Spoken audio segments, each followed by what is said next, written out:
An imperial guardsman, protecting a mad emperor, made a deal with the devil. He will go down in history as an eternally loyal knight. Or maybe the imperial guard Cain Rathor is a foolish loser who couldn't accept change, or maybe he's neither. The rebel army commander, Duke Hilo Reston, asked in confusion why Cain had even done this, like a complete idiot. The dying Cain replied, "It was my choice after 29 years of being an orphan. No need to be angry, lord of the ducal family." But Halo Reston didn't understand why Cain did this. He could have simply run away. Rathor didn't answer. His consciousness became clouded. He died. Tears streamed from the Duke of Reston's eyes as he screamed for his faithful knight to open his eyes, wake up, and answer him. The rebel commander shook the dead body of Cain Rathor and demanded that he get up immediately. How could he dare leave him? But Cain didn't answer. His soul had already left this body, the Duke cursed. This guy had been next to him for many years, and now he was dead. Khan woke up and saw that he was walking very easily barefoot through the water. He was warm and comfortable. The guy looked around carefully. The space he found himself in was quite unusual. He asked in surprise where he was. Could this really be the world of the dead? There was nothing but water around Cain. He didn't see any other people, only water and stars. The dead knight walked slowly forward. Cain Rathor sighed heavily. It turned out that the long-awaited freedom was not as good as it once seemed, but there was nothing he could do about it. The guy was surprised. Hilo cried so much when he, Cain, died. But it was okay. The Duke could cope just fine without him. After all, he was Reston himself. The knight shook his head, driving away thoughts of his past life. It was already over, and it was time to finally enjoy his freedom. Suddenly, Cain Rathor felt that something was happening in this space. It was as if an unfamiliar energy was reaching out to him. An incomprehensible force pulled him somewhere. He only had time to gasp in confusion when he instantly found himself in some completely different place. Opening his eyes, Cain saw some guy reaching out to him and telling him that sweet little Karen was born so healthy and strong.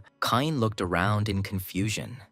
What the hell happened? He clearly found himself back in the familiar world of people. Had he really been reborn? The boy offered his father to hold the baby. He was so brave, he didn't even cry. The old man's big, strong hands reached out to Cain. Rathor didn't understand what was happening, and the delighted grandfather dropped the baby off, wishing his youngest grandson to grow up healthy and strong. And suddenly, Cain recognized the one who was holding him in his arms. It was Hilo Reston. He looked so old, but it was definitely him. Cain screamed in horror. The aging Duke of Hilo Reston was upset and made his youngest grandson cry. The baby began to roar deafeningly at the top of his voice. Kyle felt like he couldn't speak, and the baby cried even harder. The knight still didn't understand what was happening to him. The teacher told the grown-up Karen about the knight Cain Rathor, who fell along with the mad emperor 45 years ago. Although Cain was unable to stop his master from going astray, he is considered a symbol of loyalty and remained with his master until the end.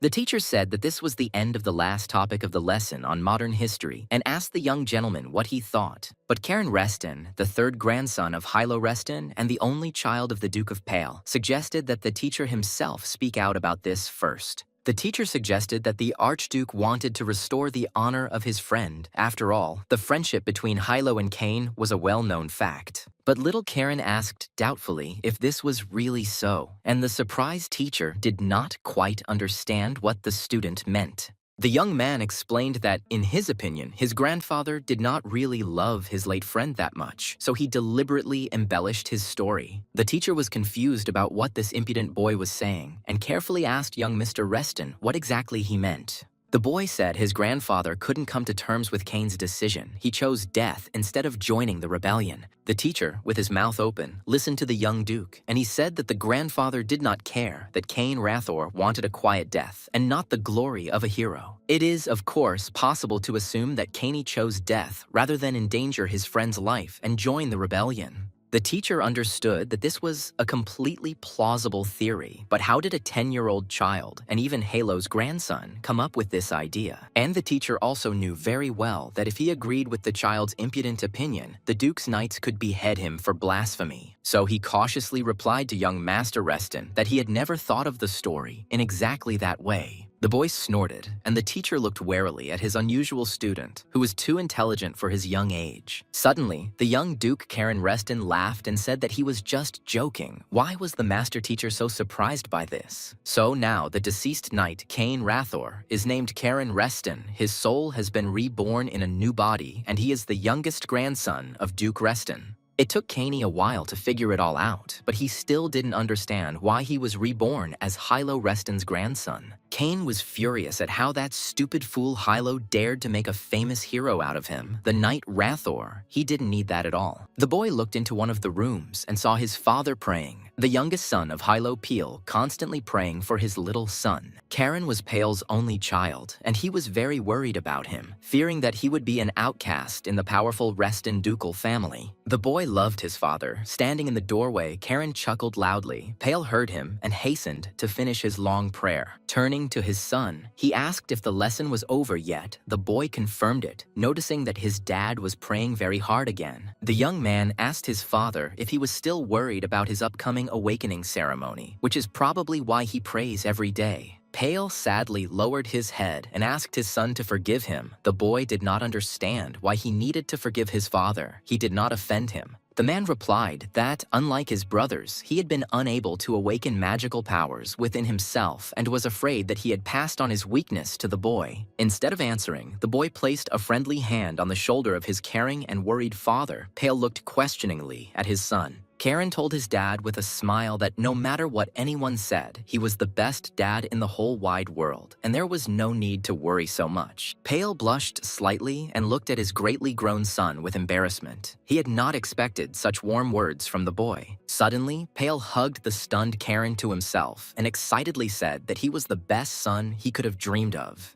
The touched father tenderly patted his son on the cheeks, exclaiming that he loved his sweet boy very much. Karen silently endured his father's affection. Pale exclaimed, "Now it's time to go to dinner. Maybe Karen wants something special." Of course, the boy really wanted meat. After dinner, Pale lay in his room and thought, throwing a magic stone into the air and controlling it to train his magical power. He caught the stone and said thoughtfully, "So the awakening ceremony. He had already gone through all this once in a past life." Kyle remembered asking his friend Hilo what it was, and he replied that it was a ceremony that had been going on in their family for a long time. Halo considered it an outdated family tradition, a ceremony that was supposed to teach you how to use magic to discover your talent for it. In the Duke's opinion, even magic is something you are born with, like wealth, but Cain Rathor didn't care at all about that. Halo Reston explained to his friend that not everyone can awaken magic within themselves, and awakening doesn't immediately make you the head of the family.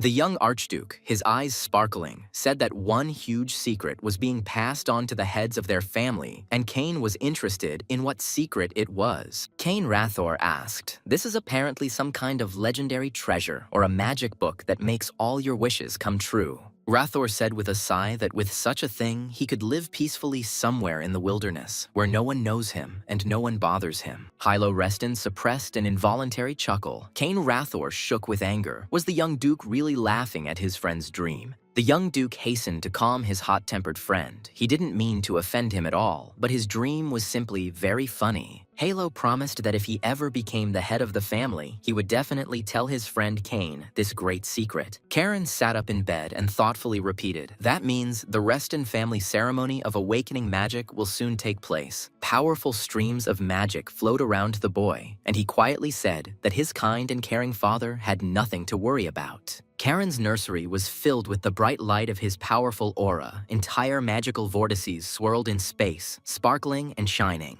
The boy frowned and clenched his fist. He said in a barely audible voice that he had long ago awakened his magic and subjugated it to this new young body. Soon Karen Reston went to the train station with his parents, and the boy was delighted with what he saw. The father kindly asked his son if he really found this interesting, and Karen exclaimed, of course, it was his first time riding a train. The mother explained to her son that the creation of the train was made possible thanks to technologies sponsored by his father, and the boy was delighted. Pale smiled and told his wife that she was embarrassing him. She winked cheerfully at Karen. Even though Dad says so, he is actually proud. The boy happily said that he was also very proud of his dad, and he was not lying at all. He really loved his father very much. This man may not have awakened magical powers, but he is amazing, as he single-handedly provides a third of the Reston County budget. In this life, Kane had perfect parents, a mother who was always kind and gentle, and a loving father who was devoted to his family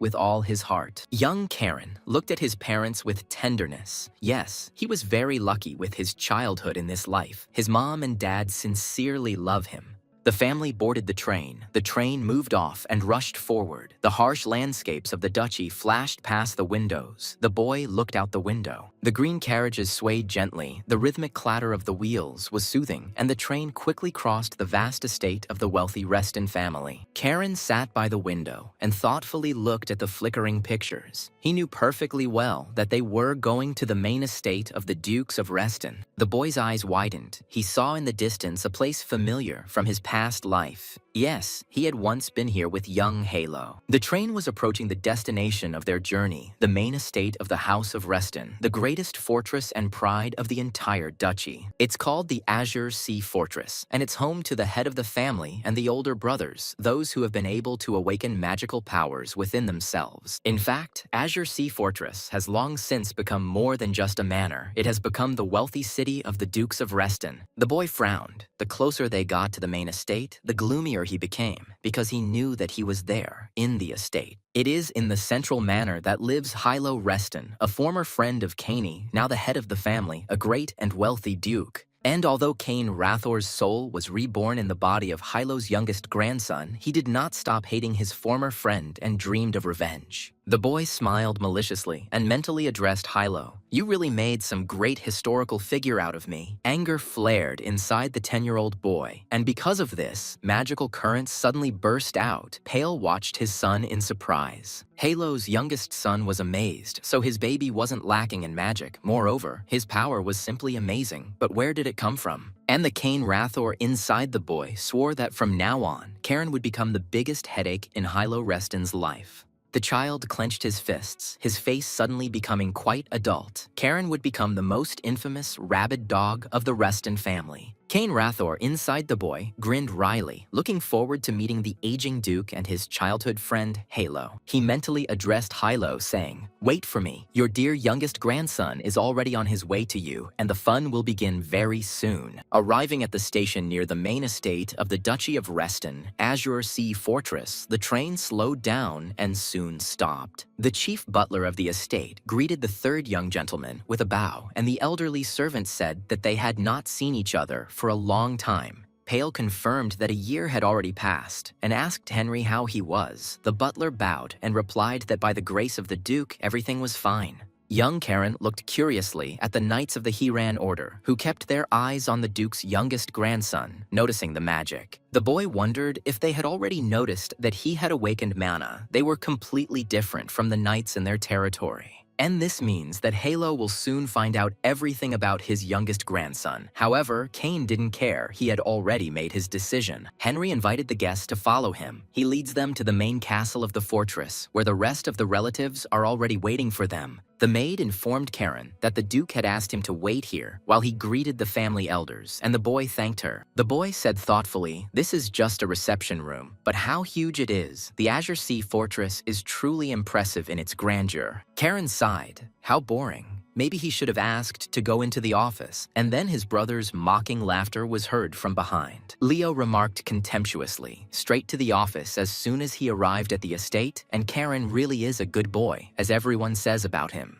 Well, it makes sense. Since he's Uncle Pale's son, he has almost no chance of awakening his mana, so he needs to study to rake in the money like his father. Corona was overcome with anger. He clenched his fists and moved towards his cousin, ready to beat the arrogant scoundrel for insulting his father. Leo grinned. The kid wanted to fight. Well, if that's the case, he'll use a drop of mana and teach the arrogant Karen a good lesson. Karen's eyes flashed, meaning there was a hooligan in the main house. Leo was taken aback. He suddenly saw that his younger brother had stronger mana. The elder brother muttered, "This can't be. So little Karen awakened mana. But how?" Everyone Karen was sure that he didn't have magic. Leo asked when Karen managed to awaken the mana. His father did not say anything. Karen grinned. Of course, even his dad does not know this yet. Pale's son was advancing on his older brother and saying, but there is a more important problem here than awakening mana, and it must be solved now. The thing is, there's no room for two assholes in one family, and Karen is taking that role for himself, so his brother will have to go away and keep quiet.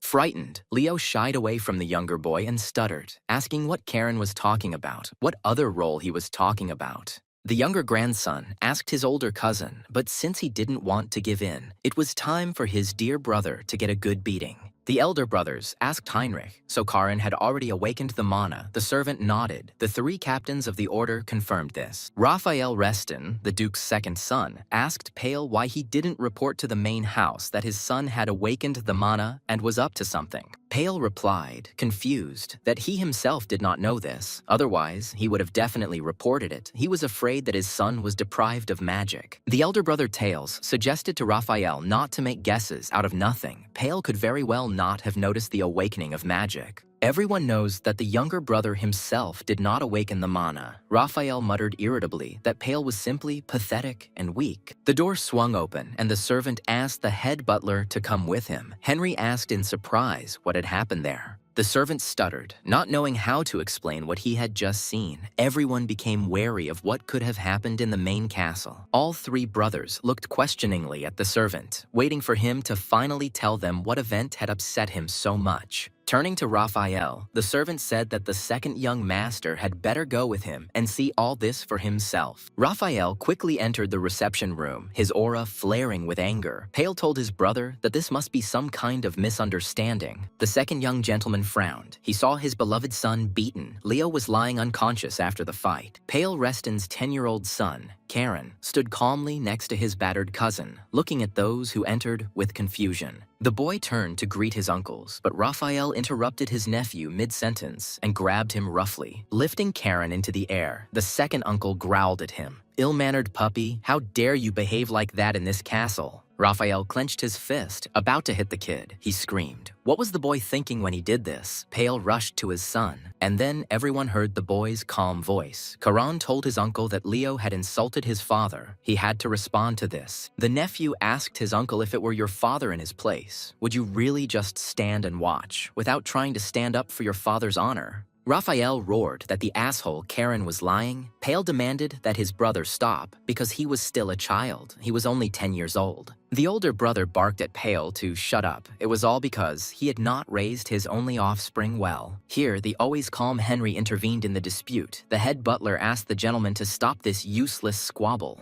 Henry reported to his young masters. The Duke said that he would make a decision personally, having figured out who was right and who was wrong. Pale demanded that Raphael release his son. He cursed and released the boy. The second servant took Leo to the doctor. Pale caught his beloved son and asked Karan with concern if he was okay. The son answered his dad with a smile that everything was fine. Henry called everyone together to go to the Duke immediately. Pale sighed and told his son that they also needed to go to his grandfather. The boy answered, okay. He chuckled to himself. He and Hilo hadn't seen each other for a long time, since the very day of Cain Rathor's rebirth into Charon. The entire company of young gentlemen obediently followed the butler Henry to the head of the Reston family, the old Duke of Hilo. The head of the Duke's house, Reston, looked sternly at his youngest grandson. No one here expected such a stunt from him. Halo frowned and asked menacingly why the little one had caused such a commotion as soon as he arrived at the Azure Sea Fortress.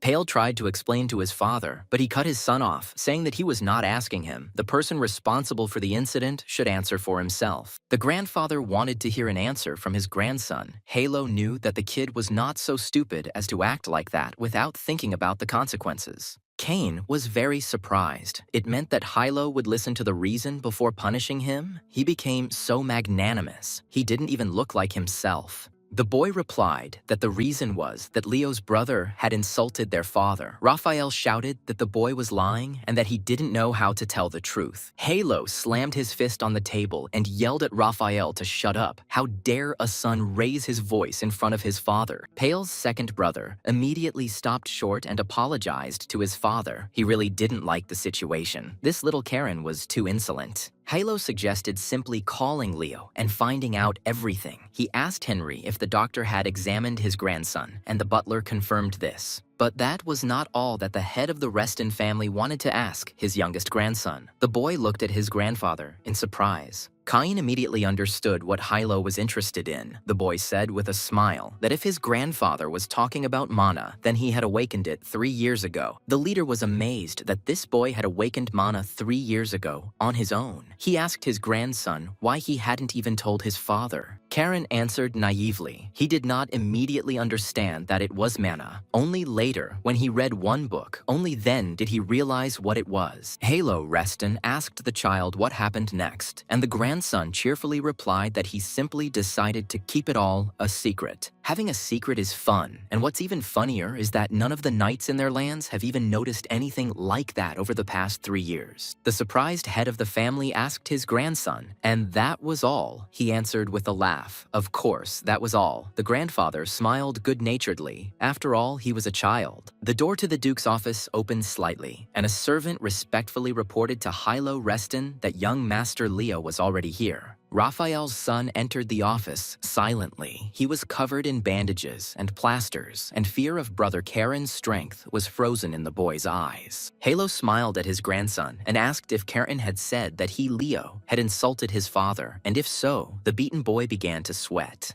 Suddenly, Karen started whining and begged his grandfather to forgive him, even though Leo called his father a talentless loser who only thought about money. But still, Karen shouldn't have hit him. He admits it and regrets that he made a mistake. Leo barely audibly objected to his brother. Raphael's son, terrified to the point of horror, muttered that he hadn't said exactly that, but he didn't dare object loudly to his younger brother.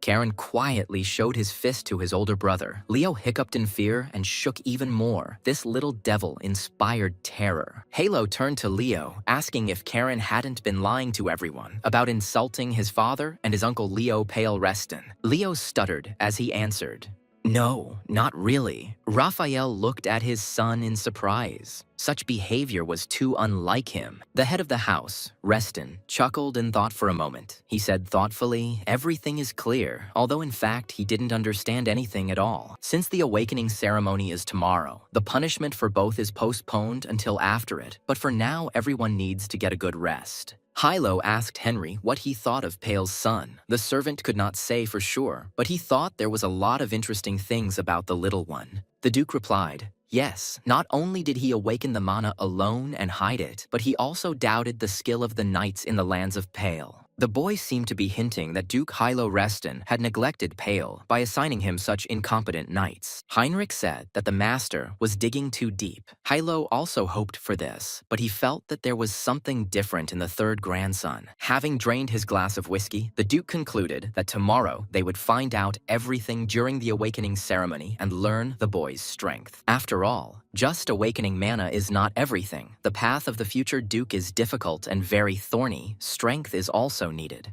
Whether Karen can successfully pass tomorrow's ceremony, and if so, what he ultimately receives depends on his future. The vast duchy of Reston fell asleep. A moonlit night fell, and the forests and mountains around the Azure Sea Fortress fell silent. And only in the main castle were they discussing recent events. Henry was also very curious about what results young Karen would show. The forest outside the fortress seemed to be preparing for tomorrow's ceremony for the young offspring of the ducal house. A bright glow appeared in the thicket. The leaves of the trees rustled, welcoming the awakened source of enormous magical power. In one of the forest clearings outside the fortress, there stood an unusual structure, on top of which lay a magic stone. On this large stone, a solitary rune shone. This was the source of the magical light in the forest thicket. This was the place of that very ceremony. The energy of the magic stone was drawn to the main castle of the duchy, meaning it was time to begin the annual ceremony. The head of the ducal house, his sons, 2 grandsons, a granddaughter, and elders, wrapped in very long cloaks, walked through the night forest. The boy looked around with interest. The elders of the Reston house walked silently behind him, their faces barely visible from behind their hoods. Although many of the clan elders might have long since retired, Cain Rathor felt that they were all incredibly strong. Along with everyone else, Halo's first son, Tails Reston, and his daughter Chloe, who is older than all the other young gentlemen, are are attending the ceremony. Also walking alongside Pale was his second brother Raphael with his son Leo. Today, all the young gentlemen had to test their strength. Cain realized that since the whole family had gathered for this ceremony, it must be more important than he had previously thought. Well, we'll see.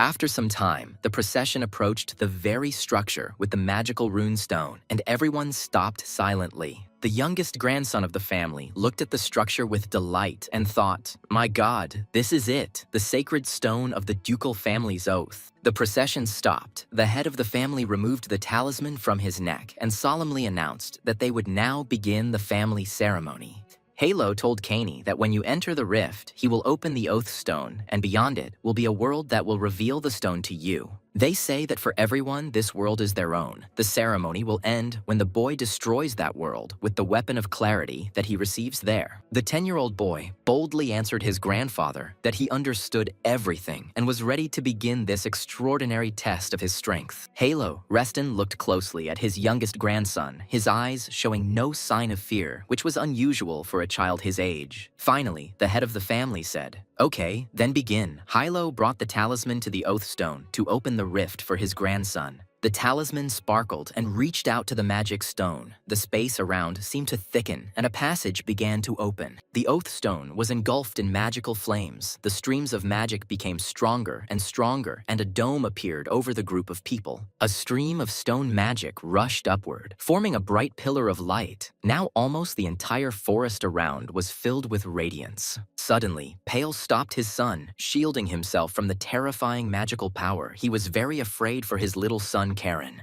Halo asked his youngest son what he was doing, whether he was afraid, but the passage was already open for the boy. He needed to pass this test. Pale turned to his son and asked Karen with concern if he could handle it. He didn't have to go there into the rift. The boy patted his father on the hand and told his dad with a smile that everything was fine. He was sure that he could pass the test and return to him. Halo's youngest grandson stepped toward the magical passage, meaning he needed to destroy that world with the weapon he would receive beyond the rift. Cain Rathor smiled. This task was just right for him. He hadn't practiced such battles for a long time. It was time to stretch his bones. Smashing everything to pieces was something Cain had always been good at. So unlike his father, he had no doubts about the outcome of the magical test. The grandfather spoke to his youngest grandson with parting words so that Karen would overcome his fear and return to them as a strong conqueror of the world. The boy turned around and looked questioningly at the head of the family, which meant that there, in the rift, they would try to scare him. Let them try. Karen Reston stepped into the rift. Hilo smiled. The others waited tensely to see how the test would end, whether the baby would pass it. The boy felt himself caught up in a magical whirlwind and transported far from the forest thicket. He looked around in surprise. Suddenly, Cain Rathor recognized this place. He had already been here in his past life. The boy frowned. It was a heavy feeling.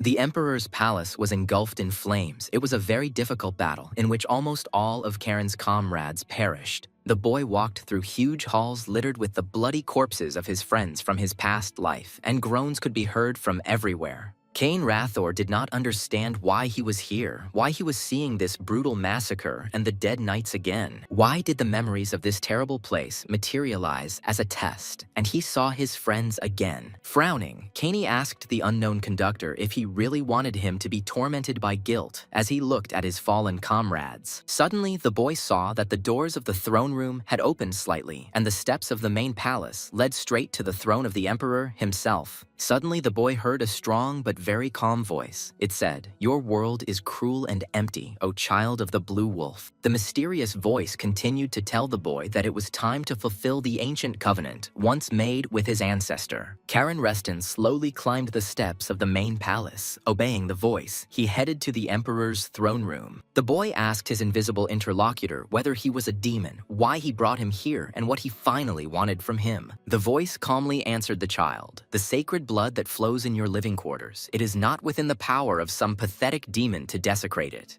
Karen's invisible companion told the boy to overcome his fear and ascend the throne. What he had been looking for a long time was right there. Cain entered the throne room. How long ago it was, to think the Emperor wanted to protect the throne so much that he even sealed it with a demon. Looking at the empty throne of the emperor, the boy noticed that there seemed to be something lying on the throne, like some kind of powerful weapon. As he approached the throne, Cain wondered if he and his comrades had really died because of such nonsense. Rathor felt like he was walking over corpses. The voice said, "O child, blessed by the cold and deep northern sea, though your soul has wandered, you have still reached here." The invisible interlocutor greeted the blessed child on behalf of the Blue Clan and said that his personal weapon lay on the throne. Cain Rathor was stunned. On the throne stood his sword from his past life, his faithful blade, a gift from the Emperor himself, the demonic sword of ruin. The boy's mouth dropped open in surprise, wondering what all this meant. Perhaps his mysterious interlocutor knew everything about his strange rebirth. The voice told the boy to pour his mana into the weapon. Cain objected, "But it is a demonic sword. It devours the soul of its owner." The interlocutor explained that the demonic will that inhabited the sword had already been destroyed by Karen's grandfather. What he saw was just an illusion.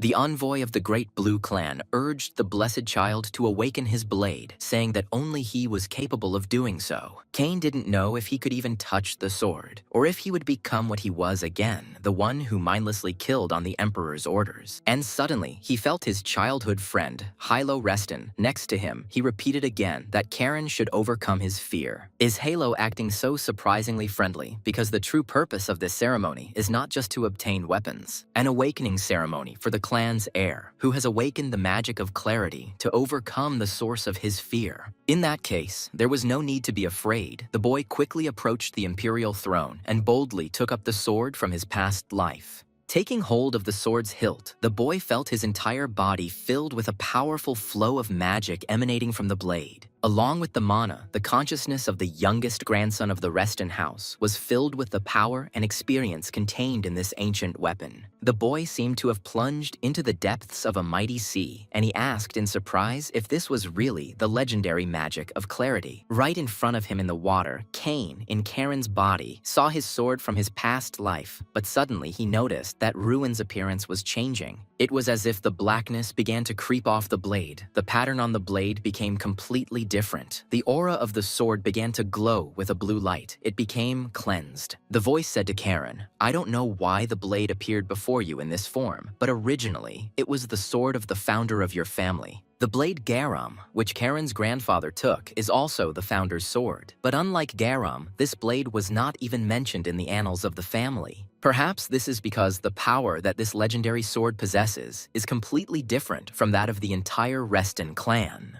The boy gritted his teeth and held the sword with all his might. His body was burning. He asked the invisible interlocutor what it was, what was happening. The voice told the young man to be patient. It was the magic that lived in the blade that was imprinted on his body, so he felt very strong pain. But then, the pain subsided. Karen smiled. The flow of mana in his body became even stronger. Amazingly, the blade's magic had such a huge effect. "So, the magic of clarity is really special?" the boy asked the invisible guide. "Then what is the true name of this ancient blade?" The voice answered, "This is a blade that has decapitated many monsters and absorbed their power. Even the strongest of demons feared it. This sword was born in the depths of the northern sea, in a place dark and surprisingly clear at the same time. It is an execution blade, a guillotine."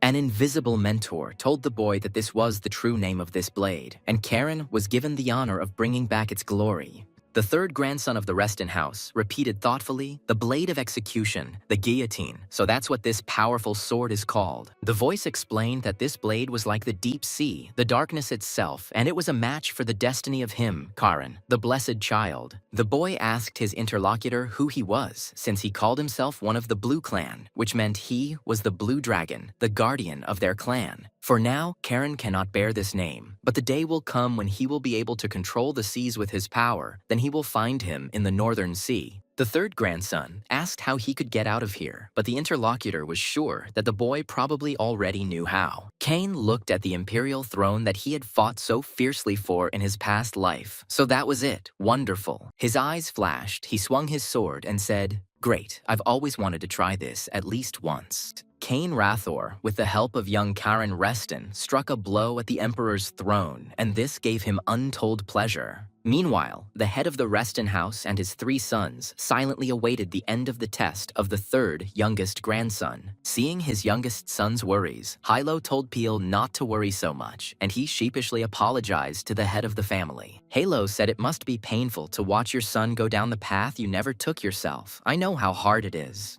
But the head of the family believed that it was precisely at such moments that one needed to hold on. Pale Reston sighed and agreed with his father. Suddenly, Leo exclaimed, "The oath stone, it's breaking, indeed." The whole structure shook, and the stone cracked in half. The 2nd grandson shouted to his grandfather that the oath stone was crumbling. Hilo Reston couldn't believe his eyes, but it was true. It was as if someone had cut the stone in half, and it began to fall apart, and everything else fell apart with it. Having closed himself off from the magical flows of the ancient stone, Hilo asked in confusion what was going on here, what it meant. Suddenly, a young Karen Reston appeared among the ruins of the magical structure with a sword in his hands. Everyone looked at him in surprise. The boy looked around and joyfully asked if he had really returned. It was a truly amazing test of strength. But after looking more closely, Karen asked where the oath stone was. There were only some stone fragments lying around. The head of the Reston house, his sons, and the elders of the clan looked at the boy in silence. No one could say anything out of surprise. Looking down at his feet, Hilo's youngest grandson was surprised to see the remains of the foundation on which the oath stone lay. The boy asked his stunned relatives if the oath stone was broken. Pale grabbed his head in horror, not knowing what to do. Karen's terrified father asked his son what he had done, how he had managed to break their legendary family heirloom, the oath stone.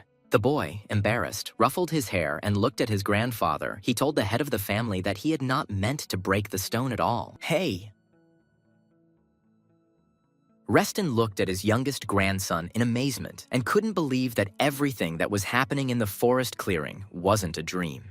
The Duke recognized the blade the child held in his hands. It was the guillotine, the executioner's sword, or the execution blade of their ancestor, Rael Reston. Why did a sword that only the head of the family and the elders knew about, that had even been erased from family history, appear now? The dumbfounded elders asked themselves the same question. No one understood why the legendary sword of the clan founder had returned now. The head of the Reston house frowned. Could it be that the time of the covenant was already near, and this boy, young Karen, was not born so powerful in vain? Grandfather carefully asked Karen if the sword scared him. His grandson looked at the head of the Reston family in surprise. What a strange question. In response, the boy smiled broadly and answered carelessly, "No, it's a very good sword." Hilo smiled good-naturedly at his grandson. The old Duke replied that he understood everything. The baby was born a true son of his family, a brave and strong warrior, Reston. Grandfather said that he was not at all angry with Karen, that because of him, the oath stone had broken, which meant that he had served his long service. Halo said that long ago, their ancestors failed to fulfill the covenant with the blue dragons and destroy the demons from the very edge of the world. The ancestors of House Reston left an oath stone as a symbol of this covenant for future generations to test their strength. For many centuries, young archdukes were tested with the help of this magical stone, each receiving something different from it. The great ancestors of House Reston hoped that one of their descendants would fulfill the Blue Dragon's covenant and destroy all demons. Today, the Stone of the Oath has been destroyed. It turns out that Karen is the one who is destined to do this, to fulfill the covenant once given by the ancestors. The Duke raised his hand and solemnly declared Karen, son of Pale Reston, a full member of the family's Azure Sea Fortress. Karen Reston also becomes the direct descendant chosen by the guillotine execution blade, with the right to inherit the Sea Spirit's style. Raphael was beside himself with anger. Just think, a young man would inherit the style of the spirit of the sea. The eldest son, Tiles, was contemptuously silent. Pale approached his son and asked with concern if the baby was hurt. He cheerfully answered his dad that he was okay. He was safe. Tails thought he knew all the weapons passed down in his family from generation to generation, but he had never even heard of this blade. And on top of that, the aura of this execution sword is so terrifying that it's scary to even look at, and Pale's son is following this path. But Tiles couldn't allow the family succession to depend on such an unpredictable variable as Pale's son, Karen. Duke Hilo Reston turned to his sons and grandson and said that the awakening ceremony was over and it was time for everyone to return to the castle. The elders of the clan, together with the head of the family, set off on the return journey. Raphael called out to his older brother. He was filled with rage. He indignantly asked his elder brother and heir to the duchy whether he was really going to just stand and watch all this. Tails quietly replied to his brother that it seemed they would soon have a face-to-face conversation. Raphael Reston replied that he understood everything. Raphael wondered if this guy, Tails, whose ambitions always outstripped his modest abilities, had felt threatened.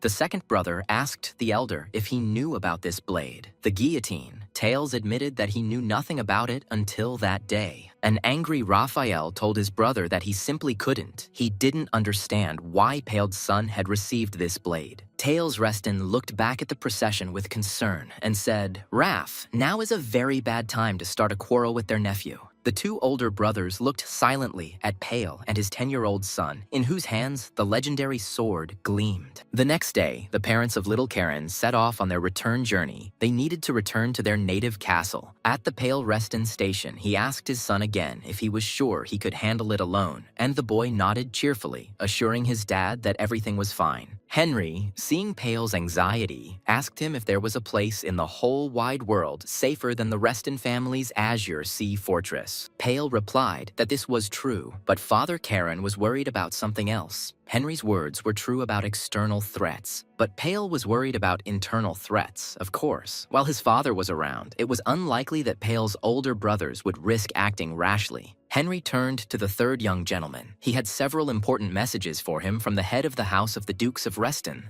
Lady Sabina Reston has been appointed responsible for the transfer of the ceremonial legacy, the guillotine blade, to young Mr. Karen. Pale exclaimed, "Oh, if it's Auntie, then he's calm." Kane tried to remember who Sabina was. It must be Halo's younger sister. Sabina Reston is said to be as skilled in magic as her older brother, and I believe her nickname was White Wolf. Pale told his son that Sabina had always been kind to him, and asked Karen not to be rude to his aunt, a promise the boy made to his father. Henry said there was something else, a message from the head of the house. Pale was surprised, some kind of notification from his father about what had happened. The butler reported that the leader had ordered a residence to be set up for Pale in the fortress so that they could come at any time.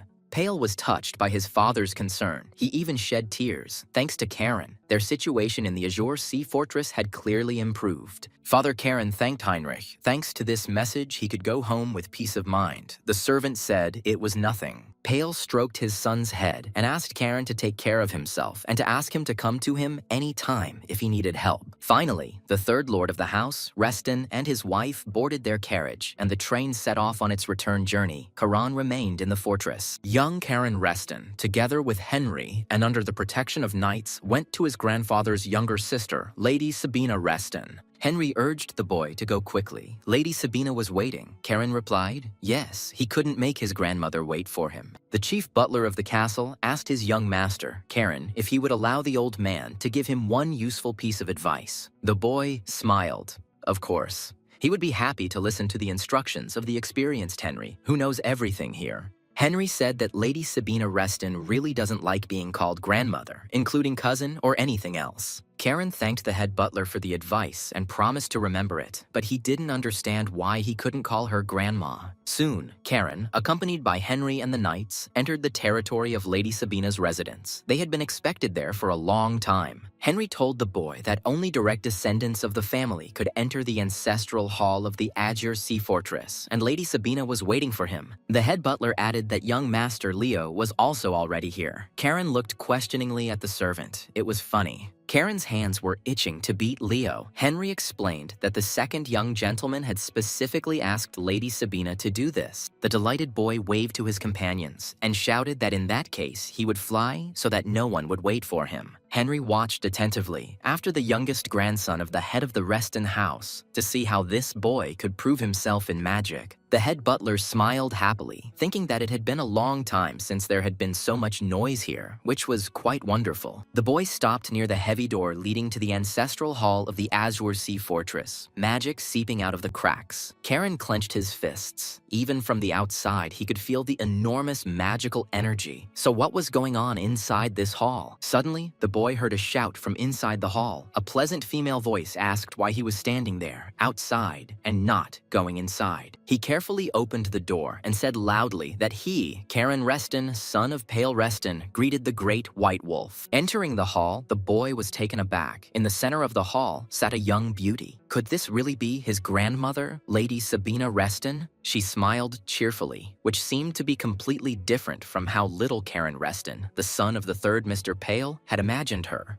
Sabina was very beautiful and graceful, and unlike her older brother, Halo Reston, she had not aged at all in appearance. The girl sighed. Just think, this boy is that sweet son of Pela. How quickly time flies. Not long ago, he was a toddler. Cain wondered if Sabina had restored her body with magic. If so, she had reached the 8-star level. The boy stood frozen near the door, lost in his thoughts, prompted by the surprisingly youthful state of his younger sister, Halo. Sabina asked angrily if Karen had decided to pretend to be a statue, and she ordered him to quickly sit down and cross his legs. He could settle down on the rug next to Leo. His cousin glanced warily at Karen. He was terrified of his younger brother. Karen quietly told Leo that they would see each other often from now on, and that he had great hopes for his older brother. Leo mumbled something in response. Lady Sabina noted that she did not expect to hear her nickname from such a young talent. The boy was a little confused. The boy explained that he loved history. He read about the she-wolf in a book. Sabina agreed with her older brother. The little one is interesting. Karen suddenly asked if it was possible to find out what exactly his grandfather had said about him. He was very interested to know.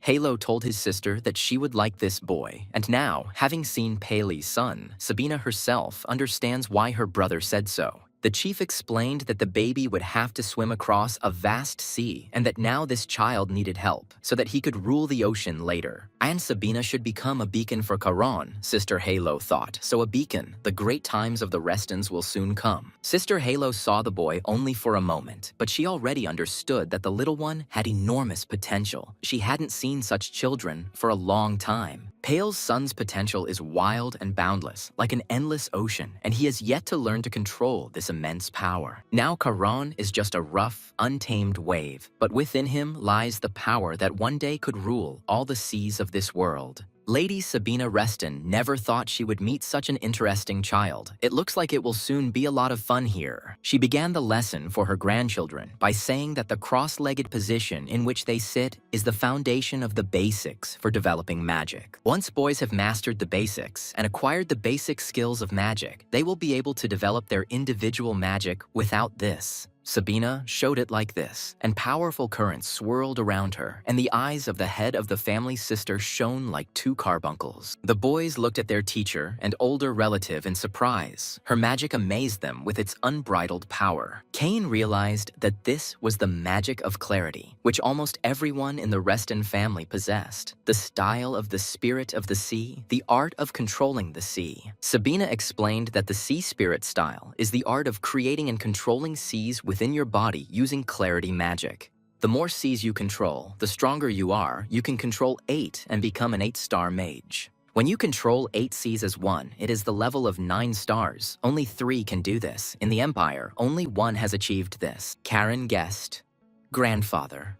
Sabina confirmed. The only 9-star master of the continent is his grandfather and her older brother, Halo. Cain Rathor mentally swore that in this life he would definitely surpass Hilo in skill and magical power, in everything. Sabina was amazed at the amazing thirst for power this boy had. It was no wonder the blade of the family founder had chosen him. He would still prove himself. Halo's younger sister smiled softly. Karen really is an interesting guy. Training him will definitely be a pleasure. To begin, Sabina told the boys to channel their magic into the channel that had opened for them during the awakening ceremony. It is very important for young magicians to remember that the power of the sea does not need to be controlled. It is useless. It just needs to be accepted within oneself. Karen felt huge sea waves raging inside his body. He relaxed and let them roll freely. But despite the acceptance, everything still came out rather rough. Cain was looking for a way to cope with the elements raging inside Karen's body. He decided to try to first direct the waves from the heart, then the raging sea would acquire a certain rhythm, like the flow of blood. Lady Sabina looked at her youngest grandson in surprise. His magic had grown stronger, his aura had intensified significantly, and he was doing a great job. She couldn't believe that this was the magic of a 10-year-old boy who had just woken up. It couldn't be. Even Leo, who has been training for 2 years, has only just reached 2 stars, and this one has already surpassed his older brother. Sabina was amazed. It was amazing. But young Charon himself was creating magical channels, although she had not yet taught him this. Suddenly, the boy felt a terrible pain, as if his body was being torn apart. Charon frowned and exhaled painfully. Sister Hilo chuckled. This little one himself interrupted his active magical meditation, feeling the real limit of his body. Lady Sabina noticed that her new young student was already able to control his pace, and suddenly she heard a strange knocking sound. Turning to the second student, Sabina saw that Leo had collapsed on the floor, almost unconscious from the pain. She ran up to Raphael's son and reproachfully said that she had told him not to use magic thoughtlessly. Leo apologized. Sabina thought I was so focused on Karen that I forgot about Leo, even though those two awakened magic. They are just children. That's why an adult is needed here, so that the boys don't hurt themselves, Karen said to his brother with a sigh. What a pity that it turned out this way. But Karen very accurately felt his limit and stopped himself so as not to overload his body, which was not yet accustomed to water magic. It's simply amazing that at such a young age, despite the enormous thirst for power, he can remain cool and think so clearly. She mentally turned to her older brother, Halo. She didn't think that talented child would need a beacon. Lady Sabina Reston approached the family's youngest grandson and addressed little Karen, who looked at her questioningly. She explained to the boy that he had 3 years, and for 3 years she would guarantee his safety during his studies. This time, Karan must spend on becoming strong enough to defend himself. The boy replied to Lady Sabina that he understood.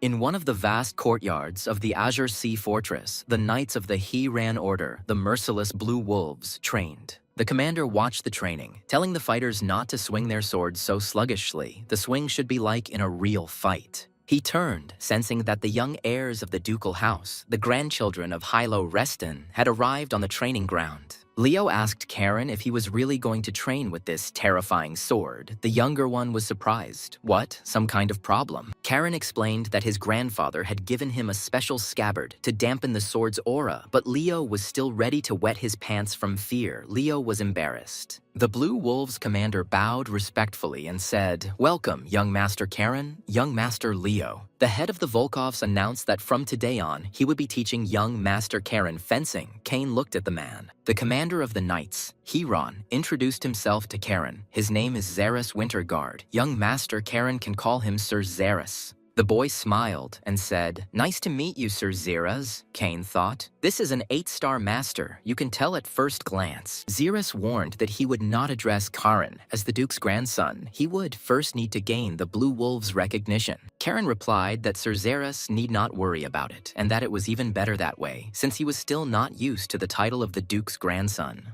Moreover, Karen knows very well that the respect of the Blue Wolves must be earned through skill, such as the custom of House Reston. Xeris was surprised, a curious reaction. Most people in Karen's place would have started to assert their rights, and his brother Leo was no exception. The Blue Wolves commander wondered if the Reston household had finally acquired a talented heir, one with a good head on his shoulders. But Karen, his eyes flashing, suddenly added that all this was unimportant now, because in the end, everyone would bow their heads before him. Sir Xeris shuddered in surprise, and Leo almost fainted. This 10-year-old boy with a sword inspired almost animal fear. Knight Commander Hiron realized, no, it seemed a wild beast had appeared in the Azure Sea Fortress. Someone worse than the obnoxious Leo. But be that as it may, this boy needs to be trained, and then we will see what will become of him in the future. Time will tell. 3 years later, the head of the house, Reston Hilo, gathered Karan's teachers, Sister Sabina and Xeris Winterguard, in his office. Sabina noticed that her brother's wine was still the best, and Hilo asked his sister if it was time for her to stop stealing his drinks. She was outraged that her brother could be so rude. She had spent 3 years looking after his grandchildren simply because he asked her to. Halo, sipping his wine, sighed. Could it really be that 3 whole years had already passed? It was hard to believe. They had flown by surprisingly quickly. The head of the ducal house asked his sister what impression she had of Charon over all this long time. Sabina replied, "Well, to put it briefly, this boy is a real monster. She has never seen such strong young magicians." Halo noticed that his sister liked to call Charon that, and she explained that calling him a genius would simply be an insult. The head of the Reston family turned to the commander of the Blue Wolves and asked Zeras what he thought of his young protege, Charon.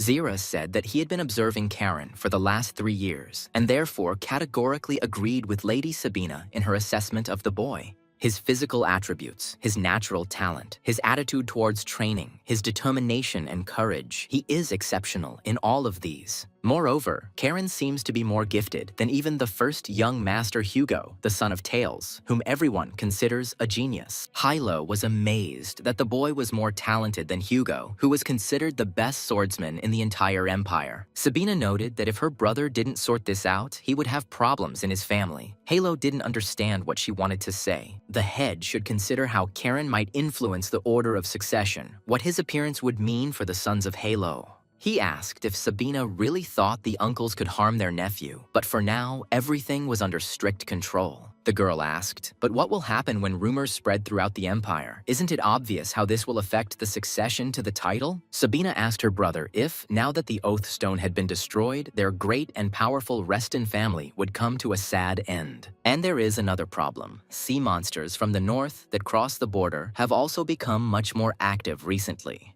Halo, Reston responded to his younger sister's worried comments by saying that it was all nonsense and that it would certainly not affect their family in any way. He was absolutely certain that whoever had destroyed the Oath Stone would install a new one, just as their ancestor had done many hundreds of years ago. It was the first time Sabina had heard of the head's duties being passed down through inheritance. Halo confirmed that this meant the time of the covenant was near. The head of the family's sister remarked that their youngest grandson would have to shoulder a heavy burden when Halo told Charon. The Duke did not answer immediately, but seeing his sister's insistent look, he said that he would do it at the right moment, but definitely not now. Charon wrote to him asking if everything was okay with his dad, that he needed to dress his body, and his son apologized for not visiting, as he had a lot of training. He recently reached 4 stars in the Sea Spirit style and mastered the 4th form of wolf swordsmanship and is trying to get along with his family. "By the way, I have a request. I'm out of pocket money. Could he send some more?" Pale smiled. What a spendthrift Charon is.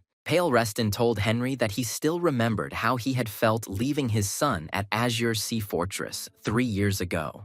And the boy settled in so well, Henry noticed that thanks to his youngest grandson, peace reigned in the Azure Sea Fortress. Charon's father sighed. He had told his son so many times that standing out was not good. It was better not to show off your talents to everyone. Henry objected, but a precious stone cannot help but shine even if it lies in place. Pale agreed. That was absolutely true. But soon, everything may change. Perhaps the relatives will no longer be able to conceal information about the talents of young Mr. Charon. Pale's son is expected to carry out any tasks assigned to him as the Blue Wolf, so he may already have a quest. But Pale had something else on his mind. His 2 older brothers would definitely not be happy about Charon's growing influence in the Azure Sea Fortress. Henry tried to reassure the 3rd young gentleman that there were enough people in the fortress who would protect young Charon Reston. For example, Lady Sabina takes great care of the boy. Pale breathed a sigh of relief. Right? His aunt is also in the estate now. Charon wrote to his father about this, but hearing it from Henry was much calmer. The servant laughed, because Lady Sabina also took care of Pela. He smiled. Maybe it helped that they sent her money every month. Henry noticed that if Pale was joking, it meant it was easier for him. Suddenly, the 3rd gentleman of the house, Reston, asked Henry if his aunt was planning to leave the Azure Sea Fortress soon.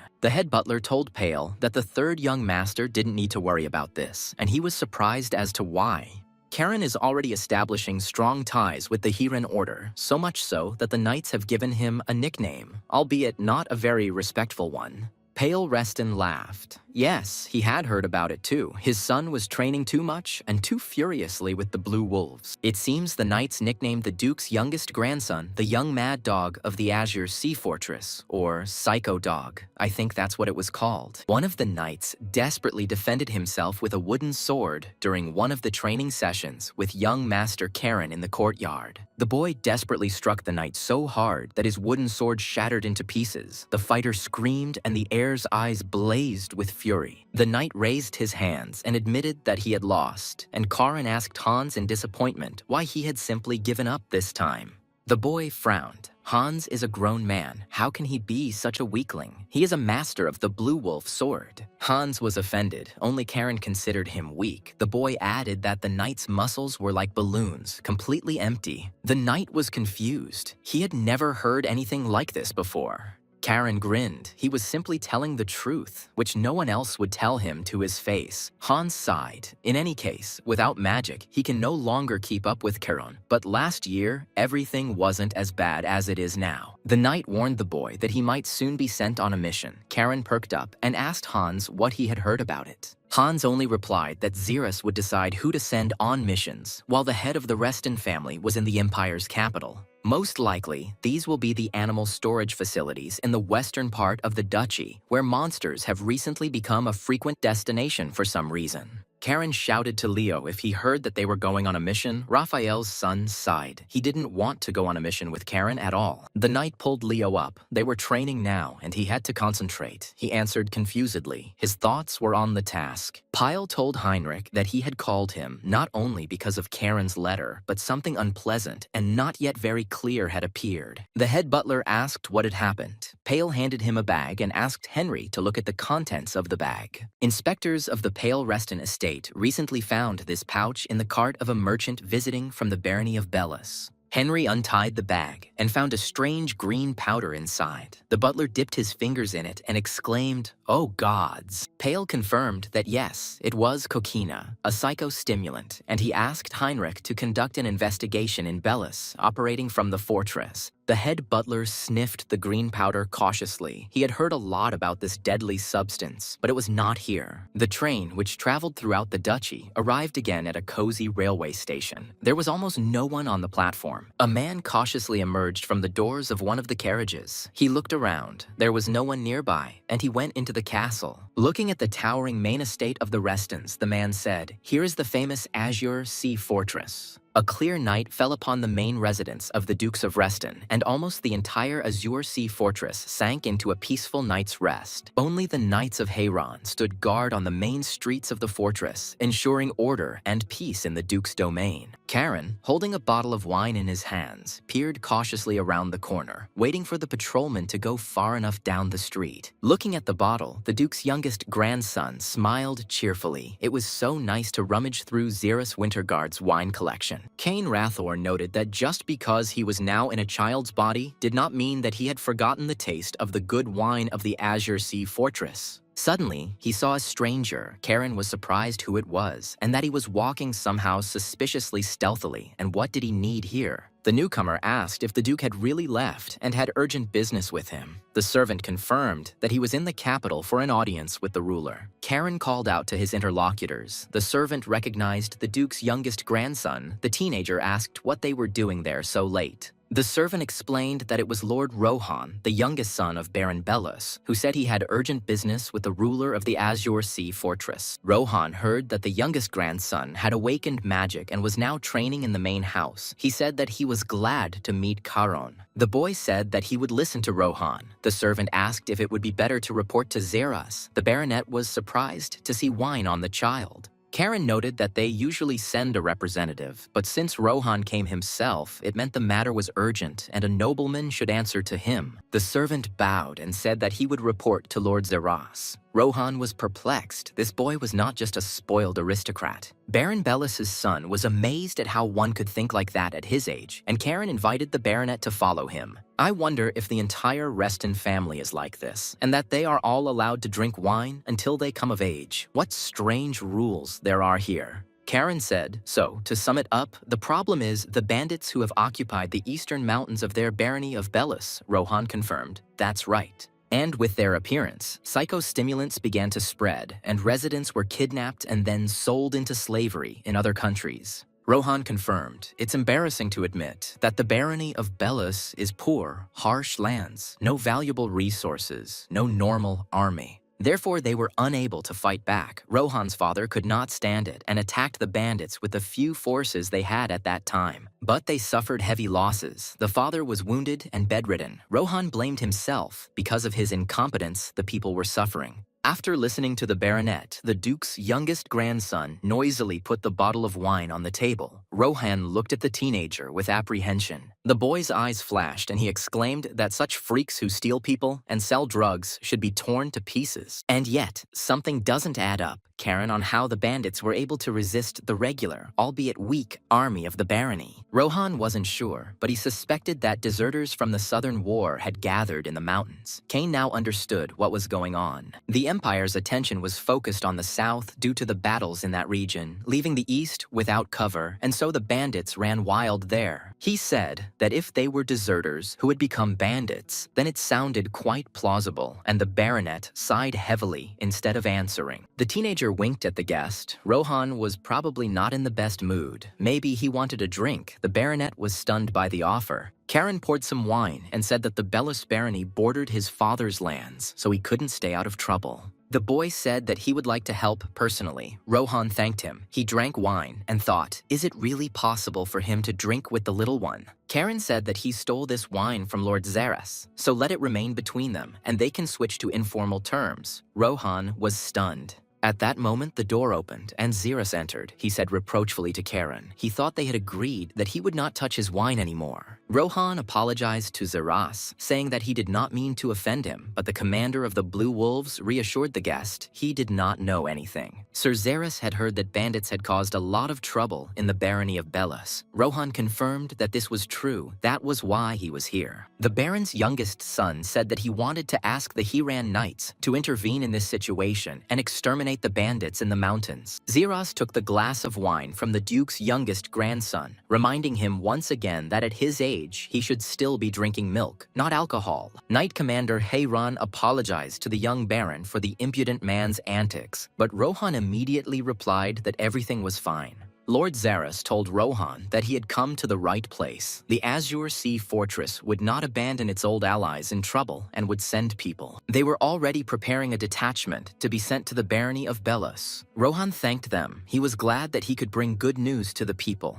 Karen said that he would go with them, Zaras objected. No way. The enemies had been through the war, even though they had fled. It was unknown what kind of masters they had. Rohan was surprised. This boy really wanted to get into battle, even though he was training in the main house, but he was 12 or 13 years old. Zaras said that although Karen had reached the 4th star and mastered the 4th form of the Blue Wolf style, actual combat was a completely different matter. The Blue Wolves commander would rather send Karen west, better to face a known threat. The boy snorted. Zaras declared that he would not allow the boy to risk facing an enemy whose strength, numbers, and location were unknown to them. The Duke's youngest grandson smiled and asked the commander if he would make an offer that Zaras couldn't refuse. Sir Zaras and Rohan Belus looked questioningly at this very unusual teenager, wondering what he had come up with so quickly. When the younger brother explained his plan to Leo, he asked in confusion why him, why they should climb these mountains at all. Karen tried to cheer up his older brother. Isn't it great? This is their first mission, but Leo didn't share the younger brother's enthusiasm. Zaras, looking at his brothers, realized that this asshole Karen had fooled him by saying that Leo also really wanted to take part in this task. Besides, Karen mentioned Lady Sabina, the sister of the head of the family, chuckling, noted how cute the children were and how well they had grown up. Zaras decided that it was even better this way. They would have a reliable protector. Sabina remembered that she had also been nervous before the first task. The Blue Wolves commander thought that since Leo Reston was also here, it meant that Sabina was pleased with their progress in magical training. Rohan wondered, it was good that Lady Sabina, the legendary White Wolf, was coming. But these two were just children. Would everything be okay? Karen was very happy about the task, but Rohan was afraid that if something happened to the Duke's grandchildren, the entire Bellis family would be responsible. Sir Zaras reassured Rohan Bellis that everything would be fine. He was also worried, but that was normal, as every mission was associated with risk. Knight Commander Hiran was confident that as long as Lady Sabina was nearby, nothing would happen to the young lords, and Rohan calmed down a little. But Sabina told Zaras that until the kids were on death's door, she would not interfere with the mission.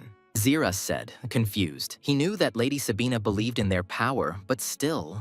She explained to the knight that it was not only about that. Lady Sabine Reston reminded Lord Zaras that there was a reason why she could not interfere in such events. The Blue Wolves commander sighed. Yes, he understood everything perfectly well. Since this was her will, Rohan was frightened. How was this possible? Sabina Reston said it was time to go. They said goodbye to Sir Zaras and headed to their carriage on the waiting train. Leo clenched his teeth. He was terribly afraid. His whole body was sweating from excitement. Lady Sabina, looking at him, sighed heavily. She felt sorry for him. She told Leo it was okay for him to be nervous, but he should look at this as an opportunity to prove how hard he worked. After all, this task is a chance to gain recognition from the knights, become their ally, and one of the famous Blue Wolves, Leo thought. He always longed to become one of the Blue Wolves, to earn their gratitude, to be respected like Karen's brother. Raphael's son was very pleased with this idea and enthusiastically headed towards the train, hoping to distinguish himself. Karen chuckled. An older brother always needs someone to give him a kick of motivation. Leo growled at the little one to shut up. Laughing, Karen asked where their seats were. The ride was still a long one, so it would be better to spend this time in a cozy, spacious train compartment. Leo always knew that the day would come when he would have to prove himself, but he just didn't think it would happen so soon. The station attendant announced that the magical train from Azure Sea Fortress to Bellis Barony was departing. Everyone please take your seats. The train pulled out, carrying the Duke of Reston's youngest grandchildren on their very first combat mission, signifying that the children were beginning to grow up. Soon, the train found itself among snow-covered forests, the passengers traveling through the highland barony of Bellis, approaching their destination. Leo was surprised that Sabina's presence in the fortress was a secret. She said that for this reason, she could not reveal herself unnecessarily. If the bandits found out she was here, they would disappear without a trace, and Rohan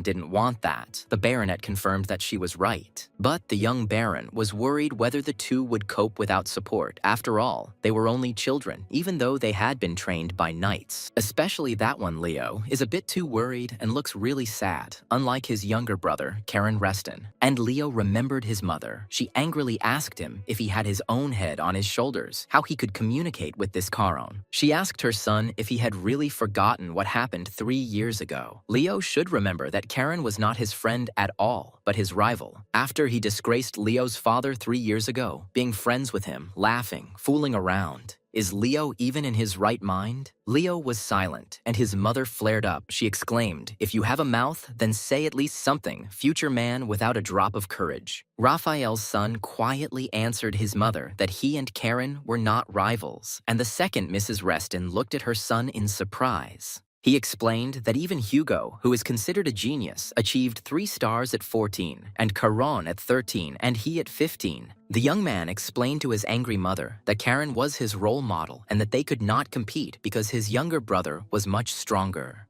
The woman said that Leo should give up such thoughts, that it was an inferiority complex, but the son objected. It was not a complex at all. The very existence of Karen forces Leo to move forward, to reach new levels and new heights, but the younger brother is different. Raphael's wife sighed heavily. Looking at her son, she said, "Leo really is so naive. He sees the trees but doesn't see the whole forest." The mother told the young man that he needed to think about his situation and his future, and not fool around with this boy. Noticing that Leo was lost in his unpleasant thoughts, Sabina called out to him. He came to his senses and looked at her questioningly. She asked him.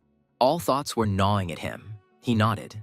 "Yes," Sabina smiled. It's understandable because this is his very first assignment. Lady Sabina asked Leo if he could kill a man. The young man looked at the teacher in surprise. He had never thought about it. Sabina was sure that Karen was the type who would kill anyone to save his own skin, but Leo thought too much. She told Leo that he shouldn't doubt himself because she knew for sure that he had worked harder than anyone else over the past 3 years. Sabina smiled slyly and asked the young man, in the end, who taught Leo the mastery of the magic of clarity, endurance, and self-control. Leo replied, "You master." Sabina laughed. "Master, then, well, I like it. There were 20 minutes left until the destination station." Sabina suggested that Leo call each other apprentice and master. While on a mission, Rohan asked where Lady Whitewolf was going. She replied that if I showed up at the station, word would spread instantly, and I should be proactive and get out now. Sister Hilo opened the window. She told the young baron that he could call her simply Lady Sabina. Karen added, "Their master is smart." Sabina reassured Rohan that she would look after her great-nephews, so he was not responsible for them, and it was time for her to go out. She easily jumped out of the window of the moving train, and Rohan and Leo screamed in horror because she could easily die. Karen, looking at their stunned faces, burst into laughter. Rohan carefully looked out the window, trying to figure out where Lady Sabina was. Young Baron Bellis cursed silently. He was not used to such things, and silently looked into the snowy forest thicket. Rohan couldn't understand why everyone from House Reston was so crazy. Maybe it was a feature of their enormous power. The old Baron Bellis's body was shaken by a painful cough. He could not rise and greeted the young guests sitting on his bed. The Baron sheepishly said that he was ill and could not greet the young wolves. Karen answered, of course, and asked how his wound was. The old man thanked him and told Karen that 10 years ago he had met him in his barony together with his father, Pale Reston. Karen Reston asked Baron Bellis not to be so formal. He was not used to etiquette, and it made him a little uncomfortable. Baron Bellis asked if it would probably be better to just address him by his first name, and Karen replied that it would probably be much more convenient that way. Bellis said that since Karen was sent on a mission, it meant he had already reached the 4th star at such a young age. The young man nodded. Although little brother Leo is still in 3rd place, the Baron added, and yet, since the main house sent them, it means they are considered very capable. The owner of the house sighed, but he couldn't bring himself to entrust such an important, and most importantly, dangerous task to 2 promising young men.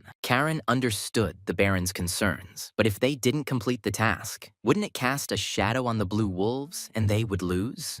The young man turned to Leo and asked if it was his brother, who readily supported his brother, saying that they would definitely cope. The Baron coughed. Then he answered the young men that he was glad to hear it. Rohan asked his father with concern if he was okay. Karen noticed that Baron Bellis seemed to need some rest, so they would probably go. The old man quietly said that he was counting on them. Rohan informed Karen that he had already arranged for a guide and asked him to follow him. The young man replied, "Excellent." The brothers walked along a mountain forest path with a man recommended by the young baron. It was very snowy and quiet all around. Leo called out to Karen, who asked in surprise if his older brother was already tired. They hadn't walked that far through this forest yet. Karen's partner objected. "It's just that this guy, a herbalist, can you trust him? There's no guarantee that he's not in league with the bandits. Even if he knows the mountain paths and was appointed by the young baron, he could be a traitor." Karen smiled. His brother began to think. Karen said that most likely this herbalist really is from the gang that tyrannizes the locals. Leo asked his younger brother how he understood this. The young man exchanged a few words with the young baron when they arrived at the station. Leo was taken aback, and what did they agree on then? Karen asked Rohan how they could find the bandits, and the young baron suggested this idea, and the young wolf really liked it. The baron's youngest son then said, "I think we have no choice but to use traitors." Karen admired. "Rohan is good." Leo was a little offended and asked his brother why he hadn't told him anything about this conversation and the option of searching for the robbers right away. Karen explained that Leo had already been on edge all day, and this would have been even worse. His older brother quietly cursed. He really didn't like it. Leo was indignant to slip in a traitor, knowing who he is. "Rohan is very smart," Karen answered. "Exactly so. The fact that he is alive proves it. Rohan is desperate, so now they are bait. 2 young nobles passing through the barony to neighboring lands." A frightened Leo answered his brother that he understood him. Karen's eyes sparkled. He felt that the robbers were about to fall for them.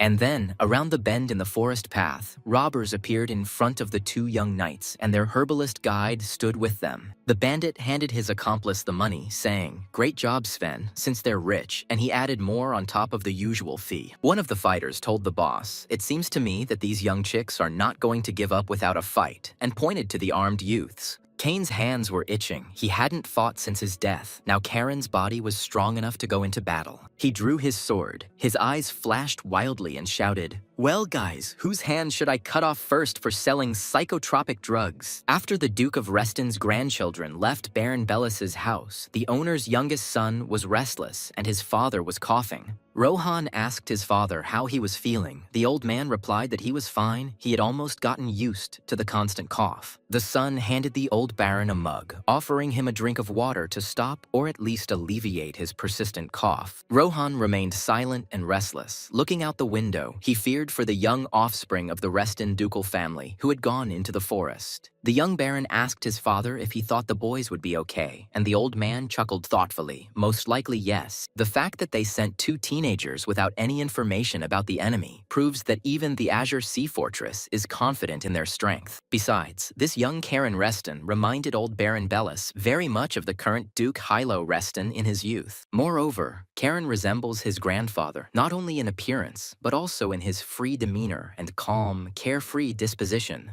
So the Baron was confident that they could safely rely on these young wolves. Rohan was somewhat reassured by his father's confidence. And in the forest clearing, a battle was brewing. The robbers surrounded the young aristocrats with laughter, considering them very easy prey. But the next second, the white snow turned scarlet. Karen swung his sword and killed several bandits. The laughter stopped. Karen's eyes sparkled as he blew off the criminals' heads one after another, causing them to fall onto the snow, drenching everything around them with scarlet liquid. The young man reveled in the battle. He smiled as he crushed enemies, spilling rivers of bandit blood, and the blue glow of the ocean flowed from his eyes. Leo watched the fight with confusion, but did not take part in it. Karen flew around the clearing like a demon, striking the bandits. Their mortally wounded guide lay in the snow, clutching a bag of money. The herbalist whispered barely audibly, "Monster." The entire clearing was already covered in blood and littered with corpses. Leo couldn't help but think that Karen really was crazy. He had killed almost everyone. One of the bandits, seeing the carnage, hastened to retreat from the forest clearing and report the detachment commander about the dire situation. He told the boss that these guys weren't just fools. There was bloodshed. They needed to retreat and report this to the main group. But the captain, cursing, grabbed his battle axes and rushed into battle, shouting that he would never lose to some little brat. Jumping out into the clearing, the squad leader growled at Karen that he would now teach the little idiot, the son of rich aristocrats, a lesson. The bandit's aura glowed with a scarlet light. He swung both battle axes at once and rushed at the enemy with a battle cry. The young man calmly swung the mighty sword of the founder of the Reston clan and brought the weapon down directly on the head of the rowdy squad leader. Karen said at the same time that this commander was so incredibly noisy, and why did he have to shout so loudly and uselessly wave his axes? The young man's blow cut the surprised robber exactly in half from forehead to heels, and blood gushed from the cut body like a fountain. The only surviving member of the bandit squad watched, frozen, as their mighty commander was killed by a boy. Leo looked at his brother in silence. He realized that he had been using the power of the wind without even realizing it. But how did all this happen now? Karen cursed. Because of that idiot with the axes, all his clothes were dirty now. He would have to take everything to the cleaners after this fight. Leo thought about it. He realized that it was not only about Charon himself, who always acts as a leader and is the first to rush into battle. The aura emanating from his sword seems to suppress Leo, preventing him from taking initiative and acting independently. And even more, Leo sometimes felt like this sword could cut his throat at any moment, and he involuntarily grabbed his throat. The surviving robber raised his hands high and shouted that he surrendered, but his head should not be cut off like the others. Karan asked the robber his name. The robber stuttered and replied that he was Urha. He was the only one from their entire squad who remained alive. The young man asked Urhu with a smile if he had a rope. He nodded his head affirmatively. Charon ordered to bring the rope here. The robber ran for the rope, and Leo looked questioningly at his brother, then at the frightened deserter, wondering what would happen next. Urha, on Karen's orders, obediently tied the hands of the two young gentlemen and led them further into the mountains to the main camp of the bandits. Leo asked Karen if they really needed to go that far. Tying them up was one thing, but they were unarmed now. Was it really necessary to trust this bandit to carry their weapons? Karen repeated that they were still supposed to be bait. To find the main lair, they need to be convincing. If they were armed and free, what would it look like? Only in this way will the story of how they were captured be true. Otherwise, it is illogical how someone like him could have captured them. To avoid wasting time, Karen decided to extract some additional information about the bandits from Urha. The young man asked if they were really deserters. Urha confirmed that they were from the 9th Regiment of the 3rd Infantry Division of the Kingdom of Chios. Leo realized that the Kingdom of Chios was probably from the Southern Front. Karen asked if there were many of these fugitives from the front. The robber replied, a total of 130 people, including the magician and 2 accompanying knights. Karan was surprised that they had a magician. Urha cursed silently. He had clearly chosen the wrong ones. He thought they were just worthless noblemen, spoiled weaklings, but look how it turned out. Those eyes that glowed with a blue magical light. They must be the offspring of the Reston House, the heart of the Aureus Empire. Damn it. The presence of the magician puzzled Karen. He asked Urha, even if they had deserted,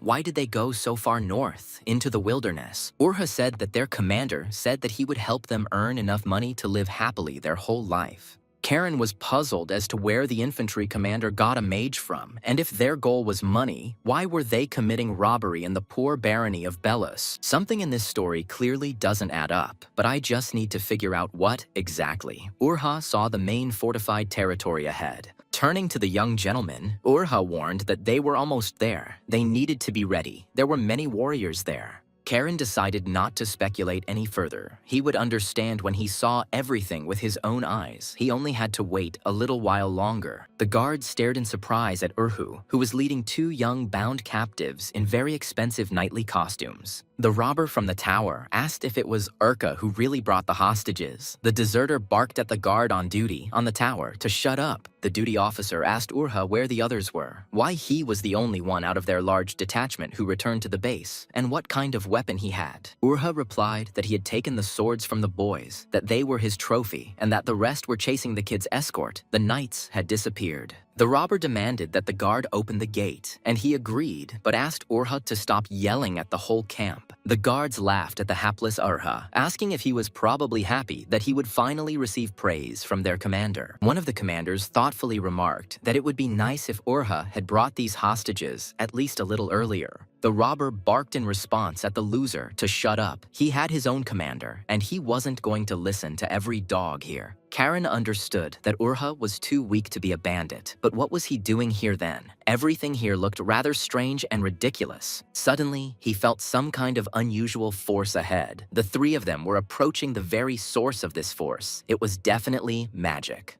Karen had been having a strange premonition for a long time now. His sword guillotine also reacts. Could it be that they were facing evil? Leo drew his brother's attention to those strange things on the fence, a place that would have caused a chilling horror in any ordinary person. Karen looked in the direction of Leo's gaze and saw large birds nailed by their wings to wooden posts. It turns out that these monsters hanged their victims. There were large pools of blood under all the pillars. These were clearly sacrifices. There was no doubt that a dark magician was at work here. He was helping the bandits, and they were serving the evil sorcerer faithfully. Urha and his 2 supposed captives approached a huge magic circle, glowing with evil power, the power increasing. Karen shouted to Urha to immediately untie the ropes and give them the swords. The robber immediately obeyed. Leo looked at the circle. The younger brother told his brother Leo to release Sylphide, but Raphael's son didn't immediately understand what Karen was telling him now. But Karen only added that his sylph would soon be needed. They were facing a difficult battle now. They needed to kill the dark mage. Ghostly warriors appeared in the magic circle. They were decayed skeletons, armed like warriors or even knights. Seeing the dead, Urha hiccuped in fear and jumped back. He had never seen such horror in his life, especially here. The squad of the dead prepared to attack the uninvited guests. The young wolves drew their swords, and Urha desperately clenched his mighty fists. Suddenly, they heard the mocking voice of the bandits' commander. He said, "The hostages are going into their hands themselves. How sweet." Shooters appeared on the rooftops everywhere, and the commander mockingly greeted the noble guests. "Welcome to my lair." After examining the duke's grandchildren, the chief bandit of the barony, Belus, noticed what charming little warriors they had as guests. Cain looked around. The dark mage was nowhere to be seen. Maybe he was hiding somewhere and casting spells. He always considered mages to be real assholes. The young man raised his sword to Urha's throat and loudly warned that if they moved, he would cut the bandit's throat, whether that would suit them. Leo was puzzled as to why the hell Karen was taking hostages, and what about noble honor, but the young man didn't even bat an eyelid. He needed time. Everyone stared silently at the young offspring of Duke Reston. The dead also froze in bewilderment, while Caney assessed the battlefield. The commander of the bandits asked if a nobleman takes hostages, and didn't nobles say that their honor is above all else?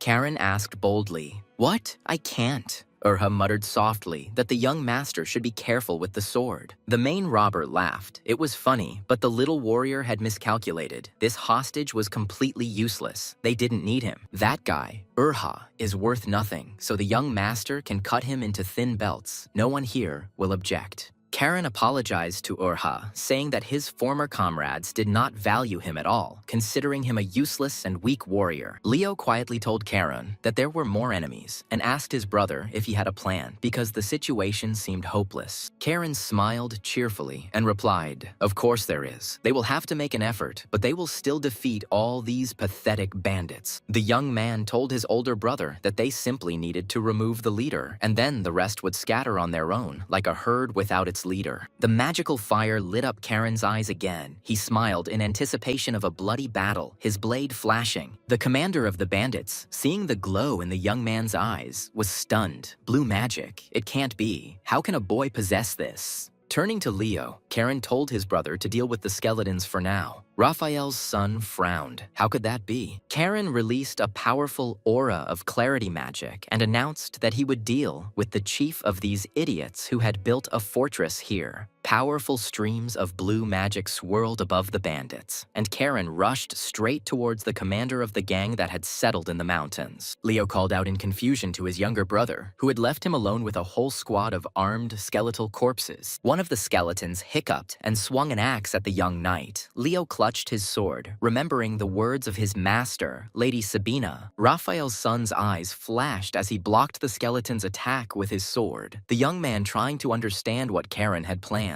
And how, I wonder, is Leo supposed to deal with all these skeletons alone? There are quite a lot of them here, and they are strong. Seeing the strange boy approaching, the bandit commander ordered the archers around him to shoot at the youth. Karen responded. Too late. He used the third form of the blue wolf sword technique called wave. The shooters screamed. The cutting magical flow cut off hands and chopped off arrows. The leader's entire guard turned out to be completely useless in this situation. The leader cursed. He never expected that some kid could master the Blue Wolves' sword magic at such a high level. Karen flew up to the bandit commander and said that he was bothering him, that he was hiding a dark magician somewhere here, and that he needed to be found. A stream of sword magic cut off the leader's right hand. Thus, the young man punished the robber for distributing psychotropic substances. The leader squeezed his wounded hand and fell to his knees with a cry, trying to relieve the terrible pain and stop the flow of blood from the large wound. Karen noted that if the bandit wanted to kill them, then he shouldn't have been talking so much. The leader groaned, calling the boy a puppy. The robber wondered why the Azure Sea Fortress needed other people's lands. Karen explained that his father's lands bordered this barony. The young man reassured the wounded man. He was going to deliver him to the Azure Sea Fortress alive, and then whatever happens, that's how it will be. Karen looked down to see his older brother Leo fighting there. Several chopped-up skeletons were already lying helplessly on the ground. Leo rushed among the enemies, dealing blow after blow. His aura was blazing. Karen praised his brother, and he's not bad at all in a fight. The young man shouted to his brother, "Keep it up, push back the undead with the power of the blue wolf sword. The skeletons definitely won't be able to withstand these techniques." The leader asked Karen with a grin if he really thought he could get out of here alive, and the guy asked what the bandit's name was. The bandit commander replied that he was Michael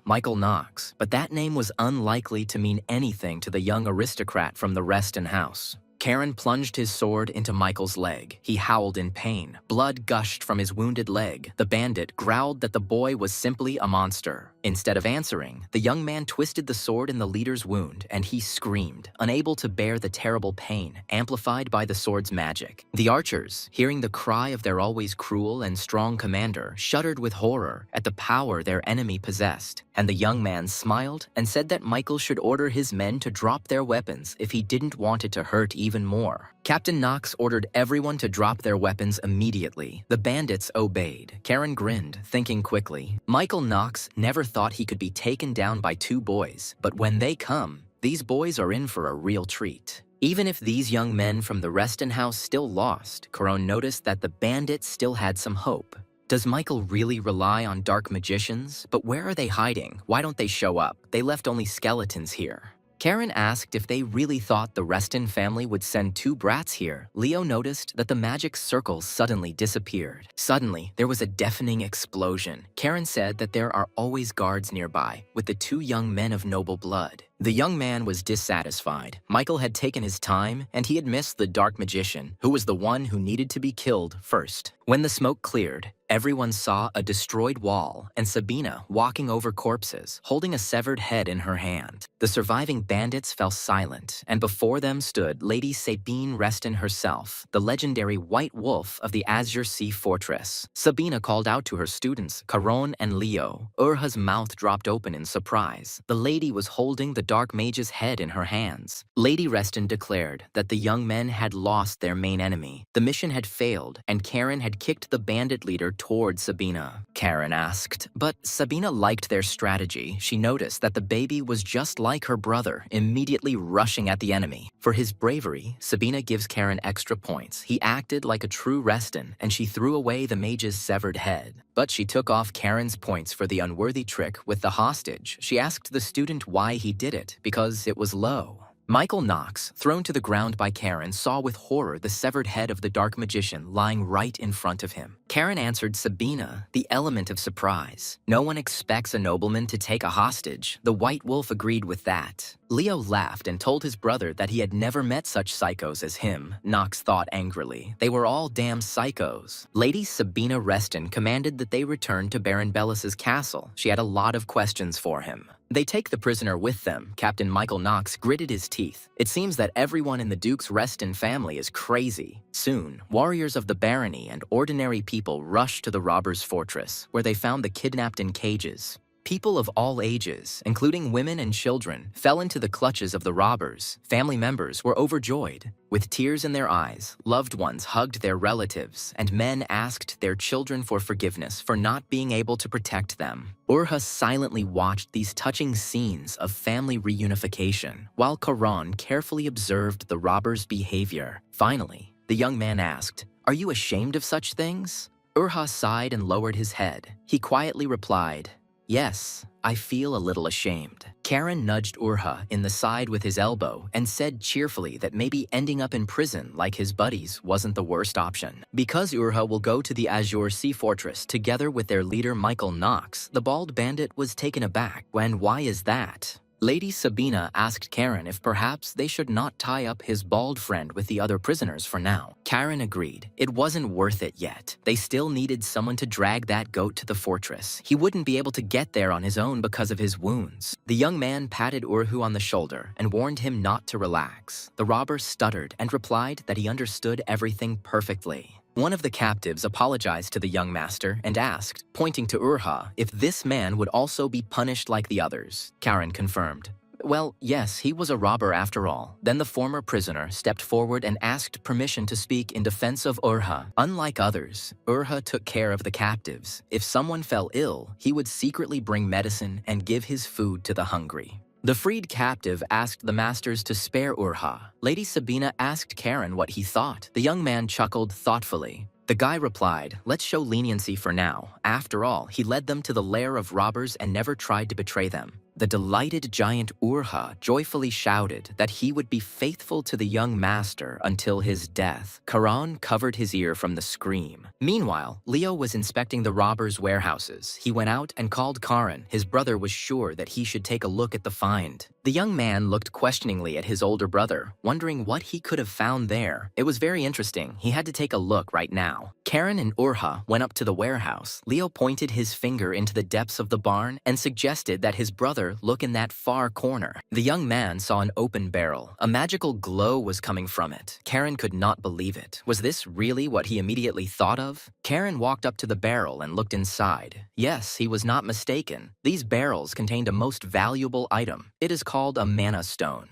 So that's why such a huge band of bandits settled in these mountains. Here they mined this most valuable natural mineral. The tied-up bandits were led through the streets of the barony. People shouted, hooray, shouted that the bandits deserved it. They were finally caught. Looking at the joy of the inhabitants, Leo asked Karan whether Rohan would arrange a feast for them after such a significant victory for the barony. But Karan didn't listen. He already knew that there was another reason why the gang had settled in the mountains of the unremarkable barony of Belus. Most likely, the Baron's family did not mention this reason because they did not know about the existence of a mana stone mine here. While Karan could not judge the quality of these stones, but this mine could bring in a good income, Leo looked at his brother in surprise. A predatory smile played across Karan's face, and Leo was amazed at the expression on his face. He had never seen such a thing on his younger brother before. Lady Sabina Reston noticed that the young Baron came to greet them without waiting for them to enter their house. A delighted Rohan greeted the knights. He was very glad that they all returned unharmed. The prisoners were sent to prison. Sabina told Rohan that they would take the leader of the bandits and the one who was carrying him with them. The young Baron agreed. He turned to Sabina, but she said that she was only there as a guard and that Rohan should discuss all questions with her students. Rohan prepared a banquet and offered to talk there, but Karan objected. They needed to go back, so they needed to talk now. The young Baron was a little embarrassed. He wanted to talk to Karan about payment for his help. He wanted to ask for a delay. There are currently no funds in the lands of the barony of Belus to pay the fortress. Leo noticed that his brother had that expression again. Karan said he was curious why the bandits had chosen the barony of Belus, of all places, and Rohan was confused. And the young man continued, the barony of Belus is a wilderness. There is nothing special here, a real hole. Rohan gritted his teeth, but endured. In short, these guys needed something completely different. They were getting this. Karan showed the stone. Rohan was surprised. What is it?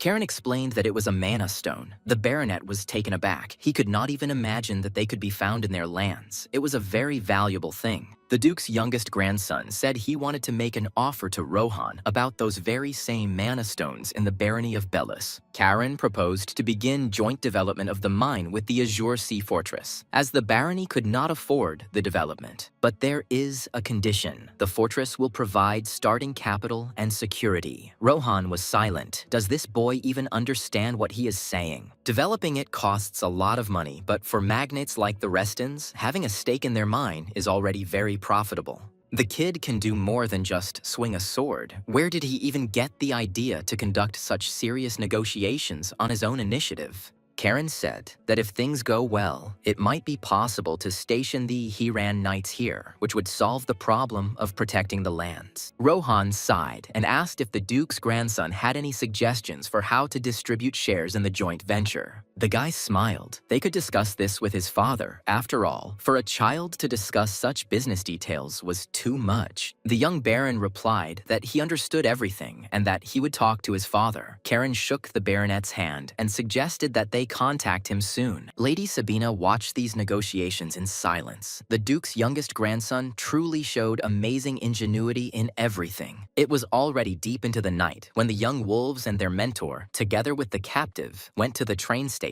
While they were standing on the platform waiting for the train, Leo asked the foreman why she had said in the robber's den that everything would get complicated. Sabina picked up the bag and said, "It's all because of this man." Leo asked if the reason was really the dark mage she fought with. The white she-wolf replied, "This is not just a dark magician." Karan did not understand in what sense, not just a dark magician, but who this is anyway. Sabina explained that it was Ted Delicad, a dark circle mage and one of the Empire's most wanted criminals. Karen was stunned. The problem was that the mage was wandering around the Empire with deserters from the south, and while he and Leo were messing around with the little things, they missed the most important thing. Although Karen becomes stronger by fighting strong enemies, he would have defeated the dark mage without having to waste time on his minions. Lady Sabina summed it up. This task can be considered a failure. Karen must remember this, the guy replied. Yes, master. Leo lowered his head sadly. He felt out of place here. Sabina noticed this and said that Leo should remember this too. Raphael's son immediately replied to Lady Sabina that he would remember all her instructions, but they tried very hard to complete their first task. Sabina noted that Leo did much better than she expected, especially considering it was his first fight against the undead. Leo could use a little more self-confidence. The young man literally beamed with happiness upon hearing these words from his beloved master. Despite it being nighttime, the Azure Sea Fortress was bustling with activity. The head of House Reston had finally returned to the main estate. Henry greeted the master. Hilo asked what had happened. The butler reported that the knights sent to the west had returned. Also, the young gentlemen, Leo and Karen, have completed the task in the barony of Bellis and are returning home with Lady Sabina and the captured leader. Suddenly, a breathless servant ran up to Hilo Reston, and the head of the ducal house asked in surprise what else could have happened. The servant handed the master a scroll and said that he had received an urgent letter from the imperial palace. Hilo was very surprised. The emperor said nothing when Hilo was in the capital. He unrolled the scroll and ran his eyes over the letter that was brought. The head of the family was perplexed by what this all meant. The emperor himself was inviting young Karen to the capital for a personal audience. Strange? Meanwhile, the train from the Bellis barony approached the Azure Sea Fortress station, and the young knights and the master were returning home. After finishing reading the emperor's letter, Hilo smiled. It seemed his youngest grandson had made a lasting impression on him from the very first mission. It was not for nothing that the mighty blade of the family founder chose him. Perhaps Karen will lead the house of the Dukes of Reston to unprecedented heights. Finally, the night train stopped at the Azure Sea Fortress, and Leo and Karen, accompanied by Sabina, returned to their native fortress. The broad-shouldered Urha also stepped onto the platform, holding on his shoulder the wounded but still tightly bound leader of the bandits, Michael Knox. Urha asked in surprise, "Is this the Azure Sea Fortress?" The leader quietly asked Urha. He didn't believe that brat. Michael said Urha himself would soon end up in prison. If they wanted to survive, they would have to wait until they let their guard down and... But Urha didn't let the leader finish. He hit him with a huge fist and demanded that Michael Knox finally shut up. Urha asked the leader if he really thought he would listen to the one who said that he, Urha, was useless and could be killed. Pale Reston quietly approached the company and noticed that there was always noise around Karen. He wondered why this was happening. Karen was very happy to see his father. He praised his son and asked his aunt how she was. Sabina realized that Pela was called by her older brother. Perhaps it was because of what Caron had done in the Belus barony that Pale noticed that despite her grumbling, Sabine was pleased. Leo bowed to Uncle Peel and asked how he was doing. Karen's father was surprised. Raphael's son had changed a lot. Pale said with a smile. He heard that Leo also did a great job with the task in the barony. Rumors spread very quickly. Karen's father was sure that his brother Raphael had also heard about this and would be very pleased with his son's achievements. Leo thanked him. Pale assumed that the boys were probably very tired from the journey and suggested going upstairs so they could eat and rest. Sabina said that the situation in the Empire seems unstable. Maybe Pale knows some details about what is happening now. Pale replied that influential houses, besides ours, were forming alliances, mainly around the Duchy of Samone and the Marquisate of Diaz. Father was going to meet with the noble families in the capital to understand the situation, but he angered everyone after talking with the emperor. The Samone and Diaz families were key figures in the overthrow of the Mad Emperor, and now they hold real power in the empire. Hilo stepped away from central power after the overthrow of the Mad Emperor, believing that this would be better for the future of the empire. Sabina noted that it seemed like the era of peace was coming to an end. Pale agreed that whether they liked it or not, it was time for their family to act. Perhaps what Karen did will play into the family's hands, giving them a legitimate reason to station troops in Bellis and expand their influence. Sabina told Pale that his son had worked very hard. He had done something useful for the Duke's House of Reston just in time. Pale laughed sheepishly. Oh, Auntie really praised him too much. Sabina reminded him that she wasn't praising him at all, but the nimble little Karen. The young wolves were met by the commander of the He-Ran Order. Sir Xerus praised Karen, saying that he was a good boy and lived up to the expectations of his teachers. The knight said that he had already heard about the achievements of Karen Reston. He and Leo had defeated a gang of deserters in the mountains of the Bellis Barony. Karen explained that the Shaggy One was their leader. Xerus decided to start the interrogation right away, while the bandit was alive, in order to find out everything he knew. Hans asked Karen who the one carrying the leader was. The young man clarified. Was he asking about the bald giant or something? Karen replied. The bald one is also a robber, so take him. Urha was taken aback and looked questioningly at the young master. The boy laughed. Okay, he helped them, so they just need to ask him and let him go. He will be his personal assistant. Karen waved to Xerus and said that they would go and rest, but the Blue Wolves commander objected. Their mission was not yet over. They also need to submit a report on the completed task. This is for the redistribution of tasks and improvement of their future results. Karen grimaced. Each of them should do a report. Sir Xerus replied that they could easily write one report for both of them. The younger one exclaimed, "Great," since he was covered in blood. Brother Leo would have to deal with the ink, the older one objected. Together it would be faster. Karen hugged his brother conspiratorially and said,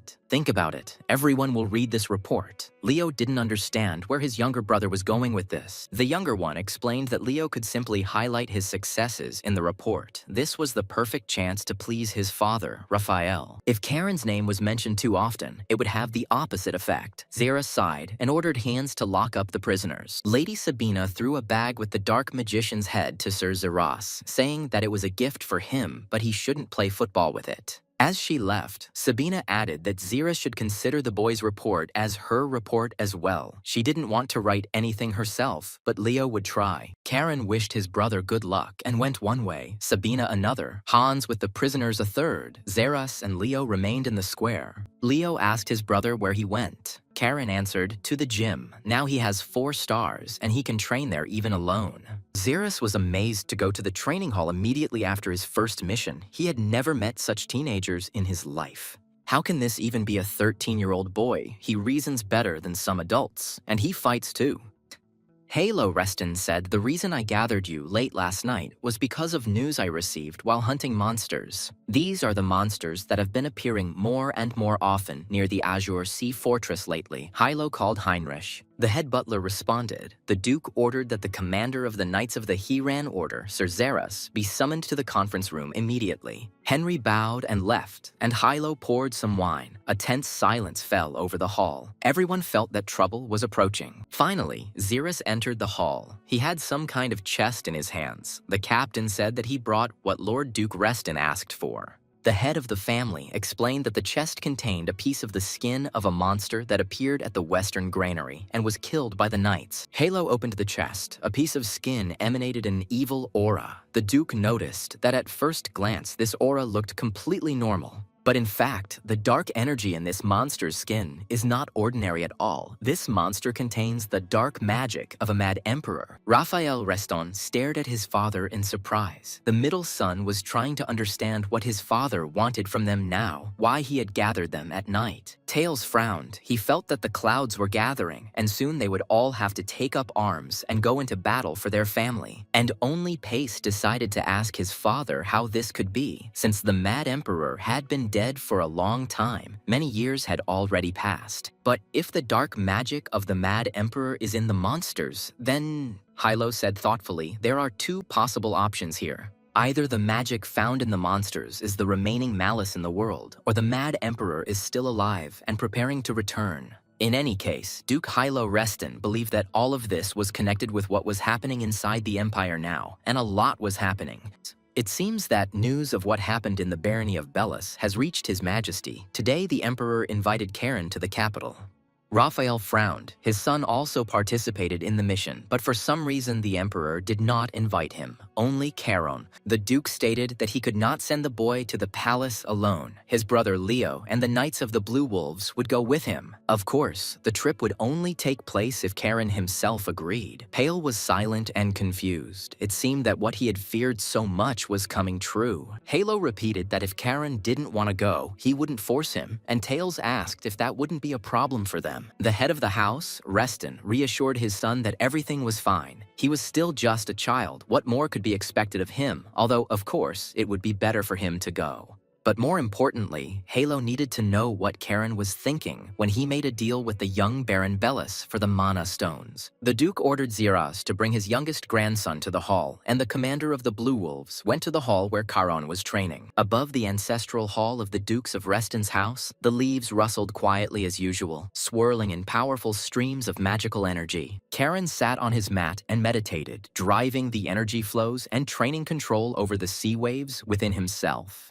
Xerus came in and quietly watched the training. The young man asked when the commander managed to arrive. He did not notice him right away. The head of the Blue Wolves' nightly order replied that he had only been here recently, that this hall was surprisingly powerful, and that it was pleasant to simply be here. Charon, getting up, said, "They say that only family members and Zeras are allowed in here," but the young man did not remember the wolf entering the hall before. It must have been something urgent, since Xerus came here in the middle of the night. The young man looked questioningly at the commander of the Order of the Blue Wolves. Xerus lowered his head and remained silent, enjoying the energy of this amazingly powerful place where the Reston mages trained. The commander of the Knightly Order told his protege that it looked like Charon would soon have to go to the capital to the court. The young man was very surprised at what he was doing in the capital. Usually, young nobles are introduced to the emperor at a more mature age. Xeras explained that the head of the Reston Duke's house had summoned Charon to a family council, and the young man would be able to find out all the details from him. Soon, Xerus returned to the castle with Charon Reston.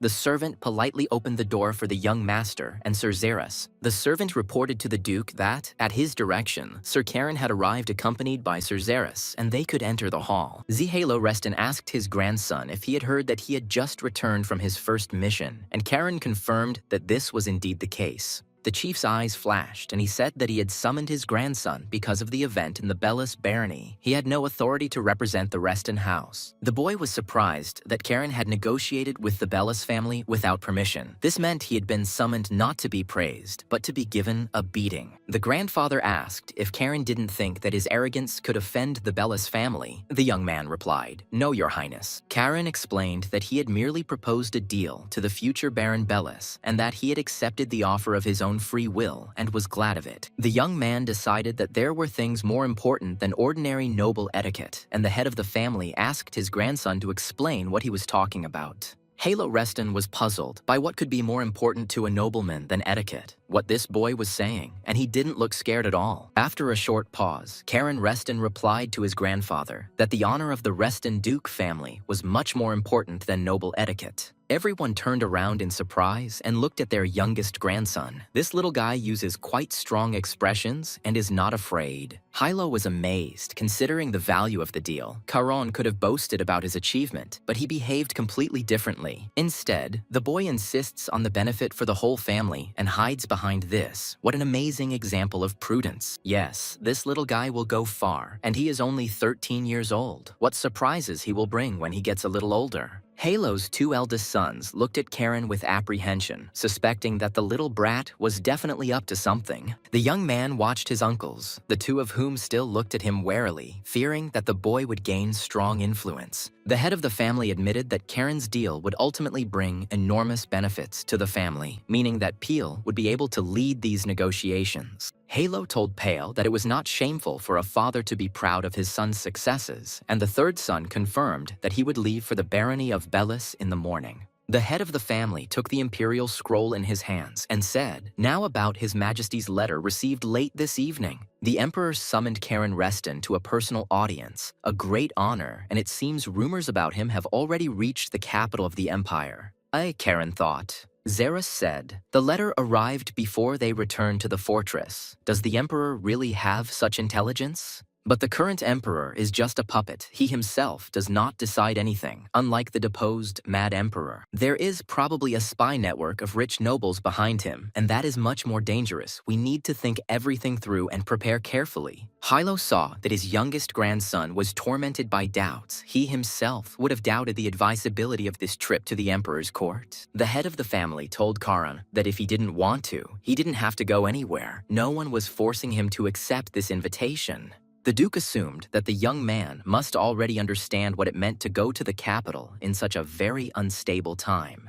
The capital's aristocrats will certainly want to see what the boy is like, but it might be wiser not to attract attention. Pale looked at his father carefully. He could have not given Karan a choice, so why was he doing this, giving the right to choose to a child? After a couple of minutes of thought, Karan replied that since the emperor himself had summoned him, of course he should go to this audience. Besides, the boy hasn't seen his other grandfather for a long time, and he'll also visit his relatives on his mother's side. He loves them very much. Karan asked if he would go alone. Leo was also on this mission in the Bellis barony. It would be very unfair. The head of the Reston family replied that if this trip to the capital took place, Leo would go too, and Hans's detachment would also go with them. The young man was genuinely surprised. If his maternal grandfather was there, would they really need an escort? Hilo growled that the guards would not protect Karan, but everyone else from him, who knows what other misdeeds he might do in the capital. The Blue Wolves commanders smiled slightly. For once, the young heir of House Reston didn't need any protection. The Duke let his grandson go, saying that he could go in 3 days. He would be leaving for the capital of the empire. Karan bowed. Yes, grandfather. The next day, Karan and Leo, along with Pale, went to negotiate in the Bellis barony, and the negotiations were soon concluded. Rohan Bellis thanked everyone for their efforts, and all the terms of cooperation between the two families were discussed and agreed upon in detail. Pale Reston asked the future Baron Bellis whether his father, old Baron Bellis, the current owner of the lands, was aware of these conditions. Rohan nodded his head affirmatively. Of course, his father knew, and he also agreed to these conditions. This was very beneficial for the barony. 80% of the mine's share goes to the Restons, 20% to the Bellises. Given the value of the stone, this is considerable economic power. But Pale Reston did not understand the clause about transferring 5% of the Bellis family's share to Karan and Leo, and how the barony would benefit from this. It cannot be denied that these two have fulfilled the barony's request brilliantly, but for a reward for young knights, this is too generous. Rohan graduated with honors from the Imperial Academy, and he himself understands that this is too much for two young guys.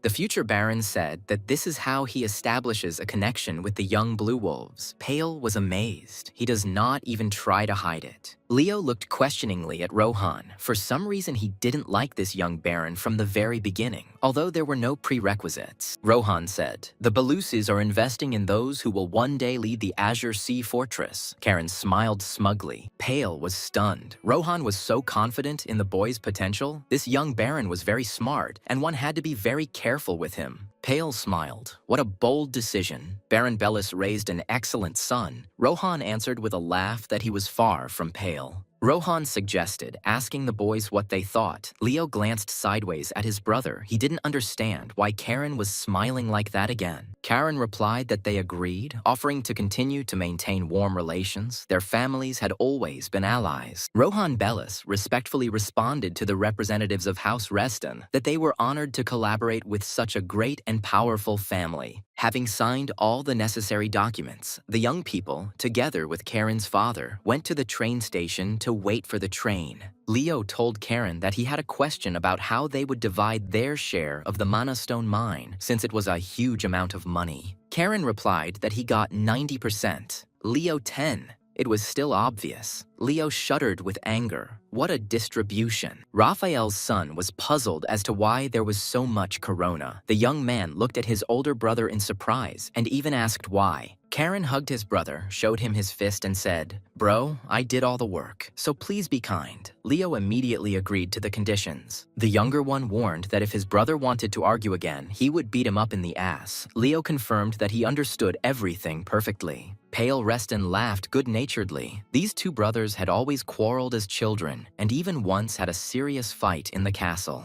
And now, they are inseparable. Karan has been periodically bullying his brother for these 3 years in the castle, and he didn't know where to go. But But Pale still considered his Karen a cute little boy, and his games completely harmless and even funny. Leo was very worried. He couldn't even believe that he was going to the capital of the empire. The young man couldn't find a place for himself and nagged his brother. He only heard various rumors. He doesn't really know anything. He asked Karen what he should do. He answered that the brother should not make noise. But Leo objected. They were going all the way to His Majesty, the Emperor. A little anxiety before such a trip was completely normal. Leo's dreamy cheeks flushed. They would be able to go to balls. He had heard that the capital of Decus was full of beauties. Karen sighed. Lady Sabina, with a bottle of wine in her hands, cheerfully confirmed that Decus really is a very interesting place, with lots of people and plenty of strong warriors. She was sure that this trip would be a very good experience. Leo was surprised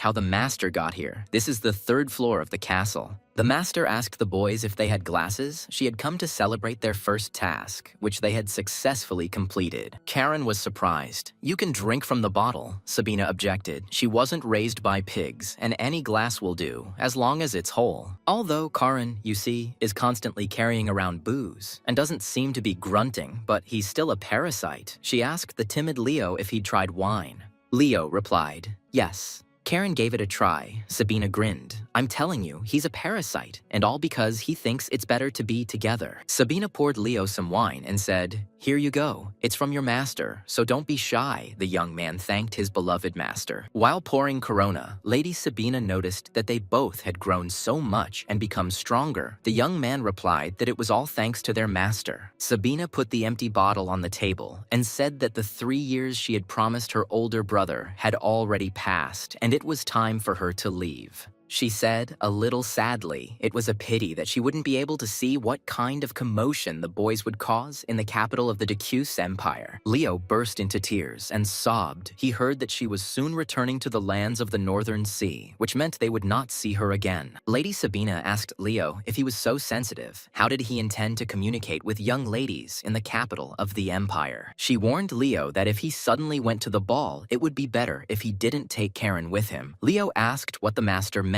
Sabina explained that with Karan's looks, talent, and gifted tongue, it was really unclear what the outcome would be. A tipsy Leo imagined a crowd of fans around Karan and himself, modestly standing to the side with tears of resentment in his eyes. Leo sobbed as if it had already happened. He walked up to his little brother and put his trembling hand on his shoulder. The young man timidly asked his younger brother not to interfere with his happiness. Karen flared up and yelled, Leo, you fool, at least thought about the consequences. Sabina ordered everyone to shut up and drink. Karen supported her. Stop talking nonsense. Let him drink Xeris's excellent wine. That night, before sending his grandchildren to the capital, the head of the Reston house also indulged in his favorite alcohol in his huge office. There was a knock at the door. Pale told his father that it was him. Ilo shouted to his son to come in. He was just waiting for him to arrive. The youngest son bowed and asked if his father had called him, and he confirmed that he had heard that the negotiations with the Bellises had been successful. Just think, they handed over part of their share to Karen and Leo, Pale said. It seemed the young baron's opinion was supported by everyone.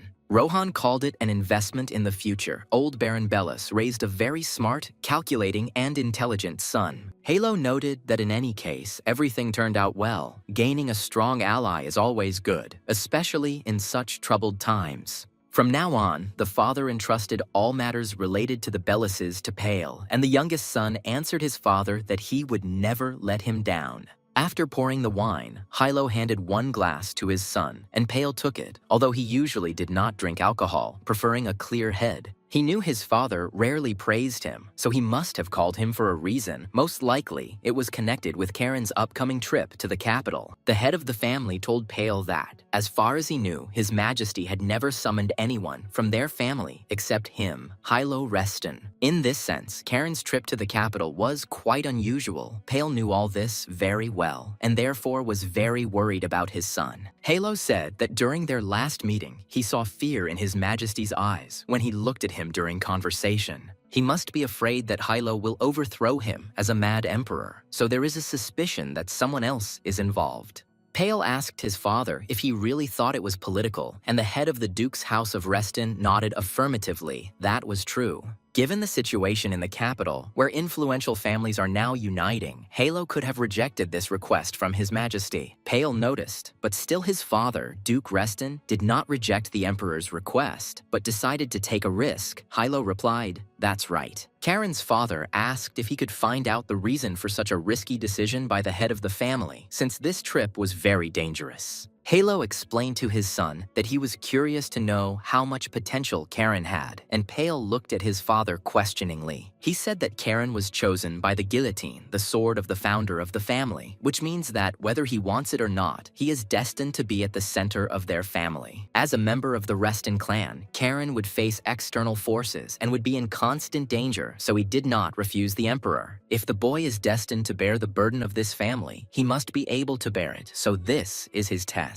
After listening to his father's explanation, Pale Reston drank the contents of his glass in one gulp. He didn't like all of this, but it was too late. The strong alcohol burned Pale's insides, and he gulped in air greedily, the Duke looking at his youngest son with a smile. Halo asked, Pale must be very worried about Caron and the dangers that might threaten him in the capital of the Empire. Having come to his senses, Pale answered his father that he believed in his son, in his talent and strength. He had always been very reasonable and courageous. The Duke looked in surprise at his youngest son, whom he had considered a worthless and untalented man for many years. How wrong he was. The head of the family sighed with relief, which meant that Pale believed in his young son. This was a very good answer from a reasonable and strong father. For the rest of the night, few people slept in the main castle. Everyone was excited about the upcoming trip of the young heirs to the capital.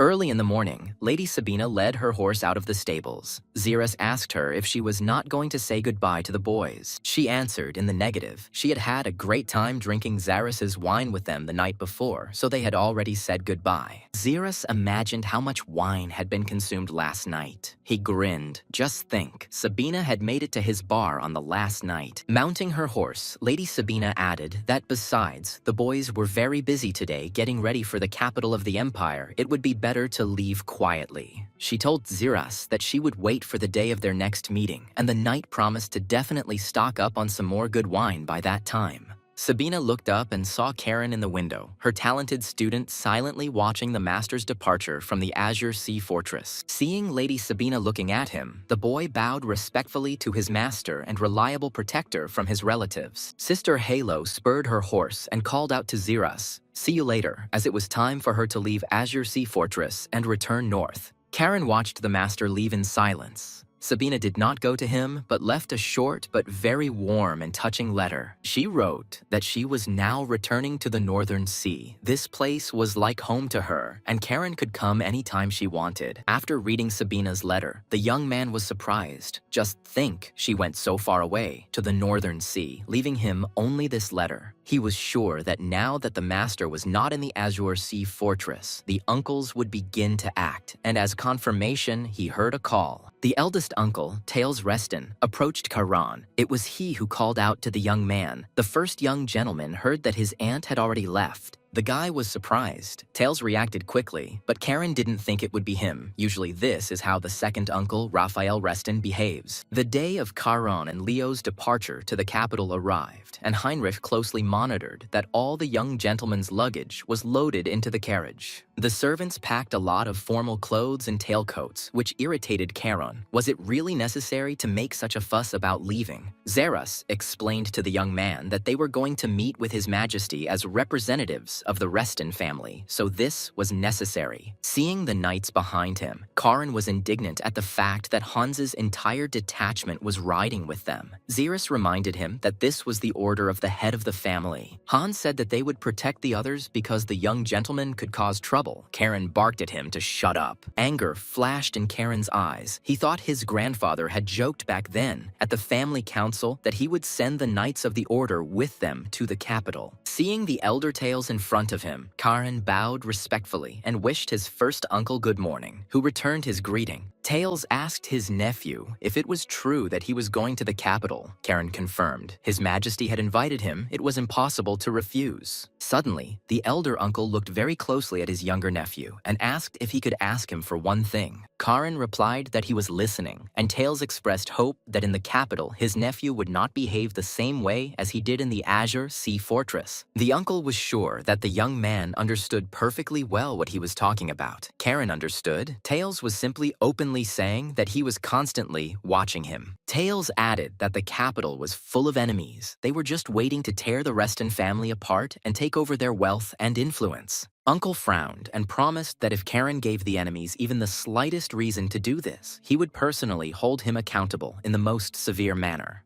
Karen smiled broadly and thanked his uncle for his advice, promising that he would try his best to live up to his expectations regarding behavior. Tails wished his youngest nephew a good journey and headed away. Karen looked thoughtfully at his back, and so it began. Neither uncle nor nephew uttered another word. Tails majestically departed, leaving the young man to ponder near the window. Karen chuckled to himself. He would ask him to answer with all severity. It seemed that Tails already saw himself as the head of the family instead of his father. The young man's eyes flashed. Did Tails really think that he could put pressure on him with his status as the firstborn and the first young master of Reston? So Karen will certainly make the arrogant face of the boar Tails grimace. Just let him wait a little. All the fun is still ahead. Finally, all the young gentleman's luggage was loaded. The servants announced that they were ready to depart, and Karen, Leo, and the knights could board. Urha ran to Caron as fast as he could, and the young man warned Hans that he would not forgive him if he continued to pester him in the capital of the empire. Urha bowed to the young master Karen and thanked him once again for giving him a chance to return to a normal, honest life.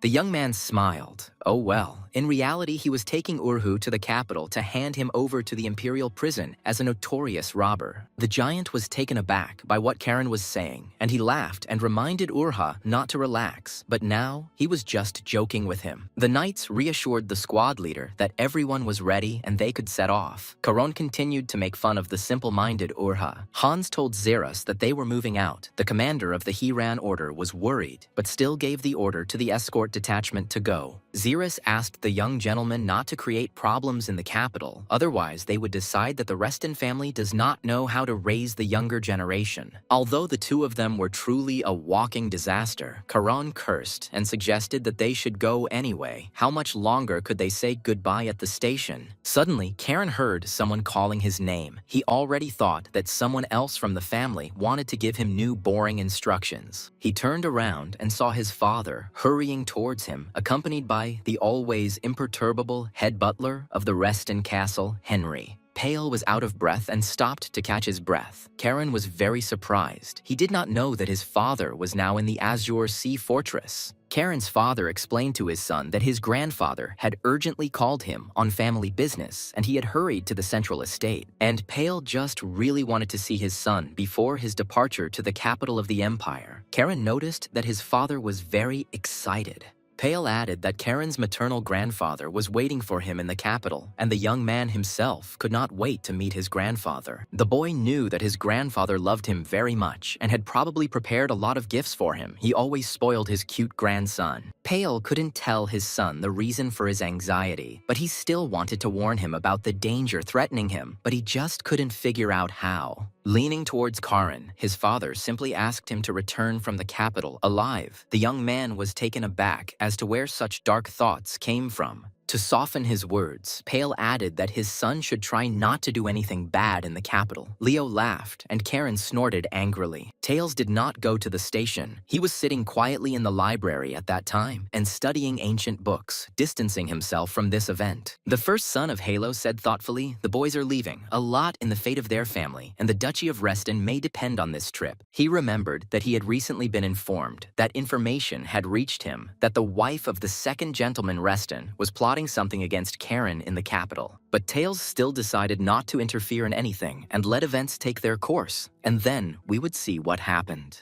The train quickly pulled away from the station. Karen asked Hans when they would arrive at their destination, how long it would take them to get to the capital. Hans replied to the young man that the journey to Dekas by train would take about 6 hours, and they would also pass through the autonomous territory of Tibia. Leo said it was that strange city where the commoners elected their own mayor, and Tibia was also heavily dependent on trade and industry. Karen added that the biggest money in the empire revolves in this place, which means that it is capital that determines a person's status there. Hans noted that due to the enormous flow of money and influence in the empire, the rulers of other lands were trying their best to contain Tibia. Karen knew that people sometimes fled tyrant rulers and settled in autonomous territories, but Tibi was friendly to Reston Fortress. Hans said that sometimes the Blue Wolves Order also takes large orders from Tibia, and Karen was very surprised that the order serves someone else. A voice on the train announced that they would soon enter the Taibi Autonomous Territory. Karen wanted to go there sometime and see it. Karen asked with a smile if they should run away to Tibia when it was all over, and Leo took up the idea, saying that he wanted to go there too. Suddenly, Karen became wary. He felt the approaching danger. He looked at his sword. His aura flared with rage. The young man realized that the guillotine was reacting to something, which meant that some kind of evil was very close to them, and they needed to prepare for battle with the enemies. The sword senses a threat, and the guillotine is never wrong. Karen was convinced of this more than once, but where is this enemy now? Karen wondered if Uncles Tails or Raphael had sent their spy among the escort, but that was highly unlikely. No, the uncles are not so stupid as to take such a big risk. Hans, seeing that the guillotine was glowing brightly, asked Caron what was going on.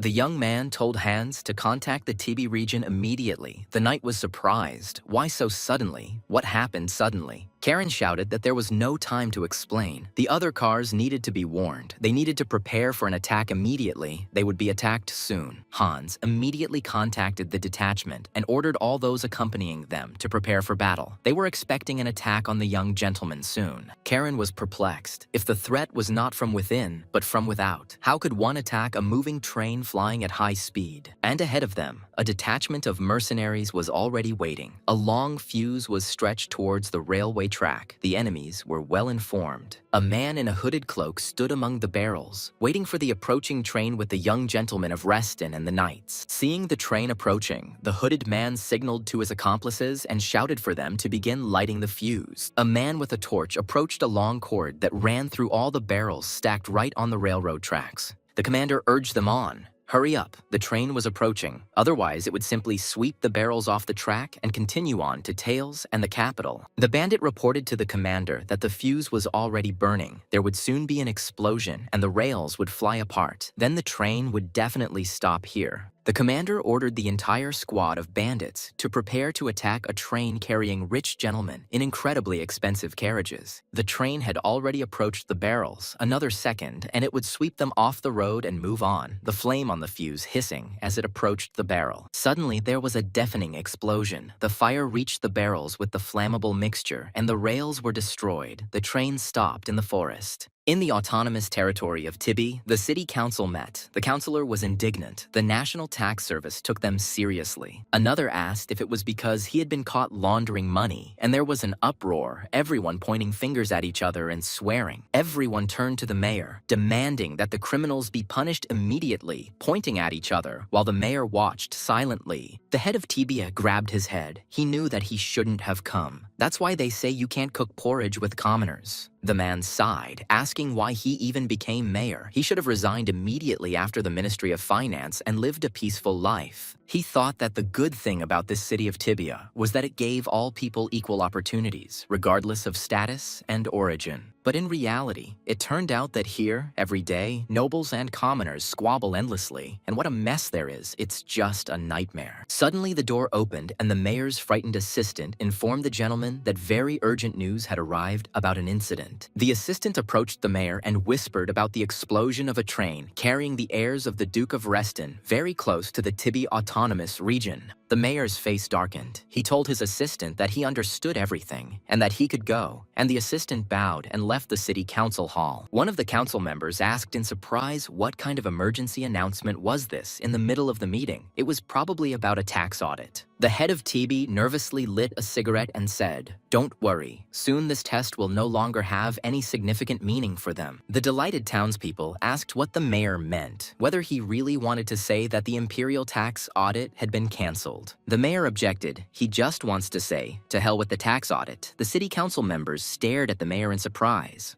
5 minutes ago, a train traveling to the capital from the Duchy of Reston exploded. The grandchildren of the Duke of Reston were on that train. The council members were taken aback. They asked what the mayor wanted to say. He answered, "And what do they think? God forbid the boys died." The mayor, without finishing his cigarette, threw it into his glass of wine and said gloomily, "It's simple. They're all dead now. Duke Reston won't forgive that." The explosion caused some of the carriages to derail and fall near the railway, leaving a huge crater at the site of the explosion. Karen opened his eyes. Their carriage was lying on its side. The young man moved. His arms and legs were intact, which meant he could fight. The young man stood up from his seat. Everything in the carriage was turned upside down. He had come off the rails and was lying on his side. Hans was bandaging the wounded Leo. Hans turned to Karin and asked if he was hurt. The young man felt dizzy, but he replied that it was just a couple of scratches. The squad leader demanded a report on the situation. It turned out that one knight was seriously wounded, 2 were lightly wounded, and Gale was seriously wounded. Orha reported to the commander that they had 2 dead. Karen thought that since even Orha was reporting, things were really very bad. Karen asked Hans if he knew where they were now. The knight replied, "About 10 kilometers from the autonomous territory of Tibie." The knights had already contacted the Tibie administration before the young gentleman had even woken up. They should have already done something. Hans told Karen that his squad would hold off the attacking bandits and that he and Leo needed to run as far away from here as possible and as quickly as possible. The knight persistently asked the Duke's youngest grandson if Karen had heard him, but the young man was looking intently at his flaming sword. The guillotine reacted again, which meant that enemies were very close. The young man grabbed his sword and saw that a fighter had approached the carriage. Karen's eyes flashed with blue fire. He said to the knight, "Forgive me, Hans, but we can't do this." He asked why. Karen explained that these idiots broke the law by attacking a vehicle carrying people, and this was tantamount to treason. And how far would they run from such enemies? Leo also had a wounded leg, but Karen's brother replied that he could still fight. The Duke's youngest grandson finished by saying that they had only one way out. To kill all the enemies and survive, there was simply no other way. Having said this, Karen cut off the leg of the bandit who approached their carriage with his sword. The mercenary screamed and fell to the ground, blood gushing out. Karen smiled bloodthirstily. The wounded bandit looked at the Duke's offspring in surprise. It seemed no one expected this from him. The surprised mercenaries saw a magical explosion that finished off the wounded man. The Duke's grandsons, Reston and Hans, were leaving their carriage. Seeing the boys, the bandit commander recognized one of them as the target of his attack. He silently watched the Duke's young grandson. Karen noticed that there were more of these bandits than he thought, but they could easily cope with such a number of enemies. Hans commanded his squad of knights to take up arms and protect the young gentleman. The Blue Wolves, on command, prepared for battle. All the surviving knights of the Hey Ran order took up positions, covering Leo and Karen, with the squad leader himself next to them. Hans told Karen that all the bandits in the squad were at least 3rd rank, and the young man noticed this too, meaning the fight wouldn't be the easiest. And the one in front of everyone, 6th rank, most of the bandits were hiding behind his back, in no hurry to meet the Blue Wolves. The bandit commander turned to Karen Reston and suggested that the young man drop his weapon and surrender before this bloody battle began. Karen realized that the voice had been changed by magic, which meant that this person did not want to be recognized. He was very curious to know who it was in front of them. Drawing his sword from its sheath, the mercenary promised Karen that if he cooperated, they would not kill all of his knights and servants. Karen smiled and told Hans that the bandit's goal was to take him, Karen, alive, and the knight understood what that meant. Everything was fine. When Hans realized what Karen was going to do, he exclaimed, "It can't be. The young master can't do that." But it was already too late. Karen shouted that this was not allowed. The bandits could not kill him, but he could kill them, and he had to take advantage of this. Hans grabbed his head. Could Karen really be serious? Leo gritted his teeth as he watched his little brother fearlessly rush into battle. The commander of the knights commanded the Blue Wolves to protect the Duke's grandchildren from the hooded mercenaries. Karen's sword was burning. The young man rushed into battle. Unlike Leo, he had no fear because the bandits did not want to kill him. Having reached the nearest robber, the young man struck him with his sword. Blood gushed out, and the mercenaries saw in horror that he was smiling. The mercenary fell to the ground and screamed. The others rushed to the boy. He did not look like a pampered aristocrat at all. The blue wolves followed Karen into battle, their mighty swords crossing with the thin, curved eastern sabers of the mercenaries. A bloody battle ensued. The ringing of metal and the cries of wounded warriors could be heard. The knights began to push back the bandits, killing them. Karen was at the forefront, mercilessly killing those who dared to attack their train and the heirs of the ducal house of Reston. The young man growled at the hooded idiots not to attack him one by one, but rather to attack him in a group so he could deal with them faster. Karen asked the frightened mercenaries why they were standing in the distance. Did they really want him to come to them himself? Well, that was no problem. One of the mercenaries cursed, "This Karen Reston is far from an ordinary boy, and no one warned them about it." And then their commander appeared behind the bandits, walking towards the nimble boy, whom no one dared to fight. He ordered everyone to move away as far as possible. He himself would deal with this overly aggressive and combative boy. Karen smiled. "Well, finally the boss has come out. Great, enough hiding behind the backs of your weak and overly timid mongrels." But before the young man could cross his sword with the leader of the mercenaries, the mighty hands appeared right in front of him, crossing his sword with the enemy. Karen asked in surprise what Hans was doing, and he replied that this man was a very dangerous opponent, so it would be better for the young man to step back. The mercenary, his eyes flashing, told Hans that the blue wolf seemed to be rushing too fast towards his terrible death. Hans frowned and growled. "We'll see who will be the first to go to meet death. He won't allow the Duke's grandchildren to die."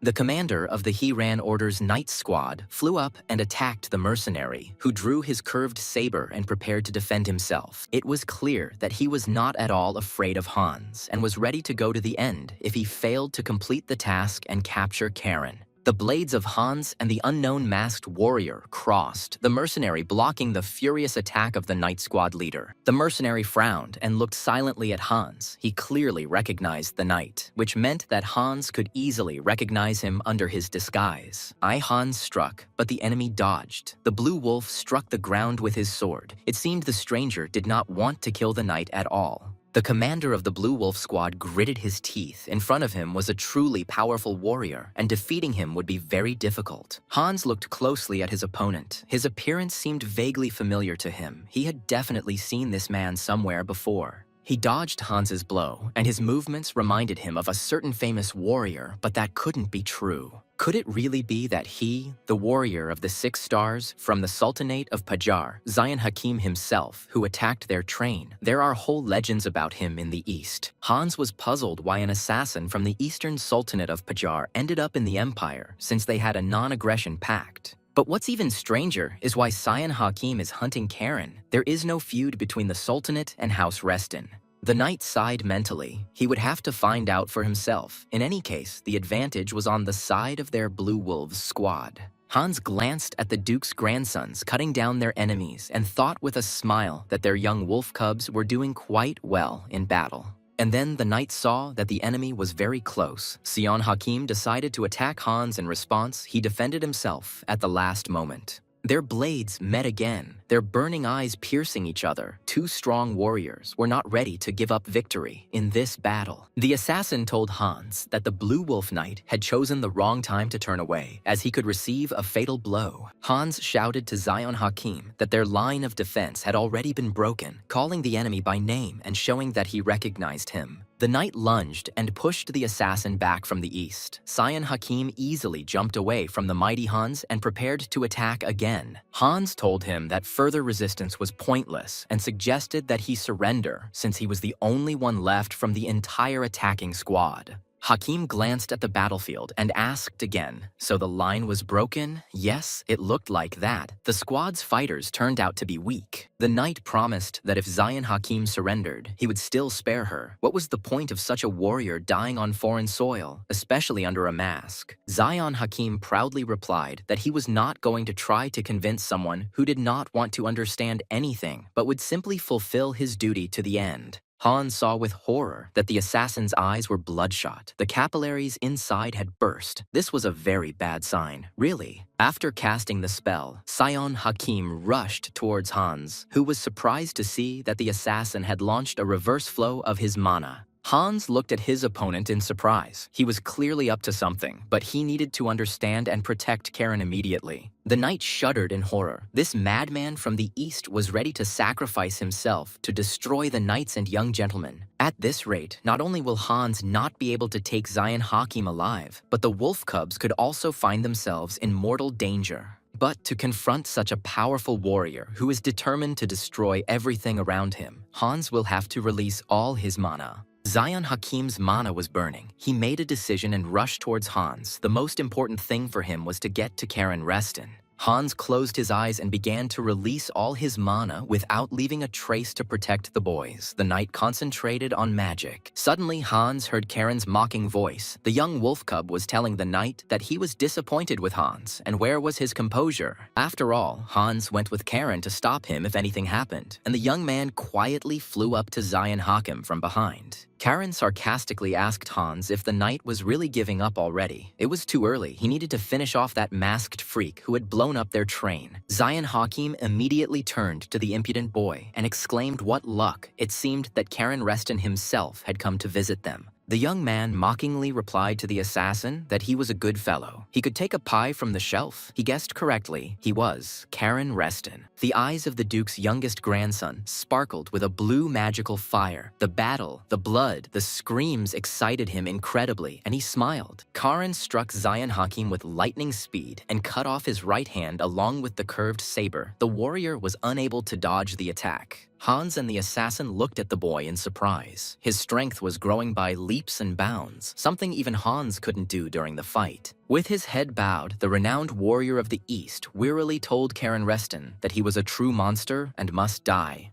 The young man smiled and thanked the assassin for his kind words, but suddenly Karen felt that something was wrong here. Something was happening. The guy looked at the sword in his hand. It was burning even more intensely. The weapon clearly still sensed danger, but was behaving somehow unusually. Karen realized that the guillotine was vibrating, which meant that some deadly deal had been made with the Eastern Sultanate of Pajar. Hans shouted to Zion Hakim that he had probably heard of Karen Reston's title, so there would be punishment for attacking him. The knight looked closely at the Eastern warrior. He was left without an arm, but for some reason he did not take his saber in his other healthy hand. Zion Hakim, clutching his wound, answered Hans with a grin that the knight no longer needed to worry about his future. Everything had already been decided long ago. Karen was perplexed by what was going on. This warrior was clearly planning something, but what could he really do without one arm, with a wound? But Hans had already understood everything. He shouted to his soldiers to immediately protect Leo, and he himself rushed to Karen, who was standing nearby. Leo's mouth opened in surprise. He looked questioningly at Hans and Karen. The young man could not understand what was going on there. The blue wolves immediately rushed towards Leo at Hans's command, trying to protect him with their bodies from the threat from Hakim. Hans shouted at Karen to stay put and immediately jumped towards him to cover the young master with his body. Meanwhile, Zion Hakim soared above the battlefield, his aura blazing ever more fiercely, scarlet, bloody sparks of flame flying from his eyes. Karen found himself pinned to the ground by the knight's massive body, and the young man indignantly asked Hans what the hell he was doing to him. The knight explained that Zion Hakim had cast a self-destruct spell. His body was filled with magic and would soon explode. Hans admitted guiltily that he had not immediately understood what Hakim had planned. The knight had asked Karen to forgive him. He should have realized this earlier. The young man looked in surprise at the assassin blazing in the sky. What must have happened for this warrior to decide to do such a thing? Zion Hakim sighed. His body was already beginning to disintegrate, and suddenly Karen heard a strange voice. It told him that he must survive.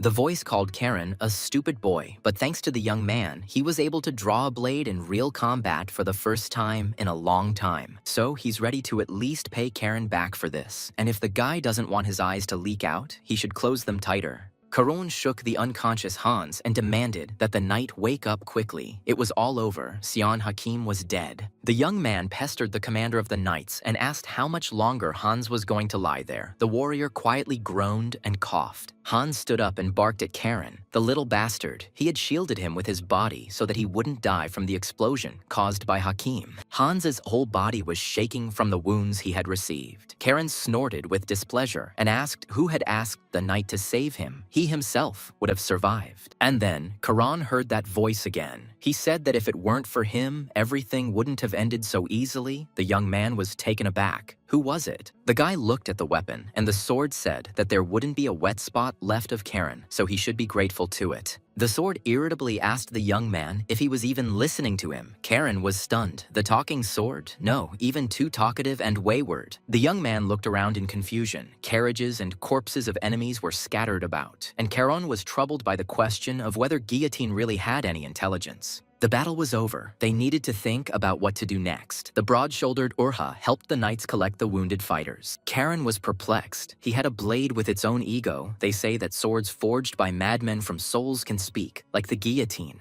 The sword was indignant and threatened that if Karen compared him to the damned ego sword again, he would cut off his head. The guy laughed in response. The blade exclaimed that the boy was a pathetic fool. If the sword had not spent all its mana to save him from the explosion, it would have definitely killed him. Seeing the carriage, Hans asked if it was really the enemy again. But Karen reassured the knight that they were definitely not enemies, but rather that reinforcements had arrived. Karen asked the sword if the only way to replenish the weapon's mana was to kill, and he replied that he could absorb its mana. The rider introduced himself. He was Karl, captain of the guard of Tibia. Hans greeted the arriving warrior and politely introduced himself. Karen decided that the sword, thirsting for the blood of its owner, was definitely cursed and put it back in its sheath. The latter was indignant. He could not speak in this sheath. Hans introduced Karl to the grandson of the Grand Duke Hilo Karen Restin. The young man told the sword to shut up and sleep, and he cursed in response.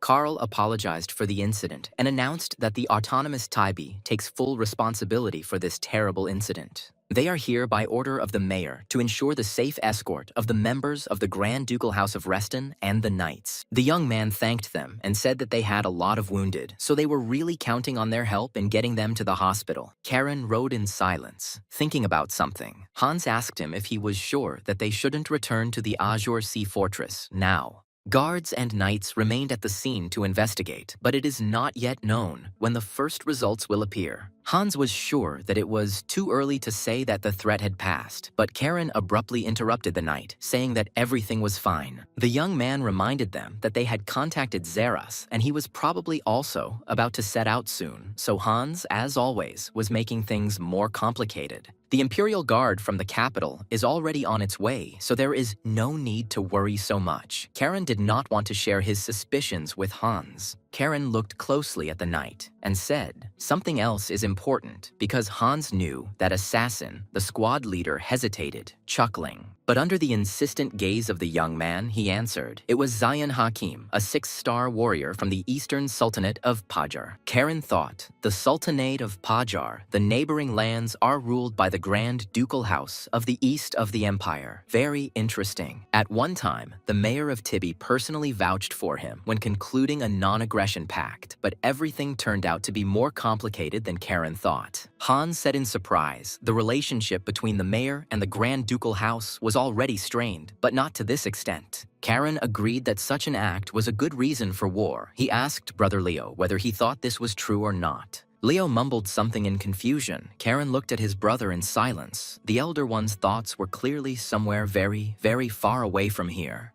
Leo lowered his head and apologized, admitting that he hadn't been listening to what Karen and Hans were saying. For some reason, the young man was shaking very violently. Leo held his blood-stained jacket in his hands and asked his companions in confusion why his hands were shaking so much. Karen knew the reason perfectly well. It was no surprise. It was a reaction after the first murder. You can't get used to taking someone else's life. But Big Brother Leo must cope with this because that's life, and he still has many bloody battles ahead of him. Karl informed the carriage passengers that they would soon arrive in the autonomous territory of Tibi, where the respected mayor was already waiting for them. The young man looked out of the carriage and looked around. He cursed in admiration. It really is just gorgeous here. The city was bustling with life. It was immediately obvious that the buildings here were well built and well maintained, and the busy streets had new pavements. Leo also looked around with interest and agreed with his younger brother. The city of Tibia left a very pleasant impression of wealth. The mayor came out to greet the dear guests and was very glad that they all arrived safely in their city. The mayor assured that they would do everything possible to find out the reason for the attack on the train of the highly respected Duchy of Reston. Of course, the Tibi Autonomous Territory will do everything possible to assist the Grand Duke's House of Reston's investigation. And of course, they all realize that the Tibi Autonomous Territory bears full responsibility for this surprise attack on the train. Hans assured Mayor Jia that he had nothing to worry about, and the knight noted that he had changed since his time as Minister of Finance. Jin sighed heavily, asking Hans not to remind him unless he had agreed to this damned position of mayor of Tibia. The mayor noticed that he was chatting away in front of guests. Karen said that when elders addressed him as you, he felt uneasy. The mayor exclaimed how it was possible to show such disrespect to the grandson of the Duke of Reston. Karen asked if perhaps Jean would kneel. The former finance minister said he understood Sir Corona very well and gratefully accepted his kindness to call him informally. The mayor invited the guests to change the scenery and continue the conversation in a more pleasant atmosphere in his private office. Pouring wine for the mayor, Caron said it was contraband. The bandits used explosives, not mana, to blow up the road's rails. The young man reminded him that Jin knew perfectly well that explosives could only be obtained through the Empire's Weapons Supply Bureau. However, the Bureau is under very strict control of the Empire, so it is almost impossible to obtain explosives from there. Karan asked the mayor what if the explosives were brought to the Empire, for example, from the Sultanate of Pajar. Jin shuddered. It couldn't be. The mayor knew perfectly well that the boy was right. Only the Empire and the Sultanate of Pajar were capable of producing explosives of such high quality. Karen noted that if local trade guilds were involved in explosive smuggling, it would put the mayor in a difficult position. Jin agreed with Karen. Indeed, this was the most logical explanation of where the explosives came from. The young man grinned. Otherwise, the mayor cursed silently. He could be accused of complicity. These idiot smugglers would easily expose him to the wrath of the Empire. Karen Reston asked the mayor to always remember one fact. Jean asked the young man in surprise what fact exactly he was talking about. The Duke's grandson said that the members of the Hiran Order and ordinary knights of the Azure Sea Fortress had died in this incident, and the mayor shuddered. Jin understood that getting involved with those who were their own masters was 100 times worse than any debt, and if he did not cooperate, he would be finished. The mayor decided to change the subject and kindly asked the Karen Cheese how his father was doing. The young man was very surprised. Did Jean know his dad? Jin smiled. Of course. He and Karen's father knew each other well. Jin's house often hosted receptions and always invited Lord Pale. Karen chuckled. The mayor decided to approach the matter from the point of view of connections. And he is a good politician, Jin stuttered, and replied that he was simply curious. Suddenly, the door to the mayor's office swung open, and Jin's frightened assistant ran in, saying there was an urgent message from the capital. The mayor replied that if it was about equipment for the Imperial Guard, then he was already aware of it. This issue was being resolved, no problem.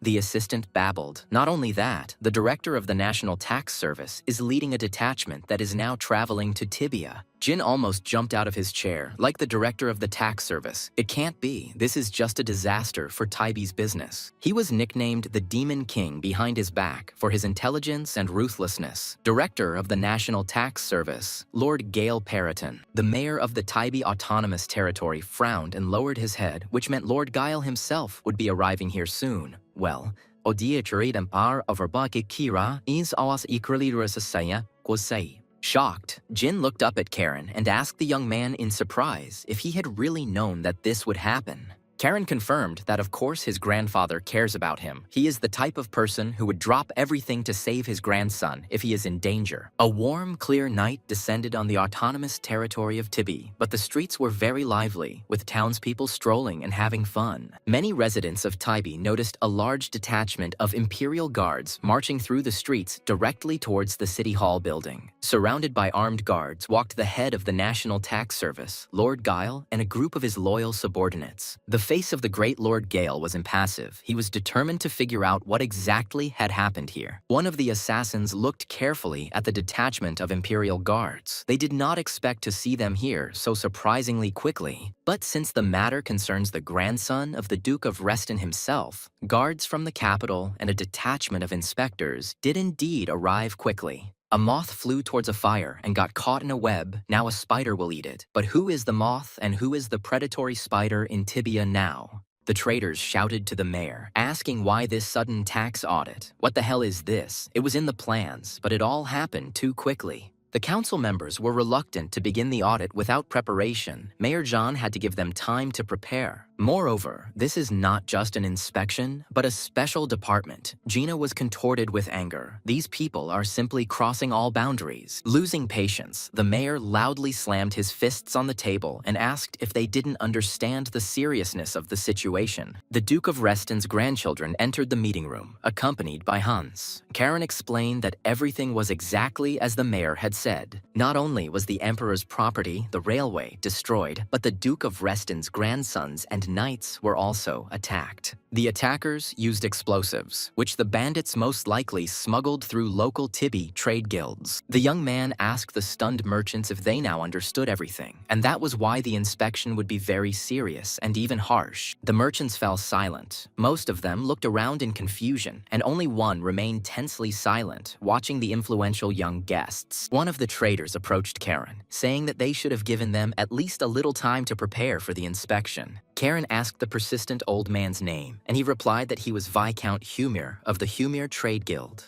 The young man assured Humira that he would ensure that his name was passed on to the director of the National Tax Service, but the old man was shocked. And then the front doors swung open. Everyone turned towards the entrance to the hall. It was clear that inspectors from the capital of the empire had arrived. The official loudly announced that a special department of the National Tax Service had arrived and that the head, Lord Gale, was entering the room. Everyone fell silent. The head of the tax service announced that from that moment on, they would begin a tax audit of their trading guild. The National Tax Service has received reports of illicit enrichment and tax evasion through smuggling.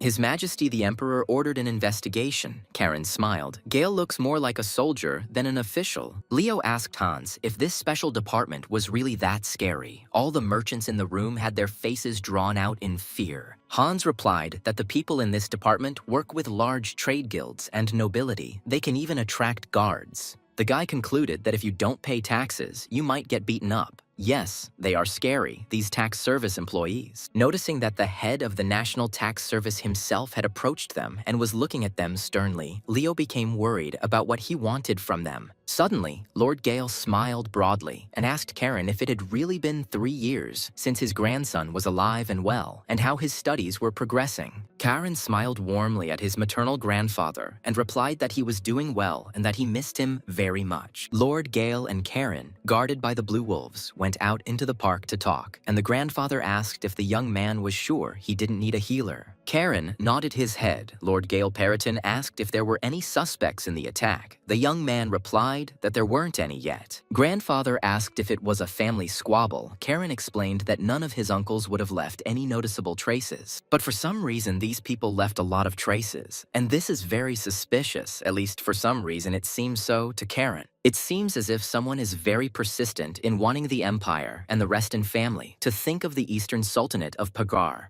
Most of the mercenary squad members didn't even try to hide their identities. Lord Gale Periton listened attentively to his grandson. Grandfather gently stroked Karen's fluffy hair. The boy looked questioningly at the father of his very kind and gentle mother. Lord Gale asked Karen if he probably wanted to find and punish the culprits himself. The young man did not answer. Of course, that was true. But Gale was against it. He didn't deny his grandson's talent. But the world is huge and full of strong people. And besides, Tibia is still dangerous. So Karen needs to behave quietly and go to the capital tomorrow morning. His Majesty the Emperor also ordered this to be done. Lord Periton asked the young man to leave this matter to the adults. Karen smiled broadly and told his grandfather that he would do so. The boy said he would behave well, but Lord Gale knew his grandson too well to believe those words. The all-powerful head of the National Tax Service sighed to himself as he looked at the grown-up son of his beautiful daughter. He understood perfectly well that Karen said this simply to avoid upsetting his beloved grandfather. The young man grinned. That's right. At the Oyun estate, there was a rush to get ready. The head of the family hurried the servants. They reported that this was the last baggage and they could leave.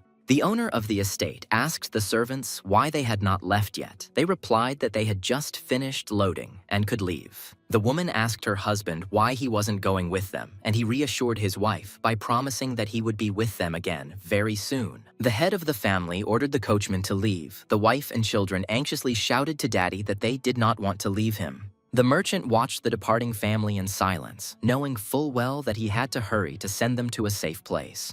The assassin watching from above reported that Oyun had first taken his family out, and the merchant cursed as he had not expected such an outcome. The assassin was asked if there were any traces. He replied that our people were already following them. No one would be able to slip away from them unnoticed. Having sent his family away, Oyun ordered the servants that they too were now moving forward. The assassin told the other that they had no right to make a mistake. Left alone, Karen took his sword out of its sheath and decided to clean it after the bloody battle near the blown-up train. Zeras appeared at the door and asked the young man if he was sharpening his sword in the middle of the night, perhaps planning to cause a commotion again. Karen replied that he didn't expect Zeras to start causing problems as soon as he arrived in the Tibia Autonomous Territory. There was already a lot of commotion here. The head of the Knightly Order of the Blue Wolves looked silently at his talented but capricious pupil and master. Zeras thought that Sir Gale had forbidden Karen to go out. The young man asked if the knight was really going to stop him. That was strange. The head of the Blue Wolves explained to the young man that he was only there to convey to Karen an order from the head of the family, Duke Hilo Reston. Zeras told Karen to listen carefully to what grandfather Hilo Reston had told him about what had happened on the road.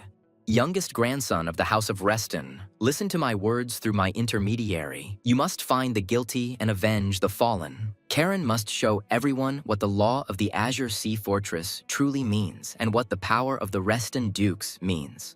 The power of the mana of the head of the Reston Duchy made the young man's body tremble, and for a while he came to his senses and coughed. But then Karen's eyes flashed, and a predatory smile played across his face, as if he was about to rush into a bloody battle with his enemies. The young man replied that he, Karen Reston, accepted the order of the head of his family and would do what he had to do as a knight. Zeras sighed heavily. It seemed that this night would be very long. Karen took on the leader's order with too much zeal. Karen and Leo walked through the streets of Taibi wearing masks. Leo was indignant, asking his brother if they really needed to go that far. The younger one explained that in order to meet with an informant, one had to go to the black market. Leo grumbled that he understood this perfectly well. They go to the eastern part of Tibia, where they engage in illegal activities. But Leo did not understand why he had to be a servant. Karen replied that if a couple of noble children were to wander around in such a place without protection, it could arouse unnecessary suspicion. Leo understood this perfectly well, but he could not understand why he was the one playing this shameful role of a servant for a nobleman. Karen hissed at his companion. Quiet, it seems they are approaching the place that Zeras told him about. Leo obediently fell silent and became wary. The brothers walked along the deserted narrow street of Tibi, looking around cautiously. This area looked poorer than the city center. Leo noticed that everything looked suspicious here. Karen said that if his brother was afraid, he could go back. Suddenly, the young men heard someone quietly ask them. It seemed the young aristocrats were lost. Leo shuddered in surprise. A man in a cloak stood near a gray brick wall. He had chosen his position so well that he almost blended into the wall and was barely visible. Karen Reston took up his sword and stepped decisively towards the overly talkative stranger in a long cloak with a large hood.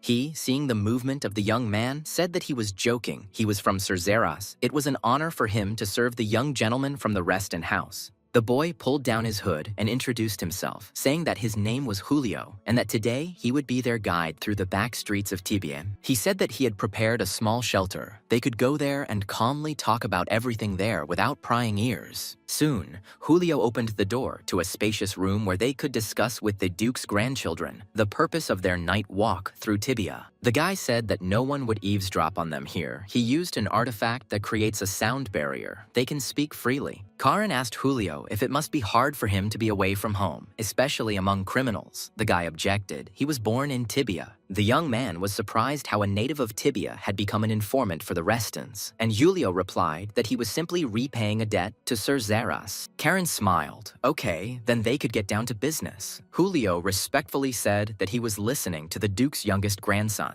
The young man asked who could have known our route to the capital and used explosives to attack the train and the Reston family. Julio nodded his head. Does he know who this is? There are very few people like him in Tibia, especially among the trade guilds. Julio opened the records. As far as he knows, they are engaged in the sale of stolen goods on the black market. There are only 2 such guilds here. These are the merchant guilds of Kur and Caligo. They have already been noticed more than once in similar dangerous but profitable dealings. However, the Kur Guild has already firmly established itself in Tibia and is moving away from its previous dubious and risky dealings on the black market.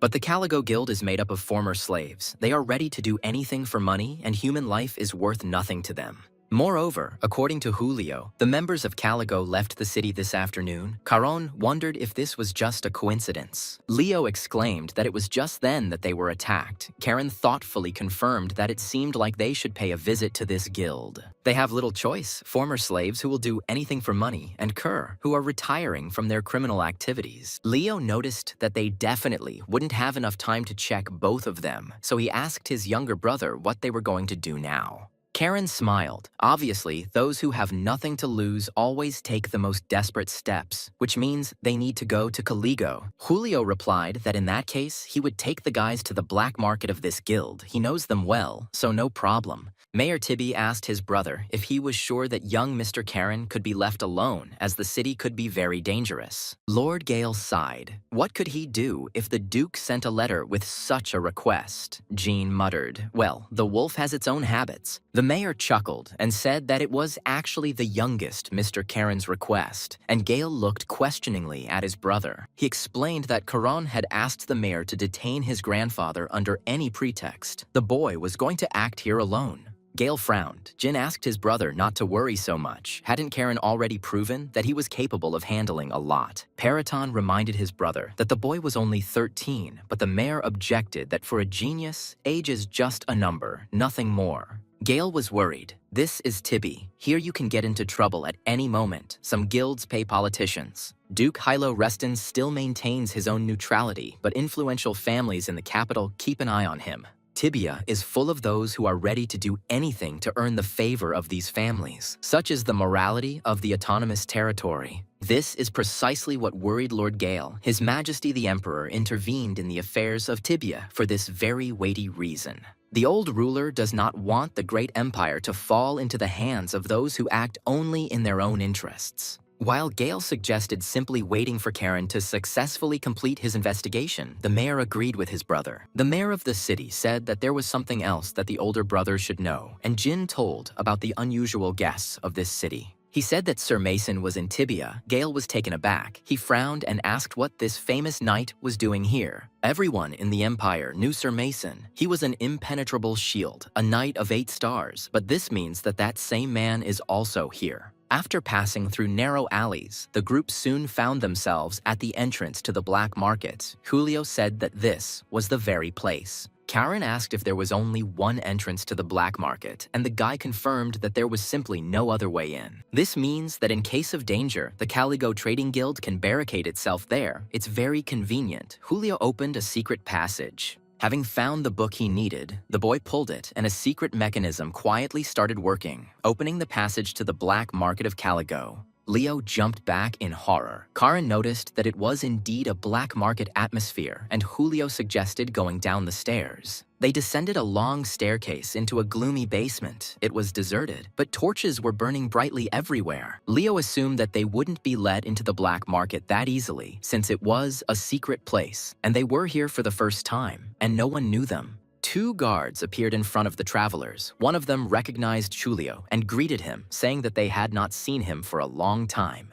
The guy replied that he had brought guests. The guard objected. He knew Julio worked with reliable people, but today they were not receiving visitors. Julio was surprised. Why, unless something happened, the guard replied that this was the chairman's order. They cannot disobey him. The guy asked casually, or rather, the guard admitted they themselves do not know the reason, so it is better for them to leave while they ask nicely. Karen snorted contemptuously and asked the guild guard if he really intended to hack them to death with that toothpick. It was just ridiculous. The young man suggested that the guards try to tell them the hard way, and he would see what would come of it, and he took up his sword. Karen boldly told the tall guard that if he wanted to fight, he should fight faster. Leo tried to calm his brother down. The Duke's youngest grandson quietly told his older brother that they were moving to Plan B. Leo didn't understand what kind of plan this was. And then it dawned on Leo that Karen seemed to want to break into the black market with a fight. The young man's expression was distorted, wondering if he really had to fight again. The armored guards of the black market of the Caligo Trade Guild grabbed their swords, and so did the mysterious guests. The guard cursed. They had never experienced anything like this before, but since words were not helping,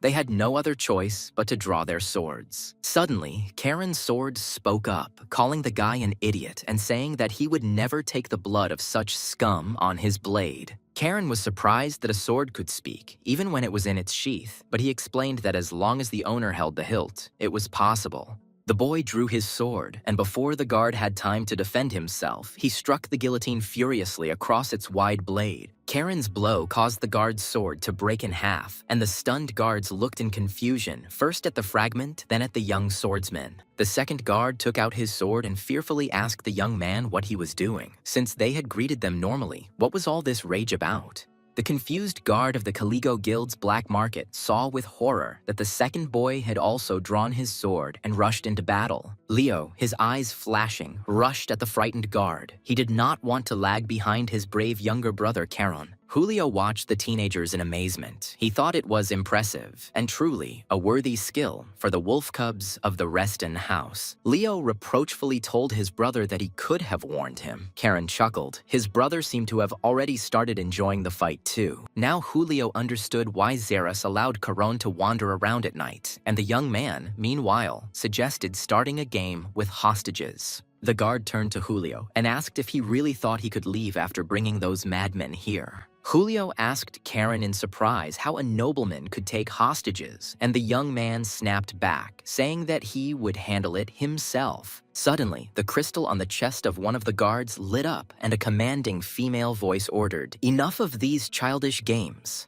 The chairwoman demanded that Karen stop speaking so rudely to her subordinates, and the young man was surprised at the concern. Chairwoman Caligo explained that this was natural. These were her comrades who had been with her in the most difficult times. The guards remained silent, and she can't let some arrogant wolf cub tear them to pieces, Leo noted. It seems she knows who they are. The guild mistress asked the guests to come in. Karen replied that he was pleased to hear this, but there was still no trust between them. Therefore, one of the guards will become a hostage. The mistress chuckled, so the rumors about the wolf cub's love for living shields were not lying. The chairwoman handed the guests over to Kyle, telling him to lead them out. Putting a sword to the man's throat, the young man commanded forward. Lord Gale couldn't believe that Sir Mason Paul, the 8-star knight in Tibia, the mayor of the territory, had confirmed this. The head of the tax service assumed that then that person was also with him. Jin agreed. Most likely, this is exactly the case. Gale was referring to His Majesty's reckless bastard, the 6th Prince of Revelio. But what could he be doing here in Tibia? The mayor could not understand why his elder brother was so worried about the presence of the illegitimate prince and his guard in the city. Gale recalled that His Majesty had personally taken Sir Mason from the Imperial Guard and assigned him to guard the life of the 6th Prince. Jin doubted that the prince was connected with the assassination attempt. Perhaps he had come to Tibia simply because all kinds of goods were in demand there. Gaius Periton was also worried that the prince might accidentally run into Caron in Tibia, and that this would cause a lot of problems. The boy's grandfather really hoped that his grandson would not become friends with the unbalanced prince, even if they accidentally ran into each other. But Gale knew that Revelio could find his boy himself and try to get to know him for further cooperation. Kicking open the door to the chambers of the chairman of the Caligo Trade Guild, Karen shouted for them to greet their guests. The Duke's grandchildren were taken aback when they saw who was waiting for them in the spacious underground chambers of the autonomous territory's most dangerous guild. A man in a golden mask sat on the sofa and drank tea, and next to him stood a silent warrior in a mask from whom emanated amazing strength. The man in the golden mask greeted Karen Reston kindly as he kicked the door open and invited him to join him. Karen was surprised. The man knew him. Moreover, the energy emanating from the warrior behind him was the power of the 8-star master. The man in the golden mask exclaimed, "I can't believe I met the famous Karen Reston in such a dubious place." Karen glanced sideways at the warrior. His strength was equal to Sabina or Xeras. Even in the Empire, such masters could be counted on one hand. Leo drew his brother's attention to the silent warrior. Karen confirmed that yes, this was not just some skilled fighter, but a master. Karen asked if the guy was trying to say that he was the chairman of Caligo, and he replied no. He came here to see his sister. The young man asked if he was the chairman's younger brother, and he explained that they were like named brother and sister, but he was glad to see Karen. Karen's eyes flashed as he stared at the smug, masked young man standing calmly next to him. The young man suddenly used the secret technique of the blue wolf sword, and in the blink of an eye appeared next to the guy in the golden mask. Karen's companions opened their mouths in surprise. They were horrified at what this crazy boy was doing. This was also impossible. The knight tensed up and snorted discontentedly, and the guy in the golden mask burst into cheerful laughter. He was clearly very amused by all of this. He laughingly told Mason to just look, because now he himself had become a hostage of this nimble wolf cub. Bursting with laughter, the guy said that this meeting with the famous Karen turned out to be much more exciting than he expected. He knew that coming to Tibia was the right decision, but the young man didn't understand what this overtly bold idiot was talking about. The guy looked at Karen with laughing eyes and asked what would happen next. Would he demand ransom or threaten to kill him? Karen noted with surprise golden eyes and black hair next to a knight named Mason, which meant he had captured the 6th prince himself. Revelio asked Karen, how about going straight to the emperor's palace and staging a coup d'etat there? Karen was confused. What other coup in the palace could there be? This idiot seemed to have completely lost his mind, but if it was Revelio, then it was not surprising. The mistress of the guild appeared in the chambers and mockingly asked if this meant that in her absence, the young wolf cub had decided to change the hostage. Maybe Karen Reston can explain what's going on here. The young man was stunned, so the chairman of the Caligo Trade Guild is an elf. The young man replied that he had simply exchanged the hostage for a more valuable one, and the elf chuckled that their Rio was not really that valuable. The hostess asked why Karen suddenly started speaking so politely. The young man explained that it was because the elf was clearly much older than him. Karen Reston felt a tremendous magical power emanating from this unusual and very powerful pointy-eared woman. The guy in the golden mask has a similar power. They are both mages, but of course, she is much more skilled and stronger than the 6th Prince Revelio. The elf said that if they came here looking for those who gave the explosives for the attack on the Reston family, then it was not Caligo. The mistress of the Merchant Guild asked Karen if it would be okay to finally put down the sword and have a normal, calm conversation. Karen asked why he should agree, since according to his information, the Caligo Guild could very well commit such a crime. The elf grinned and sighed heavily. How stubborn this young wolf cub from the house of the Dukes of Reston was. The hostess said that if she had attacked the Duke's family, she would have done everything much more gracefully and would not have left any evidence. Magic lit up the woman's eyes, and streams of mana rushed around her body. She was terrifyingly strong. She didn't need dynamite. Karen was amazed. Incredible magic, at least the 7th circle, or even higher. What was she doing here, in this underground hole? Leo looked at the guild mistress in surprise. She reminded him of their master, Lady Sabina, when she was angry. The elf asked Karen rather menacingly, what would he say? Maybe they could talk after all, and not fight. Guild Chairman Caligo held a white elven fire in her hand, clearly showing that she might not be a peace-loving person.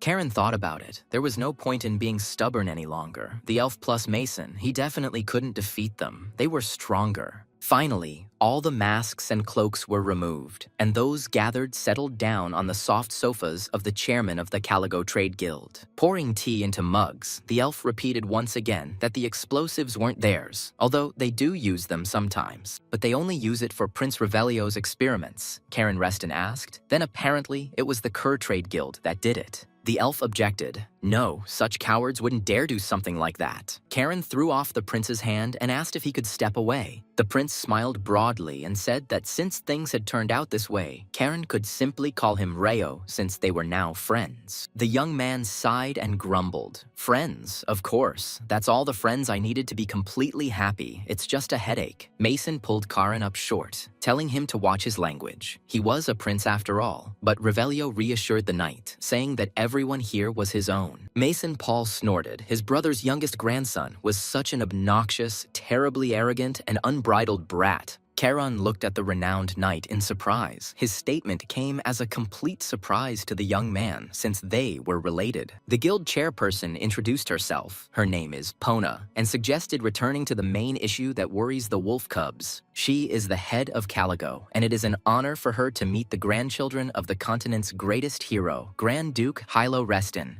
And to avoid any more sidelong glances, I can assure you once again that the explosives are not theirs, but she can say for sure whose they are. Only Pona has one condition, Karen grumbled. Of course, everything is not just like that. Such information is not given away so easily to outsiders. Karen looked at the elf and politely said that he was ready to listen to the conditions of the chairman of the Caligo Trade Guild. Pona drank tea and looked attentively with her huge green eyes at her young grandson, Halo, sitting in front of her. Finally, she said that the golden-haired baby must become friends with Rio. This was her condition. Karen even jumped. The young man replied that gaining the trust of the imperial family was very dangerous. It was better to stay as far away from power as possible. He told Ponya that he understood how everything would be changed if the duke's grandson and the prince became close, and it would not be considered just an ordinary friendship. Rio objected. What difference does it make what anyone thinks? They really can be friends, and the Restons will get more benefit than the emperor.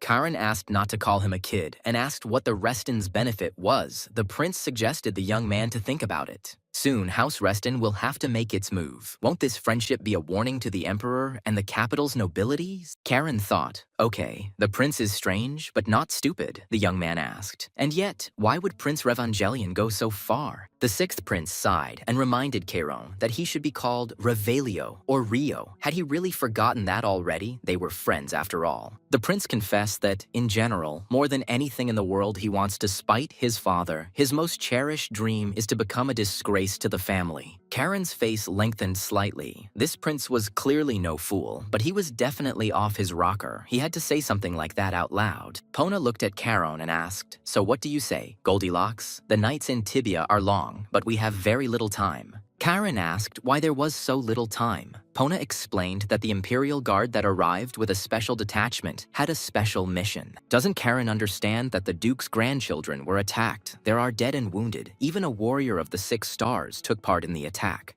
But the guards are in no particular hurry with the investigation. Hadn't Karen ever wondered why? The young man frowned. Was she really trying to say, "It can't be that the guards were acting in concert with the criminals"? Pona smiled. It depends on who the criminal is. But one thing is clear. The goals of the Imperial Guard and his, Karen, do not coincide at all. Pona took a small scroll from her belt. She showed Karen the scroll and said that this document contained everything they had learned about the criminals' movements and the entire chain of events. The elf asked the young man once again what he would do, whether he would accept her condition regarding friendship with the 6th Prince of Revelio. Karen looked at Pona silently. The head of the family's orders had to be carried out, and he would probably get along with Prince Revelio somehow. At the Oyun estate, the hasty preparations continued. The head of the family urged the servants to move faster with loading things. The merchant cursed desperately, urging the workers on, but they reassured the gentleman that everything would be completely ready in a minute. Oyun remembered the promise that as soon as the task was completed, the guards would clean up the traces and there would be nothing to worry about. The merchant sighed. Finally, the title he had been craving for was almost within his grasp. The elder had promised it to him after the mission. Although Oyun could also be cleaned out, damn those brothers. Who would have thought that they would survive the attack? A servant ran into the office and exclaimed, "This is terrible. At least Oyun managed to take his family away from the events." He asked what had happened.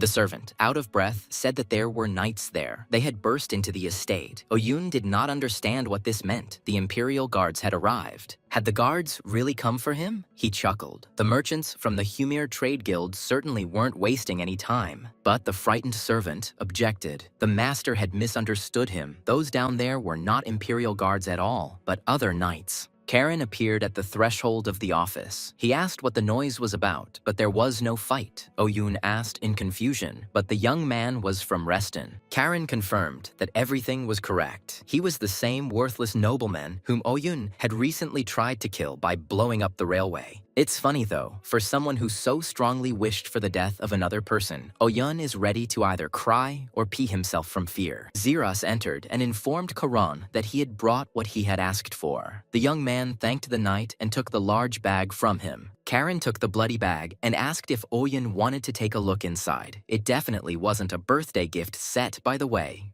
The merchant began to shake, muttering that he didn't want to look there, his eyes wide with horror and his teeth chattering rapidly. But the young man threw a blood-soaked bag at Oyun's feet, telling him to take a look before he fainted from fear. The man fell to his knees and, shaking, looked into the bag. Seeing the contents, he screamed loudly, tears flowing from his eyes. There were severed hands in the bag. Oyun lamented, exclaiming, "My family, my dears, did they all die a terrible death?" Karen hit Oyun on the cheek and yelled at him to shut up, stop howling. He wasn't in the forest. The man immediately fell silent. The young man asked the merchant if these hands looked like the hands of his relatives, and the man once again looked carefully into the bag of brushes. He asked Karen whose they were then, and he answered, the killers that Oyun's accomplice sent, not for Karen, but for his family, to kill. Oyun burst into tears, so the master saved them. How could he thank young Karen Reston? The young man grinned, not with money. Karen's eyes flashed with anger. Oyun had participated in the attack on the Reston family members, and because of him, completely innocent people had died. The young man spared Oyun's family because they had nothing to do with it, but not the merchant himself. He will be severely punished for his crime. He will rot in the dungeons of the Azure Sea Fortress. He will answer for everything. Does the merchant know what a capistrum is? Well, he will soon find out. Karen told Zeras to take this bastard away. The knight gladly led the prisoner out. The blue wolves were standing in the courtyard of the house. Pona asked Revelio if there were rumors that the emperor's health was not the best. So what was going on in the capital of the empire? The prince smiled. Everything is true. The emperor is ill. Because of this, all the nobility is in disarray. Only the warlike old men are happy. The discord within the guard only intensifies. Some support the military faction, others resist, complete chaos. Pona smiled, and yet, thanks to her, Rio had a new ally, the prince objected. Was this really his sweet sister's merit? Karen simply fell under the onslaught of the prince's charm. The elf reminded Revelio that he was not like this at their first meeting. The prince sighed heavily. He did not argue. When Rio finally escaped from the palace intrigues in Tibia, his mother was brutally murdered. Revelio suddenly remembered the bloody body of his incredibly beautiful mother, who was still very young, lying spread out in the garden. And if it weren't for Mason, who killed the mercenaries, little Rio would have gone to the grave after his mother, literally that same day. The prince turned to his faithful bodyguard and repeated once again that he owed Mason the fact that he was now alive. If he hadn't met Rayo in the city of Ponu, he would never have learned magic, so the prince became who he was only thanks to the two of them. Mayor Tibi didn't understand what this meant, Karen mentally answered. This means that the house of the Grand Duke of Hilo is starting to act. The mayor asked whether it was really necessary to publicly talk about the attack on the train. Gale was afraid that this would harm the reputation of their family. Karen reassured the mayor that there was no need to worry. This burden would not fall on him. Jin understood that this meant that the authorities of Tibia needed to be held accountable. The young man assured the mayor that he would make sure that those ill-mannered and impudent people got what they deserved for all their terrible crimes. The duke's youngest grandson laughed loudly, saying that the mayor would be seen in the public eye as a champion of justice. Zeras did not interfere in anything. He remembered the order of the head of the family, that Karen could act in this situation as he saw fit. The commander of the Blue Wolves' nightly order didn't know what the boy was up to, but that was the order from Mr. Hilo Reston, not to interfere. Karen smiled cheerfully and told Mayor Tibia Jin and his grandfather Lord Guile that the gentleman should rely on him in everything. Chief Butler Henry informed Lord Duke Hilo Reston that a new message had arrived from young Lord Karen. The head of the family skimmed the letter. They are going to make public the consequences of the attack and the results of the investigation. The office door opened. Pale asked his father if he had called him. The Duke confirmed, yes. A new message from Karen had just arrived. It says here that they will announce the results of the investigation leading to the arrest of the Tibby Council member involved in the attack, and that the Tibby Council had agreed to cooperate to prevent a recurrence. The leader asked Pale what he thought about it. Pale responded that this plan could upset the political balance in Tibia, essentially strengthening the position of the nominal mayor. Hilo agreed that until now the councillors had overwhelming power, but the fact that one of them was connected with terrorism would deal them a blow. The Duke smiled. Karen may be reckless to the core, but this time he achieved his revenge brilliantly and defeated his enemies. And now that House Reston had expanded its influence in Tibia, Pele thanked his father for valuing Karan's abilities so highly. But Karen is only 13 years old. Isn't it too much to place such a serious responsibility on such a young person, a child? The Duke reminded Pale that he hadn't said that he believed in his son, and he was right to do so. Karan was showing wonders of talent. Besides, the frisky wolf cub should eventually grow into a powerful and courageous wolf, and not into a cowardly, whining dog. It's natural to worry about a child just entering the harsh world. But if you believe in him, you must learn to trust. Pale bowed to his father and said that he would believe in his son until the very end. He smiled. So far, everything was going quite well. In any case, thanks to Karen, this incident will serve as a clear warning to the scoundrels in the central government, including these imperial dogs clinging to power. It is unthinkable. Guards thirsting for power, they all need to have their heads cut off. The leader ordered Pale to prepare for the coming storm. It was time for the Restons to make their move again. He bowed and promised to prepare. The mayor exclaimed, "I am ashamed that this happened in our proud city of Tibia. One of the councillors wanted a little more power. And for this reason, Oyun tried to kill the grandson of the continent's hero, Duke Hilo." The townspeople shouted, "Deal with these bastards from the council." Jin vowed to do everything in his power to return the city to its people, curbing the power of the greedy and selfish members of the Tibia Council. Leo noticed that now Jean was like a fish in water. Lord Guile agreed. His younger brother was an excellent politician. He would succeed. The head of the National Tax Service explained to the young man that a major politician would never miss the opportunity that had been given to him. The reason Jin was able to rise so high is because he is truly qualified for the position. He is talented. Leo concluded that, despite his modest appearance, the mayor of the autonomous territory of Tibi turned out to be an extraordinary person. But this plan was devised by only a 13-year-old boy, and his relative, the head of the Reston house, allowed it. It seems that Grand Duke Hilo values Karen's abilities very highly. Perhaps he could enter the line of succession of House Reston. Although, whether this is really good is still a question. Lord Gale did not know, and whether this is good. But in any case, time will put everything in its place. Suddenly, Karen turned to his grandfather, who asked the dear boy what had happened, and the young man asked if Gale was okay.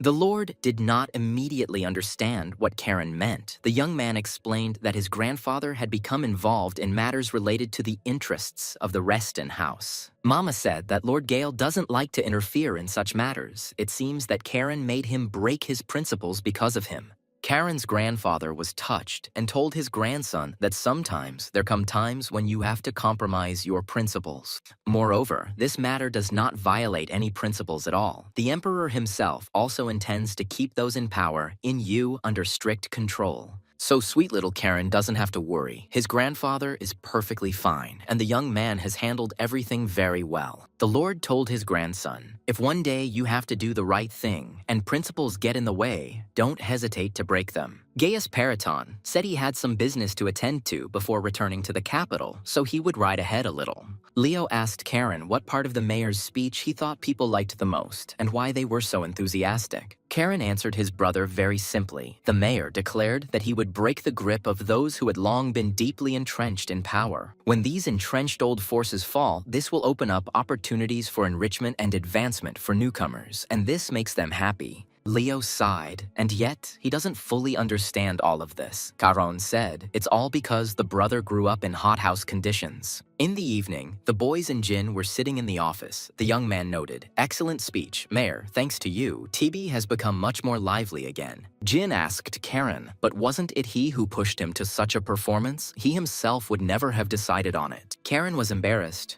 Oh, if the mayor says so, one can only be grateful. Jin was surprised, because he was just telling the truth. The mayor asked the young man, "What about the Blue Wolves?" Karen replied that additional forces had already been sent from the Azure Sea Fortress. Jin admired, as expected from the Reston house. What determination! Leo sighed sadly, so this is what politics is. The mayor came to his senses. It was time for him to get ready for tomorrow's departure to the capital, and the guys probably had things to do, and he had delayed them. Karen asked the mayor to stay. In fact, they had something they wanted to give him. The mayor was interested, and what happened? The young man placed a bag in front of Jin. For the work he had undertaken, he would certainly need substantial funds. The mayor looked into the bag and exclaimed with delight, "This is gold. They two are the only ones who care about the head of Tibia." Karen winked. It was just a modest sum from the profits he and Leo had earned from the mine in Baron Bellis's territory. Leo was horrified. He never agreed to this. Why did Karan never ask him, but decide everything alone for the two of them? The next morning, as Karen and Leo were getting ready to go to the capital, a servant reported that the young gentleman's luggage was almost completely loaded. Zira said that the Imperial Guard would take care of the escort to the capital, but Karen was categorically not satisfied with this. But this was approved by the head of the house. Leo said Hans was wounded. He thought that Sir Xerus himself would go with them to the capital of the Empire. The head of the Order of the Blue Wolves would have liked to go with them himself, but he was assigned to escort prisoners and the wounded to the fortress. Lord Hugo will take charge of escorting the boys to the capital. The main thing is that they finally get there safely. Karen thought Hugo Reston, the son of his eldest uncle, Tails. I wonder who came up with all this. Well, it's time to meet Hugo. The eldest young gentleman was considered a genius by everyone, having reached the 6-star level at only 28 years old, and he was tipped to become a duke.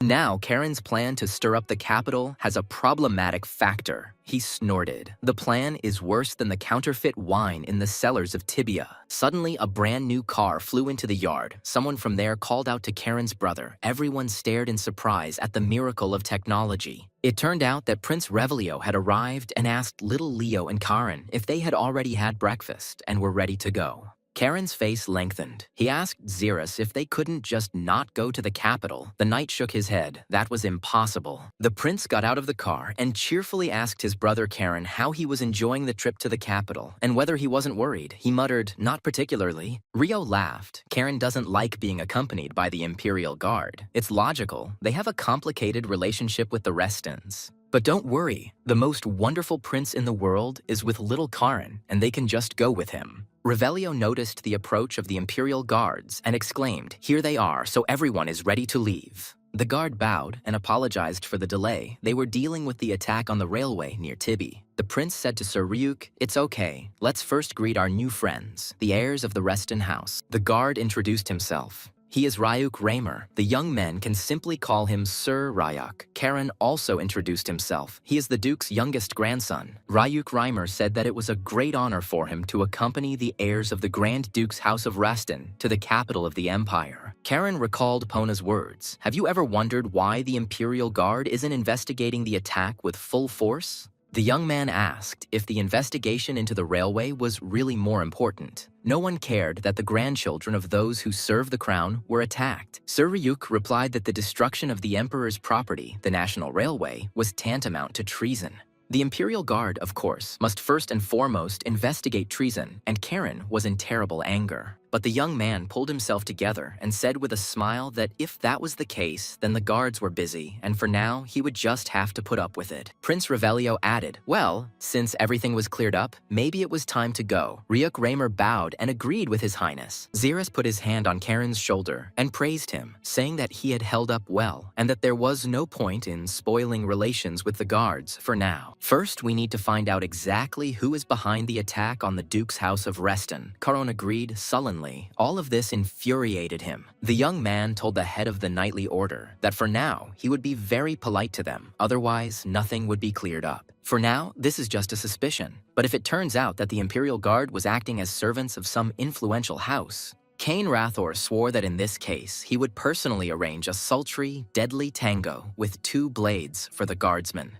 The Imperial Guard, which has always been a source of universal pride, is now degraded to the level of pathetic servants for the nobility, a disgrace. Even he, Cain Rathor, who once sold his soul to a demon against his will, would never have done such a thing. Death would have been better. As the prince's car sped down the road, Karen was surprised to note that the interior was much quieter than he thought. Great. Revelio said that if Karen was bored, he could chat with him, his sworn brother, but the young man refused. The prince irritated him. But Rio suddenly remembered, by the way, that fiery speech of the mayor of Tibijin. It was probably the work of Karen, wasn't it? The mayor of the TB territory is trying to pull power over to himself, pushing aside the council with the support of the Reston house behind him. This is as clear as day. Karen asked why the prince decided so, Revelio exclaimed. Come on, this talk about justice and equality is just a pretext. Restoring the prestige of House Reston, shaken by this incident, and gaining a strong ally, that's a brilliant move. Revelio was sure that this was Karen's plan, the young man replied, meaning that the prince's rapprochement with the black market guilds had not been in vain. The prince was very indignant. He, one might say, also grew up on the streets and went through many trials to survive. Does Karen really think that Rio lacks brains, but does not deny his guess, which means that the sixth prince is right after all? The conversation was not going well, and the companions were looking out the windows, when suddenly Prince Revelio felt his magic crystal vibrate. Pona asked Revelio how things were, and he sighed sadly in response, and complained to his sister that Karen Reston couldn't see him. The elf asked the boys not to quarrel too much. They were friends after all. Karen swore. Pona asked, what about the deal? The young man replied that he had not yet given his consent. First, he wanted to hear the conditions. The elf laughed, saying that she had been seen through. She suggested that Karen think again. It would be useful for him too. The young man asked if they really trusted each other that much. Pona was surprised when Karen started talking about trust, and he said that if he united with the elves without permission, the elders would execute him. The elf laughed. The young man misunderstood her. Karen asked what exactly he had misunderstood. Maybe Pona could explain it to him in detail. Guildmaster Caligo replied that she wanted to ally specifically with him, Karen Reston, and not with the house of the Dukes of Reston. The young man was very surprised. And why? Because the ducal house is much stronger than one individual, especially a very young one. Pona smiled and answered, because it is always worth investing in a good product, even if it is the most expensive on the entire market. And Revelio really could use a good and loyal friend, Caron Reston snorted. That's what he hates the most. If Karen wants more trust, he can consider the information a gift. Pona is confident they will have the opportunity to help each other. If Karen needed anything, he could contact her through Rio's crystal ball, but now it was time for her to go. The prince was very pleased. The young man thought these two seemed to have fallen from the same oak, that they had become attached to him with this strange friendship with Prince Revelio. The sixth prince looked out the large window with pleasure. Stretching, he said that they were almost there. There was not much left. Karen looked out the window. He hadn't been to the capital since his previous life, when he was Cain Rathor, and that was more than 50 years ago. The city gates of the capital appeared, and Prince Revelio solemnly said, "Welcome to Decus, Caron Reston." The guards saw the sixth prince's shining golden car, and the gates immediately swung open, allowing entry into the city. Dusk had already fallen over the city when the prince's car pulled up to the huge capital estate of Lord Gale Perryton. Revelio told Karen that if he wanted to look around, he could just call him any time. The guild doors were always open. The young man hoped that he and Rio would never see each other again. The prince laughed. He would have to upset Karen. They would meet very soon. Ryuk Raymer told the young gentleman of Reston that they too would take their leave then, since they were already there, and grandfather Karen's estate was nearby. Karen thanked Sir Ryuk for the escort. The guard replied that it was not necessary, and expressed the hope that they would meet very soon. The young man watched the guardsmen retreat and thought, aha, they really will see each other again, but no one knows when. Leo asked Karen if his brother knew what that huge shining tower was. There in the very center of the city, he had never heard of it. Karen explained that this was a magical tower. It was really very tall, and it looked like a lot of effort, and money had been poured into its construction. Leo asked cautiously, "That is magicians' work there?" Karen flared up. "No, courtesans. Obviously magicians. The building is luxurious." Kane stared at the tower. The mages must have poured a ton of money into it. 50 years ago, things were completely different. Looking at the huge tower, Karen told his brother that now it really felt like they were in the capital, in the very heart heart of the empire, Karen said thoughtfully. Here is the capital. Leo looked questioningly at his younger brother. Now he did not look like himself at all. For Cain Rathor, returning to the capital was like returning to his own grave. Memories immediately came flooding back. But then the brothers heard a calm voice behind them. So you have arrived. They turned around sharply and saw a tall guy next to them. For some reason, Leo felt a shudder at the sight of his brother. He greeted Hugo because it was he, their eldest brother, who approached the boys. Karen was amazed. He didn't feel anyone's presence. Amazing. So this is what he is like, the talented Hugo Reston. He is considered a genius, one of the best in the empire, the guy asked. They must be tired from the road and extended his hand. Hugo said sympathetically that the journey to the capital of the empire must have been very long for them, but they were both great, both Karen and Leo. Extending his hand, Hugo remarked that he and Karen had never met in person before, and it would be very interesting to meet his brother. Karen took the outstretched hand and replied that he was very pleased to meet his older brother, Hugo, the genius of their house, Reston. Hugo remarked that if he had known that the younger brother was so good, he would have arranged the meeting earlier. Karen laughed. The older brother was so polite. And only Leo looked at his older brother with fear. He did not understand whether Karan had really fallen for all these tricks.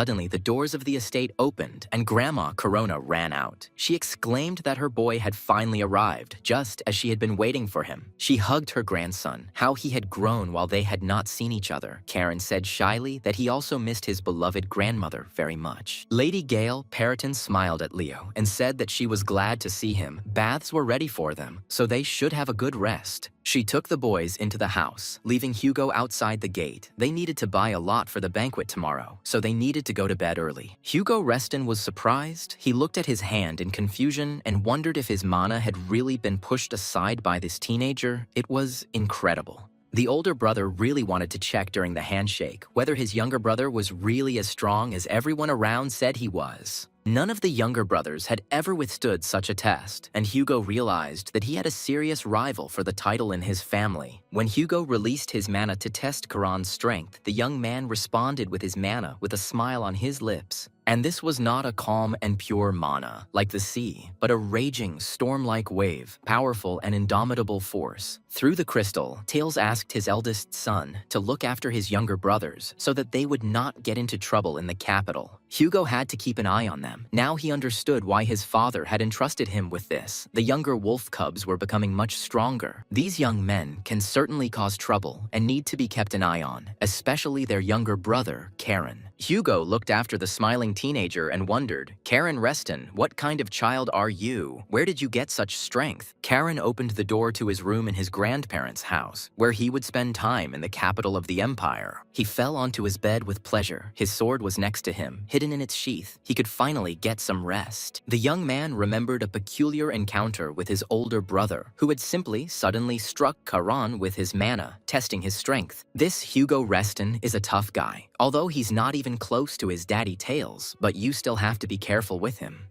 Cain Rathor exclaimed. To hell with them all, he returned to his own grave after 50 years. Such an unusual event. This is definitely something to celebrate. Maybe it's time to drown the bitter memories with the drink he stole from the prince's closet. The young man twisted the cork, uncorking the bottle of wine. Drinking alone was not very pleasant, although it was usual for Cain Rathor, and suddenly his gaze stopped on the sword. Sure enough, it has consciousness, and it can speak, even though it talks nonsense. What a drinking buddy. The young man unsheathed the sword and poured wine over it. He chuckled in surprise. For many centuries, no one had ever fed him anything like that. He asked the owner what he should understand by this. Was this psycho really going to drink with a sword? Cain replied that he needed to talk to someone. Cain asked the sword to make a discount, saying that this place had been his grave in the past. Guillotine replied that he knew this very well. The young man was surprised. And how, he wondered. Did the sword know this? He explained that he had seen it in his memories of a past life. Cain sighed. The stalker, as expected from a demonic sword, Guillotine was indignant. He was not demonic at all. But the blue dragon said that the guillotine was Cain's sword in that life. The sword replied that it itself did not know why it became demonic.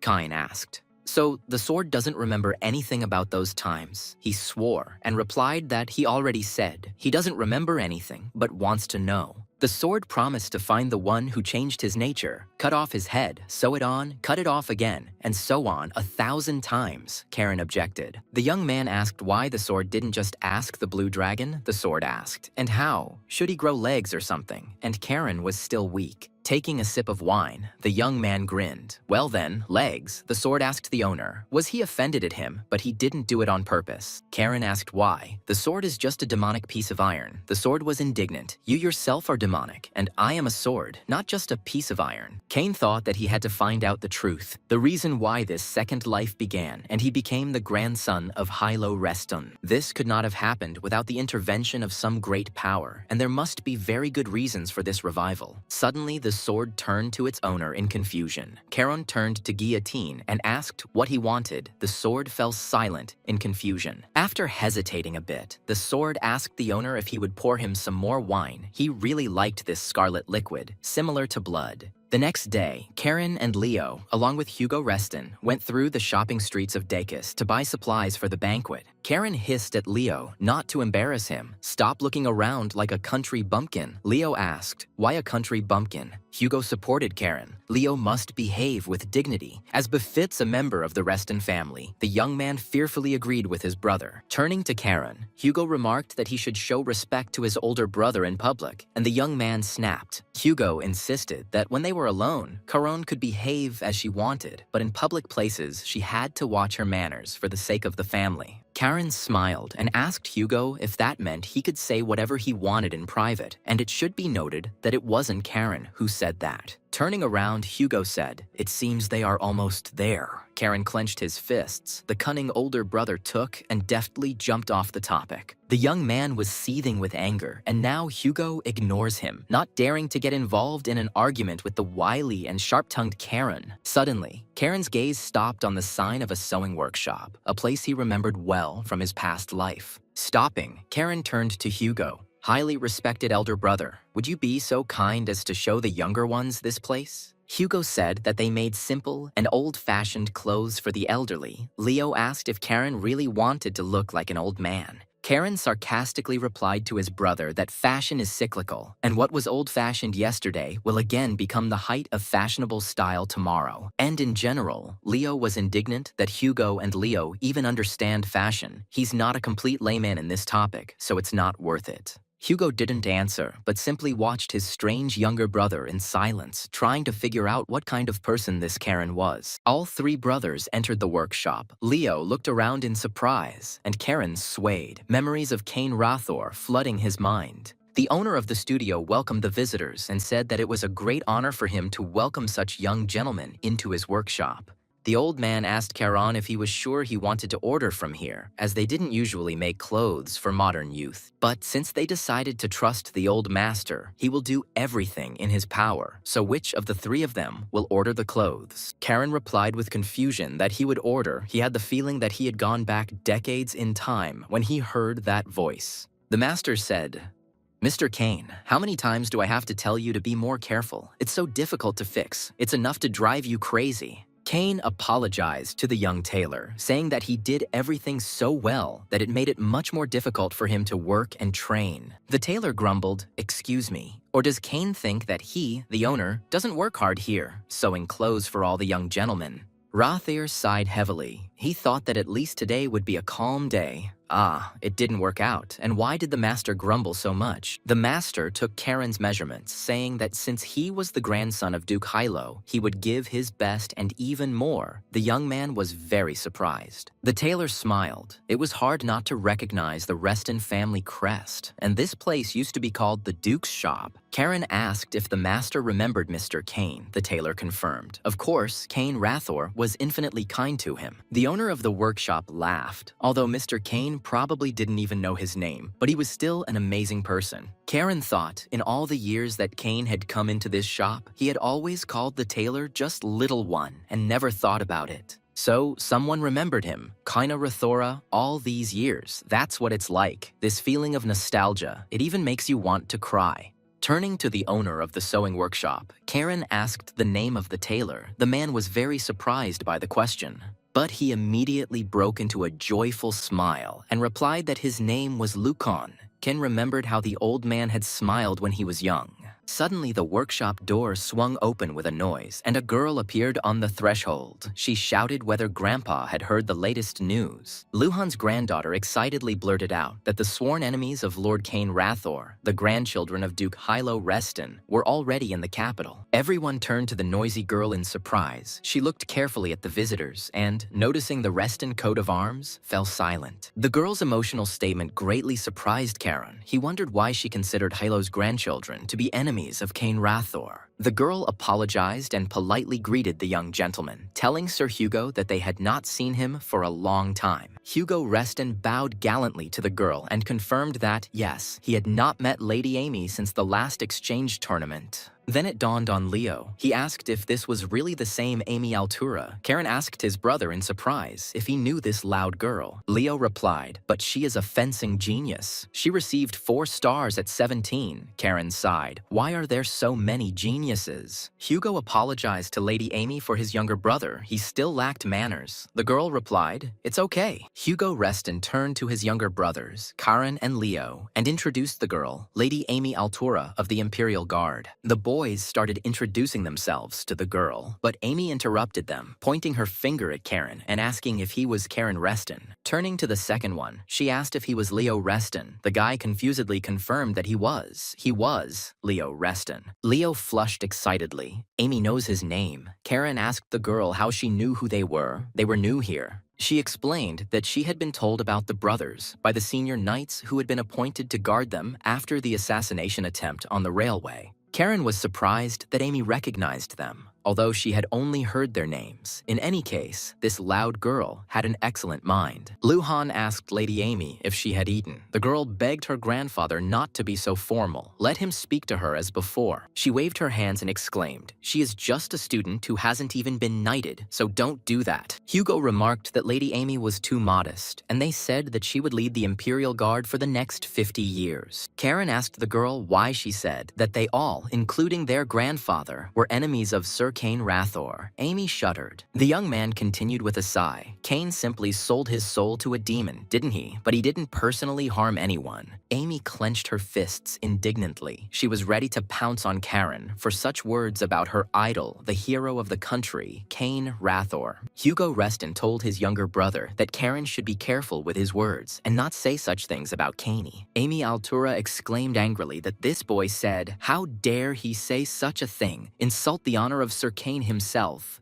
Everyone tensed up. The situation was explosive. The girl, clenching her fists in a warlike manner, was raging, ready to grab Karen by the throat. The girl shouted that she was challenging Karen Reston to a duel. She wanted to run her sword through this smug boy right now. But Karen calmly asked the young lady, interestingly, and on what grounds, whether he had insulted her dignity or the honor of her family. Tears welled up in Amy's eyes as she replied that she would fight him because she had inherited the will of the knight Sir Cain Rathor. Karen asked, what is the will to stay with the Mad Demon Emperor until the very end, until death? What if Cain Rathor did this not by his own decision, but because he was controlled? Amy did not think about this. The girl exclaimed, all the same, Sir Cain would have stayed with the Mad Demon Emperor until the end. He was a man of honor. Karen sighed heavily. How pretentious. You can't cook porridge with this girl. Her brain is clearly askew because of Cain Rathor. He asked how Amy was going to become a real knight if she was so easily provoked by such simple provocations, and became angry. The girl objected.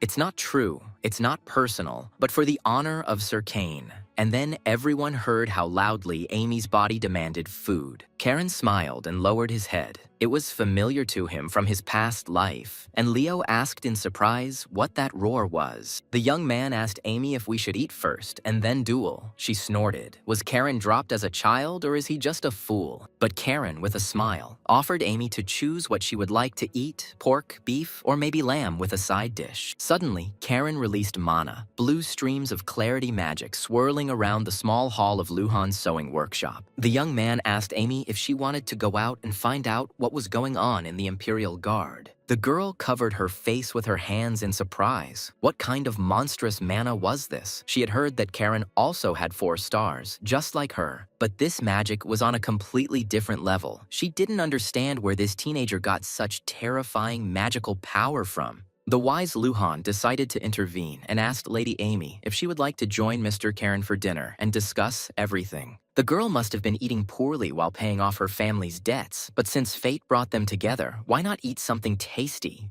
Karen confirmed the old man's words. The young lady needs to watch her diet. Amy touched her stomach. It was completely empty. Lady Amy Altura sighed, feeling a spasm in her stomach. She blushed with embarrassment. Karen understood correctly. She was hungry. At the restaurant, all three brothers watched silently as Amy devoured her food with astonishing speed, leaving behind mountains of empty dishes. Juicy steaks disappeared from the plates one after another. The girl greedily chewed the delicious fried meat. She hadn't eaten like this for a long time. Noticing the surprised looks, she said that she just wanted to have a good meal before the duel. Karen was surprised. Wow, she wasn't screaming. Amy assured Karen that she would definitely return the cost of her lunch with her next paycheck. The young man smiled. They understood everything. The girl jumped up indignantly and declared that she could not accept promises on an empty stomach. But Karen was calm. Seeing that the young man was not reacting to her words, Amy extended her hand and offered to shake hands as a sign of their agreement about this lunch. Karen looked closely at the hand extended to him. Amy's hand was not at all like the pampered hands of young aristocrats. She had rough, calloused hands, covered with a huge number of different scars and abrasions from all kinds of weapons.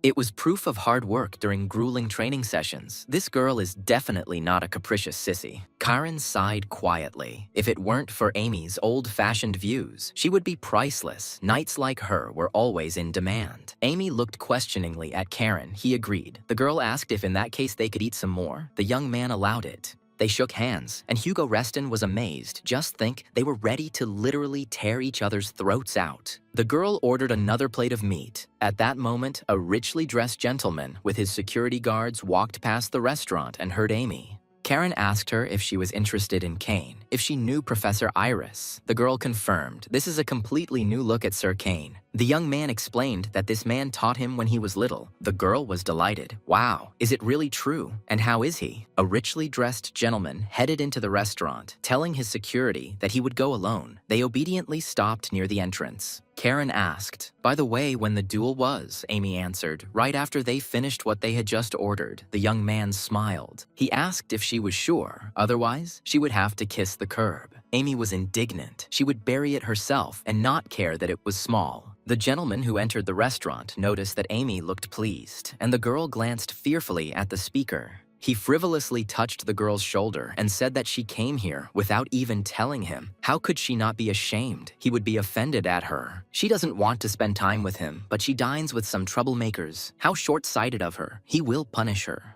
Karen looked closely at this colorful peacock, trying to figure out who it was and where it came from. It was clearly hitting on Amy Altura. The guy noticed that the students of the Imperial Guard apparently had a lot of free time since they could hang out with such types. Karen's eyes flashed, and he said with a smile to this peacock, "It seems that he is also very eager to eat the earth. This can be arranged." Amy noted that, in fact, she had already paid the interest for this month. The guy replied that he was not worried about the interest, but about her. Needing to make a good impression on his creditor, Hugo asked why the boy was interrupting him while he was eating. "And isn't it customary to introduce oneself first?" the dressed-up young gentleman asked Hugo. "Doesn't he know who is in front of him?" The guy laughed. "Just think, there was someone in the capital who didn't know him. It's just funny." He introduced himself. "I'm Daegul Kian." Hugo Reston calmly asked, so he was the youngest son of Count Kian, one of the most influential aristocrats in the capital. Daegul confirmed that this was true, which meant that young Reston knew who he was. Hugo replied that he didn't know Daegul, but he was familiar with the family. A noble family that lends money to other nobles, the largest moneylenders in the capital, Daegul noticed. The guy is well informed. Daegul Kian advised Hugo that he should not forget their family name, since they were in charge of all the finances of the wealthy Marquisate of Diaz. Karen laughed. "Yes, Daegul is just an ordinary joker." The younger Kian frowned and indignantly asked what the boy meant by this. The young man stood up and declared that he had not come to the capital to be nice to everyone. Daegul barked at the boy to keep his mouth shut. Count Kian's youngest son yelled, "Who the hell is this kid anyway?" Apparently, he urgently needs to be taught some good manners. Karen told Hugo that he would explain everything to Grandpa Halo himself, and the older brother asked Karen with concern what he had in mind. Taking his sword, guard. Karen showed Deagle 2 vials and asked if the moneylender could see this. This is a very cool potion that instantly heals wounds. This is quite an expensive thing. The younger Kian grimaced and asked why the little bastard was putting on a comedy act here. He was tired of living.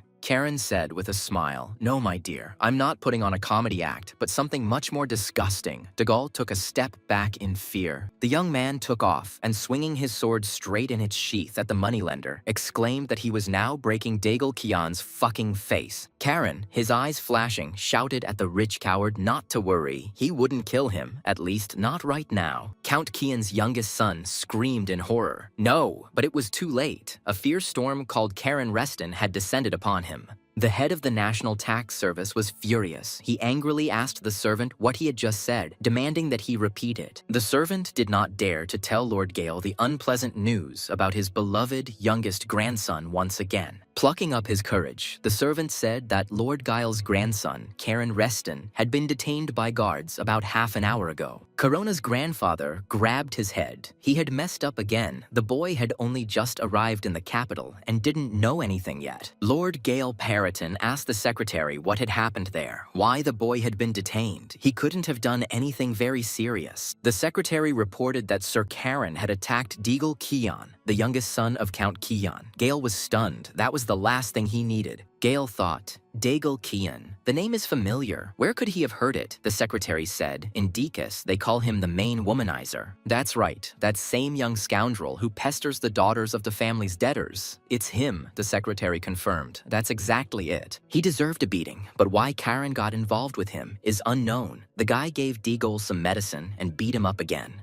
Gale sighed. Well, this is a situation. Since this is a quarrel between two nobles, the Imperial Guard will be investigating this matter. Given the relationship between the Reston household and the Guard, the circumstances are unfortunately not in Karen's favor at the moment. It looks like we'll have to intervene. Lord Gale said he's heading to the Empire's security department immediately. The secretary told the gentleman that he wouldn't have to. The Lord was taken aback. In what sense would Count Kian just leave it? Never in his life. The servant reported that the victim, Deagle Kian, was supposedly simply asking for leniency, but Gale was stunned, asking for leniency, not punishment. The Lord's secretary smiled. Deagle claims that he is to blame, not Karen. They say he even cried, asking not to punish the boy. But what is even more interesting is that Sir Deagle promised to re-educate himself and become a different person. Gale Periton could not believe all this. He suddenly laughed loudly. I can imagine Deagle Kian will be re-educated. Well, his grandson pulled off a number in the capital of the Empire. The influential official's hands trembled slightly. He couldn't even imagine what Karen had done to that bastard Deagle. Rumors about the boy would quickly spread throughout the capital, and how could he explain this to his Grace Duke, Hilo Reston? He didn't want that. The head of the National Tax Service wondered if perhaps this was how it was supposed to be, and Gale just didn't know about it. Hilo Reston wasn't the type to send Karen to the capital without a plan, certainly not the Grand Duke. Does this mean that the Duke himself unleashed a mad dog, sending him to the capital and allowing him to do as he decided? The sun was setting, the day was ending in the capital of the Empire. Evening was about to come, and the banquet would begin in the Emperor's palace. Karen was leaving the Empire's security department. He cheerfully told the head of the institution that he was very glad to meet him. They would see each other again. The boss, seeing the boy off, said, "Of course, come back anytime." Then he remembered, was he going to do something like that again? Karen said there was something else. Deagle had confessed to everything. We had to keep an eye on him so that the Count's son wouldn't be known as an empty talker. The head of the security department said that the investigation of cases involving nobles is the responsibility of the Imperial Guard. Karen said that if that's the case, we need to talk to Grandpa. The head of the department asked. The young man talks about the Grand Duke Halo. Karen confirmed, but he would still have a talk with the second grandfather. The head of the security department's eyes widened in horror. What kind of kid was he? Opening the gate, the official politely asked the second grandfather if he could find out who it was. Karen replied, "This is my mother's father, Gale Periton, director of the National Tax Service. What's wrong, boss?" The official's jaw dropped and he stood at attention. The head of the department assured Karen that he would follow up on everything concerning his case. The young man thanked him, Leo noticed, and finally left. Hugo asked his brother what he had said to the head of security, which made him stand at attention. Karen grinned, just like that. The young man smiled, let's say, motivated and inspired him a little. Hugo silently looked at his younger brother and was surprised. Hugo sighed and said, "Okay, I won't meddle in something that's none of my business. The main thing is that Karen was released and everything went without consequences." But he asked Karan to at least warn him in the future before doing something like that. The younger one simply had an unbearable character. Karen smiled. Of course. Brother, Hugo realized that the more he tried to control the boy, the more he would do. Hugo was horrified. Just think, their grandfather was a highly respected man in the empire, and his grandson was a rare bastard. Amy lowered her head and asked Karen to forgive her. It was all because of her. The young man answered that she should relax. He even enjoyed it.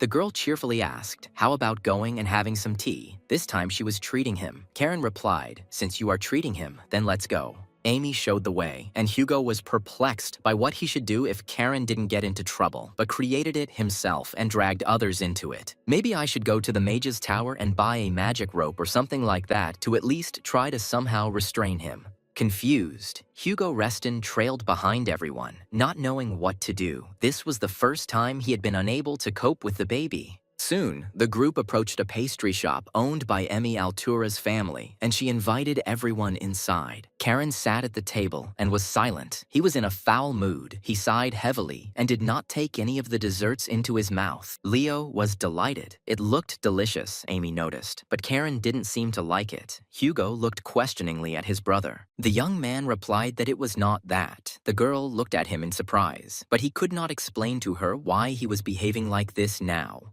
Amy's father said with a smile, "There are a lot of desserts, so eat as much as you can." Karen asked if it was too much for them. The man objected to Karen. "Of course not. Don't you understand what you have become for our not very influential family?" Amy's father smiled broadly and said that Karen Reston was the hand of God that punished the arrogant and impudent Dagal Kian. The young man was surprised. Wow, for the first time, just because he punched someone in the face, he was considered a hero. The world really had changed a lot. After chewing the cookie, Karen noted that the food was, of course, delicious. Amy sighed with relief. She wanted to please the strange young man. He asked the girl, "By the way, how did you manage to get into debt with the Kian family?" Amy was a little confused. It was a very difficult topic for her. She explained that her father was trying to expand the business and ended up having to take out a loan from Kian's family, and Amy was paying off the debt. Leo asked in surprise, "But weren't the taxes from their lands enough?" Amy lowered her head. Rich people like the Restons couldn't understand. She said that it was hard for provincial nobles like us to live in the capital, so we needed an additional source of income. Hugo wondered if the Imperial Guard hadn't supported her. With her abilities, that would have been quite natural. The girl shook her head. No, she hadn't joined any of the factions. She would have chosen a side. Then, of course, she would have received support. Eli Altura quietly said that she couldn't do it. Caron asked in surprise, "Why?"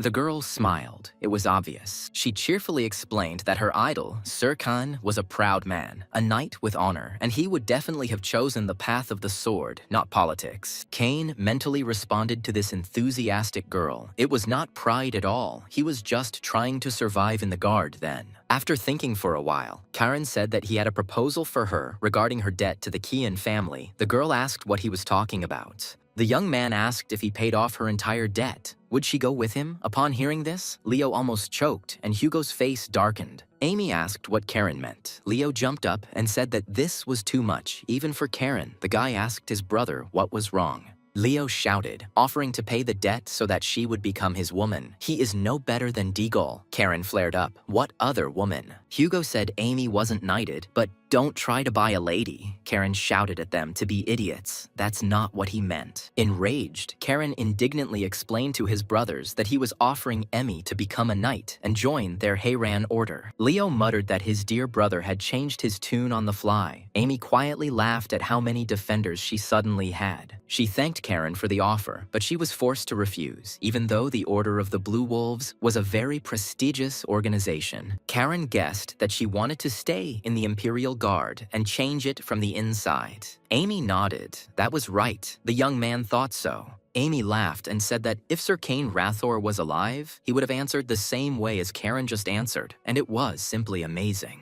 Caney thought he was nothing like everyone thought he was, but he knew many people who thought like Amy Altura. He remembered his subordinates, unreasonably stubborn, straightforward, stupidly loyal idiots. They didn't want to run. When Kane ordered them to run and save their lives, the knights replied that they would stay with their commander until the very end. Kane then sighed heavily. What fools they all were! They didn't understand that he simply couldn't leave, but they could, but they didn't. When saying goodbye, Amy asked Karen about the duel, and the young man replied that he was definitely passing today, but the duel would definitely take place. He'll ask his grandfather to arrange an official exchange duel. Amy smiled. An official exchange duel. Sounds good. The Reston brothers said a warm farewell to the girl, advising Lady Amy to take care of herself, and they were all very glad to meet her. She called after Karen that the next time they met, he should address her formally, since Amy was actually older than him. Karen replied, "Age is just a number. I respect people only for their deeds. If you want to earn respect, then cross swords with me and win." Amy replied that she would try. For some reason, this young man gave her a very warm feeling thinking about him. The girl smiled. In the evening, Karen spoke through the crystal with Zeras, who received a report from Lord Hugo about the incident with Daigle Kian. The knight asked Karen what he was thinking when he beat Count Kian's son. After all, it was a very influential family in the capital. The guy replied that anyone who doesn't understand words gets their ass kicked. Zeras didn't think that Karen would dare to do such a thing right in front of Lord Hugo. He and Hugo got along surprisingly well, and thanks to the victim's plea for leniency, problems were avoided. Zeras said that Karen had attracted the close attention of the capital's nobility. It seemed he had told the young man this more than once.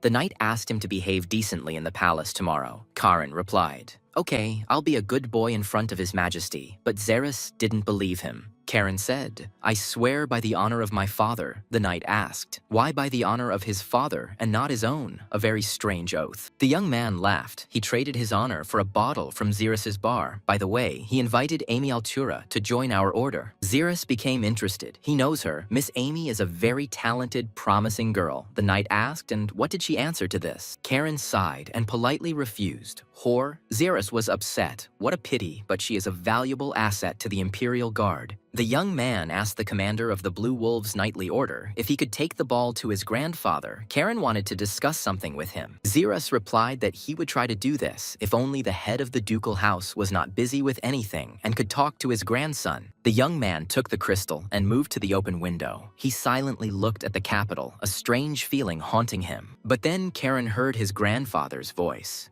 Halo asked his grandson if he wanted to talk about something. The young man confirmed, "Yes, Chief, that's right." The Duke understood that since Karen called him head and not grandfather, it meant that the matter concerned the family. The young man smiled. Everything was correct. Halo said he was listening to Karen, and the boy explained that he wanted to have an official exchange duel with the Imperial Guard. The Duke was surprised, wondering why this was necessary. Karan replied, because the guards had always competed with the Knights of Heran. Karen stated that he wanted to personally test the Blue Wolves' skills in battle. The Duke was silent for a moment and asked if that was all there was to it. The young man assured the head of the family that yes, there were no hidden dangers here, and Hilo agreed, "Well, let's assume that all this was true." The head of the family replied that he agreed, but he had one condition. Karen asked what the condition was, and he was ready to listen. The Duke ordered, "Behave quietly, at least until the visit to the palace. Do not create problems, and do not attract attention. You understand me?" Karen sighed and replied, "Yes, Chief." The Duke said, "Okay, and look to me. Behave decently in front of the ruler of the great empire." The young man assured his grandfather that he would definitely be able to live quietly as a mouse for one day. At least he would try very hard. Besides, Karen doesn't plan to make a scene there. He can't even imagine how he'll go to the Emperor's palace tomorrow. In the end, this place became his grave, and it seems that it is not customary to quarrel in graves. Kane thought inside Karen's body.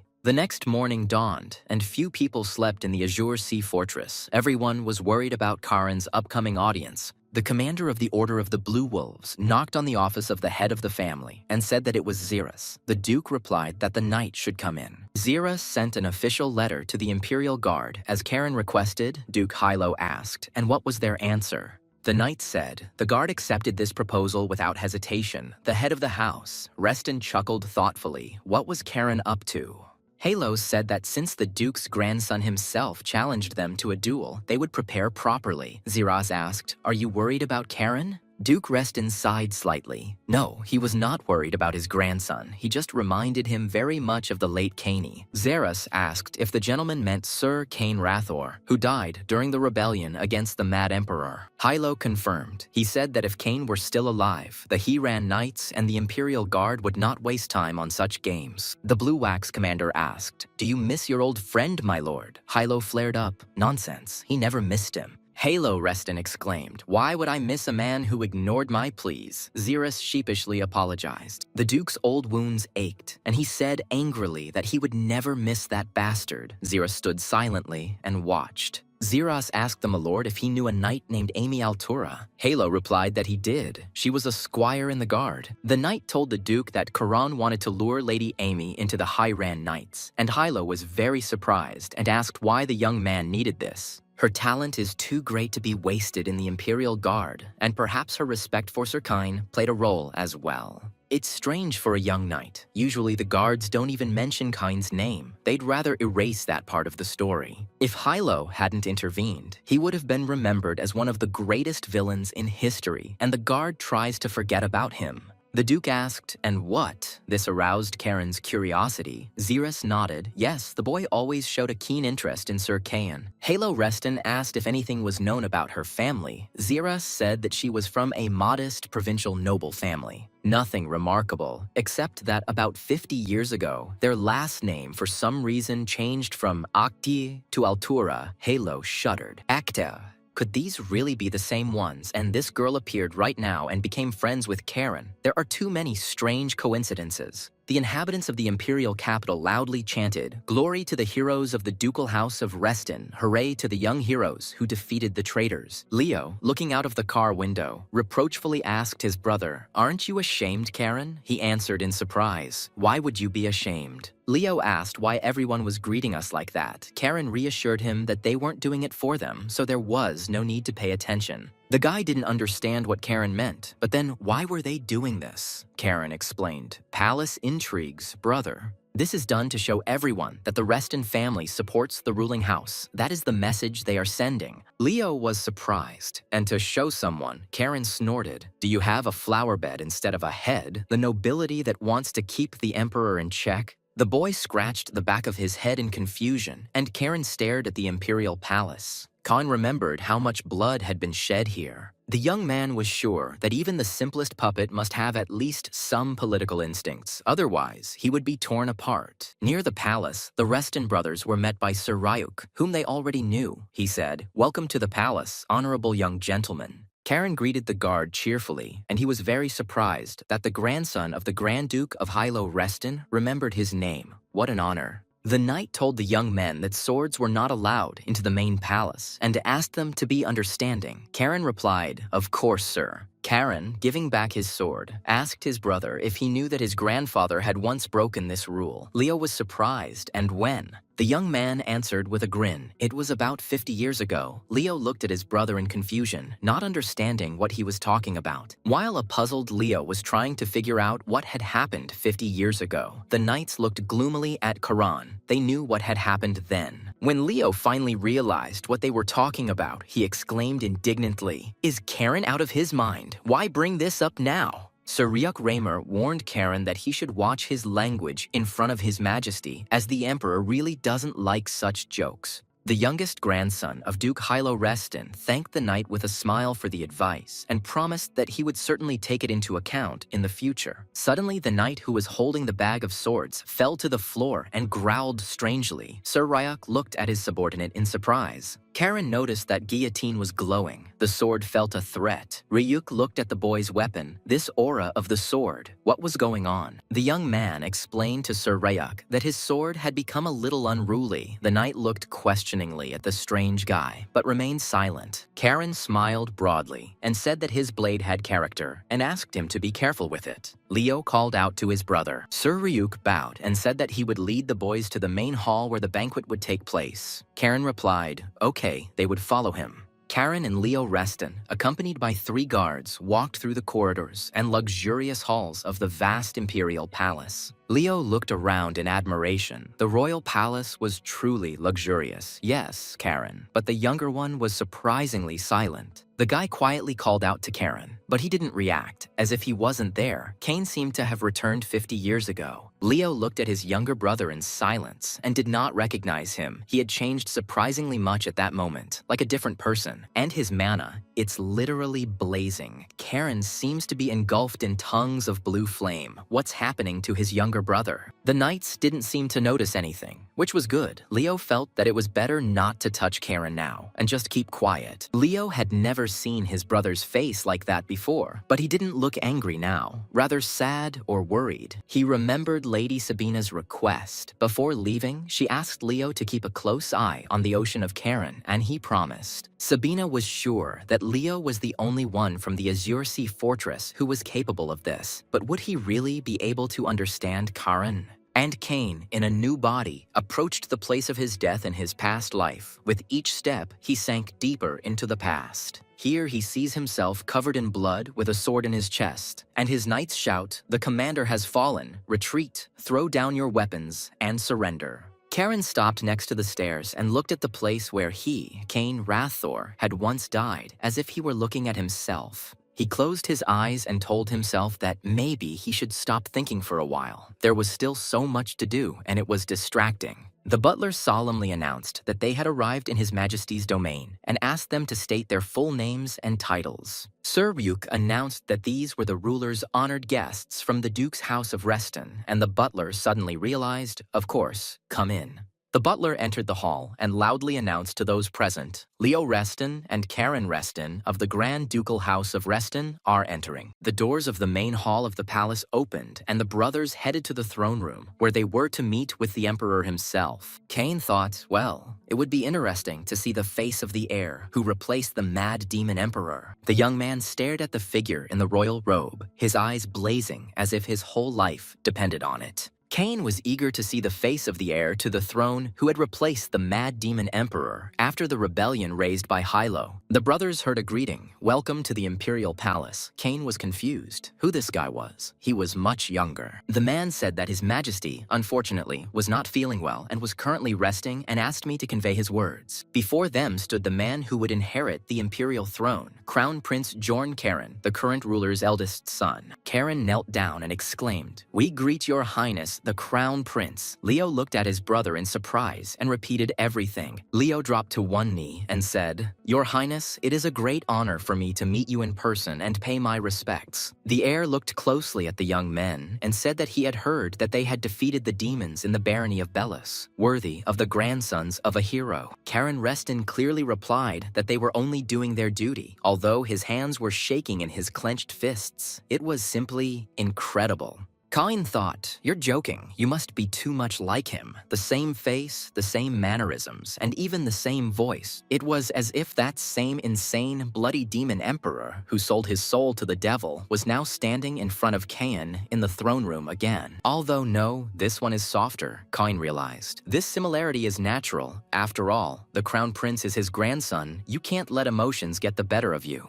Prince Yorn approached Karen. The heir to the throne said that he had heard that the young man had become close to his brother, the 6th Prince of Revelio. "It is nice to know that the Archduke's grandchildren did not refuse him friendly relations." Leo exclaimed that this is a fleeting acquaintance. Karen growled at his older brother. Did this idiot really think that this was a compliment? And what did his parents teach his stupid brother Leo? Bowing, Karen respectfully replied to the heir, "I appreciate that your highness has a high opinion of us. We will justify your higher opinion." Duke Hilo Reston's youngest grandson assured Prince Yorn that he would certainly honor this friendship with his youngest brother. Karen also promised to maintain good relations with Prince Revelio and provide him with all possible support in all matters. Jorn Karen looked closely at Hilo's youngest grandson. This boy knew palace etiquette surprisingly well. It was strange. Leo was completely at a loss. He shook his head and looked around questioningly, wondering if he had said something wrong during this audience. The heir to the throne nodded slightly and said to Karen, "So take care of it." The young man realized that the audience had come to an end. Yorn added, "There will be a banquet in your honor this evening, so enjoy." The young men unanimously thanked His Highness the Prince. The heir suggested that the boys rest a little before the banquet. They thanked him, and the gatekeeper said that he would escort the brothers to their chambers. When the door closed behind the young men, Karen looked at them for a long time and chuckled thoughtfully, reflecting on what he had seen and heard. The heir to the throne said quietly, "So Duke Hilo Reston encourages friendship with the royal family, even friendship with Revelio." The gatekeeper informed the Reston brothers that the master's weapons were completely safe. They were already in their chambers. They could take the swords. And Prince Yorn kept remembering the past audience. He decided that this Karen Reston really was a funny guy, even though he was very young. Soon, Leo and Karen found themselves in a spacious, cozy room with a massive carved fireplace. The brothers settled into soft armchairs. Leo asked his brother, "Their grandfather overthrew that crazy demon emperor, right?" Karen confirmed, "Yes, indeed. And what of it?" This means that the current emperor is the son of that same emperor in the usual scenario. But Karen stopped his brother. He is not in the palace. Karen flared up. Leo was an even bigger blockhead than he thought. He growled at him to shut up and check if there was any eavesdropping magic here. He's already checked everything. It's clean, but he's not a detector, Karen explained. Usually it would be like that, but the prince personally participated in the coup. This gave Hilo Reston even more reason to act. Leo asked why the imperial family disliked the Restons then. Karen asked his brother why he thought that. Leo replied, "I don't know. It's just that the crown prince was looking at them that way and was acting so reserved today." Halo's youngest grandson smiled. That's not bad. Leo is finally starting to think, observe, and draw the appropriate conclusions. When Leo mentioned Revelio, Karen's hands were itching to punch his brother, but the heir's gaze was definitely hostile. Leo asked in surprise, "But why? After all, they hadn't done anything bad to the emperor's family." Karen sighed thoughtfully. "Well, that's obvious." Suddenly, the doors of the chambers opened, and Prince Revelio appeared on the threshold. He answered the young man, "Because the family of Leo's mother is the Marquise Diaz." Revelio smiled broadly and asked the boys how they were doing. The prince noted that they looked good in their formal suits, really handsome. Leo jumped up in his chair, hurrying to greet His Highness, the sixth prince. Karen snorted in displeasure. "Ugh, speak of the devil." Revelio told Leo to forget about the formality. They were friends. There was no need to get up. Leo sank back into his chair. He was clearly uncomfortable. Rio smiled. Since Leo's mother is from the Marquise family, the imperial family, of course, sees you first and foremost as Restons, as he said. The prince added that whether he liked it or not, the Reston house would soon have to make its move. Karen felt that Rio was not telling him something. The sixth prince gnawed on an apple with pleasure. He said with a smile, "Let's call it an imperial tradition." Caron did not understand what he was talking about. Revelio was surprised. Isn't it clear that the son overthrows his father and takes the throne? Karen frowned. He was in no hurry to answer the sixth prince. And Revelio continued to rant, "And the time is very opportune now, isn't it?" Karen asked. "Opportune for what?" The prince said that even the county of Kiel relies on the influence of the Marquis of Diaz. All the capital's nobles will gather here tonight. And thanks to Karen's presence, the banquet promised to be even more fun. The young man became wary and asked what Revelio was getting at. The prince asked the young man if he wanted to cause a stir, but Karen objected, saying that Revelio seemed to really want to have fun today. Rio agreed, and that's also true. In any case, I can prepare a stage for you where you can do whatever your heart desires. The sixth prince's golden eyes flashed, and he asked Karen point blank, "So tell me, are you ready to join in this fun?" Karen demanded that the prince first tell the details. He smiled cheerfully. "Okay, that's a fair demand of the participant." Leo was stunned with horror to cause a commotion at the imperial banquet, but Karen must be joking. Grandfather will never forgive them for this. Evening came. Numerous golden chandeliers were lit in the great hall of the imperial palace, and guests began to gather for the banquet. Elegant ladies in luxurious dresses chattered merrily, while brilliant courtiers from noble families walked alongside them. The Reston brothers also appeared at the banquet. Leo could not contain his exclamation of delight. His eyes sparkled at such a luxurious, rich company. The young man's face flushed, and he exclaimed, "Wow, there are so many beautiful ladies here." Karen advised him to control himself and his kite. Kane chuckled thoughtfully. He himself hadn't been to such banquets for a long time. Back then, in his past life as a slave, no one needed him. And suddenly, Caron sensed a stream of dark magic in the banquet hall. He shuddered. Where did it come from? After all, the emperor had banned magic in the palace. The sword called out to the master, sensing the distinct presence of a demon in the banquet hall. The young man answered Guillotine that he felt it too. This aura definitely comes from a creature that practices black magic. But where is this creature hiding in the large hall? Karen frowned and released his aura, his eyes glowing with magical light. He prepared to face the evil demon. But how can he find the source of magic so quickly in such a large, crowded place? There are at least 100 people here, maybe more. Karen turned his head, trying to understand where the stream of dark magic was coming from, but it flowed between the dancers, looping and confusing the trail. The young man was sure that there must be something that would help him in his search. If he didn't find the source, the situation could get out of control. Two guys were watching Leo and Karen closely. One of them asked if it was them. The second nodded affirmatively. Yes, they were the Reston brothers. And Leo couldn't take his eyes off the beauties, he exclaimed. How many girls, Karen? He pulled up his older brother. It's impolite to say that. Leo started to make excuses, but I didn't mean it that way. But Karen hissed at him, ordering him to shut up. Those two guys were approaching them. One of the strangers noticed that rumors about the brothers had already spread throughout the capital. It must be hard to be young wolves of the Reston house. A strong guy extended his hand to Karen and introduced himself. I am Karim Diaz, pleased to meet the grandson of the continent's famous hero. Kane hesitantly shook the hand extended to him and introduced himself as Karen Reston. He had no time for introductions now. He was looking for the dark mage in the hall. Karim Diaz was surprised. No manners, Leo whispered to Karen. When you shake hands, look the person in the eyes. But it was all in vain. Leo explained to Karim. His brother must be nervous. It's his first time at such a big banquet. I'm Leo Reston. It's very nice to meet you. Karim frowned. Karen thinks he can dictate his own rules. He thanked Karen on behalf of his father for pacifying the bandits. Leo politely replied that they were just doing their duty, Karim noticed. But Karen ignored him, a cheeky boy, even if he was young. Rio said, risk your life for others. They are from the Reston house, the most loyal people. They are not at all like the capital's nobles. The prince winked at Karen and advised him not to pay attention to the looks of the local nobles. They were clearly unhappy with Karen's appearance.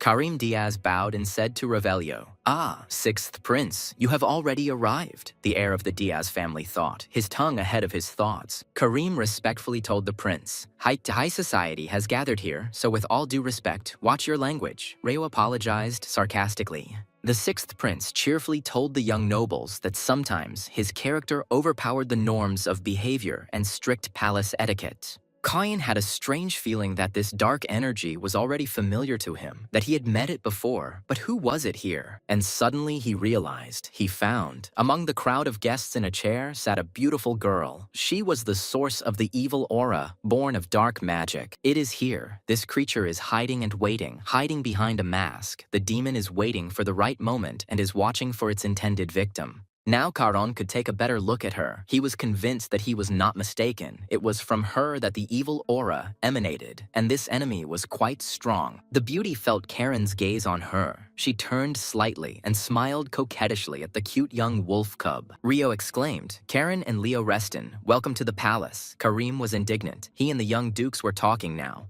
The prince smiled. A masquerade was for fun, not for discussing business, but Karim objected. Some situations couldn't be postponed. Reo asked Karim, do you want to teach me about life or are you just chatting? Who would have thought that the Marquisate would decide to shake the norms? A frightened Karim Diaz shuddered and began to justify himself to the prince, saying that he did not mean it at all. The prince had misunderstood. Karen rather sharply remarked to Karim that he should think first and then speak. Young Diaz was taken aback by the youth's insolence. Leo tried to pull his brother up, but he sharply asked if his brother could shut his mouth. He had absolutely no time to argue with him now. Leo realized that something was wrong, and then he saw with horror that Karen was pulling his terrifying sword out of its sheath. The young man was stunned by what his brother was doing. Karim Diaz looked questioningly at the unusual young man. What did this rascal decide to do here? The imperial palace is not a ring. Karen whispered to the sixth prince that the performance was over, and he was surprised why, suddenly, he had just gotten a taste for the entertainment. Karen Reston quietly told Revelio that the black magician was hiding right here in the banquet hall. He was among the guests. The young man had already found him.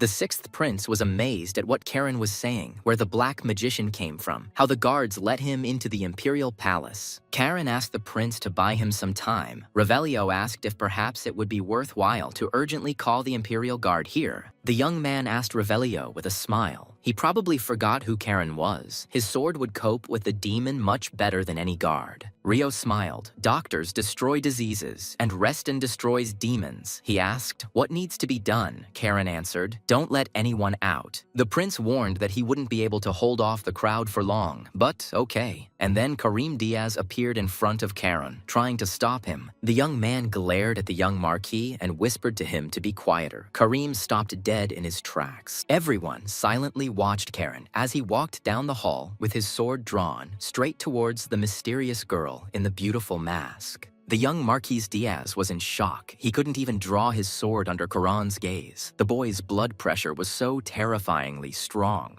The guests at the imperial banquet made way for Karen, everyone asking each other who this strange guy was and why he had a sword. Leo looked around in confusion. He asked Karen what he was going to do, and then he looked at the serious Rio. The prince didn't understand what the hell was going on. He never thought that he would have to use this thing here in the emperor's palace. Seeing Revelio's manipulations, everyone started whispering, "The sixth prince, does he have magic?" Rio explained. "It's an illusion barrier. It will help." The prince explained to the guests that we could buy time until the guards arrived, but no one understood why they needed to waste time.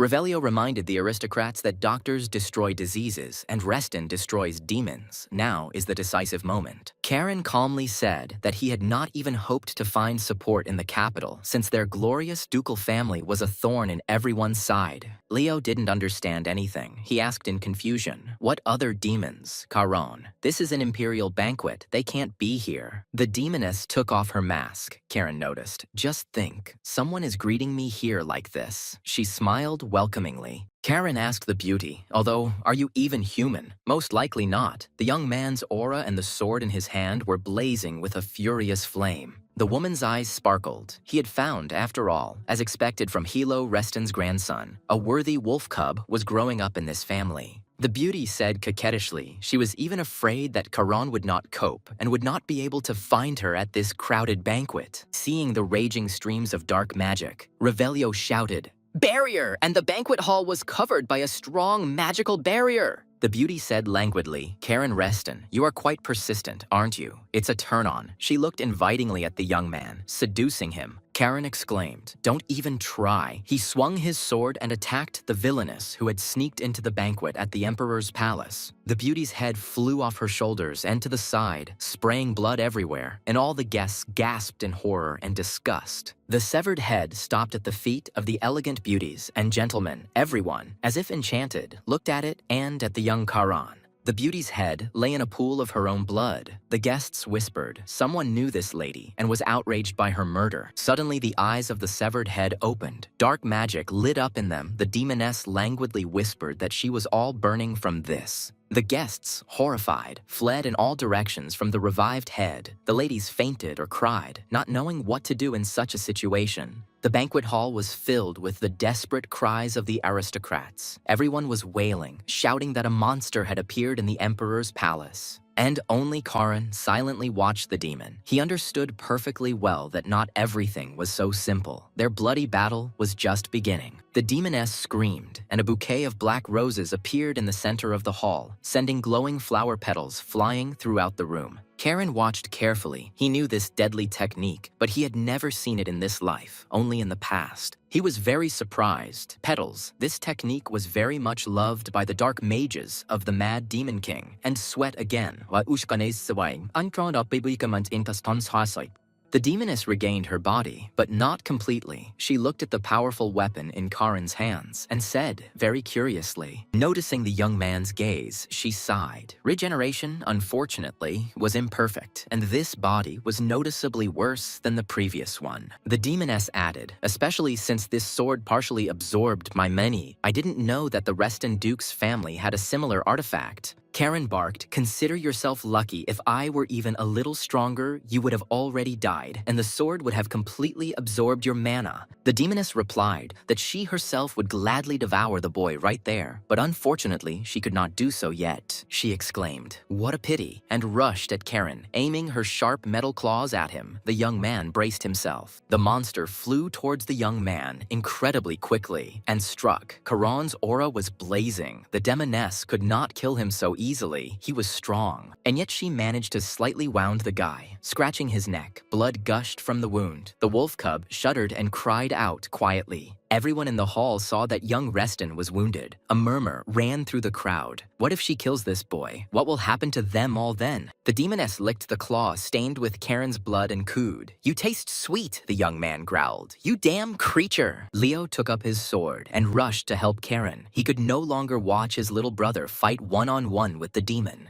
But suddenly Leo felt that Revelio took him by the shoulder and stopped him very insistently. The young man did not understand this movement of the prince. Turning to the sixth prince, he asked what was the matter. Revelio replied, "No need, Leo. Don't interfere in this battle. It's not worth it." The prince explained that this was Caron's battle, but Leo doubted it. He was worried about his brother and really wanted to help him win the battle. Revelio insisted because Leo knew brother Karen better than anyone. If he needed help, he would definitely tell him about it. Leo cursed. Damn it, he knew perfectly well that Revelio was right, but he also knew that it was very difficult for Karen to fight the demon. Brother Karen exclaimed in despair, "If only I were stronger," the sixth prince thought. "Not now, Leo. Your time is ahead." Revelio knew perfectly well that one day Leo would become strong, but now, if he clashed with this demon, he would die in an instant. The opponents stood facing each other in the middle of the banquet hall. The guests tried to move as far away as possible to avoid being killed. The sixth prince and Leo watched this unusual fight with excitement. Caron's brother's heart was pounding wildly. He was afraid for the younger one. Blood flowed from Karen's wound and fell onto the floor of the hall. The sword told its owner that this enemy was beyond his capabilities, that she was stronger and more skilled.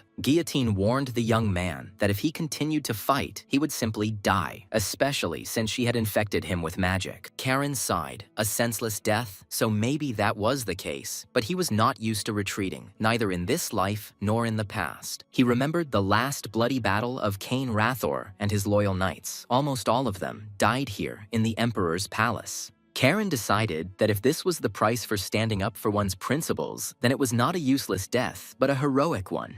The young man's eyes flashed, and he told the sword that there was an evil demon standing in front of him, and he could not let him leave here alive. He gripped the hilt of his sword tighter and prepared to fight to the death, his face now looking exactly like Cain Rathor's. The demoness noticed the change that had occurred in the young man. It felt like a mature warrior who had been through battles was standing with a sword in his hands. She grinned. What a hard look, still just a child, but full of hatred and not a drop of fear or panic. It was amazing. Rushing into battle, she shouted, "Incredible! The blood of the Dukes of Reston is truly something special. They are already brave warriors from the cradle." Karen was ready to die, but to take with him this evil, poisonous creature that had come here uninvited for the blood of people. A whirlwind of demonic petals flew across the banquet hall. The demoness launched a deadly attack using her favorite technique. The guests at the banquet screamed one after another. The petals did not discriminate whom to strike. Many in the hall were wounded by the demoness. She cried out that her name was Shunya, and that the little blue wolf cub of the Reston Dukes would remember that name until her death. Karen cursed mentally. Damn it, it hit the others too. He had to finish this creature off quickly, otherwise it would kill everyone in this hall. Revelio heard Karen's thoughts and shouted at the young man to ignore them and just do what he had to do.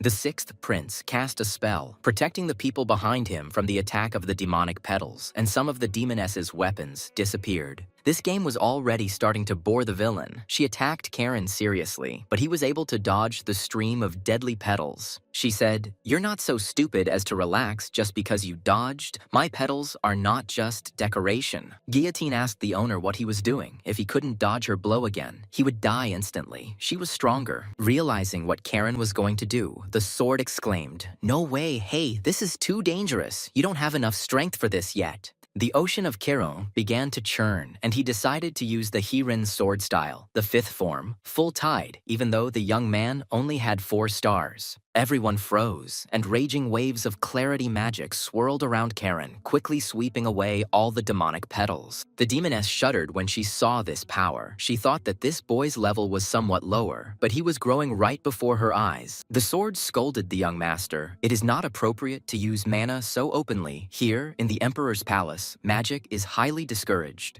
Karen felt that he was at the limit. Blood gushed from the wound more intensely. The sword warned the young man, "Your body will not withstand, master." But the guy replied that he didn't give a damn about it. He never clung to life. If he was destined to die today, so be it. The most important thing is to rip out the heart of this creature. The demoness was surprised. She did not think that the young blue wolf cub Reston would go so far. The demoness laughed, exclaiming that she was completely delighted with her young but so stubborn opponent. She even felt sorry for him. Revelio was perplexed. His spell had long since worn off, and the Emperor's guard was still not there. What was going on? Could it really be all for a reason? Meanwhile, an alarm was raised in the castle. The knights of the Imperial Guard realized that something strange was happening in the Great Hall. Sir Rake Raymer asked the knights on duty what was going on and why the alarm had been raised in the castle. The duty officer reported to the commander. The thing is that someone used magic in the banquet hall. Ryuk was stunned. What and how could such a thing happen here? Ryuk asked, "What about the magic tower?" The knight replied that the situation was critical, so the magicians urgently arrived through the portal. Raymer cursed mentally. Damn it, there was magic inside the royal palace. Ryuk ordered the knights to move into the hall. Ryuk Raymer didn't understand why this happened on the very night when His Majesty was holding a gala banquet in the palace. Approaching the banquet hall, Ryuk asked why the doors hadn't been broken down yet. The knight explained that mages couldn't break the barrier. The guard commander was amazed that it was possible that the members of the High Magic Tower could not cope with this spell. The duty officer told Ryuk that the Imperial magicians said that this barrier was similar to black magic. It seemed that there was an enemy inside. Raymer frowned. How was this possible? Dark magic in the Imperial Palace. It had been a long time since anyone had heard of anything like that here. What the hell is going on? Is the Empire returning to the dark times that were under the Mad Demon Emperor? The demoness's eyes glittered, and she said that since the king had not given permission, she would not kill the little blue wolf cub. She approached the young man, seeing that he was weakening before her eyes, but still did not give up, striving to kill the monster that appeared before him. Karen was silent, and the demoness gently told him not to worry. This time he would stay alive, but only for now. She charged again, screaming, "So let me enjoy this longer." Such sweet young blood of Reston. The young man clenched his teeth. He thought through his strategy and tactics, and knew that now her deadly claws would dig into his body and cause pain. Karen swung his sword, but instead of the demoness, there was only a whirlwind of rose petals in front of him, and she herself disappeared, moving upward. Shunya hovered under the ceiling of the banquet hall. She really liked this delicious, sweet young Reston, with a mighty sword in his hands. The young man felt Shunya circling above him, looking for the best place to strike with her claws. He froze in anticipation of her attack. Seeing the demoness above him, Karen cursed loudly. Damn, it looks like he won't be able to dodge her this time. Nothing can be done. Karen suddenly remembered Lady Sabina's very first lesson. She told him then, "Remember, the power of the sea cannot be controlled. The power of the sea must be accepted. Only then can you control everything. Only then can you become the all-powerful ruler of the ocean."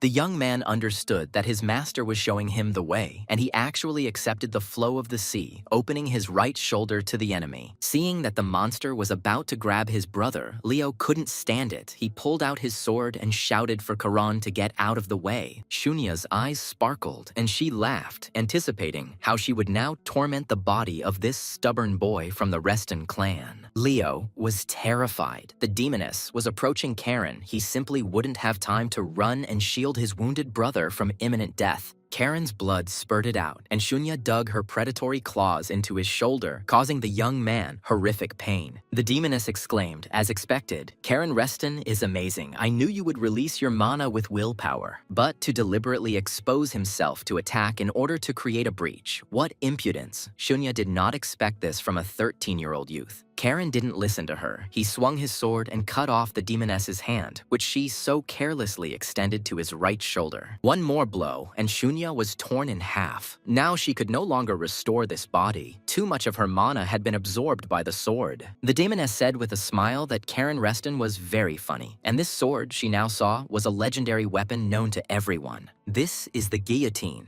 So that's what it is. The executioner's sword. The sword told its owner that it can absorb dark mana and turn it into his power. The more demon blood the sword absorbs, the more mana it can transfer to Karan. The young man was surprised, an interesting property. As soon as the young man cut Shunya, the magicians reported that the barrier was removed. The sword told Karen that the demon in front of him was not a real body. Karen understood that even if she had an accomplice in the palace, her real body could not just walk around freely here. Suryuk, at the head of a detachment of knights and magicians, entered the banquet hall. He ordered all the guests to disperse and not interfere with the battle.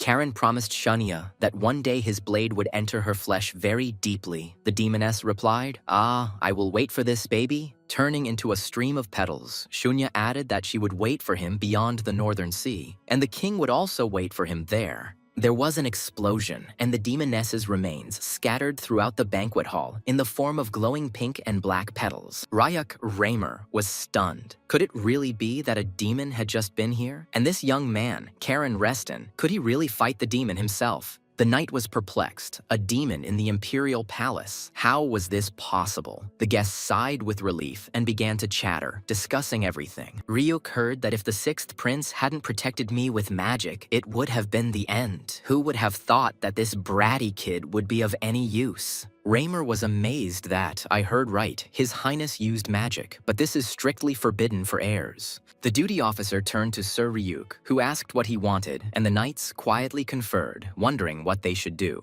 Karen swayed, he said barely audibly. Damn, I lost too much blood. Leo rushed to his brother and picked up Karen. The older brother asked Karen to let them examine him, and the young man sarcastically remarked that Leo should not try to hug him. Revelio said that Karan was not able to stand on his feet, so he should stop showing off. He threw the bottle to the young man and ordered him to drink it. Karen asked Rayo if he was trying to feed him some kind of nasty thing. The prince replied with a smile. It's the dew of the world tree, smart guy. You can't even buy something like this for money. Karen knows. The young man responded barely audibly. I know it didn't grow on a tree, but it's such a rarity. Revelio told the wounded man to consider this his investment in a man with level heads, so swallow it, or you'll barely be alive. Karen knew that the dew of the world tree was an elven elixir that increased the flow of energy, so there was no need to worry. The young man drank the elven elixir and thanked the sixth prince, saying that he was in his debt. Revelio smiled, of course. Karen asked his brother to contact his grandfather, and he would sort this out. Leo exclaimed that Karen had gone crazy. He needed to rest. Unexpectedly for everyone, Rio came up and hit Karan with a magic ball. Leo was taken aback by surprise, and Karan dropped his sword and passed out. The prince said that he beats women and children because he is stronger. It's a joke. Leo asked Revelio in confusion what he did to his brother. Rio reassured the young man. Don't worry, it's just a knockout. By the way, Duke Hilo should already be in the palace. Leo asked how he knew this. Revelio explained that as soon as traces of dark mana appear in the palace, House Reston is obliged to intervene. Such is the order. The Imperial Guards entered the hall, and Sir Ryuk Raymer announced to the sixth Prince of Revelio that he was under arrest and suspected of rebellion. Leo was indignant. This was just ridiculous. But Revelio stopped the young man, saying, It's okay, Leo. I expected exactly this outcome. The prince told the guards with a smile that ropes were not needed. He was going with them voluntarily. Ryuk bowed and replied, As you wish. Revelio, I'll say right away that I'm innocent, Ryuk objected. It's hard to believe the words of someone who broke imperial law and secretly studied magic. The sixth prince turned to Leo, saying that now it was the Reston house's turn. He had already made his. The young man looked questioningly at Rio. Revelio winked cheerfully at the saddened Leo. See you later, brother, and don't forget to tell Grandpa that I helped you with the demon. Having said everything he wanted to the Reston brothers, the sixth prince of Revelio good-naturedly said to his escort, Okay, let's go, Sir Ryuk.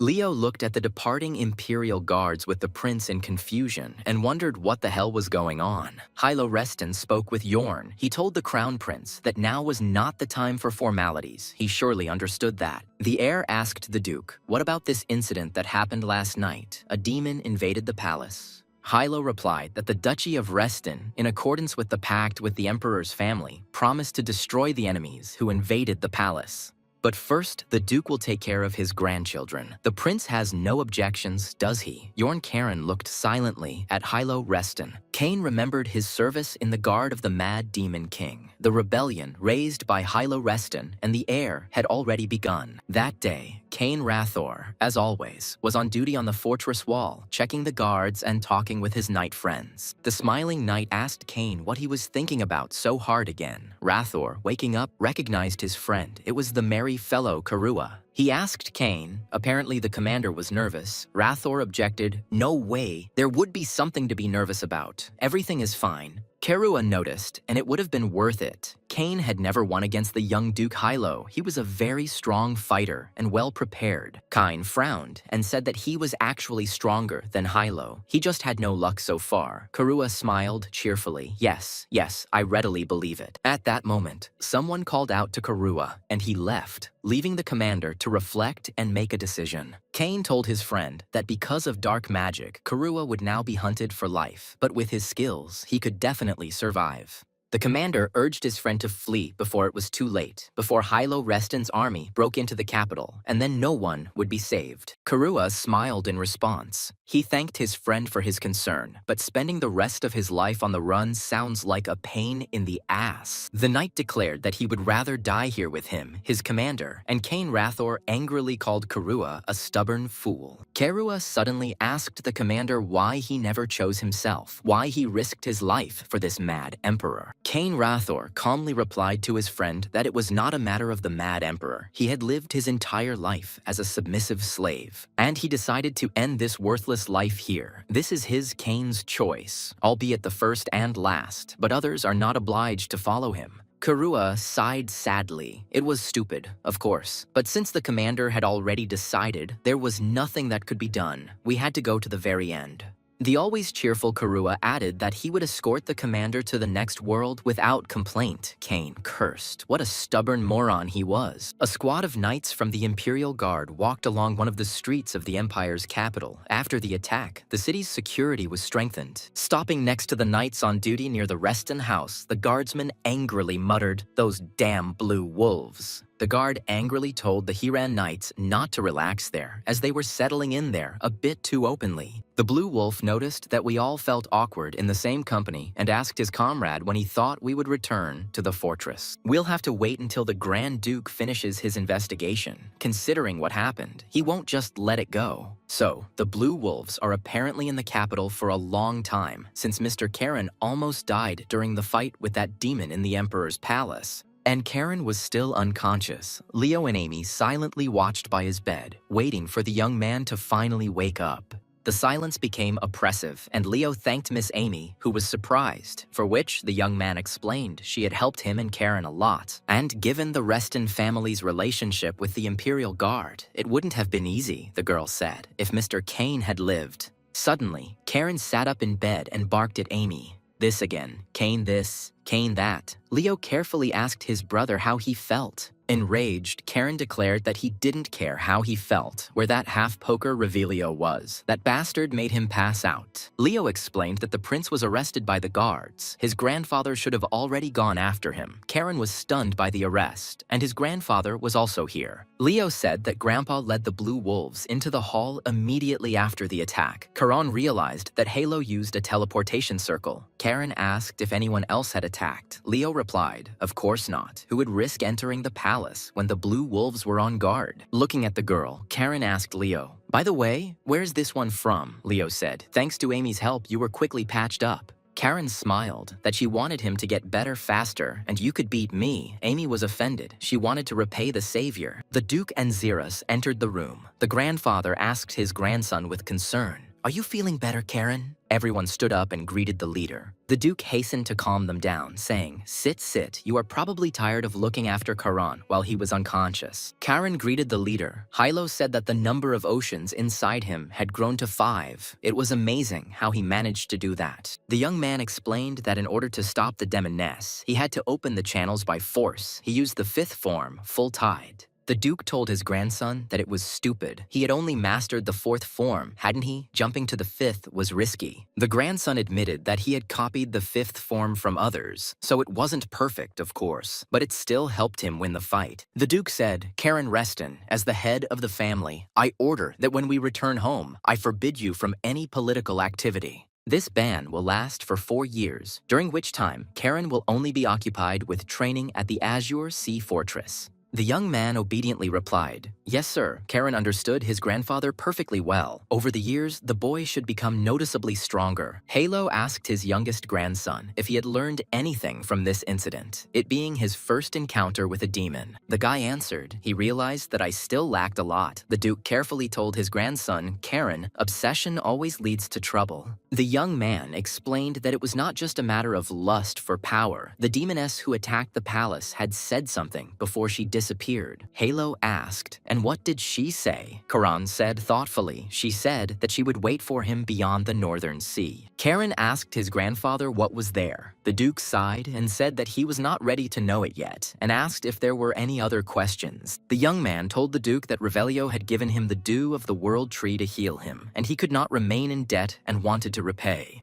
Hilo Reston replied to his grandson that, as everyone knows, members of the imperial family are strictly forbidden from studying magic. Although they found no evidence related to the incident, since the 6th prince violated the treaty, he must be severely punished. The Duke concluded that from now on, the 6th prince of Revelio would be under the supervision of the Blue Wolves, a fact his grandson should keep in mind. Leo shouted to his grandfather, but the 6th prince tried to help Karen, and the youngest grabbed his brother and tried to sit him back on the chair. The Duke asked Karen to stay with Xeris until the investigation was completed, and the young man said he had one more request. "There is no suitable place for Karen's training." Hilo replied that he had made arrangements with the Imperial Guard. They would instruct him. Karen thanked the chief. The Duke asked Xeris to look after the children. He bowed respectfully to Lord Hilo Reston. Leo reproachfully told his brother that the 6th prince was trying to help them. Karen explained to his brother that his grandfather was protecting this peacock.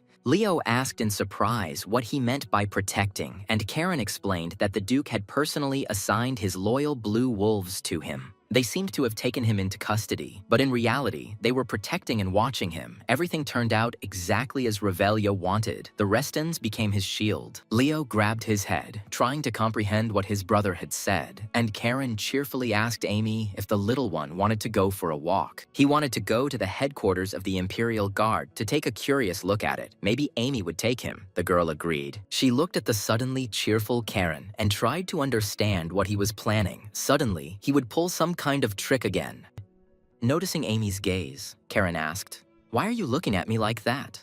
The girl replied embarrassedly, "I'm not looking at you at all. It's just your imagination." The commander of the Knights of the Order of the Blue Wolves looked closely at his young highborn protege, but said nothing. Karen told Xeris with a smile that he trusted him to protect their noble bodies because he was one of the strongest. Xeris sighed that the bastard was up to something again. He loved Karen, but he knew that he could cause too much trouble. In the Azure Sea Fortress, the brothers discussed the events, and Raphael noticed that the only talk in the capital right now was about Caron. He asked his younger brother, "You must be proud of your son, Pal." He was outraged by Raphael's words. "Caron almost died, brother." Pale slammed his fists on the table in frustration, exclaiming, "Rumors don't matter. This is the second time he's found himself on the brink of death." Raphael noted that Pale was right. It seemed that Tails' vaunted intelligence was no good. The older brother had remained stubbornly silent all this time. Tails thought, "What a fool Raph is. The one you were baring your teeth at was not me, but Pale's son, Karen, whose name is already thundering everywhere." Pale rose with difficulty and said that he would probably go. Today had been a very difficult day, and there were still unresolved business matters. As he left, the younger brother said that someone had to take responsibility for everything that had happened to his son Karen these days.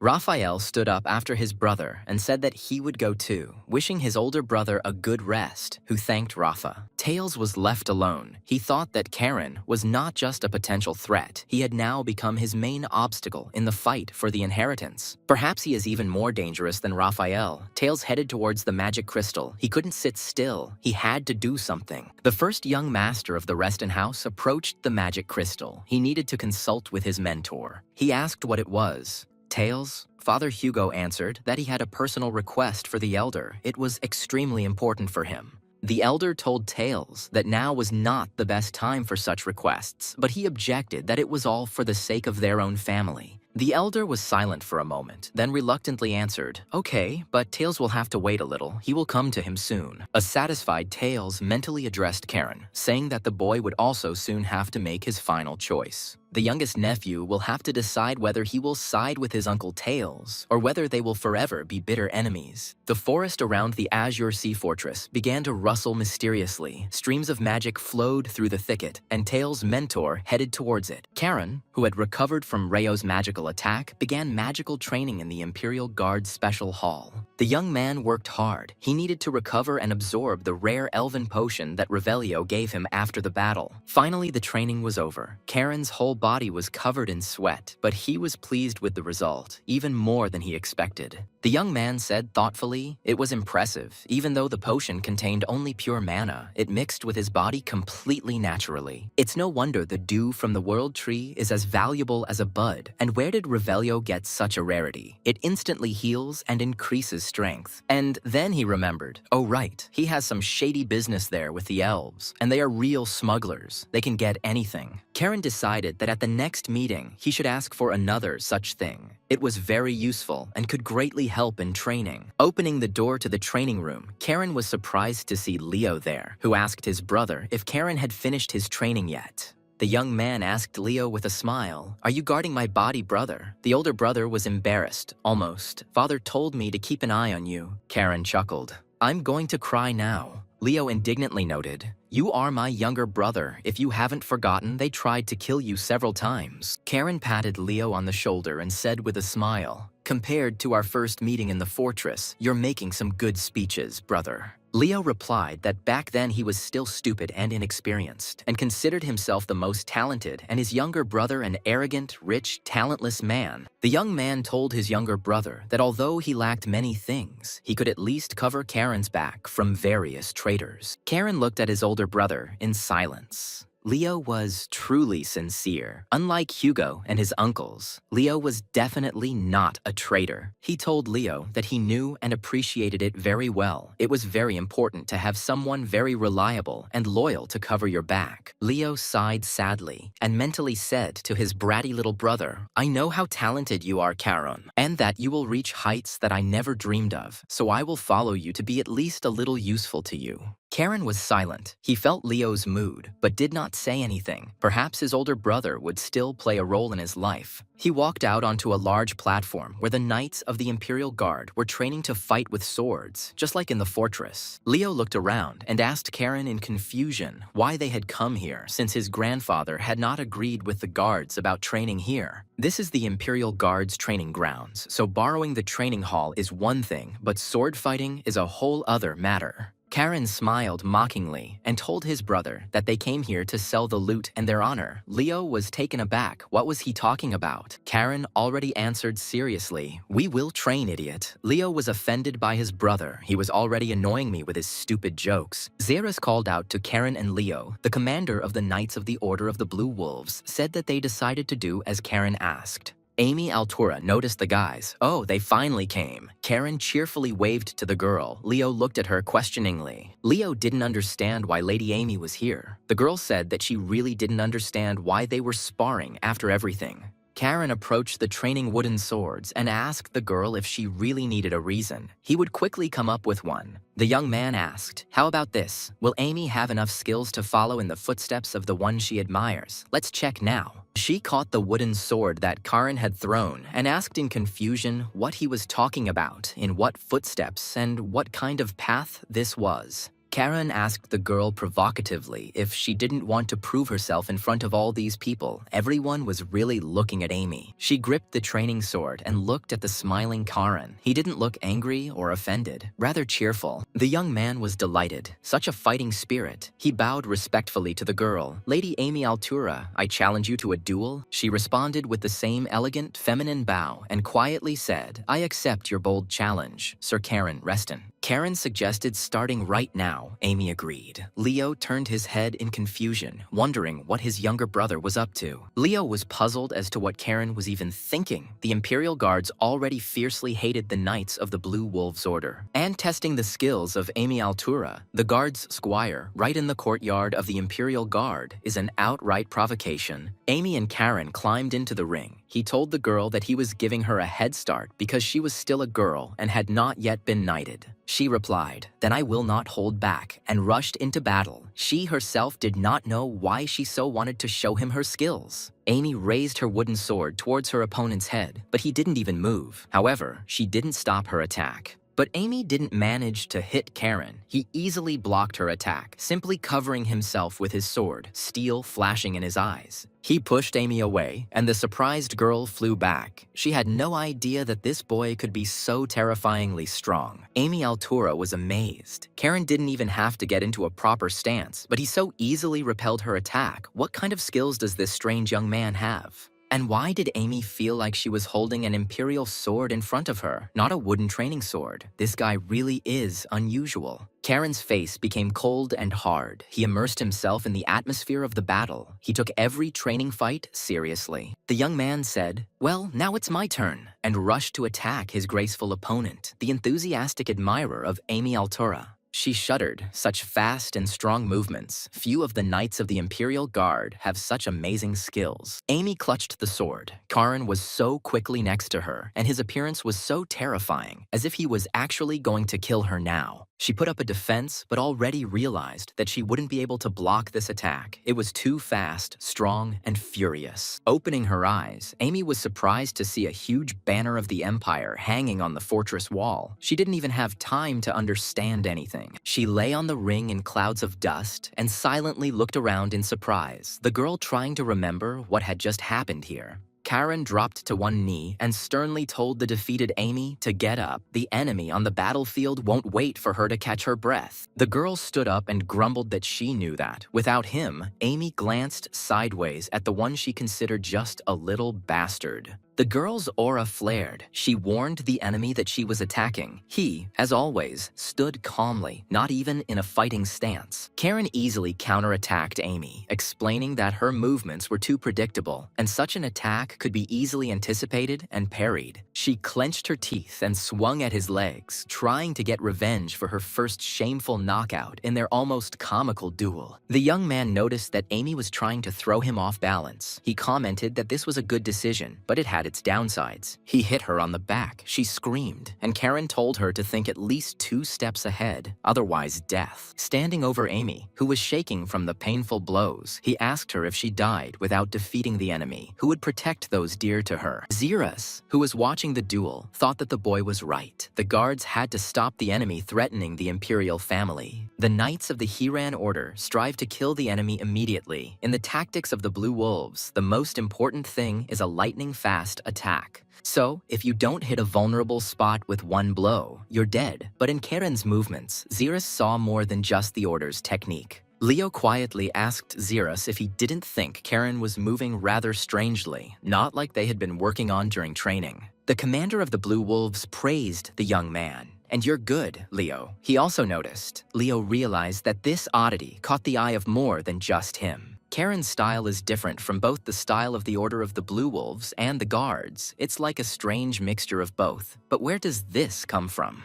Karen again demanded that Amy get up and continue the fight. Leo silently watched this demonstrative beating of the fragile girl. Leo asked Xerus why Karen goes so far. Xerus replied with a smile, "I guess it's because he cares for Lady Amy Altura. And she really likes it. With each new fight, her movements become better and more precise. This is a useful activity for her as a fighter." Leo looked sadly at the ring. He did not understand much of what Karen was doing, sometimes considering him a quarrelsome and cruel whole person. He looked at Amy and didn't understand. She had taken so many blows from Karen, but she was happy. She was smiling. Her eyes were sparkling with joy. After another fall, Karen asked Amy if they were going to train or kiss the ground. It was enough lying around. It was time to continue the fight. The young man looked questioningly at Kane's admirer. She barely moved but was no longer able to get up. She had lost. Amy answered in a barely audible voice. That's it. This fight has ended in complete defeat for her. She admits her loss in the duel with Karen.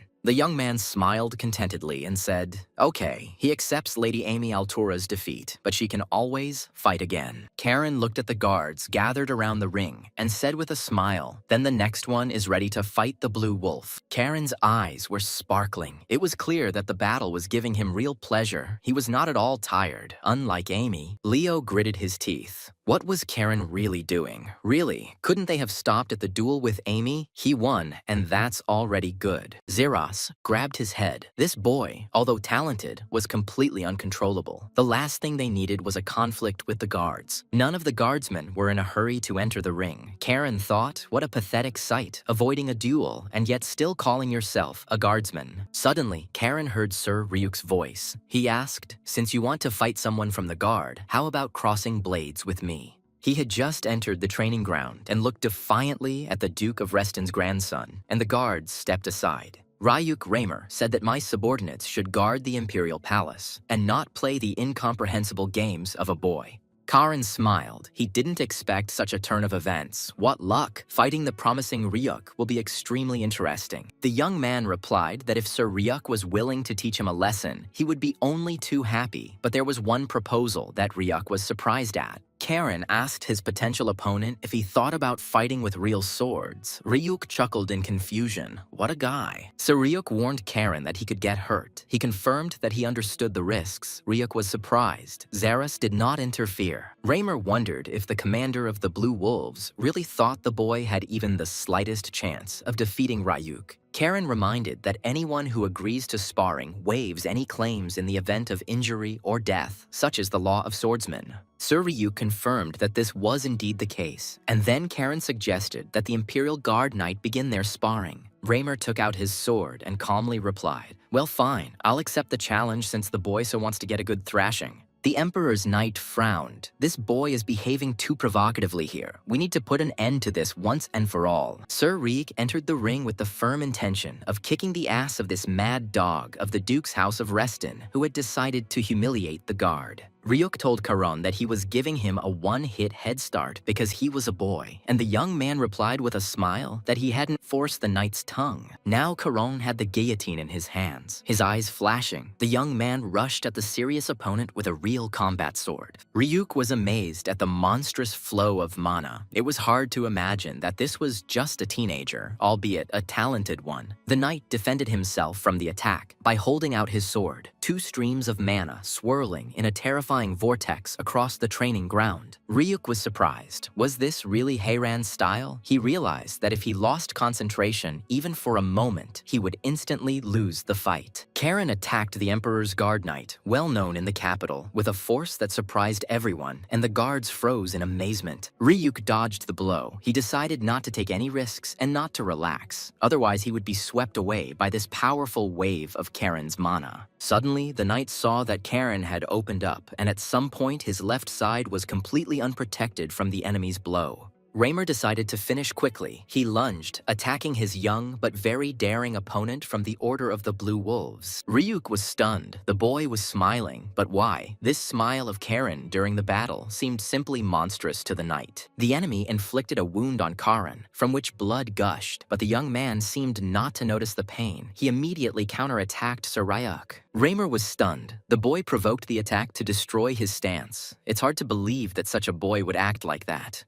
But what's more important is that Karen's movement is clearly an imperial style. The Blue Wolves fight in a completely different way. Where could he have learned this? Zeros watched the battle without stopping. Not every one of his knights would have dared to engage in such a sparring match with Sir Ryuk Raymer. He suddenly remembered Lady Sabina's statement about her favorite student. She had said that calling him a genius was an insult. He mentally asked Lady Sabina if she felt her student fighting a knight who was aiming to become the commander of the Imperial Guard. The boy is only 13 years old, and he is quickly adopting his opponent's techniques, not inferior to the best Imperial fighters. Sir Ryuk noticed how interesting it was to feel the guard's technique in Karen's strikes, and he asked his opponent where he knew the technique from. Raymer warned the young man that from now on he would fight with full force, and Karen replied with a smile that he was glad to hear that. Guillotine warned his master that he sensed a murderous lust in his opponent, Sir Ryuk Raymer, that was growing stronger. The knight warned the young man that he was attacking. Scarlet streams of mana swirled around him. Kane shuddered. He recognized this technique. And yet he couldn't believe it. This aura, it couldn't be. Kurua was unlikely to be able to teach anyone, and he himself died in that battle, along with Kane. And yet, it was the moonlight technique, with sickle-shaped, deadly streams flying around Ryuk, capable of striking the enemy. Karen mentally praised his opponent. Not bad, Ryuk. At least he was able to surprise during sparring. That's already very good. The sixth form of the Imperial-style moonlight. If you don't dodge the sword aura hidden behind the moonlight, you're finished. The knight rushed into battle. Considering the technique Ryuk used, Karen decided to use the wolf's favorite technique. Powerful blue streams of mana swirled around the youth as he used the Hiran sword style. The fifth form, Full Tide. Ryuk Raymer's sword drew golden, sickle-shaped cutting streams aimed straight at the young man, and everything around him was shining. With blazing eyes, the Imperial Guard rushed towards Karen. He swung his sword, and a golden stream of sword aura flew towards the guy. Karen prepared to repel the attack, cranking up the tide to its maximum and rushing towards Sir Ryuk Raymer. Everyone froze. It seemed as if two raging elements were rushing towards each other on the market, and the waters of a mighty ocean were splashing around Karong. Ryuk's aura was blazing with fire. Crescent moons of varying sizes circled around him, and his opponents were using a lot of combat energy. Suddenly, Karen saw that his mana streams were cutting Sir Ryuk's moonstream into pieces, and the moonlight was disintegrating and disappearing. Karen was surprised. Could this really be a trick? It couldn't be. It's unlikely that anyone in the Imperial Guard could teach this style now. Kain remembered the almost always smiling Kurua. He had mastered this style perfectly, but where did Sir Ryuk get moonlight from? Leo shouted at Karen to dodge. He was watching this fight with bated breath and was very afraid for his little brother. Ryuk attacked his opponent again, releasing a striking aura from his sword. A wide golden stream flew towards the young man, and everyone froze. The two elements met. A powerful explosion occurred. For some time, nothing was visible. A frightened Leo loudly called out to Karen. Everyone heard someone coughing heavily, but no one understood who it was, Karan or Ryuk. The energy flows began to thin out little by little. When Leo saw what was happening at the market, his eyes widened in surprise, and he fell silent. Neither he nor the others expected such an outcome. A bloodied Karen stood over Ryuk, holding the knight tightly by the throat. The young man's eyes were blazing. He wanted to know about Kurua's style. The guy asked Ryuk Raymer menacingly, "This moonlight, how do you know him?" Deep down, Kane hoped that Kurua was able to survive. The Imperial Guards, seeing the boy holding Ryuk by the throat, froze in amazement, and deathly silence reigned. Karen abruptly released Ryuk's throat and said, "I'm sorry. I seem to have gotten carried away. I'm sorry, Sir Ryuk. Please forgive me."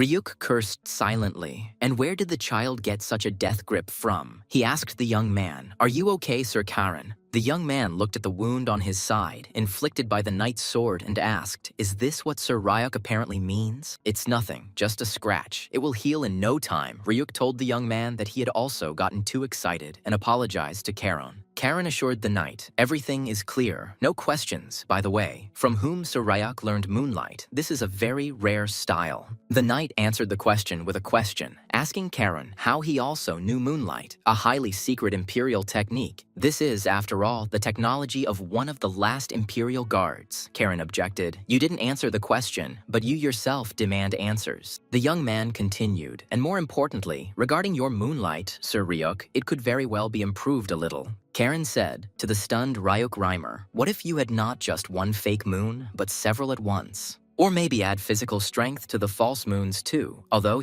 Karen, is probably not raising the right topics. Surprised, Ryuk objected. Not at all. Bowing, the knight thanked his young opponent for the very valuable advice. Karen sighed, since Ryuk was receiving support from the Diaz Marquesate, which was hostile to their family. He thought Ryuk was a rotten person to the core. But it seems like he's a normal guy, and this loss could help the Imperial Guard come to their senses a little and become stronger.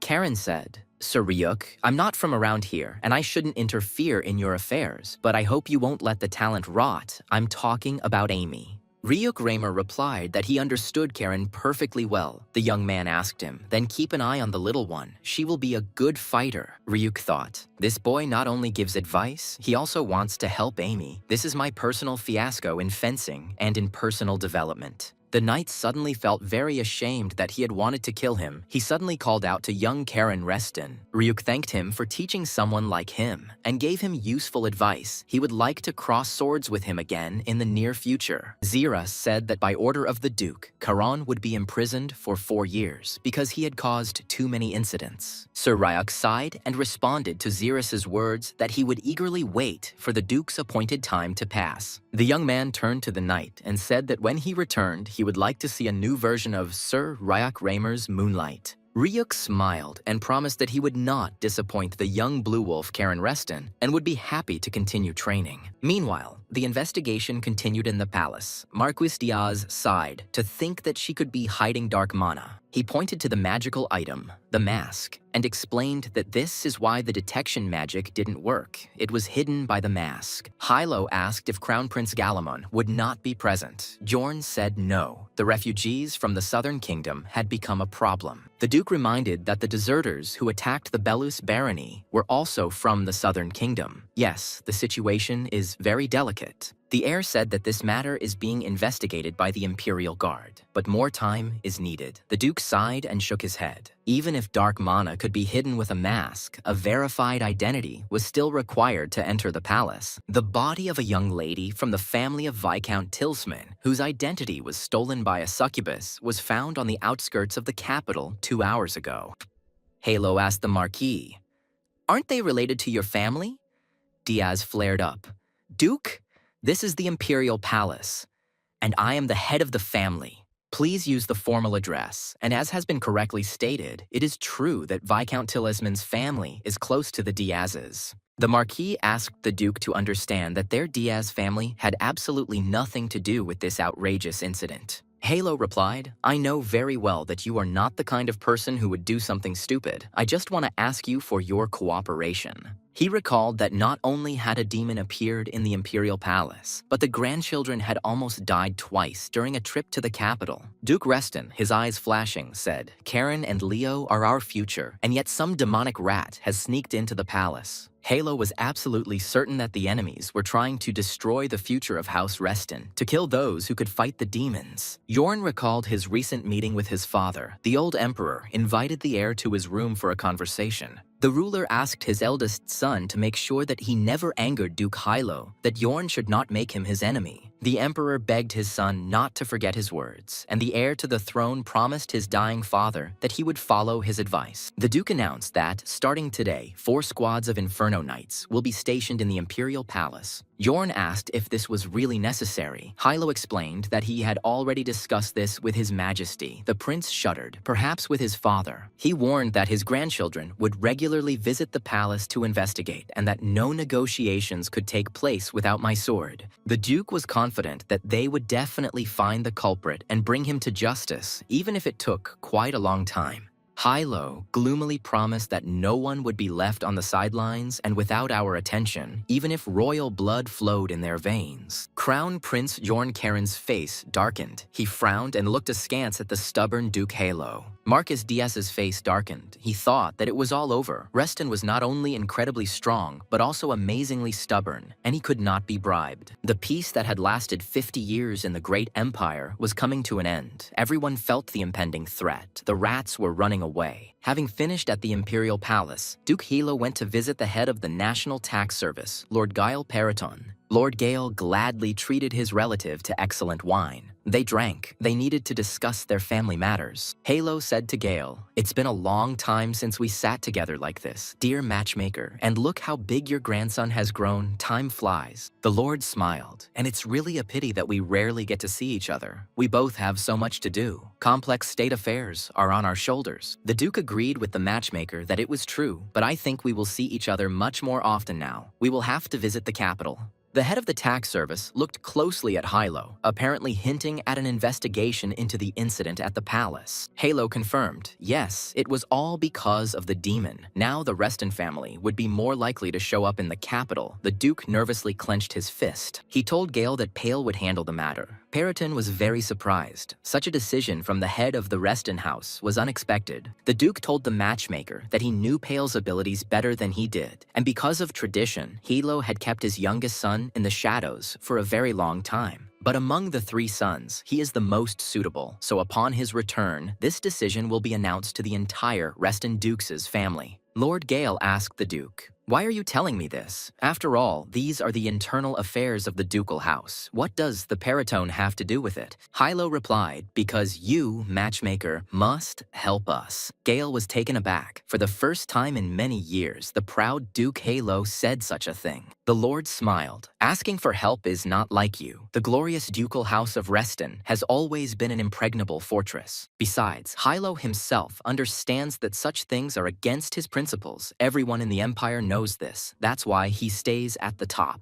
It was very difficult for the Duke to speak, but he still said, "Matchmaker, because of that attack, Karan almost died. He is still just a child." After a short pause, Hilo concluded that in order for Pale to gain true strength and be able to protect his son, please help him. Halo looked closely at his relative, influential in the capital's circles. Lord Gale Periton understood everything. He asked, "Tell me, Karen will stay in the capital?" The Duke shook his head. "No, he faces imprisonment, 4 years locked up." The head of the Reston house was sure that Karen was a smart guy and would understand his intentions, but Gale realized that this was training under the guise of punishment. Lord Gale realized that it seemed that Duke Halo was going to take Karen's upbringing seriously. It was clear that he saw him as his heir. The owner of the house drank a glass of excellent wine. For him, this was very good news. Pale and his daughter would actually take over. He firmly told the Duke that if anything was needed, just say so, matchmaker, and everything would be done quickly and clearly in any form, whether secretly or openly. Halo added wine to the matchmaker. He was very glad that he and Gale were able to agree on such an important issue for Pale and Kara. The Duke thanked the matchmaker for his understanding, and he kindly replied that it was nothing, since they had long since become one family. Morning came. Leo and Karen's visit to the capital was coming to an end. It was time for them to return home again, to the fortress of the Azure Sea. Kane could not leave without saying goodbye to the tailor Lucan, who asked the young man with regret, meaning that he would soon be returning back. The young man confirmed, "Yes, I think I won't be able to get to the capital anytime soon. I need to continue my studies at the Azure Sea Fortress." He asked Luhan that when he finished with the clothes, he would send them to the address he had left. The tailor replied, "Of course, Mr. Karen." At the same time, Karen will prepare a gift for his coming of age. Lucan assured the young man that if Karen entrusts this to him, he will definitely not let him down. The workshop door opened and Emmy appeared. She finally found the Reston brothers. The girl heard that Karen and Leo were leaving. But after taking a few steps, the girl quietly moaned. Hugo delicately asked Miss Amy what had happened to her. She seemed to be unwell. Karen asked cheerfully, "Well, your ass doesn't hurt. I held back, so you'll live," Leo thought. "He beat me like a mangy dog." Amy remarked with a smile, "What a bore you are. But it's okay. It's been worse. Such lessons are very useful for a guardsman." The girl's stomach growled loudly again. She gasped in pain, Karen reminded her. "By the way, a debt must be repaid, you heard, little one?" The girl exclaimed, "Yes, I'll return your money. I'm about to be officially appointed. Then the salary will be quite decent." Moreover, since Sir Ryak Raymer said that he would personally prepare it, Karen was surprised that the knight had decided to follow his advice. Karen smiled, "So Amy plans to join him. They will sharpen apples together later." The girl embarrassedly answered no. And in general, Duke Hilo agreed to become her personal patron, so there won't be any particular problems with money now. That's why she really wanted to say goodbye in person. Thank you so much, Sir Hamlo. I will never forget your kindness, Sir Hamlo. Karen replied with a smile. Hamlo, sweet and short. When you reach 6 stars, come to the Azure Sea Fortress. Amy was happy since you invited me. I'll just come, Karen thought. I'll teach you moonlight. It'll be tough. Get ready, little one. The girl quickly said that she had to go. Goodbye to everyone. See you later. Leo reminded Karen that they also had to go. They needed to get ready to leave. Luhan asked Mr. Karen to stay for a moment. The Reston brothers turned to the elderly owner of the sewing workshop. The old man came out from behind the counter and approached Karen. He said that he really wanted to give the young man something. He had a box in his hands. The boy looked curiously into the small box. Luhan said that it was Mr. Kane's brooch. It had been kept all these years. He fixed it before he died. Kane held his own brooch in his hands and couldn't believe his eyes. It was surprising that it was still intact. He asked Luhan in surprise, "Why are you giving it to me?" The tailor answered, a little embarrassed, that Karen and Kane were somewhat similar. Luhan thought that Mr. Kane would approve of his choice. Karen smiled and said, "But the little one is unlikely. Amy would simply be angry." The tailor explained to the young man that everything has its own owner. I'm sure Amy will understand. Probably Kane couldn't take his eyes off his brooch. The young man thanked Lucan, promising that he would cherish this little thing like the apple of his eye, especially since it was so old and valuable. Having pinned the brooch he had received from Luhan onto the lapel of his coat, Karen cheerfully asked those present whether I was good or excellent. The owner of the sewing workshop was stunned. He had the feeling that in front of him was the same smiling boy, Kane Rathor, with the brooch. He muttered in confusion to Karen that he couldn't even imagine how strikingly similar he and Kane were now. The Reston brothers walked out into the street and headed towards the house of Lord Gale Periton, where they had lived all this time while they were in the capital. Leo asked Karen if he didn't notice anything. The young man looked around in surprise, but it seemed like there was nothing special. Then Leo explained to his brother that for some reason everyone was looking at them. Karen looked around again, and indeed, all the passers-by were staring at them. The young man quietly asked what the hell they all wanted from them, whispering, pointing with their fingers as if they were wild animals. Suddenly, everyone heard the voice of the sixth prince. He explained to Karen that he was now a celebrity in the capital. The young man did not understand anything. The rumor that Karen had beaten Sir Ryuk spread throughout the capital in an instant, defeating the one who was supposed to be the commander of the knights. Revelio said with a smile that Karen already had his own fan club. The guys were happy to see the prince alive and well again. They found a secluded corner in the park where they could talk. Rio asked them, "So tomorrow you are returning to your grandfather's fortress?" Rio noticed, 4 years locked up. "Duke Hilo dotes on you guys." Charon growled at the prince and waved his hand away. He was offended. "I even gave you the dew of the world tree," Charon muttered. "If he had known that you stick like a bath leaf to his ass, he would not have taken it." Rio reminded him that Charon had defeated Sir Ryuk thanks to him. He forgot. The young man hissed and removed his hand. "Please," just as politely. Hugo looked at them and thought, the mad prince of the empire, and along with him, the mad dog of the ducal house. What a hellish mixture. And they behave so childishly, although everyone is looking at them. And what is the prince even thinking? What did he see in these impudent boys? The sixth prince raised his head and pretended that he had just seen his elder brother, Karen and Leo. He exclaimed, "Oh, Sir Hugo." Revelio said solemnly, "As a member of the royal family, I have always been and will always be grateful to the Reston family. I hope you understand this." Hugo bowed. "Oh, what are you saying? Your Highness, it's just a subject's duty," Karen grumbled. "And why were you staring at me instead of saying thank you?" Karen reminded me, "I helped you with the demon, Your Highness. Without me, the succubi would have already torn you apart." Hugo silently watched them. He thought, Reo is not like the rumors say. A little strange, but a normal guy. The prince asked, "Karen is always so toxic, right?" Revelio rose from the bench and said with a sigh, "Okay, it's time for me to return to the Emperor's palace under the protection of the Blue Wolves." He extended his hand to Karen and smiled welcomingly. 4 years. Let's see how much more crazy you become in that time." Karen thought for a second.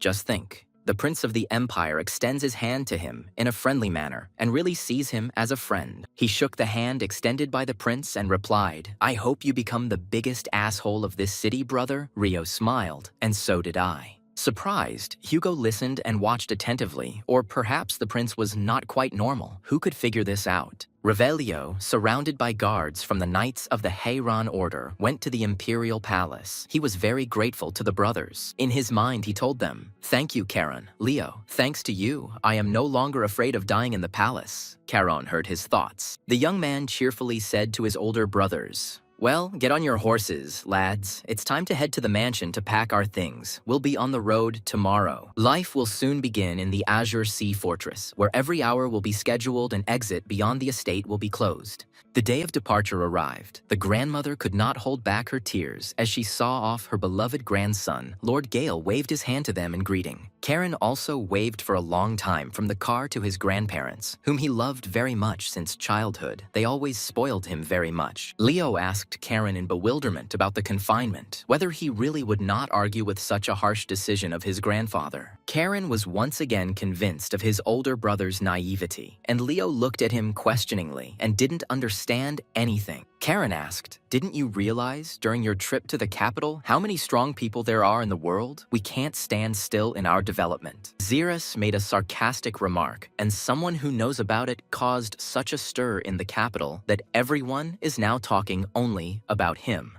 The young man asked Xerus if he could stop grumbling or even get into another car, but the commander of the Blue Wolves objected. While they were returning through Tibia, the barony of Bellis, and the lands of Count Kiel, the Duke ordered that they be watched to ensure that they did no harm. Xerus said, "Charon, I dare say that you have noticeably become smarter, and if so, you will behave quietly during the vacation before confinement." They soon arrived in Tibia, where Charon planned to stop by for a cup of aromatic tea with Revelio's adopted sister, the elf Pone. The delighted mayor of the city, Jin, came out to meet the boys. His power had grown considerably. He exclaimed, "Charon, Leo, come in quickly." The mayor assumed that the travelers must be hungry and invited them to come in and eat. Charon thanked the mayor and declined. Jin was surprised. Why didn't he like their food? The young man explained that they just needed to visit one place here. The mayor sighed. It was understandable, very sad, but nothing could be done. He was glad to see the nice boys and accompanying knights again. Leo and Charon, accompanied by Xerus, set off along a familiar route to the secret black market area of the city of Tibi. The man in the long cloak by the wall told the young men that he did not expect to see them here again. Charon looked inquiringly in his direction. Julio threw off his large dark hood and said good-naturedly to the Reston brothers, "Long time no see, young gentlemen." He bowed low to the Blue Wolves commander and respectfully asked, "How are you, Sir Xerus?" Leo exclaimed joyfully, "Julio." Xerus told Julio that he had done a great job, the boy replied. "It was nothing compared to the kindness you showed me, sir." He invited the boys to follow him. Lady Pona is eagerly awaiting them in her secret underground chamber in the Caligo Black Market. The elf thanked Charon for fulfilling her request, and Charon looked questioningly at Chairman Caligo. The young man said that Pona had misunderstood everything, that they were not friends at all. Rio and Leo tried to stop his brother, and Xerus grabbed his head. Pona stopped Charon and said, "I am satisfied with the result. I see that Revelio has a very reliable comrade. That is enough." She gave a sign, and one of her subordinates brought a box. The elf explained that it was a gift as a token of her gratitude. "This box contains a unique elven apple wine," Charon said incredulously. "Well, let's say, what else does she want from them?" Chairwoman Caligo asked that the brothers continue to look after Reo and be good boys as much as possible. Charon sighed and replied, "Well, since you're asking Lady Pona, then fine." She smiled and thanked the young man for agreeing to help. Now everyone needs to get a good rest. They will set off tomorrow with the first rays of the sun, and there is no need to get too drunk. Alcohol had become popular in Tibia, and you could see people staggering on the streets. Pona didn't want the boys to be like that. The next stop on the road to Azure Sea Fortress was the barony of Bellis, where Leo and Charon had their own financial interests. Young Baron Bellis joyfully greeted the guys at the station. He exclaimed, "You are here. It's been a long time since we saw each other. What brings you here?" Rohan said that his father retired, so now he is kind of a baron. "That's how it is," Charon exclaimed. "Wow, Baron Rohan." Rohan was embarrassed. "Oh well, we can do without the formality," the young man objected. He inherited the title and a thriving business authority now. The young baron replied that it was all thanks to the Reston house. They must be tired from the road. He invited them to come with him. Rohan showed the guests the area of mana crystal processing workshops, built with the support of the dwarves with the help of Lady Pona.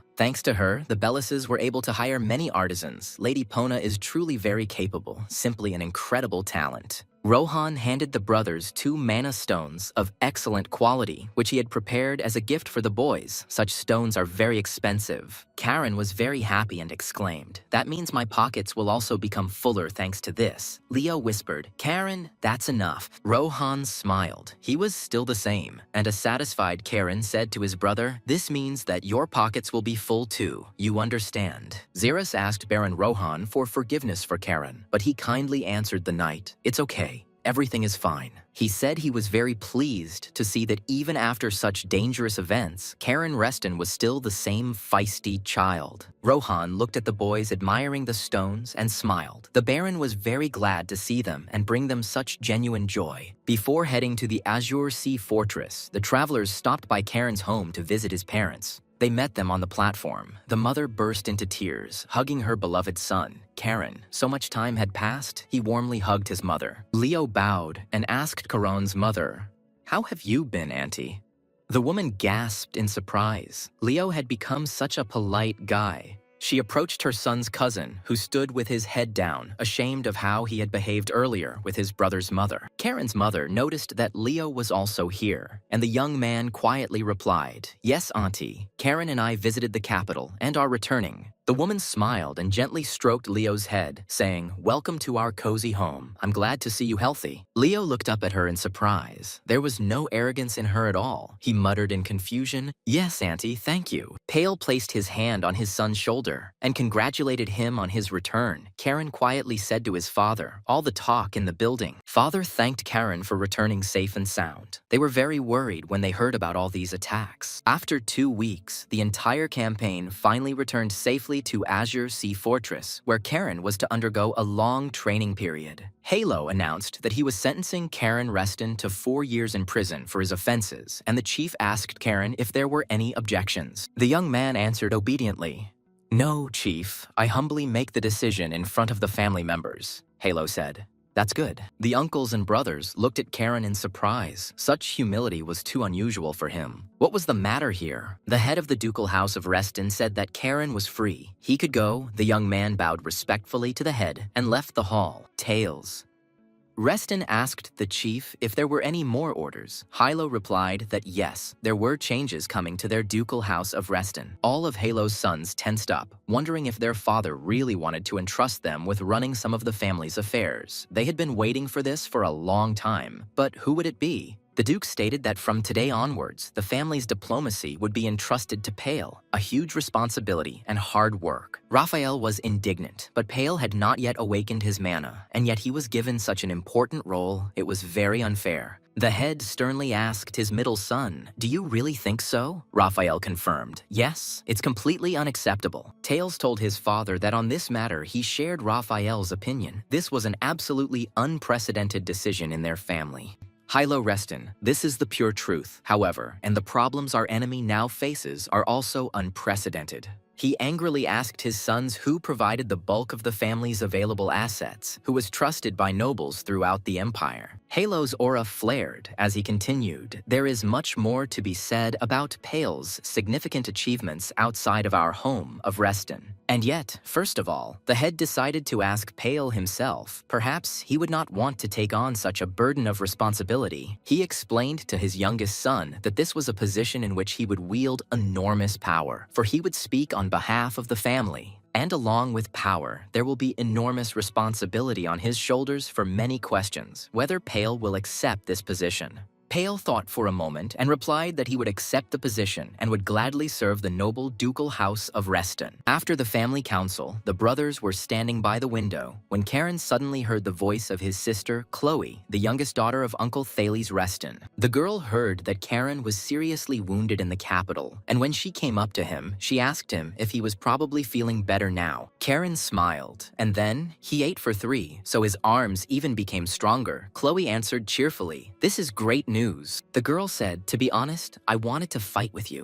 Leo was taken aback. To fight with his brother? What kind of news is this? Chloe added that we could use real swords. Karen looked at his sister, and he didn't seem to be bullying her and probably didn't want to chop him into pieces. Karen rarely encountered his younger sister. The children of Tails always kept a little apart from him and Leo, considering themselves superior to them. One day, Karen asked his kind aunt if Hugo was the greatest talent on the continent, then how would you rate Chloe? Lady Sabina replied that Chloe definitely lacked talent in mana management. In this regard, she was inferior even to her and Leo, despite being older. But if we judge only by the level of fencing, then Chloe may even eventually catch up and surpass her older brother, Hugo. You won't hear a kind word from Auntie, but look at the compliment she gave Chloe. Karen chuckled. Well, interesting. He was taken away for the sister, known in the South under the name of the Bloody Flower, to ask for a duel with real swords. It would be an honor, my lady. Karen added that Xerus might speak out against it. You know, you need to ask him first, otherwise everyone will get into trouble for this fight. Chloe replied, get permission from Xerus. There are some problems with this. Karen was very surprised. And what problems? The girl explained that Sir Xerus had recently left the Azure Sea Fortress and urgently set off for the Northern Sea. Karen became worried, wondering why the hell Xerus was going there and whether something had happened to their beloved master, Aunt Sabina. Chloe told Karen, so if you don't mind such a competition, you can ask Grandpa for permission. What do you think? At this time, an enraged Tails came out of his grandfather's office. He said to the guys, Hugo, Leon, come with me, and Karen too.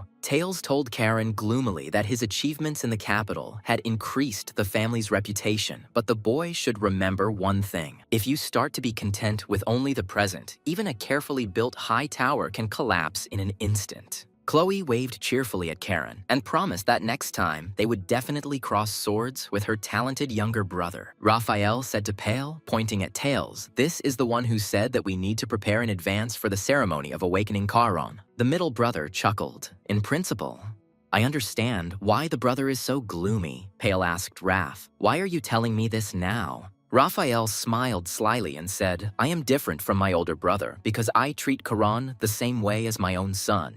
He pointed at the boys. Our sons get along great, real brothers, right? You can see it yourself, so be grumpy. Raphael hugged his younger brother. I understand if you don't believe my sincerity right now, but at least just remember what I said. As he left, Raphael winked at his younger brother and added that they would eventually join forces for the good of their family. Pale looked at his brother in silence. He knew very well how he and Tails had always treated him and Karen. He didn't trust them. Raphael called out to his son, telling Leo that it was time for them to leave, and the young man obediently went with his father to their residence in the fortress. Karen realized that something serious had happened in his grandfather's office after he left. He asked his father, Dad, are you okay? Pale took his son by the shoulders and firmly said, Karen, I will definitely protect you. No matter what it costs me, I won't even spare my life. The man looked intently into the young man's clear blue eyes and asked if his son believed him. Karen realized that his father was worried about something. He smiled and calmly answered his father, of course. To whom, if not to you? Karen knew very well how much his parents loved him.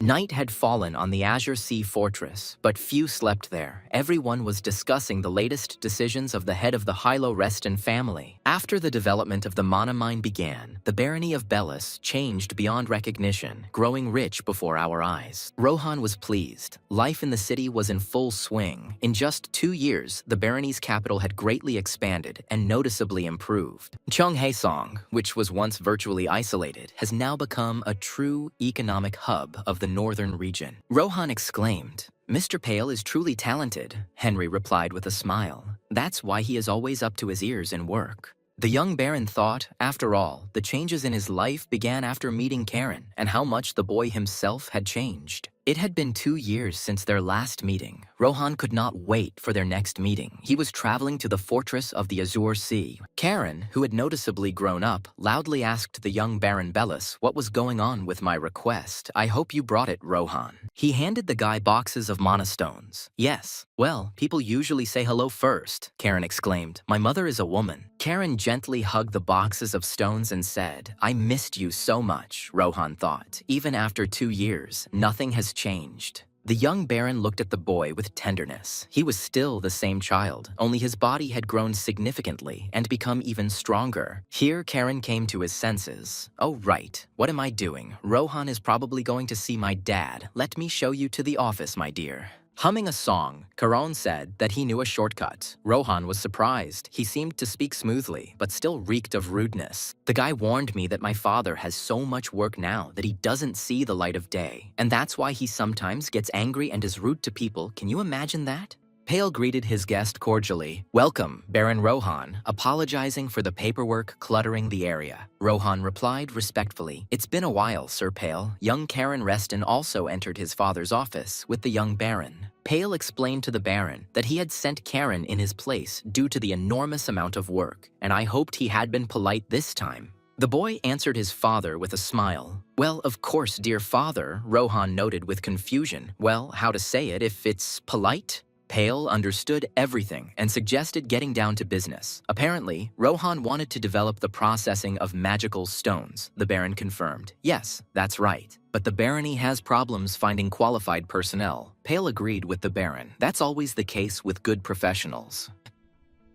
No family would want to give up their qualified specialists, Karen asked. What is the problem? Please ask. The guy suggested that if there was no one to work as a farmhand from among the respected citizens in their empire, then let's look for workers outside of it. Pale asked his son to clarify his proposal, what he meant by searching outside the empire. Such specialists were needed everywhere. Rohan looked at the guy questioningly. He knew that he often came up with almost brilliant ideas, despite his harshness and rudeness. Karen said that the southern kingdoms are now in a state of war. Father asked, are you hinting that it is possible to take technicians out of there? Right on target, many would be happy to get away from the war and do what they love in safety and for decent pay. Rohan objected. The rulers of the kingdoms would not simply give up their people. Valuable personnel remain such, even if there is a war. Pale doubted that not everyone would agree to move, simply because there was a war going on. Wars never end. That was their nature. The guy asked, what if a respected person, a beacon of the empire, were to come and make an offer that couldn't be refused? Pale sighed and reminded Karen that he was still under house arrest by order of the head of the Duke's House of Reston. Karen laughed.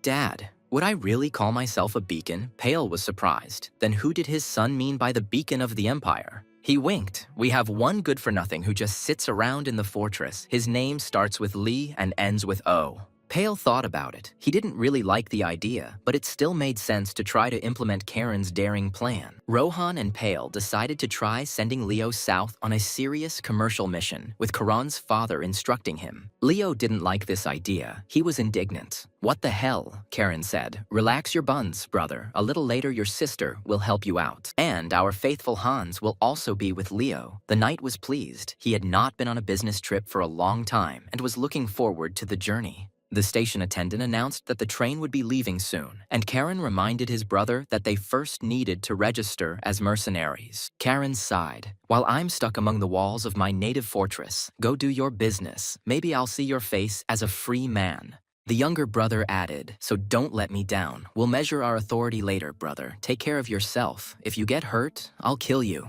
Leo looked at his brother. Over the years, he had learned to see Karen's concern and care for his friends behind his jokes and rudeness. As he boarded the train, Leo simply said with a smile, good luck to you too, Karen. He had already spent half of his imprisonment in the fortress and had become stronger. The train rushed forward, carrying brother Leo and the knights accompanying him to the warring south, and Karen still stood on the empty platform. Turning around, the guy suddenly discovered that he wasn't the only one who had been seeing off the train heading south for so long, and this surprised him greatly. On the platform, a little further away, stood Leo's mother, née Marquise Diaz, and frowned at the hated boy, Karen Reston. She knew perfectly well that the idea of sending her son to the south belonged to Karen. The boy bowed respectfully to his aunt. But she did not respond to Karen's silent bow. She turned sharply and hastily left the platform with the maid. Karen asked the enraged aunt, do you think it was because of me that Leo got a difficult task? I won't hide it. All this is true. The guy smiled. Wait, and your son will become the pride of our duchy, thanks to the smart and wonderful me, of course. Meanwhile, the train was flying towards the war-torn south. This time, Leo had to cope with the family's mission without his brother Charon. Urha approached the ancestral hall of the Reston house and persistently called the young master, but Charon did not answer him. He was still busy. But the former robber did not leave. He spoke loudly to the young gentleman, informing him that Mr. Hilo Reston was looking for him. Tired of shouting, Urha fell silent and stared intently at the training hall, where only family members and Xeris were allowed to enter. Finally, Urha decided to go closer to the door of the ancestral hall of the Reston house and call out loudly for Sir Charon from the threshold. But as soon as he approached the hall closely, a very heavy door suddenly opened, hitting Urhu painfully and knocking him off his feet. Charon breathed in the fresh air with pleasure. For the first time in a year, a gentle breeze caressed his face. On Halo's orders, he had spent a year in the hall. And then he saw the shaking Urhu. The guy asked what the former robber was doing here, and what he was shouting at the doors of the Hall of Ancestors. Urha repeated with an offended expression that the head of the family was calling Mr. Charon. The guy was surprised. Was this really true? Then he had to go.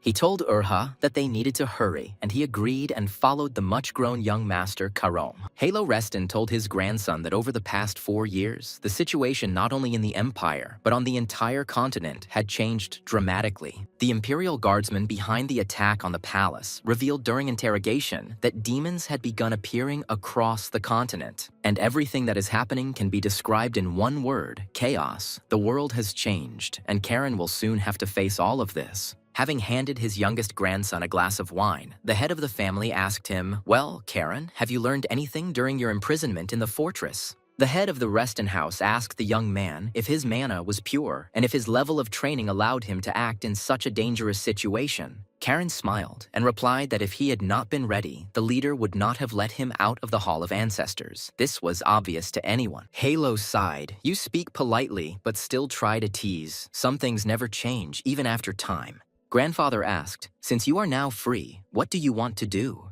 Charon replied, "First leave the fortress, with your permission, of course." The Duke remarked, "After 4 years of confinement, this is natural. Good, I will find you a suitable task." Charon thanked him. Pale exclaimed, "It's been a while, Charon. A whole year has passed," the guy said worriedly. "Dad, you look exhausted." The father reassured his son, "Don't worry, there's a good reason for that. By the way, reaching the 6th rank at your age is very cool. They say that no one except the founder of the family has achieved it so early. It's impressive." Charon smiled shyly at his father. "You flatter me." Pale asked his almost grown son if he already had plans. After 4 years of imprisonment, he certainly must have. Charon said that Grandpa promised to find some kind of task outside the fortress walls. He would probably have to fight, and that would be great. But before leaving, Charon would like to receive something. "That very thing," Pale said with a smile. "Well, I'm not surprised at all by this." He handed his son the card and explained that this was the power of attorney for receiving payments that Charon had requested. Now he could take it. Thanks to what Leo did 2 years ago, he managed to earn some good money. They are Corona, but he needs to spend it wisely. He must remember that this is the result of the efforts of the Reston family and the entire Bellis barony. The guy smiled. "Of course, Dad." Pale sighed and looked at his son with a smile. He thought, "Oh, Charon, I hope you really understand everything, even though you are still a boy." Suddenly, the door to Pale's office flew off its hinges with a bang, and the elder apologized for interrupting their family idol. But since Charon was already released from the Hall of Ancestors, he might as well have told his younger grandfather about it, the little bastard. Charon exclaimed, "Yoshki Matryoshkas?" Pyle laughed. "You're here, little uncle." And he thought that he was away on important business. Halo's younger brother grabbed the boy with his huge, strong hands and shouted cheerfully, "Yo-ho-ho, Charon, you're finally free." The rowdy elder reminded his granddaughter that they had agreed that the boy would call him little grandfather, not elder. Having let Charon go, he said, "In short, I brought a task especially for you. The elders made a unanimous decision on this matter. This is Elder Ulrich Lestern. He was against the return of Charon, but after seeing what he had achieved, he began to treat him with warmth. Ulrich said this is a request from the south. Monsters have become active on the border of the Holy Kingdom, so a detachment needs to be sent."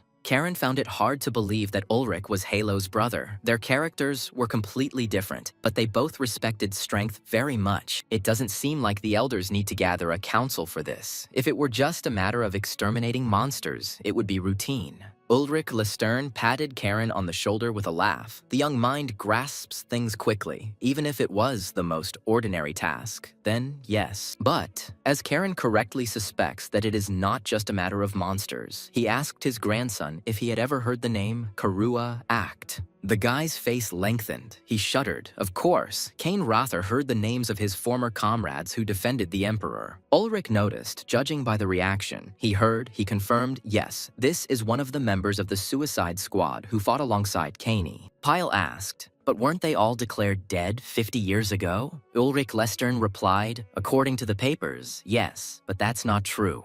Hilo spared them, despite Ulrich's opposition, and as a result, the self-improvement methods and the Imperial Sword were handed over to the Guard. Cain wondered if Hilo had spared them, then there must have been other survivors of that last battle besides Karua. But since they were all imbued with the dark mana of the Dark Emperor, they were only allowed to live in exile under the supervision of their family. But recently, Korea disappeared in the south, no trace. And what's strange is that the area in the request is the very place where Karua was last seen. Therefore, the elders ordered Karen to go south, where he should unite with Leo and Ryan, who are already there. Ulrich cheerfully told his youngest grandson, chop off the monsters' heads, look for traces of Karia. Karan replied that he understood everything and was going to. In addition, one must be careful with the fanatics of the Southern Holy Kingdom and not get involved in their affairs. They may be harboring Karia. Ulrich Lestern walked out of the office, leaving the doors torn off their hinges. Pale and Karen silently watched the elder go. Suddenly, he appeared in the doorway again and with a smile asked his grandson if he understood, the little one, and he cheerfully answered, yes, the younger grandfather. Soon, the train was already carrying Karen to the south. He went to carry out the family's mission, and at the same time, he wanted to see his former comrades. The boy thought, so Sir Ryuk Raymer really did take over Moonlight from Karua, as he had suspected from the very beginning. His very existence was a secret, so he remained silent. This is all understandable, but where could he be now, and why did he suddenly run away? But putting that aside, the Holy Kingdom, Karen would really not want to get involved with fanatics. You never know what to expect from them. We need to stir up something in Tibia, like some kind of fake documents, but we still need to be extremely careful on this mission. Sword said, if you're worried, try using the stone you received yesterday as a gift from Grandpa Hilo Reston. Karen promised that if the sword gets into the head again, he will melt it down into collars. And is it really just a precious stone? Guillotine chuckled. What are you doing? Only eating into your head. Pour mana into the stone, you idiot, and imagine the armor you really want. Karen didn't understand why the armor. The sword was indignant. Oh, stop asking stupid questions, master. Just do what I say. The guy replied, okay, I'll do everything now. Just shut up, you bastard. He started yelling like a real talkative person, not a sword. Karen couldn't understand what was so special about this stone. Well, he poured in mana, and then what? Nothing happens yet. Suddenly, the guy realized that his clothes had changed. He asked in confusion, was it really? The sword confirmed. It was Cabana, Rail's armor. Guillotine noticed that Hilo truly valued his grandson Karen. The old man gave him Cabana, the pinnacle of ancient technology. The guy smiled. So this is armor that can freely change its shape. Great, and really a very useful thing. Karen asked Guillotine, but the armor cannot speak like you. The sword was indignant. Of course not. I am special, like the children of the sun. Time flew by while he was talking to the sword, and he arrived in the Tibia Autonomous Territory. The city had changed a lot during this time. The streets were dirty, and beggars were everywhere shouting, give me at least a coin, sir. I haven't seen food for 3 days. Please have mercy. Angry townspeople fought off the refugees who had flooded the city, shouting, let us go. What the hell are you doing? Go to work. The residents of TB were outraged that the city mayor still hadn't gotten rid of these fucking refugees. It was impossible to walk down the street. Suddenly, the boy heard a man call out to him, calling, Lord Karen. The young man looked around, trying to understand who it was. The man removed his hood, and the boy immediately recognized him. Julio, the spy bowed. I am honored that you remember me, Lord Caron. The guy told Julio that he was going south and needed fake mercenary documents. The spy approved of this plan. The southern kingdoms have closed their borders due to the war, so pretending to be a mercenary is reasonable. There is always a demand for mercenaries. Karen wondered why they had come to Lady Pone's town hall. Weren't they supposed to go to Caligo's hideout in the secret black market? Julio explained that the mayor and Lady Pona were currently in a meeting. Karen was amazed that these two were really doing business together. How interesting. Pona asked the mayor, "What about the area in the east?" Jin said, "Yes, it still needs to be rebuilt, so it will do." Opening the door to the meeting room, Karen said with a smile, "Wow, I heard that Mayor Taibi has a good business acumen, so it's true." The guy asked with a smile, "I hope you're not up to any shady business here, because that was very ugly of Mayor Jean." The mayor gave Karen a tense smile, noting that they hadn't seen each other for a long time. He assured the young man that, of course, everything was completely legal. Because of the war, refugees continue to arrive. A lot needs to be prepared, work for them is desperately needed, and housing too. Pona supported the mayor. The Caligo Guild is in the same situation, and if these are my people, I am obliged to feed them, so they decide what to do. The elf assured that they were not breaking the law in any way. The guy smiled, "But I never even had such thoughts. I don't care at all," Karen clarified. "Unless we are talking about the southern kingdoms," Pona said, and I understand that the guy told her his request in advance.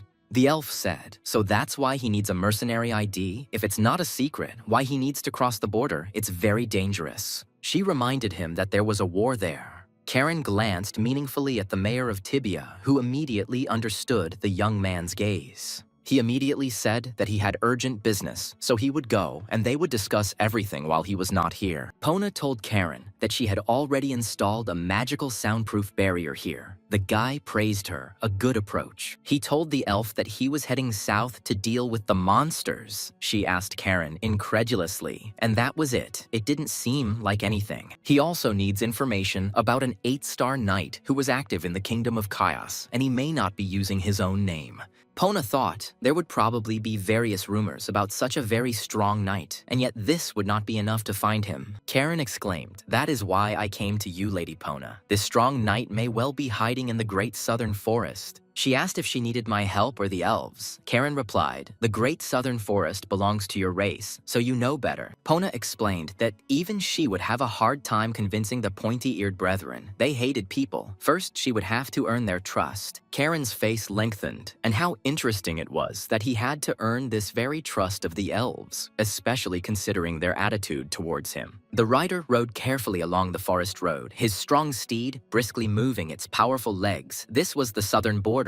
Karen glanced at the well-fortified city and said thoughtfully, "So this is what it's like, Regan. I wonder what's behind the gates." The guy swore, "Pona, you big-mouthed woman, you'll convince the devil to work for you, and he'll still owe her a lot." She told Karen that she had destroyed all the slave traders in Tibia and its surroundings, and now those scoundrels were nowhere to be found. The elf has no influence in the south, causing slave hunters and slave traders to flock to the southern fortress of Regan. In the chaos of war, it must be much easier for them to settle there, and according to new information, elves are being traded on the black market in Regan.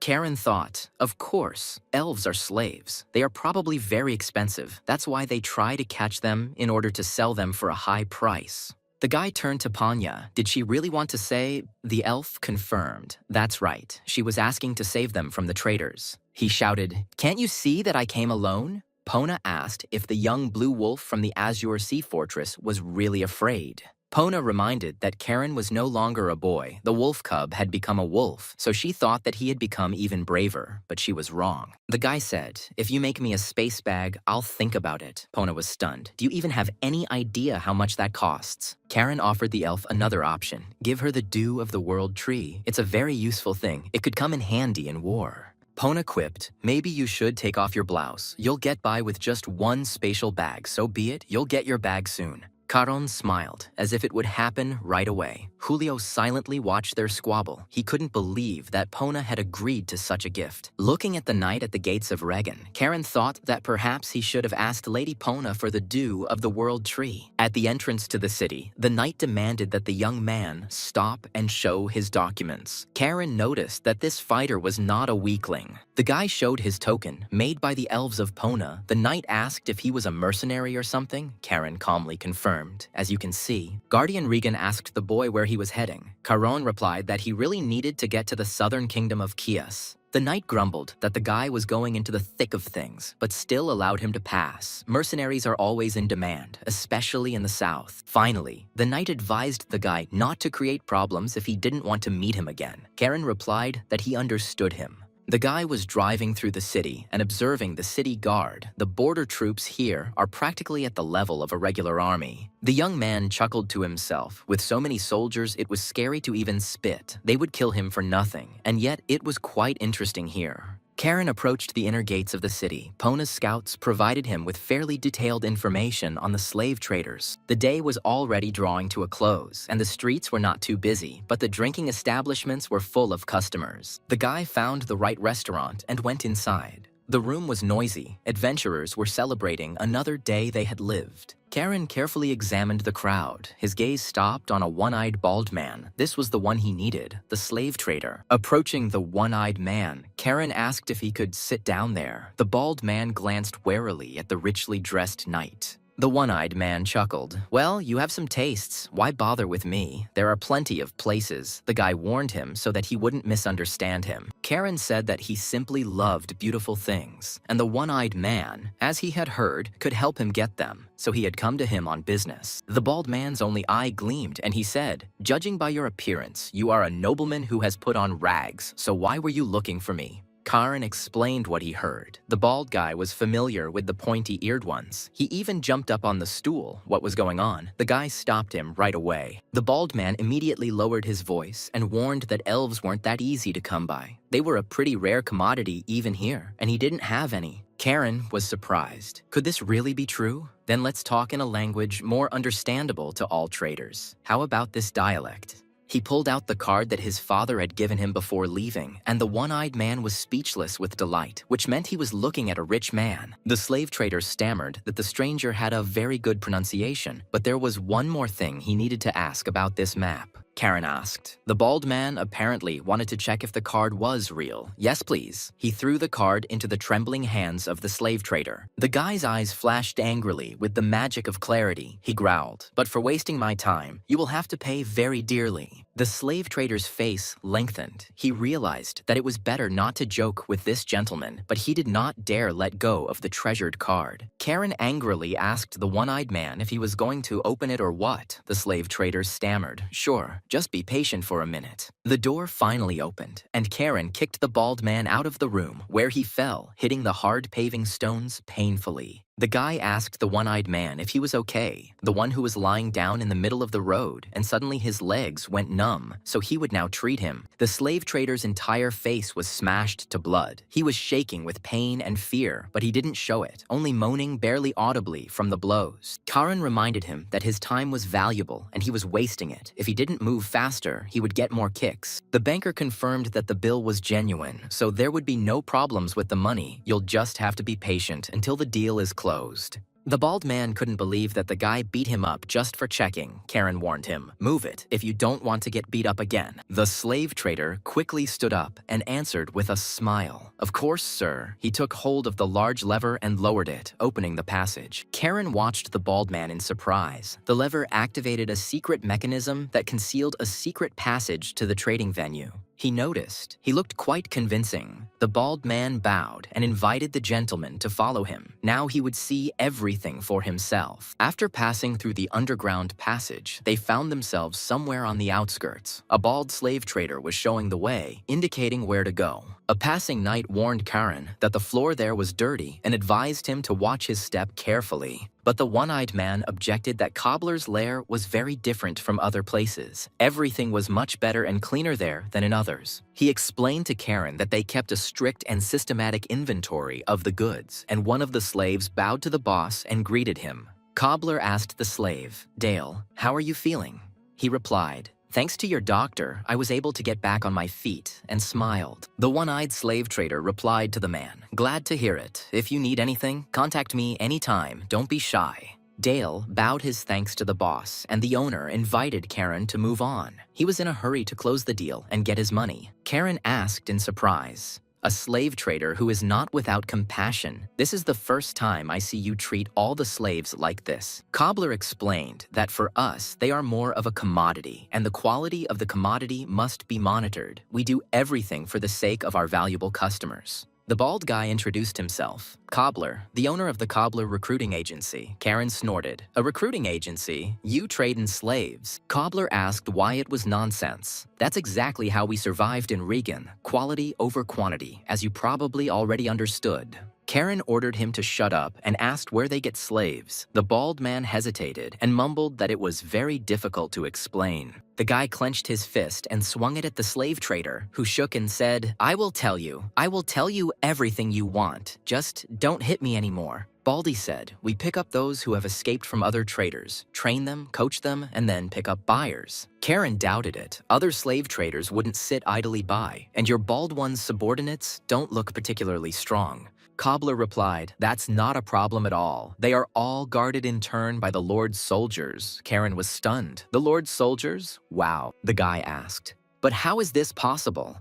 Cobbler sighed and asked, do you really think the former slave had another way out? Karen asked Cobbler if he had given a bribe to someone. He objected, no, it was simply an expression of gratitude through capital. The boy realized that the ruler of Regan was in charge of the slave trade here. Otherwise, his soldiers would not be guarding the local slave traders. What kind of strange guy is this Cobbler? A slave trader who trains slaves and finds them work. I've never heard of such a thing. If everything the bald man said about himself is true, then he is an interesting guy, perhaps because he is a former slave himself, more humane than others. Pointing forward, Cobbler said to Karen, we have arrived, sir. The boy looked carefully where the slave trader was pointing. A little ahead, there was a fenced and guarded area. Cobbler explained, there was a large auction house over there. Karen estimated how many guards there were. It seemed that this fortress would not be taken immediately. He would have to resort to cunning, but so be it. The guy said to Cobbler, you know, I was just thinking about making some money. He asked in bewilderment, I beg your pardon. Karen asked, how about I invest in your business? The former slave smiled. It would be an honor for me to accept the investment. The slave trader tried to speak as delicately as possible. He explained that, you see, business must be built on mutual trust. The guy took up the sword and said that Cobbler had even less intelligence than the hair on his head. He hiccuped with fear. Was he really gonna cut him down with a sword? Karen asked the bald man if he at least understood that he was still alive only because he was not yet in the mood to chop off his head. A frightened Cobbler wondered who he was, first offering to develop the enterprise together and now threatening. Karen asked the slave trader if he still didn't trust him. Cobbler replied, of course I do. The guy barked, well then, let's go.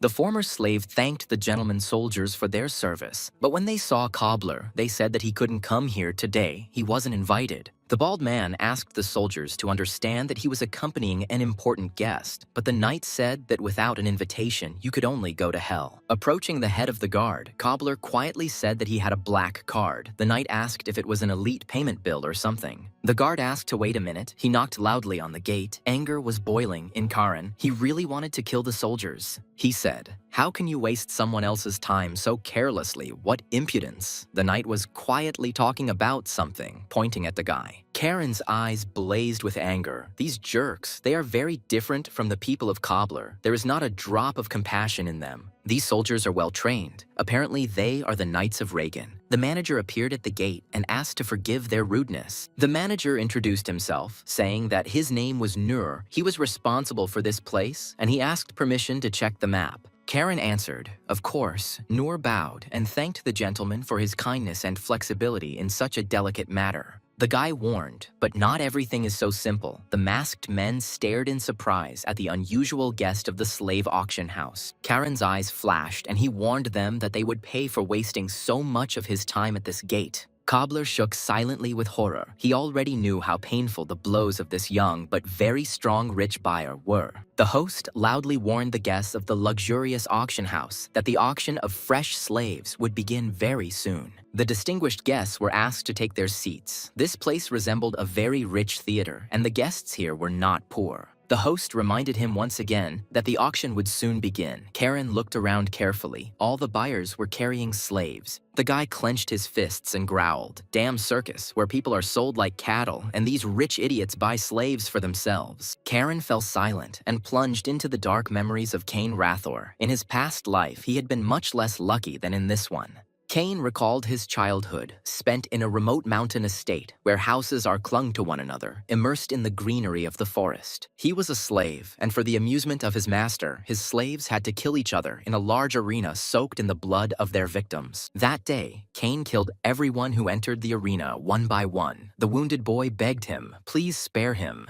Cain looked silently at the thin child, who was also shackled, and the boy moaned, saying that he really didn't want to die. The little slave looked up at his fat master, who asked the child in bewilderment if he was really asking what to do. The fat man said smugly, "The boy already knows the answer, so why waste time? We need to finally finish this show." The fat slave trader flashed his cruel eyes and told young Cain to do as he saw fit. A small slave with a sword in his hand turned to the wounded boy, who was crawling away, leaving a wide trail of blood on the arena. To the loud laughter of his master, Charon, covered in blood, raised his sword above his head, raising it over another child in shackles. Tears were streaming from the wounded boy's eyes. He had lost a lot of blood, and yet with a trembling hand, he tried to reach for his sword. Cain struck, finishing off the wounded man. A stream of blood gushed over him. His eyes also became bloodshot. He looked like a little demon. Cobbler reminded the gentleman that the auction for the lot he was looking for was about to begin. Karen woke up from his memories. Ah, right. Noor announced the next lot. Karen threw off his hood and leaned forward a little, not taking his eyes off the manager of this terrible place. The presenter said that this was a rare specimen, caught in the Great Southern Forest. Everyone started making noise. The Great Southern Forest, which means it's an elf. A young, pointy-eared girl was brought onto the stage. Noor presented the lot. A young elf caught near the Great Southern Forest was being offered. Karen looked closely at the girl. He caught a barely noticeable elven magic that emanated from the captive elf. Despite being blindfolded, she turned to Karen, sensing the mana of her kin in one of the shoppers. Buyers from their balconies began offering prices of 100,000 and above, and very soon the girl's price reached 130,000. It turned out that there were plenty of people who loved elf slaves at the auction. The price kept rising, and soon it reached 170,000. Noor announced that the offer was 170,000. Perhaps someone would be willing to pay even more for such a valuable item. From the VIP box, the buyer declared, "My elf, I'll give you 200. Noor bowed to the rich buyer, 200,000, bet accepted. Noor asked if there were any other people willing to raise the bid. If not, then the young elf from the Great Forest would go for 200,000.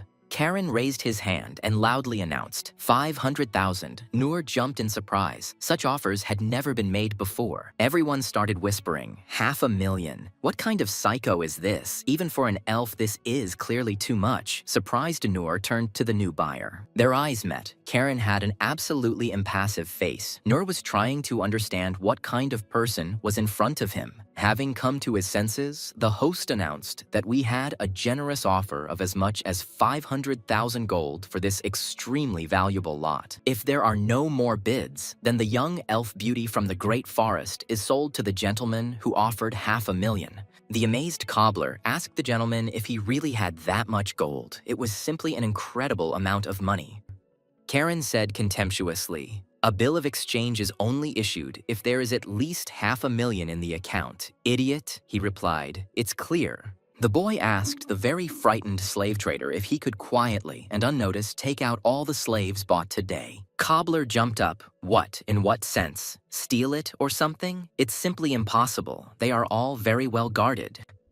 Karen sighed, judging by the reaction. "You can't? Useless," the bald man muttered. "With such security, it's not worth trying to do it." The former slave grabbed his head and exclaimed, "Whatever you have in mind, don't drag me into it. I won't get involved in such matters." The guy said seriously, "Hey cobbler, think carefully about whose side you're on." The bald guy was taken aback and asked in confusion what that meant. At that moment, there was a knock on the door of the room. Karen loudly said that they could come in and turned to the front door, waiting for the guests. Noor brought the elf under guard and congratulated the guy on winning the auction, a whole 500,000 gold, which is very impressive. Karen asked how to pay. Noor replied, "You are as determined as your bid for the lot. Cash is of course preferable." The buyer objected, saying he didn't want any unnecessary suspicions. They could track it, but Noor assured him he didn't have to worry about that. To conceal the fact that the slave was purchased, the auction house framed the transaction as a purchase of jewelry for the 500,000 gold pieces. Karen asked with a grin, "Are you laundering money?" Noor reluctantly confirmed, "You could say that, they just do everything legally." The guy leaned back in his chair and said, "Well, that's a problem." The auction house manager didn't understand why that was a problem.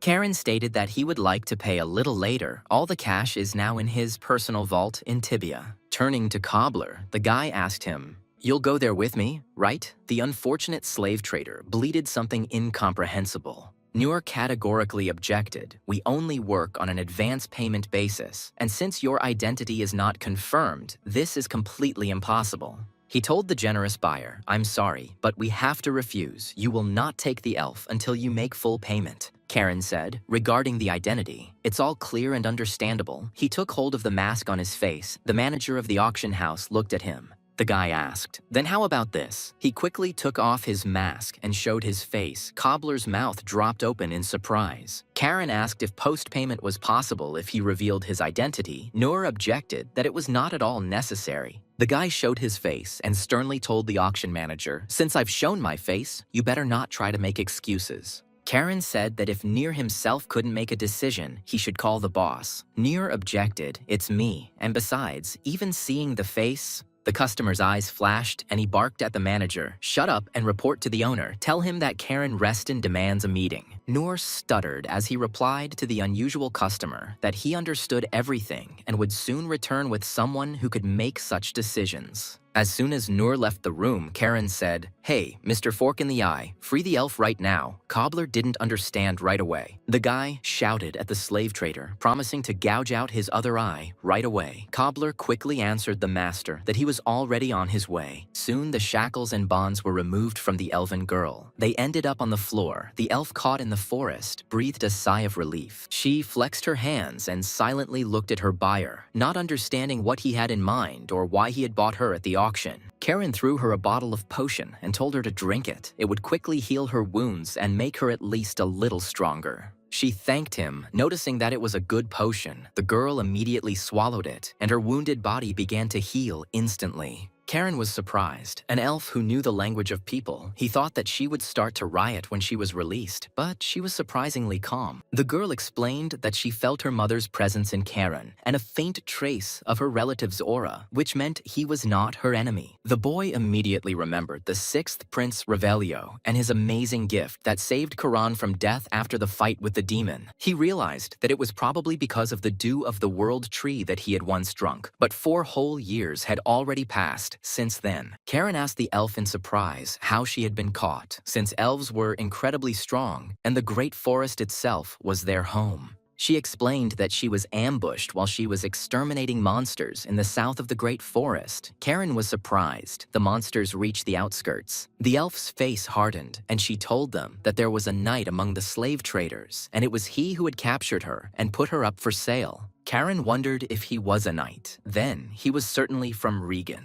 most likely a subordinate of the local ruler who patronized them. The warring southern kingdoms have no spare fighters. He asked the girl if she remembered his face. She answered, no, he was wearing a helmet. Her eyes flashed angrily. She added that she clearly remembered the aura of his mana and would be able to recognize it from millions of knights. Karen smiled. This was enough to find and punish this scoundrel who had dishonored the title of Knight of the Great Empire. Karen explained to the girl that he had come to save the girl at the request of her relatives and asked what her name was. The elf replied that her name was Neria. The guy warned Neria that they weren't out of here yet, so there was no point in doing anything stupid. The girl reluctantly agreed to be quiet for now. Turning to Cobbler, Karen said that there was work for the Shaggy One. The slave trader fearfully asked the guy what other work. Karen explained to him that they were starting a rebellion. Right here in Regan, they had to overthrow this overfed Marquis and his entire gang. The former slave thought about the uprising in Regan. He couldn't understand what it was and pretended to be thoughtful, trying to figure out what this gentleman wanted. And then it dawned on him. He jumped back in fear, exclaiming in horror, "Is it a riot or something? No, sir, I still want to live like this." Karen calmly asked the slave trader if 100,000 was enough for him. He stood at attention. "My life belongs to you, chief." He hit his chest and exclaimed that he would be the first to attack to punish this slave market. The guy was surprised how to punish it. Karen explained to the former slave that he simply hates it when slave traders live happily. Naria silently listened to the savior. The vile face of young Kane's former master surfaced in his memory, and he thought that although he had personal scores to settle with the slave traders as well. The door of the room opened slightly, and the smiling ruler of Regan looked in. He exclaimed in surprise, "Well, it's Karen Reston." The Marquis entered the office, and bowing gallantly to the high-born guest, asked the Duke's grandson, Hilo Reston, for forgiveness for the wait. The man who entered introduced himself. "I am Leandro, the ruler of Regan, and I am very pleased to meet the grandson of the continent's greatest hero, Duke Hilo."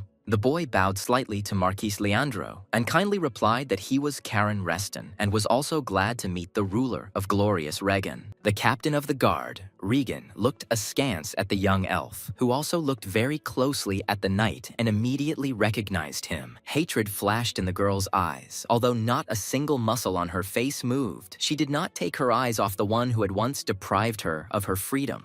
Karen looked closely at Naria. He noticed how much her gaze changed, how her mana aura flared with anger, and he understood everything. For a second, anger flashed in Karen's eyes. He hated slavers with all his soul, and a slave trader knight should not live at all. He followed the elf's gaze and realized that it was this knight who had captivated her back then in the forest, and only the promise he had given to the boy was holding her back now. The girl's eyes at that moment were more eloquent than any words. There was so much hatred in her gaze that it was difficult to even describe it in words. And only the smug Marquis Leandro did not notice anything. He felt invulnerable and unpunished in his city of Regan. Cobbler looked from one to the other. The slave trader was shaking with fear. He thought that he really didn't like all of this. Leandro had heard much about the outstanding skill of young Karen, but to go all this way to save an elven slave was too much. The Marquis noticed with surprise. He didn't know that the guy had such tastes, but the elf, apparently, also liked young Karen. She was quiet. The ruler of Regan said with a smile that this deal would be beneficial to everyone. Karen agreed with the Marquis.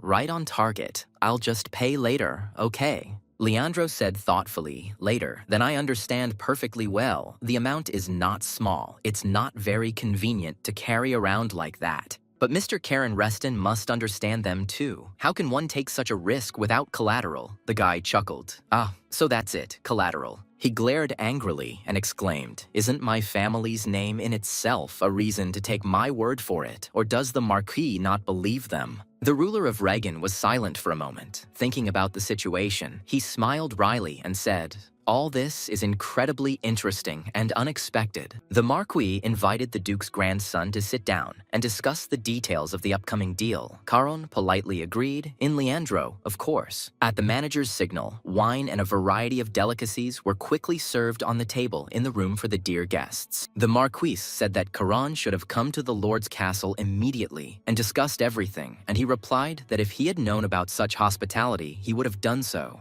By the way, Leandro never expected that the mad dog of the Reston house had such strange preferences and that he could buy slaves for pleasure. The ruler of Regan, looking at the guy, chuckled. The passion for elves of the heir of the ducal family. Well, what a surprise. Karen smiled slyly. The youngest grandson of Duke Hilo Reston is buying an elf for a huge sum. Isn't that an excellent deposit? Marquis Leandro repeated thoughtfully. An excellent pledge. This should be discussed with the patrons, but we need to decide with the boy now. But after thinking about it, the Marquis smiled. It really is an excellent pledge. It means that I have dirt on Halo's beloved offspring. Duke Salmoni will be delighted to hear this touching story about Duke Hilo's grandson and his young elf girlfriend. The ruler of Regan asked his guest, "Aren't you worried, young Karen?" He asked Leandro in surprise what he should be worried about. The Marquis smiled, saying that he could tell Duke Hilo Reston about his grandson's visit to the slave auction. Karen replied, "Then we will keep each other's secrets. I, for example, will keep silent about the fact that you run a slave market, Marquis Leandro." The ruler of Regan smiled cheerfully. I understand. Okay, since this is our first deal, so be it. I will give in to such a young and generous guy. The Marquis promised to provide his men to escort them to Tibia. Given the situation around Regan, they definitely needed an escort. Sir Owen will go with Karen and the girl. He is the commander of the Knights of Regan. The captain bowed to the young man and said that he was glad to serve the young man.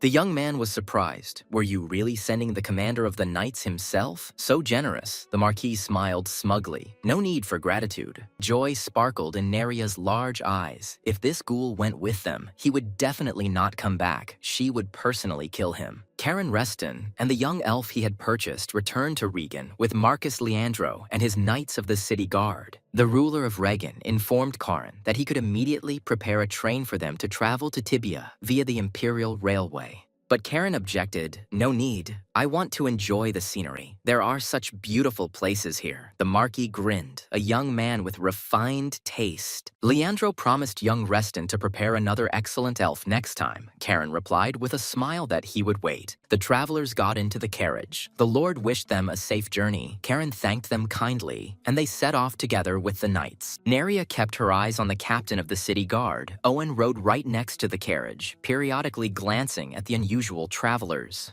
Karen asked the girl, "It was he?" "Yes, the one who kidnapped you in the great forest and sold you for a huge amount of money at a slave auction, like cattle." The girl confirmed, "Yes, he is the most active, strong, and cruel slave hunter in the great forest." Karen smiled. He thought so. The guy noticed that, judging by the look, Neria probably wanted to tear Owen to pieces, but now was not the time. They were too close to Regan. He asked the girl to be patient a little longer. Soon they would find themselves in the thicket. The elf raised her surprised eyes to the guy. Could it really be that he himself? Karen confirmed, "That's right. I plan to kill them all, but at the right moment, when they calm down and relax a little." Neria replied that she understood everything and was ready to be patient for a little while, but she would like to kill him herself. This was evident from her pursed lips. The guy suggested that she get some sleep. It was a long way to Tibia, and she had not yet fully recovered from her time in captivity. Karen himself leaned back on the soft seat and fell fast asleep. But Neria did not sleep. She continued to closely watch the knights. Soon their carriage, accompanied by guards, entered the forest. The huge trees rustled their leaves menacingly, and the day was drawing to a close. Night found the travelers in a dead forest. Dead trees stretched their dry branches towards the dark sky and creaked menacingly in the wind.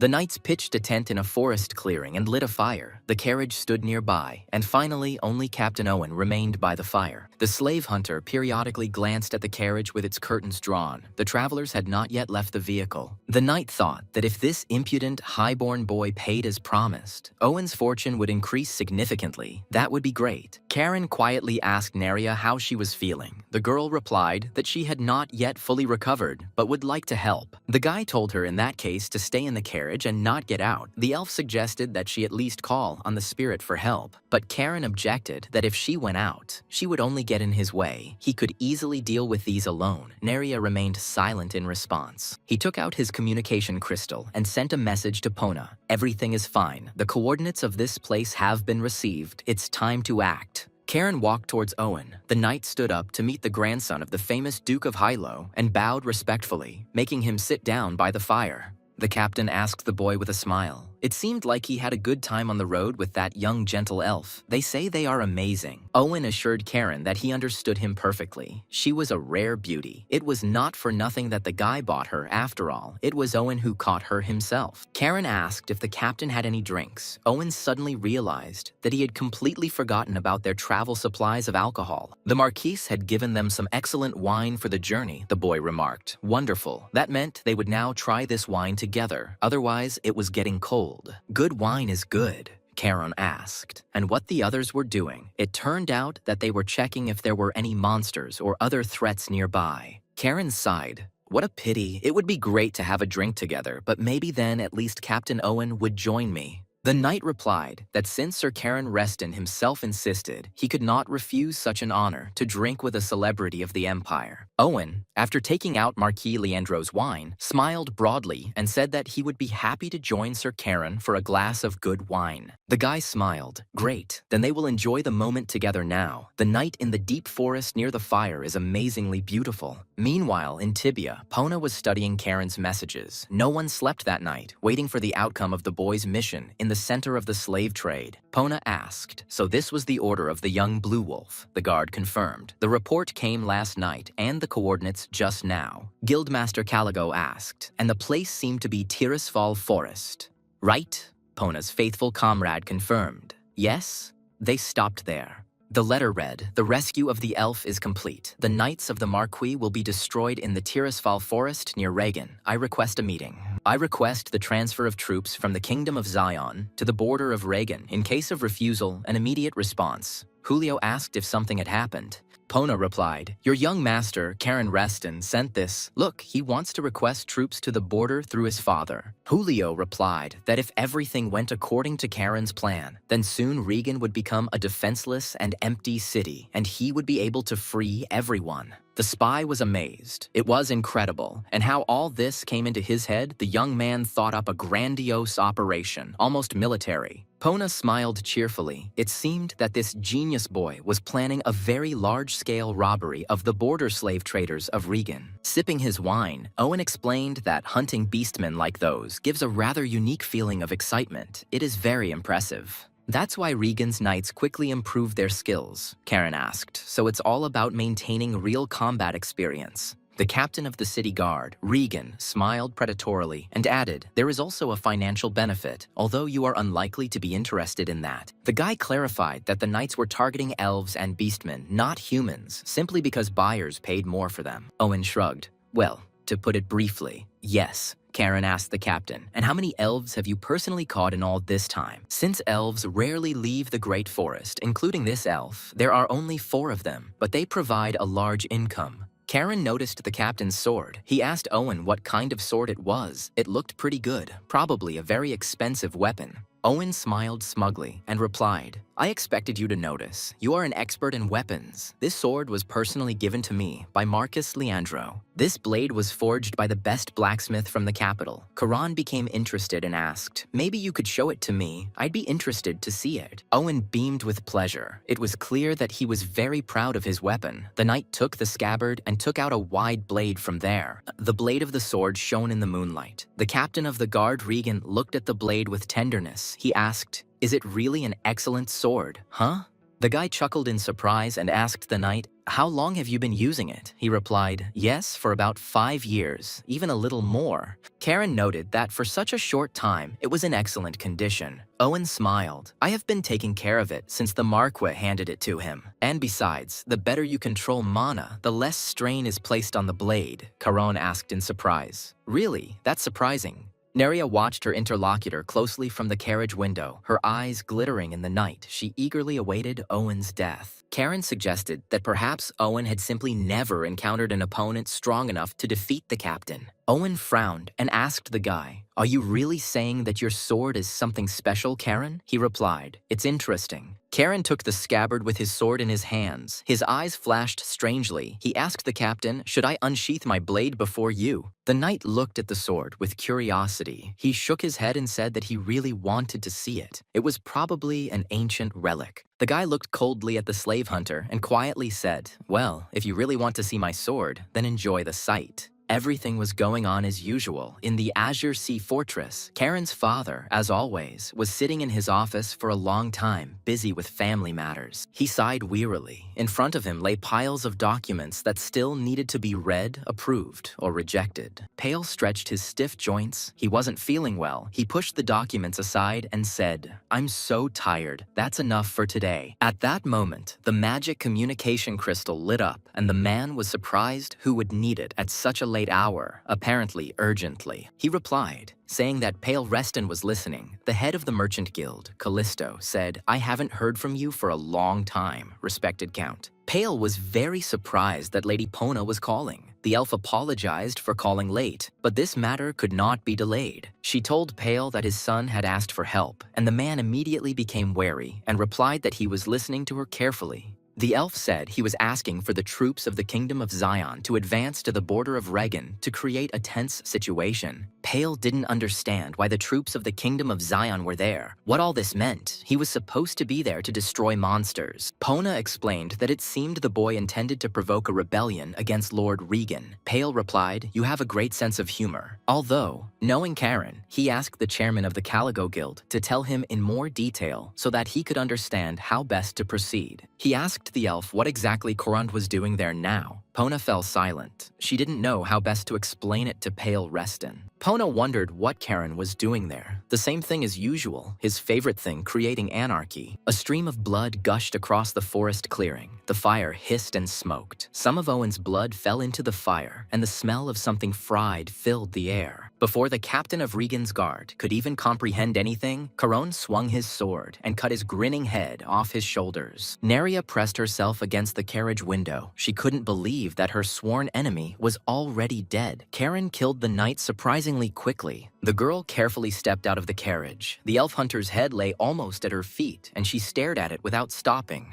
The elf silently approached the fire, near which the decapitated Captain Owen continued to sit, drenching everything around him with blood. Noticing that the girl's lips were trembling, Karen said warningly, it was too early to start crying. The hunt for enemies had only just begun. He smiled cheerfully, the guillotine sword sparkling in his hands, which became stronger and stronger with each enemy he killed. Neria smiled. The look in her large eyes now became softer, as if a huge stone had fallen from her shoulders. She liked this young man. Here and there in the forest, one could hear the frightened cries and death cries of the knights who were catching slaves for sale. One of Owen's squad members tried to run away with curses. He saw that several of his comrades had already been killed by the guy. The knight was perplexed as to what the hell was going on here, why this gentleman had attacked them. He needed to report this to the Marquis immediately. The wounded slave trader tried to reach for his sword with a trembling hand to try to protect his life from Caron. The knight cursed, just a little more, but this madman was already very close. He had already killed almost the entire squad, even their captain himself. Coming closer, Karen, without a moment's hesitation, dealt the slaver a fatal blow. Fresh scarlet blood gushed onto the forest floor. Karen turned to his companion. She was collecting the corpses of the slain knights. They needed to be hidden from prying eyes just in case. Under the influence of elven magic, the earth parted and swallowed the bodies of the slain knights. They slowly sank into the soil, into the grave.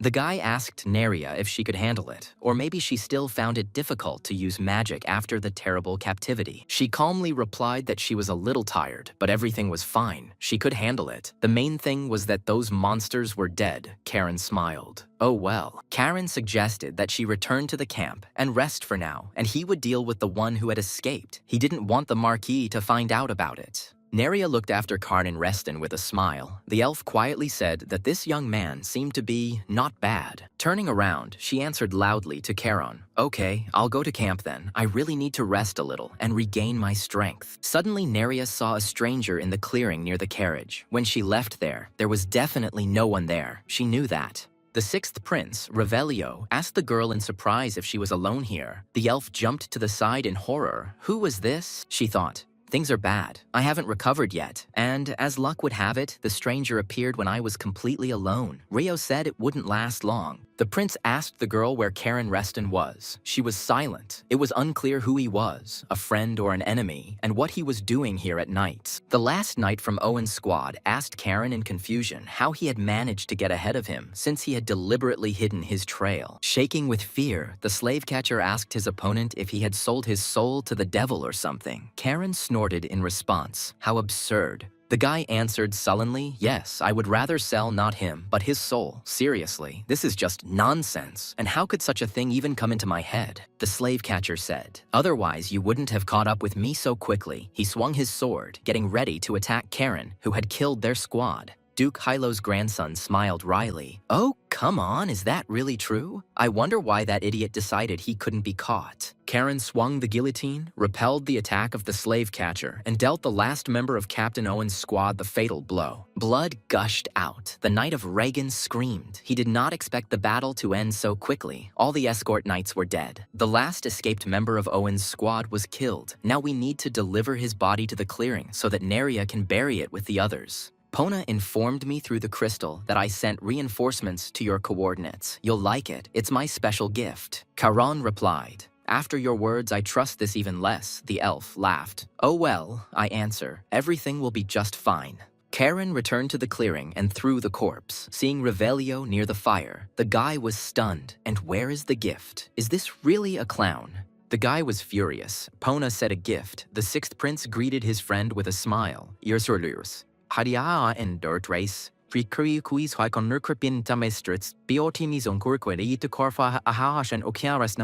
Karen was furious. You say a gift, but why the hell do they need such a gift here? Is this what he asked for in his message to Ponya?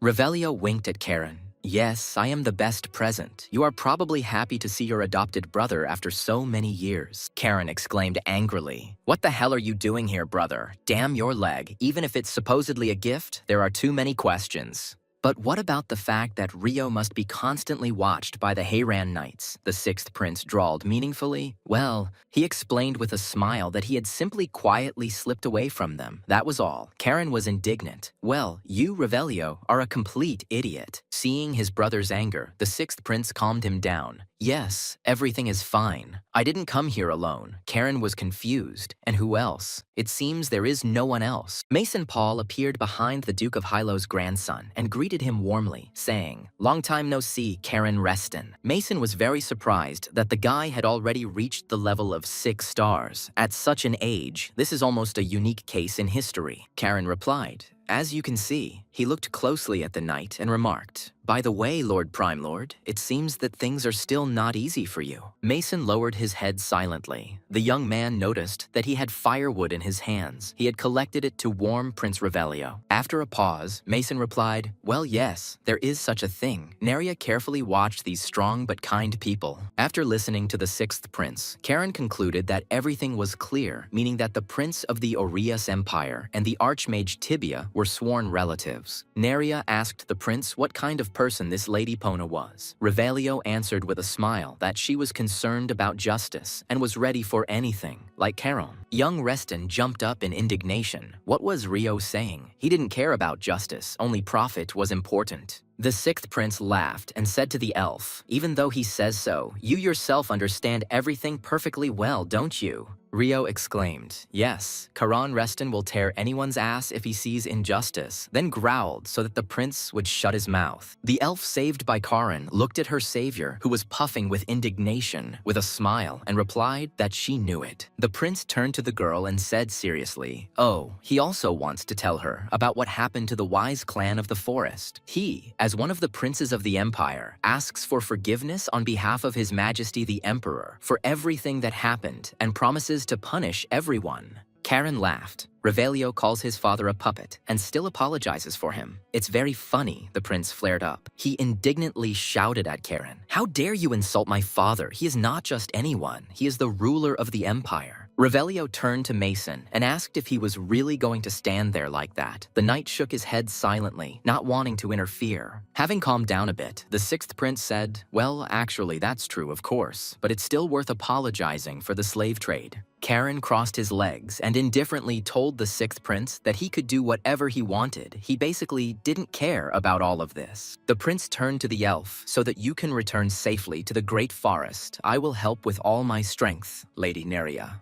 Revelio's eyes flashed with anger. He added that everyone involved in this shameful matter would definitely answer for it. Neria looked at the prince in silence. Today she had seen people from a completely different side, and this never ceased to amaze her. She smiled and bowed to Revelio, thanking him for these words. The wise people of the great forest will not forget such kindness. The prince said, Stay in Tibia for now until everything settles down. If you use this scroll, you will go straight to my sister. Neria took Pona's scroll from Revelio's hands. She stood up and timidly looked at the handsome Charon Reston and thanked her friends. The elf felt that the boys needed to talk. She activated the scroll and said that perhaps she would then go to Tibia. Neria smiled gratefully at Charon. She really hoped that they would see each other again. At least she would really like that. Revelio watched with a smile as the girl disappeared into the magical currents. While Charon was gloomy, he did not understand the prince's plan at all. As soon as the elf disappeared, Charon looked questioningly at Revelio. He asked him, Well, what will happen next? It's time to tell. Karen remarked irritably. You didn't just show up here for no reason. Did you really think of how you'll help in the fight against the slave traders? Rio winked. He thought Karen had everything ready, and he would come to the festive feast, the merry rebellion of the little duke and the middle prince. Revelio was having fun.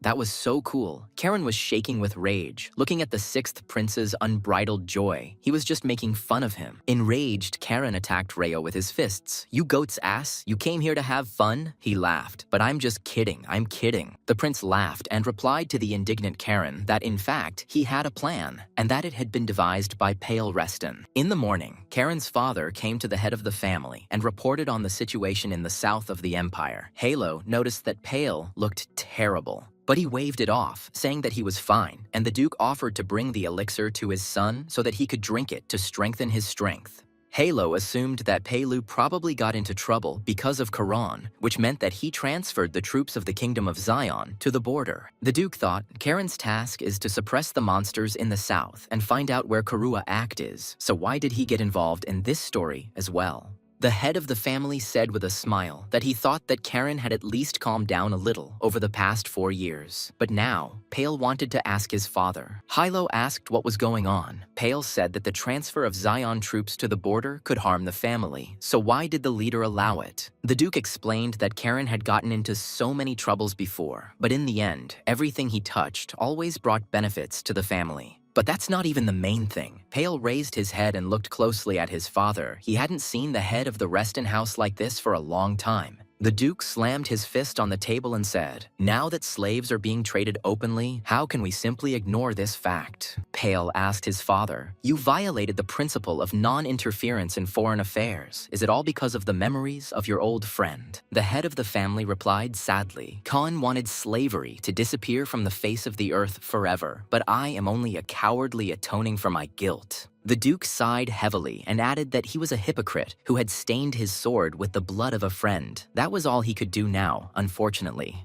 Pale mentally told his father that Cayenne would surely understand him. The youngest son knew that his father had reproached himself all his life for the death of his friend. Halo Reston noticed, and thanks to Pale, it would harm the family even less. Wasn't it he who suggested sending the sixth prince? The rumor that the sixth prince, Revelio, and Karen Reston freed the slaves would benefit both the imperial family and them. People will call it the liberation of slaves, not a rebellion against Lord Regan. It was a great idea. Pale was just great. Pale was embarrassed, saying that his father was flattering him, but the most difficult thing was what the sixth prince and Karen had to do next in Regan. The Duke agreed. That's for sure. Everything is ready, and now success depends only on the two of them. It remains to be hoped that the boys will cope. Karen moved from the carriage into the prince's car, and they headed back to Regan, discussing the upcoming campaign against Leandro. Young Reston asked Revelio, so it turns out that according to this plan, instead of rebels, they will become heroic liberators. Rio exclaimed, that's right, an excellent plan. Yes, your father is a genius. It's not for nothing that the Grand Duke Hilo entrusted him with the diplomacy of the Reston house. Karen didn't like all of this, but even the presence of the sixth prince here was already a justification for all of his actions. It was truly smart. The boy thought that this meant that all they could do was justify the expectations of their father and grandfather, who had taken a great risk by sending troops and Revelio. Karen warned the prince that Margrave Leandro was closely connected to the ducal house of Salmone and therefore felt very confident. As long as the scoundrel slave trader is supported by this family, he will certainly not be punished, the prince asked, and what Karen proposes to do. The boy's eyes flashed, and he offered an unexpected solution, asking Revelio, let's accuse Marcus Leandro of treason. The sixth prince frowned and asked his friend suspiciously, weren't you dropped as a child? What kind of crazy thoughts are you having? The Marquis wouldn't expose himself like that. Karen declared that it was not enough for him to simply deprive this villain of his title. The prince asked, so you want to set him up for rebellion? The guy smiled vindictively. Rio guessed right. And, by the way, about childhood, he really was dropped, even more than once. Karen laughed evilly. The prince thought about it, but to accuse the Marquis of treason, he needed compelling grounds. Were there any thoughts on how to take advantage of the situation? Karen told his companion that he doesn't take advantage of situations. The prince looked at the guy in confusion. Rio asked what his brother meant. Reston explained with a smile that he was simply creating situations because there was no one in this world from whom you couldn't take something if you tried hard enough. Moreover, we are talking about murky sources of funding, which go, among other things, to maintaining security and control over city residents. In other words, the Marquis's Achilles heel was his enormous black ledger acquired through the slave trade and also his enormous military power. As for what Rio thinks the central government and His Majesty will think about this, the prince objected. But this is still not evidence.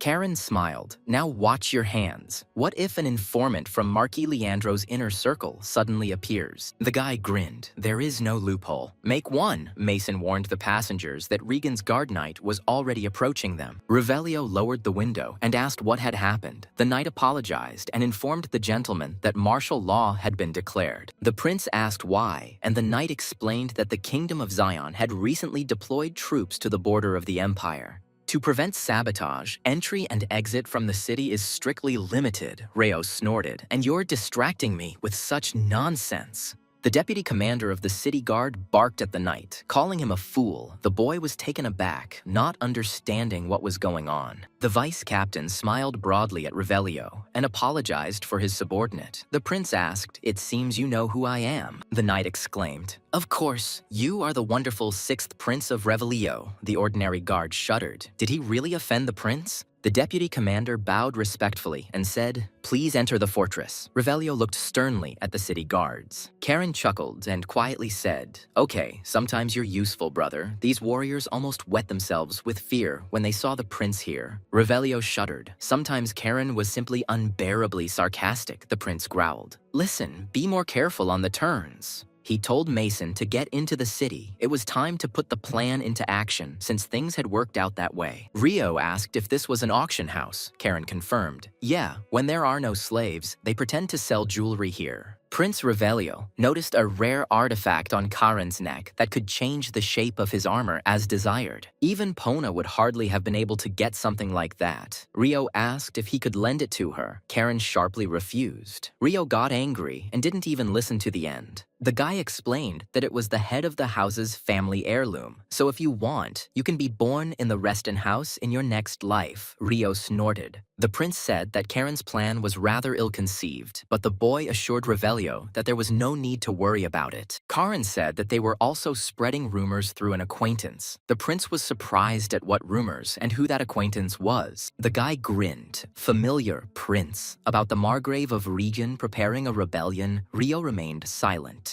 Karen took this seriously. The manager appeared at the threshold of the auction house, and upon seeing Prince Revelio, Noor exclaimed, "Welcome, Your Highness." Noor had already received a notice from Lord Dekal, vice captain of the Regan Guard, and the steward bowed and invited Rio to pass. Rio explained to Noor. Karan told him that there was a lot of good goods here. Noor was perplexed. The Imperial Brawler came to the slave auction. Noor thought, this big guy must be that same knight of the 8th rank, the impregnable shield, Mason Paul, and who is next to him. The knight stood silently next to Revelio. Nuru didn't like it, but he didn't dare ask the prince. He decided he was simply accompanying him. The auction house manager ordered the gates to be opened and politely said, "I will now take you inside. Please come in." Nur asked Reo, "You must have come a long way from the capital and are hungry," he objected. "I didn't say from the capital." The 6th prince explained that he came from Tibie, was resting there. Nur noted, "Tibie, then you should have met Lord Karen there." Rio frowned. No, if he had met him, Karen would definitely have bragged about his beautiful elf slave. But why should I listen to such crap?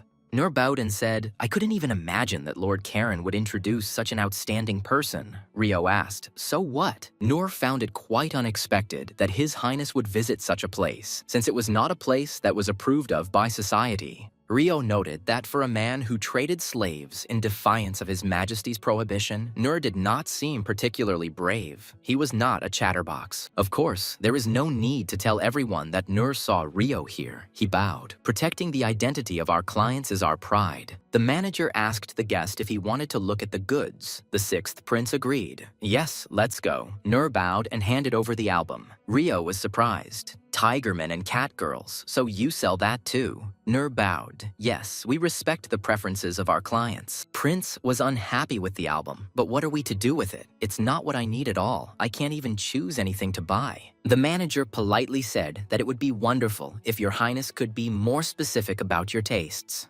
Revelio asked, "So what? You'll pick up the order. Well, then bring the ledger." The manager was taken aback. What is the prince saying? The sixth prince explained that if Nur reports to the Margrave, he must write everything down somewhere, and he wants to see these records. Nur said irritably, "This joke has gone too far, your highness." Revelio frowned and declared that it was not a joke at all. The prince asked menacingly if he looked like a comedian. Nur shuddered, and at that moment, a knight in armor immediately rushed towards him. The auction house manager only had time to gasp before his broken mask flew off, and he buried his nose in the table. Revelio threw up his hands. What can you do? Nur asked for it himself. He and his brother don't intend to joke around here, so it's better for Nur to obey. The manager couldn't understand anything. What the hell? Wait a minute, brother. So who is really posing as a knight under that armor? Karen ordered the armor to disappear, and Nur saw Reston with horror. The guy cheerfully greeted the manager of the slave trading house, rubbing his arm, which Karen had twisted. Nur asked what the guy was doing there, and he grinned, wondering if the manager had already forgotten their meeting. Karen reminded the slave trader, "I told him I would pay later, didn't I? So I came to return the debt. Isn't Nur happy to see him?"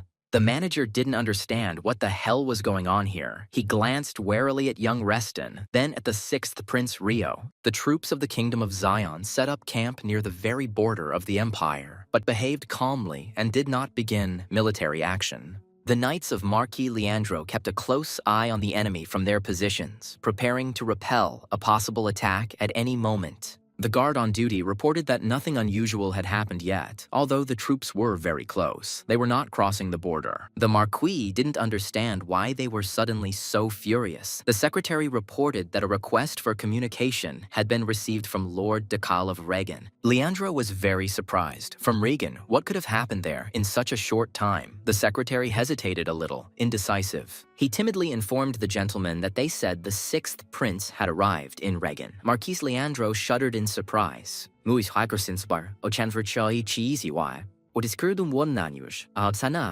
sixth prince, that imperial daredevil, Revelio, in Regan, the Marquis understood that nothing good could be expected from this visit. Meanwhile, Revelio sipped wine in the auction house, while Karen used blows to persuade Nur to be more accommodating with such guests. The manager fell to the floor of the luxurious office with a crash, and Karen took great pleasure in beating up the stubborn slave trader. Nur groaned. "If I give up the ledger, I'm finished," Karen asked him. "You still don't understand what situation you're in." The guy took up his sword and warned that if the manager did not give up the ledger, he would die right then and there. Karen's eyes flashed angrily. He growled, "Give me the ledger and follow my orders to survive. Think carefully if you want to die here by my hand." Karen promised, "I will cut open your stomach, pull out your intestines, and hang them around like a garland, and you will watch, or give me the ledger." The Marquis asked the vice captain if there was still no contact with Owen. Decal replied that there wasn't yet, but it hadn't been long. Leandro suggested that maybe he was having fun in Tibia, which was a common thing, but Decal doubted it. Owen wasn't that carefree.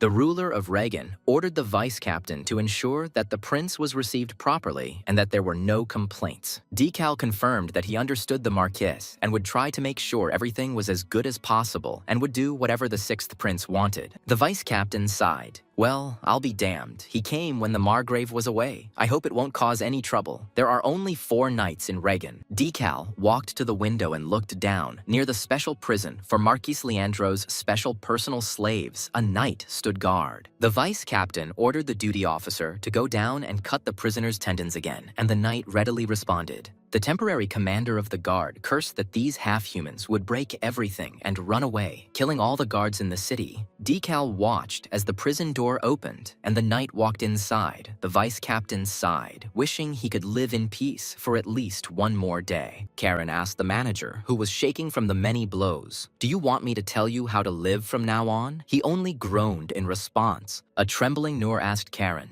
Even if I tell you everything, you'll kill me. The guy was indignant that the manager was offending him. Karen asked with a smile. Did he look so much like a street thug? He was telling the manager how to save a life. Besides, the slave trader had little choice anyway. The bloodied Nur looked gloomily at the highborn guests and remained silent. Having made up his mind, the manager asked, "What should I do then?" Karen chuckled. Well, I didn't even have to cut off my balls. It's a pity. I'm just kidding. Karen explained to Noor with a smile what needed to be done. The manager would give false testimony that the Margrave was preparing a rebellion. Noor's face stretched out in surprise and horror. He realized that if he didn't help these gentlemen kill the Marquis, he would kill him himself. And in a small cafe in Regen, preparations were in full swing for an uprising against the slave trader and the city's ruler, Marquis Leandro. One-eyed cobbler commanded his slaves, employees, and the agitated inhabitants of the city, so everyone check your equipment. The former slave shouted for everyone to gather together as the decisive battle against the usurper and villain Marquis Leandro was just around the corner. One of the fighters asked the boss how they would fight against the army of the ruler of Regen, since he had well-armed knights there. Cobbler contemptuously declared that the fighter was just an idiot. He was talking nonsense because he didn't know who was behind them. The slave asked who was behind them.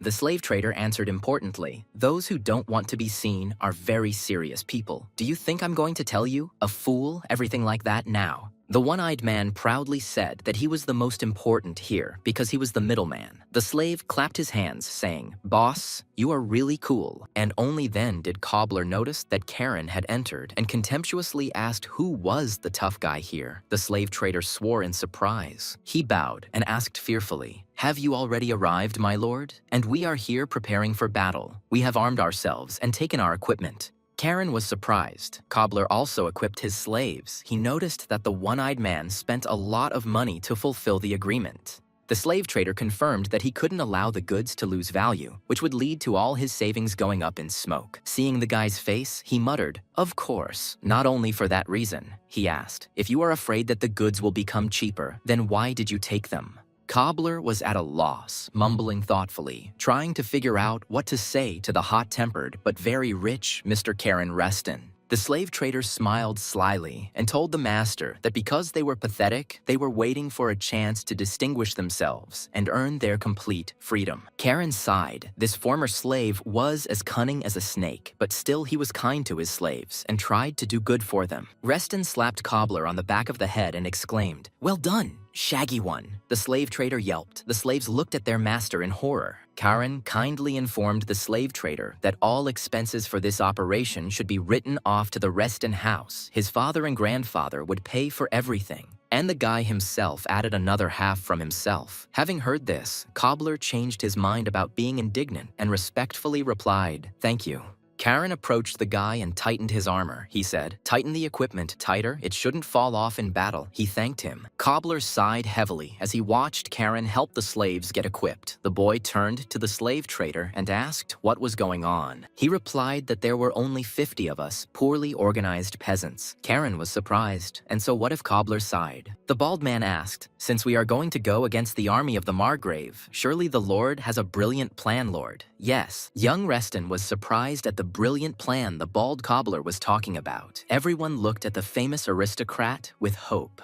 But suddenly, Karen declared that there was no brilliant plan. The frightened slaves looked at the strange guy in surprise. And he said, "We'll just tear everyone's asses apart, that's all." Cobbler was stunned with horror. What? Do they really have to fight in battle? The first target is a prison camp which, they say, is personally run by the Margrave. Caron asked, "Cobbler knows where he is, right?" He confirmed. The guy said that they have prepared a strategy, which means they will see each other when the time comes to go to the secret prison. Karen activated the artifact, and the helmet appeared on his face again. Cobbler and his slaves silently watched the mysterious young Reston. Cobbler sighed heavily and thought, "This strategy is, of course, reliable as a Swiss watch, but it is too late to give up. All they can do is trust this unusual gentleman, who strangely enough is so far doing everything as he plans." The next morning arrived, and the knights, as usual, stood at the gates of the inner city, protecting them from all the city rabble. Suddenly, the guards saw a strange picture. One of them even exclaimed. Some small ragged fellow was walking with a club towards the gate. Another one asked in surprise what was going on there. What kind of freak was going to the city gates early in the morning with a club, maybe drunk? One of the knights exclaimed, "Yes, it looks like Cobbler." The second, looking more closely, confirmed that it was indeed the slave trader. "Apparently, he has some kind of friction with the Margrave." The knight laughed. "Does he think he can start a rebellion in Reagan with this funny stick?" The knight shouted at Cobbler to leave before he got beaten up, and the second added, "If there are any complaints, come when the Margrave returns." But the one-eyed Cobbler raised his fist and made some strange sign, and the knights at the gate could not understand what he was doing there. The guard couldn't stand it any longer, and taking a spear, he rushed towards the one-eyed Cobbler, shouting, "What a bald bastard!" But the second knight stopped him. The officer asked what was going on, and instead of answering, the knight suggested that he look deep into the city slums, where some people were gathering. The knights could not believe their eyes. At Cobbler's signal, armed commoners were coming from all directions to the city gates. The slave trader gave a war cry, and his followers took it up in unison, marching towards the gates, brandishing their weapons threateningly. The guards were stunned. Is this an uprising? It can't be that this is a real uprising. But the city is now practically empty. There is no one.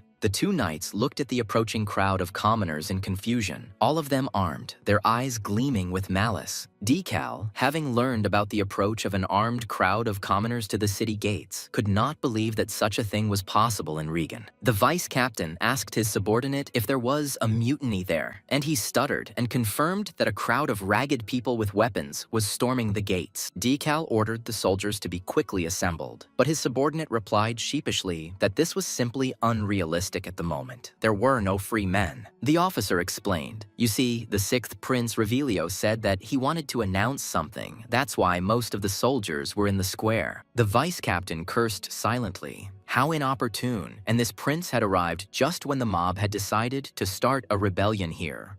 Horror. What the hell is going on here? Never before have the people in Regan rebelled. Everything was resolved peacefully, but now it seems like everything is on purpose. Seeing who was leading the mutiny, Vice Captain Decal angrily yelled, "You scum cobbler! What are you up to here, you bald bastard?"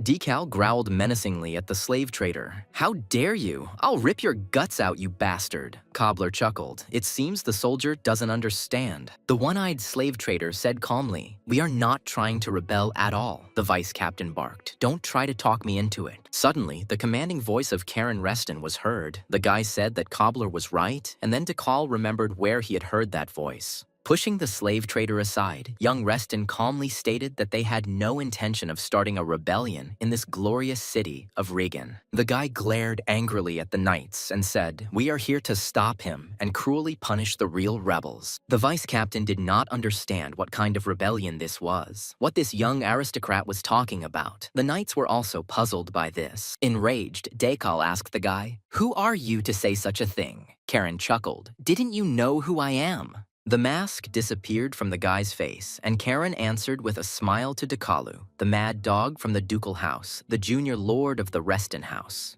The vice captain winced, so he was not mistaken. This was Karen Reston, who had recently left with Owen and 10 knights from Regan. Decal frowned and asked the guy what he was doing here and what kind of rebellion he had started here with this local rabble. The vice captain angrily yelled at Karen to take advantage of the occupation of the Kingdom of Zion to join the rebels. A frightened cobbler cowered behind Karen. The vice captain filled him with genuine terror, and Decal continued to yell at the guy. This is a crime that seriously undermines the security of the empire, and even a member of the Duke's House of Reston cannot escape responsibility. Karen calmly replied to the vice captain, and using border troops for the slave trade, in your opinion, is normal. According to the investigation conducted by Prince Revelio, there is evidence of attempted treason on the part of the Marquis. Decal exclaimed, "It can't be. He would never do something like that." Karen shrugged. Whether you believe it or not doesn't matter. Karen announced that a man named Nur had already confessed to all the crimes and to the impending rebellion led by Marquis Leandro. Oh, and one more thing. Everyone is interested in what happened to their friends who were guarding him. Corona, Decal was stunned. Just don't tell me that. The guy said that everyone, including Owen, the captain of the Regan Knights, fiercely resisted arrest, so they were executed on the spot. Karen warned the guards that if they did not surrender peacefully, the same fate awaited them all, and there would be no mercy for anyone.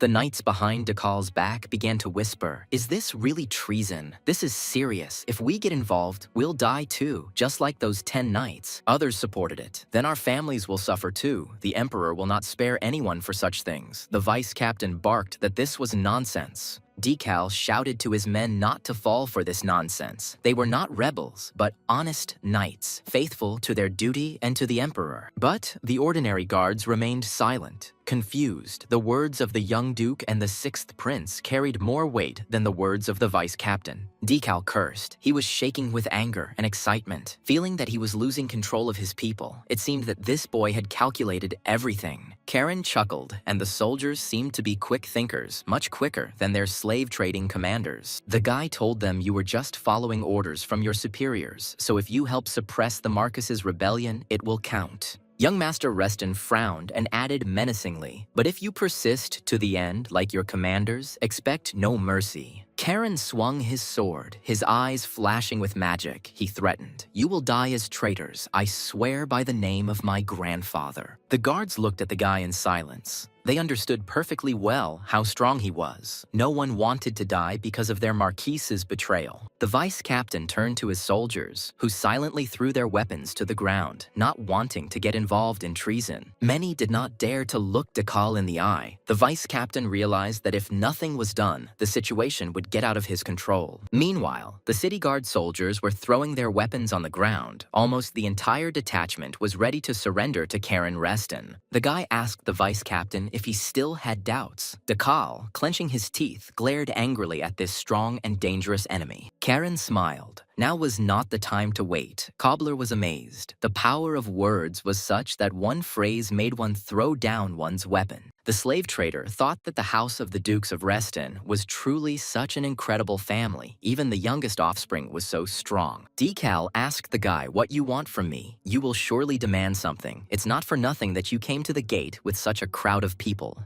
Karen Reston smiled. He didn't need anything special from the vice captain. He just had to hand over his master. Vice captain of the Regan Guard looked silently at the smiling Karen Reston, wondering how best to handle this situation. Finally, Dekal asked the young master of the ducal house of Reston what he would receive in return if he agreed to this condition. Karen sighed. Today's knights look more like traitors than loyal and skilled soldiers who put their honor above all else. The boy swung his sword and with lightning speed cut off Dekal's right hand. Along with the sword, a stream of blood gushed from the wound. The deputy commander of the city guard, Reagan, didn't even have time to say anything. Everyone was stunned. Young Reston was so quick to punish. One of the officers called out to the vice captain in horror as he saw Dekal's bloody hand and sword fall to the ground. The subordinate asked the commander if he was okay. Well, of course, Dekal was not okay. The attempt to bargain for something cost him his hand. The vice captain realized that everyone needed to lower their swords right now. If they rushed at this guy now, they would all die instantly. Karen glared angrily at Dekal. "You're asking what you'll get in return, but in reality it's a lot, even more than you need." The guy promised that he would leave the vice captain alive. That was enough, wasn't it? He remained silent, clutching the wound with his remaining hand. This composure and determination in such a young man made the knights tremble, and they looked at the enemy in surprise. Finally, the vice captain ordered his men to drop their weapons. "We surrender." Cobbler couldn't believe his eyes. Dekal surrendered. Karen ordered the dumbfounded slave trader to take the knights to the prison camp, and he politely replied to the boy, "Yes, my lord." Cobbler asked the gentleman what to do with the soldiers. They were the first to surrender. Should they also be put in prison along with the knights? The boy asked how many were involved in slave hunting. Cobbler explained that only commanders were involved. The Marquis did not trust commoners. Karen glanced sideways at the disarmed knights and guards. "Ah, so that's interesting. Well, that makes things a lot easier for him and the prince." He called out to one of Regan's city guards, ordering the boy to come to him. The guard flinched. Young Reston asked the soldier who approached him what his name was, and the guard stuttered and told the boy that he was Kobe, a private. Karen asked Kobe if he could prove that he did not participate in the rebellion. The guard readily exclaimed, of course he was not guilty. The guy smiled. Well, if Kobe is so confident, then let him go ahead, brother. Now they will check if he really is not in the Marquise's gang. Kobe was a little confused and asked what he had to do to prove that he had not participated in the conspiracy of the ruler of Regan. Karen Reston, along with Cobbler and Kobe, went to that very secret prison, which was personally supervised by Marquis Leandro. The young master of the Reston house struck the powerful fence, smashing one span brick by brick, revealing a small courtyard behind the fence. Karen asked Kobe if this was the prison camp that the Marquis personally oversaw, and the guard confirmed that yes, it was guarded by knights. The boy thanked the soldier for saving him from unnecessary trouble, and Kobe cheerfully replied to Caron that he was happy to try. Karen appointed Kobe as the commander of the surrendered soldiers. They are to help Cobbler liberate all the prison camps in the city. The surprised guard thanked the young gentleman for the honor, and Karen ordered Kobe to go and carry out the task. The soldiers walked away, and Caron stopped at the entrance to the unusual prison, wondering who Marquis Leandro was holding there. There was clearly someone unusual there, since they didn't even allow ordinary soldiers to guard this prison, only knights who caught slaves themselves. Then Guillotine gave voice. The sword said, "I feel blood. Master." The stone on the sword's hilt flared brightly. The prison was flooded with blood. Karen chuckled. "It's not for nothing that they call you the demonic sword." He immediately smelled blood. The sword was indignant. "I told you it wasn't demonic." The guy walked into the prison and looked down. Damn, how deep, what a hassle, and why was it necessary to build such a deep underground prison? Young Reston looked around carefully. It seemed that this prison was simply enormous, and that they didn't just keep slaves here, they killed them. Karen noticed a staircase and a long corridor. He quietly asked what it was. Something told the guy that he had to go there. In one of the cells, the guy saw a skeleton in torn clothes. A fat rat was sitting next to the corpse. It turned around with displeasure, hearing the noise. Reston saw that the body had been mutilated. Its limbs had been cut off, and eventually part of its head had been cut off, from which it apparently died. Taking a torch, Caron moved on. There were probably living people here. Otherwise, why would this prison have been so carefully guarded? He walked along the endless corridors of the stone dungeon. Most of the cells were empty or contained the decayed bodies of prisoners. The guy saw another staircase. It led to the lowest level of this terrible prison. Karen headed down the stairs. Looking around, he asked Guillotine if this was where the Marquis kept his most secret and precious prisoners. Karen felt the smell of fresh blood in the corridor. He looked closer. It seemed there was someone alive behind these bars. The prisoner asked the man if he was their enemy, and after taking a closer look, Karen realized that these were the same ones from the catalog that Noor had shown them. The boy told the prisoners that he was glad to meet them. Whoever they were, he was Karen Reston, and with these words, he entered the cell and freed them. Karen cut the shackles of the unusual creatures with his sword. The tigress, stretching her arms, asked if he was Reston. The guy confirmed that he was. Approaching the giant, the boy cut his numerous shackles, allowing the prisoner to rise freely in the cramped cell. The tigress was surprised that an aristocrat from a noble family had come to such a hole. The giant objected, "I know the glorious warriors of the Reston house." The giant said, "Nice to meet you. My name is Utula. I am from the Black Axe tribe." Karen replied, "Nice to meet you, big guy." Tigress noticed that Reston clearly hadn't come here for a tour, so why was he helping them? She wanted to know the young aristocrat's purpose. Karen threw the freed captives bottles of healing potion with a smile and replied that he wanted to give them a great chance. The tigress sniffed the potion. It turned out to be excellent, and yet she asked what other chance there was, what the guy was even talking about now. Utula opened the bottle and poured the potion into his mouth, noting that the bitter medicine was very beneficial for his large, wounded body. Karen looked at the tiger girl and explained that he wanted to give them a chance to take revenge for the humiliation and for this terrible slave prison. Utula scratched the back of his head in surprise and looked questioningly at the guy. The tigress honestly said that she still didn't understand anything. Karen didn't want to stay here any longer and said that he would explain all the details on the way up. The prison was very deep. Turning to the giant, the guy asked him, "By the way, Utula, the passage there is very narrow for you. Will you be able to get out?" The giant pounded his fist on his chest and said proudly, Utala is a giant. He will find a way out. Caron smiled. That's great. It's time to leave. Meanwhile, Cobbler commanded his slaves, trying to make them at least remotely resemble regular troops. He shouted to his slaves to line up, and the former peasants diligently stood in line among the rubble of the fence of the secret prison. Cobbler was grumbling at his subordinates. How could I show myself to the master like this, idiots? At that moment, Karen came out of the prison doors. Seeing Utala, the guy exclaimed, "Wow, you can lose weight so quickly." He replied to Karen, "We all can do that, all grown-up giants." The giant, having taken on his former form, offered Karen, "Say, if you want to learn, I will show you," Cobbler shouted to the guy, "Sir." He happily reported to young Reston, "As you ordered, we locked the knights in the camp." He replied, "Excellent, good work." Looking at the prisoners freed by Karen, Cobbler asked the gentleman in confusion, "Are these, apparently, our new comrades?" The guy confirmed, "Well, you could say that these are reinforcements. They will help us liberate the camps where Regan slaves are being held." The tigress's eyes flashed, and she asked Karen if he was talking about this revenge. He decided to use them simply as a fighting force. The guy confirmed that everything was correct. This was a chance to kill those who had captured them and chained them up in a stone cell, putting them up for sale. The tigress growled, "If we can finish off all these dirty slave traders, I'm in." Utula supported her. Cobbler quietly yelped.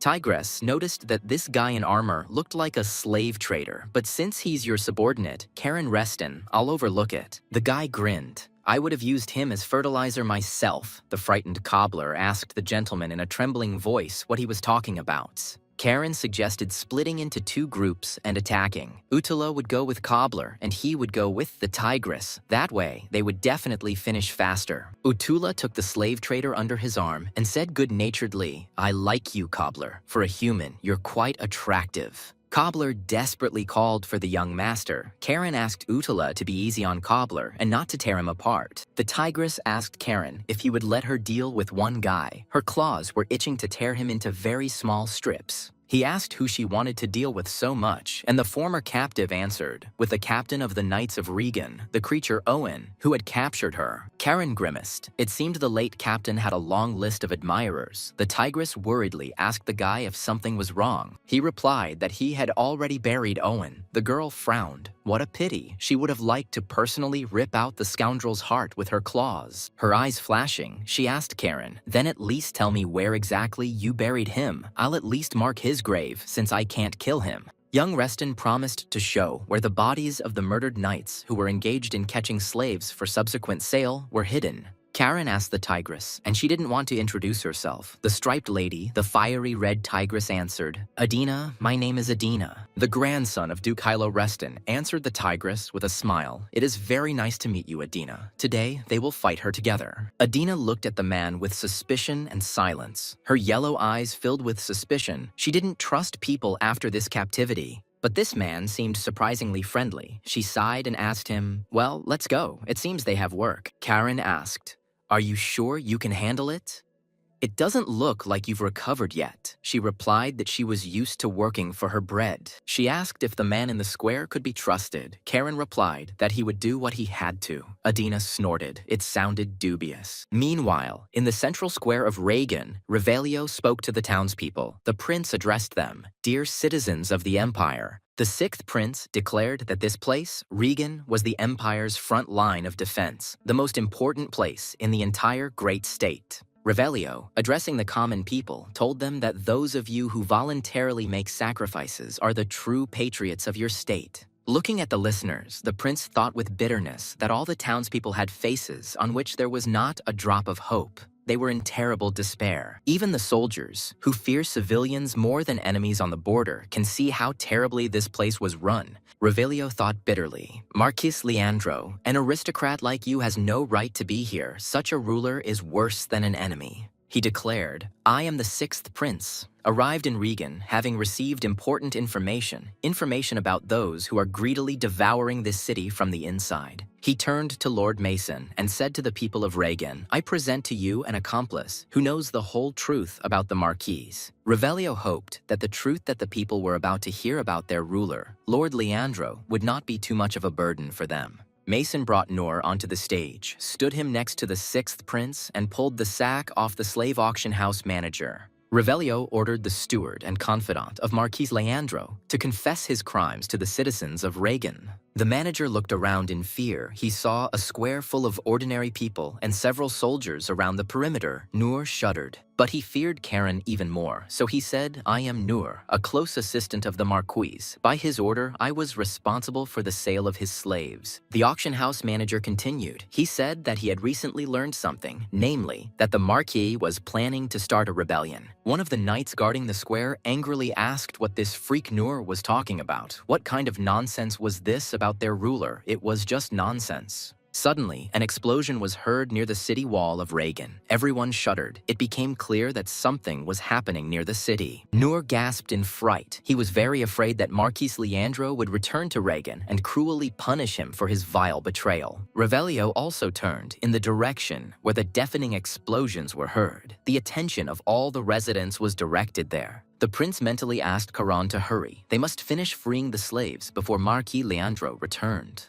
A desperate cry was heard in the huge tent of Marquis Leandro, followed by a stifled death rattle. The ruler of Reagan was angry. Streams of fresh blood flowed from the curved saber of Marquis Leandro. The ruler's personal slaves were terrified and huddled in the corner of the tent. At the Marquis's feet, his secretary was writhing in death throes. Leandro, in anger, cut his throat for his bad behavior and the news. Leandro's face twisted in terrible anger. The veins on his face bulged. He hissed angrily, "Karen Reston will soon come to an end." Despite the explosions thundering around them, the townspeople were animatedly discussing the shocking news. It turns out that their ruler, the Marquis, is a traitor. They spoke to each other, so the Marquis raised a rebellion. The other shook his head. This is terrible, because for treason against the emperor, they chop off anyone's head. The enraged knight shouted at the townsmen, "How dare you say such things about the ruler of Reagan, the merciful Marquis Leandro?" The townsmen tried to object, referring to His Highness the Sixth Prince Revelio, but the knight yelled at him to shut his mouth. The knight raged, shouting across the square, "How dare you accuse the Marquis? I'll cut out your tongue right now and shove it down your throat." And then, Mason appeared on the square. He asked the knight what kind of setup he was talking about. The knight guarding Regan fell silent in confusion. And Mason angrily asked, "So according to this insignificant worm, the prince set someone up?" The officer mumbled, "Mr. Mason." The renowned warrior clenched his fist and harshly struck the insolent man for his brazen insult to His Highness the Sixth Prince of Revelio. It took only one blow from Mason for Regan's guard knight to not only shut up, but also fall to the ground, choking on his own blood. Revelio's bodyguard remarked on the audacity of doubting the words of the Sixth Prince, the son of the greatest emperor, Arias. At this point, the prince turned to Regan's soldiers, saying that if they were truly loyal to the empire, they must renounce the traitor Leandro. Revelio called them to join him, and together they will punish the traitor, Marquis Leandro, but they must choose. The rank and file knights were doubtful. They suspected that something was wrong with the Marquis, but at the same time, they were very afraid of the ruler of Reagan.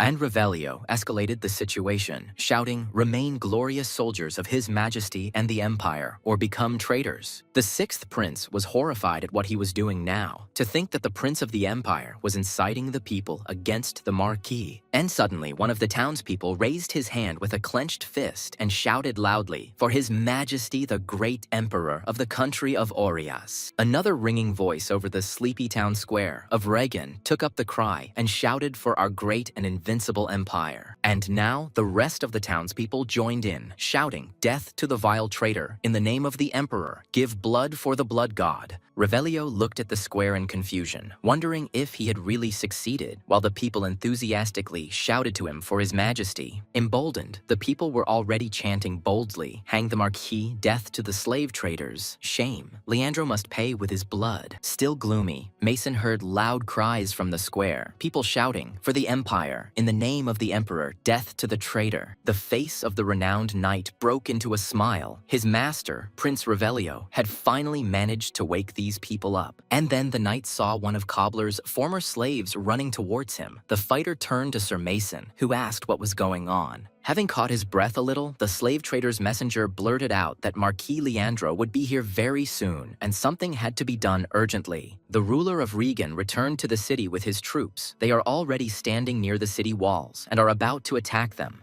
Marquis Leandro, clad in armor, was beside himself with anger. He was absolutely sure that he would be able to quickly punish the conspirators. Behind the ruler of Regan stood thousands of well-trained and armed soldiers, ready to carry out any will of the ruler. Marquis Leandro growled angrily, "Karen Reston, I will hang your head on the main gate of the city as a warning to other insolent people." The ruler of Regan threatened the sixth prince that he would also answer for this. Revelio watched the approach of the market from the city wall. The prince frowned. Leandro had returned earlier than Revelio thought. Many of the former city guard soldiers were in a panic. Next to Revelio stood the ever-faithful Mason Paul, frowning at the approaching army of the ruler of Region Leandro. One of the Marquis's subordinates begged Karen in horror to spare him. He knew everything about his boss's machinations and was ready to tell about them. But Karen was adamant. He replied, "If you are guilty, be punished." With these words, the guy struck Leandro's accomplice. The unfortunate man's blood gushed out, splashing the young face of Duke Hilo's grandson. The boy, who traded slaves in Regan, showed no mercy to him. After looking around, the guy concluded that it seemed like they had almost figured things out here. "I wonder what Cobbler has going on. Is there really more to come?"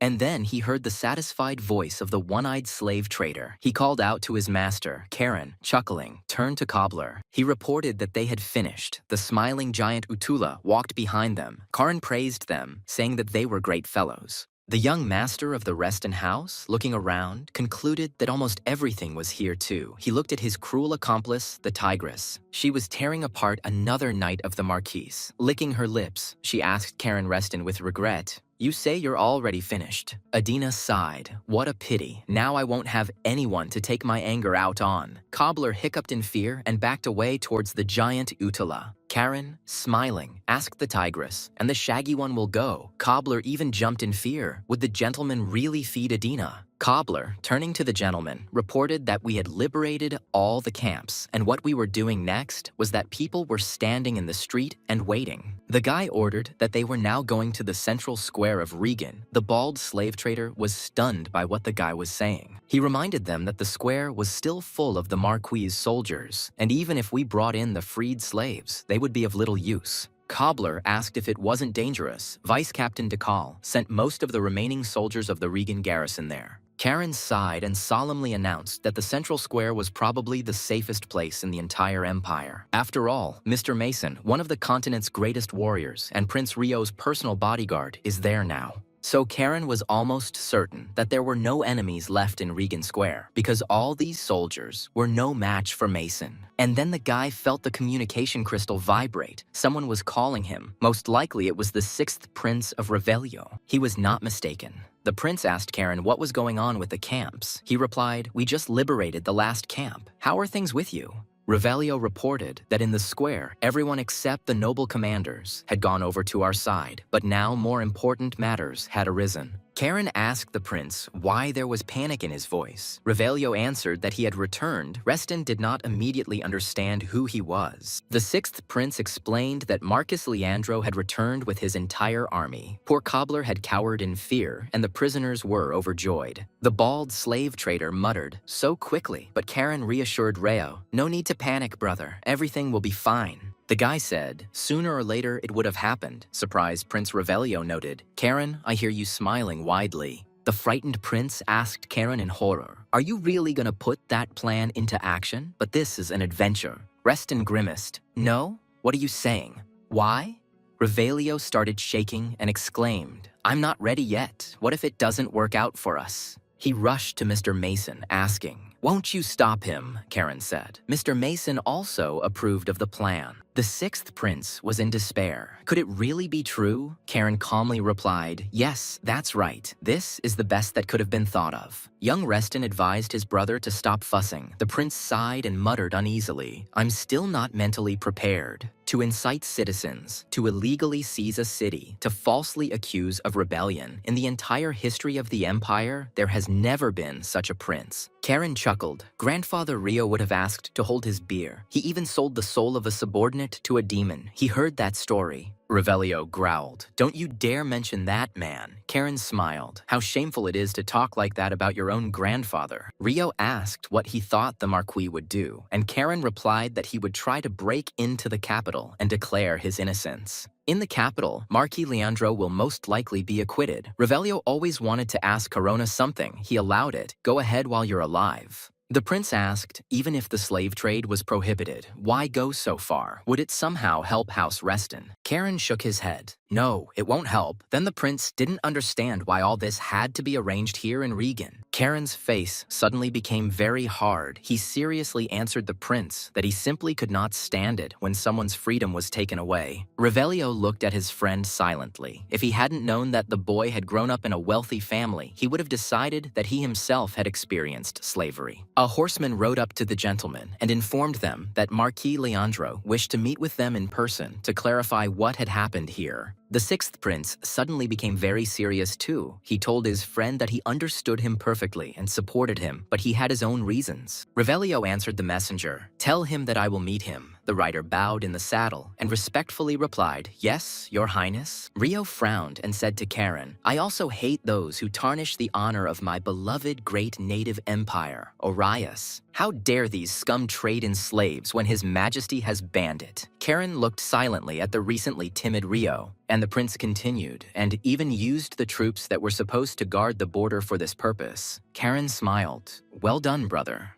Halo's grandson asked his friends, "Let's go then. Let's kick that scoundrel's ass so that others don't get the idea to do something like that." An evil smile played on the guy's face. He was looking forward to finishing off the one who organized and encouraged the trade in human beings in the empire. Marquis Leandro indignantly declared to the prince, "I, the guardian of the border, am planning a rebellion. Even the last whore would consider this a joke." Rio frowned. This was not quite the appropriate behavior for someone trying to clear up a misunderstanding. The Marquis asked for forgiveness. Leandro exclaimed that he was innocent, that he had honestly guarded the borders, had never thought of rebellion, and had not harbored any treasonous thoughts. Rio objected. "My eyes say otherwise. Slavery is prohibited, but there is proof that you sent knights to catch demi-humans." The Marquis exclaimed, "Your Highness, this is..."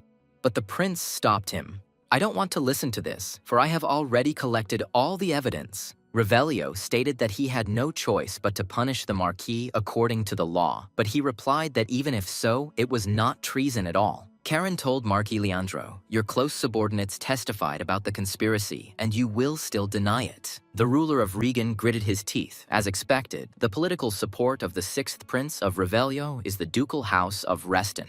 Leandro frowned. "The real conspirators are trying to blame me. They probably want the family of the Dukes of Salmone." Marquis Leandro really wanted to chop off that idiot Karen Reston's head right then and there, but he decided it was better to restrain himself. He understood that he couldn't give in to provocations. Now the only way to survive was to reach the capital of the Orias Empire alive. The ruler of Regan threw the sixth prince at his feet and declared, "I ask for a trial in the capital to clear my honest name from slander." Leandro added, "So that I can prove my innocence against those who framed me, consider this, your highness." Suddenly, in the silence, a loud laugh from Karen Reston was heard. He exclaimed angrily, "Well, what a dodgy bitch this Marquis is." Approaching the ruler of Regan, the guy mockingly said, "A real man doesn't have a sword hanging, but stands against the enemy, you know." Leandro frowned and asked young Reston, "Do you think I'll fall for your tricks? No, provocations are simply useless here." Karen chuckled. "You think the Reston house will bother with someone like you? A pathetic nobody. What nonsense."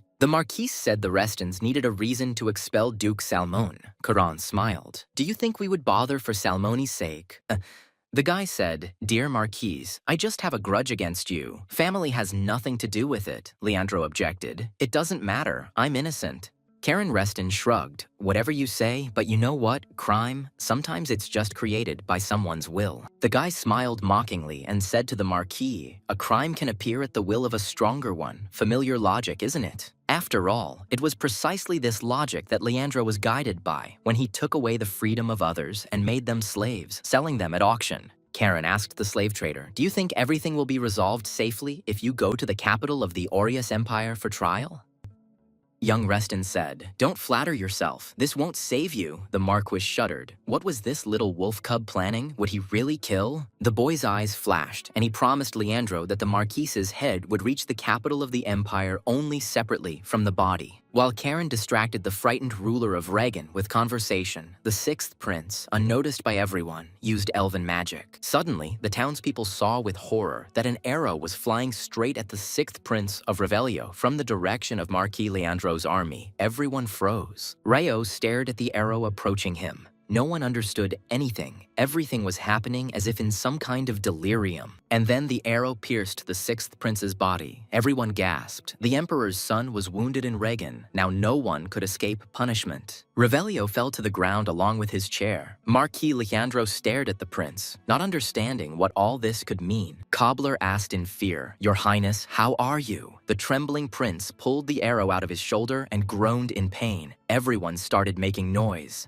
Leandro trembled, and Karen Reston smiled. "Well, I told you, you can't expect anything else from a traitor except this." The guy grinned, so the ruler of Regan would definitely not reach the capital alive. The Marquise asked in confusion what was going on here. And then the chief slave trader of Regan realized that they had planned all this in advance, that it was a cunning trap for him, Leandro. Was the sixth prince really wounded by an arrow? It was very risky because the emperor's son could have been seriously injured. But at the same time, Lord Mason simply watched without interfering, which means he was aware of what was happening and was confident that the prince would not be harmed. The Marquis quickly realized that this was a setup. He glanced sideways at young Reston, wondering if this boy, almost a child, could have really organized all this. Karen loudly declared that everyone had seen how the traitor to the emperor had just now shown his true face as a traitor to the homeland. The rebel wanted to kill His Highness Prince Revelio, who had come to Regan and conducted his own investigation here. The Marquis rushed to his knights. He realized that he needed to run quickly, otherwise these idiots would finish him off right on the spot.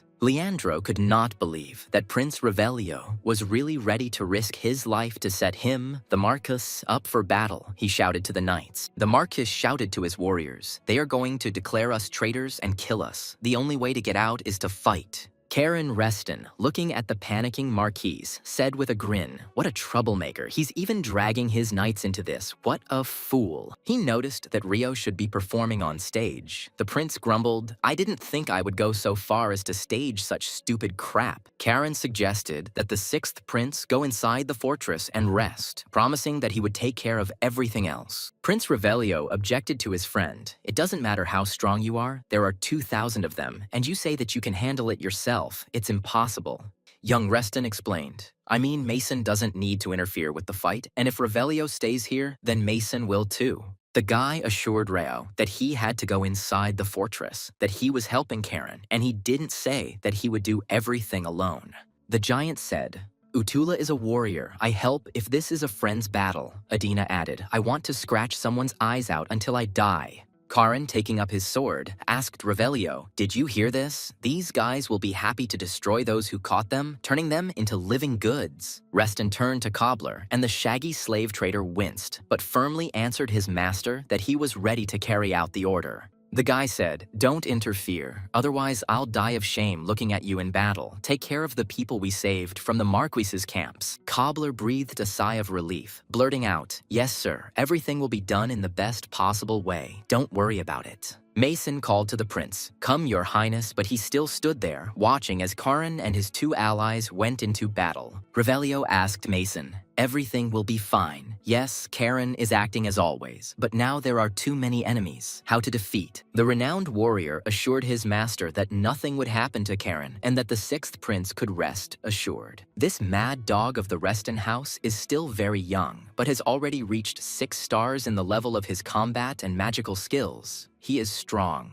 Karen addressed his unusual allies. "Before we begin, my half-human friends, do not come too close to me." And he also asked not to touch Marquis Leandro. The guy wanted to deal with him personally. His eyes flashed. He said, "The Marquis is mine." Young Reston took up the guillotine. The sword sensed the bloody battle. Streams of mana swirled around the boy. Now he looked threatening. Tigress Adina grimaced. She also dreamed of dealing with the Marquise, but she did not dare argue with Karen. This boy was very strong. Utula smiled approvingly. He liked the raging, ocean-like mana of his new friend, the mighty warrior from House Reston. Seeing the powerful streams of clarity magic around Karen, the Marquis shouted in horror to his warriors to stop the guy at any cost. Karen warned the knights, "I swear by the name of the House of the Dukes of Reston, whoever lays down their arms and surrenders right now will live." Marquis Leandro's subordinates froze. None of them wanted to fight the young but already famous Mad Dog of the Reston House. And the guy added that those who refuse will meet their death here. There will be no mercy for anyone. If they enter the battle, they will all die. Having said this, Karen released his raging ocean, blue streams rushing towards the fighters of the ruler of Regan, who were stunned by surprise. Revelio stood on the city wall with Mason Paul and watched the battle with concern. He was very worried about Karen. Marquis Leandro's mouth dropped open in surprise. It was the first time he had seen such power, and he never expected that this brat would be so strong. The ruler of Regan could not understand why this young scion of a wealthy aristocratic family was behaving so strangely. He loudly asked his young opponent, why go so far, Karen Reston, when they could still come to an agreement?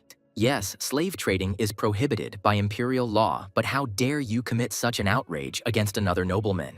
The ruler of Regan mentally asked his youngest grandson, Hilo, with irritation, what are you even trying to achieve, Mad Dog of the House of Reston? The mana currents around Karen grew more and more violent, reflecting the power of the boy's anger, the ancient blade blazing with the indomitable force of fury. But what scared the enemies most were the guy's eyes. They glowed like two blue gemstones, and the magic of the Restons burned in them. The Marquis shouted to his men, what are you waiting for? Attack this madman. Otherwise, tomorrow they will all face execution as traitors to the Empire. Leandro asked why the knights did not stop the enemy, when he could kill them all and execute the survivors. The Marquis shouted, if you want to live, kill me. But the soldiers asked if everything would really be okay, if nothing would happen to our families. Many already realized that this was all wrong. They would be called traitors. The Marquis soldiers began to throw their weapons on the ground. The soldiers told each other that they did not want to die here because of the tricks of the ruler of Regan. Let the Marquis answer for his own misdeeds. Karen looked coldly at the Marquis. Some of his soldiers, throwing down their weapons, went over to the side of the townspeople, not wanting to die for Leandro. The ruler of Regan clenched his teeth and growled angrily at Reston. You bastard! You're even luring away my people! You asked for it yourself! The Marquis shouted to the mage to use the fireballs quickly. The mage was surprised, but at this distance, we will hit our own too.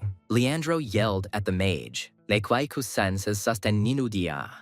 Now is not the time to think about all sorts of useless commoners. Attack with fire immediately, otherwise it will be the end for everyone. The Marquis's mage immediately attacked Karen and his allies with fireballs, but the boy repelled the attack with the help of water magic clarity. The guy chuckled in surprise. Leandro had lost control. He was no longer sparing even his own people to save his own skin. Fireballs exploded around young Reston one after another, spreading furious streams of flame across the area around Regan. Cobbler and his former slaves watched the fiery attack in horror, the one-eyed slaver hesitantly calling out to his master. Prince Revelio and Mason turned their heads in the direction of the explosions. The scene on the battlefield was terrifying. Everything around was ablaze. Seeing this monstrous fire, Revelio quietly said, "This cannot be." The Marquis burned some of his soldiers just to kill the enemy. The prince exclaimed, "I should have gone with him." He shouted loudly for Caro and rushed down to help his friend. But Mason stopped Revelio, telling him to stop immediately. The sixth prince was amazed. This did not look like a knight. Turning to his bodyguard, the prince told Mason that he should help Karen, but the knight objected. He did not need help. Mason pointed to the battlefield and said, "Look carefully, Your Highness." Revelio looked questioningly in the direction indicated. One of the soldiers on the city wall noticed something moving in the smoke. The prince couldn't believe it. There really was someone alive there. Soon, everyone saw three figures. It was Karen, Utila, and Adina. All of them were safe and sound despite the fire attack. Karen noticed, as always, for people like Leandro, human lives are just names and bills on paper. What a vile arrogance. The Marquis believes that commoners can be used and discarded for his own benefit, and he will pay dearly for it.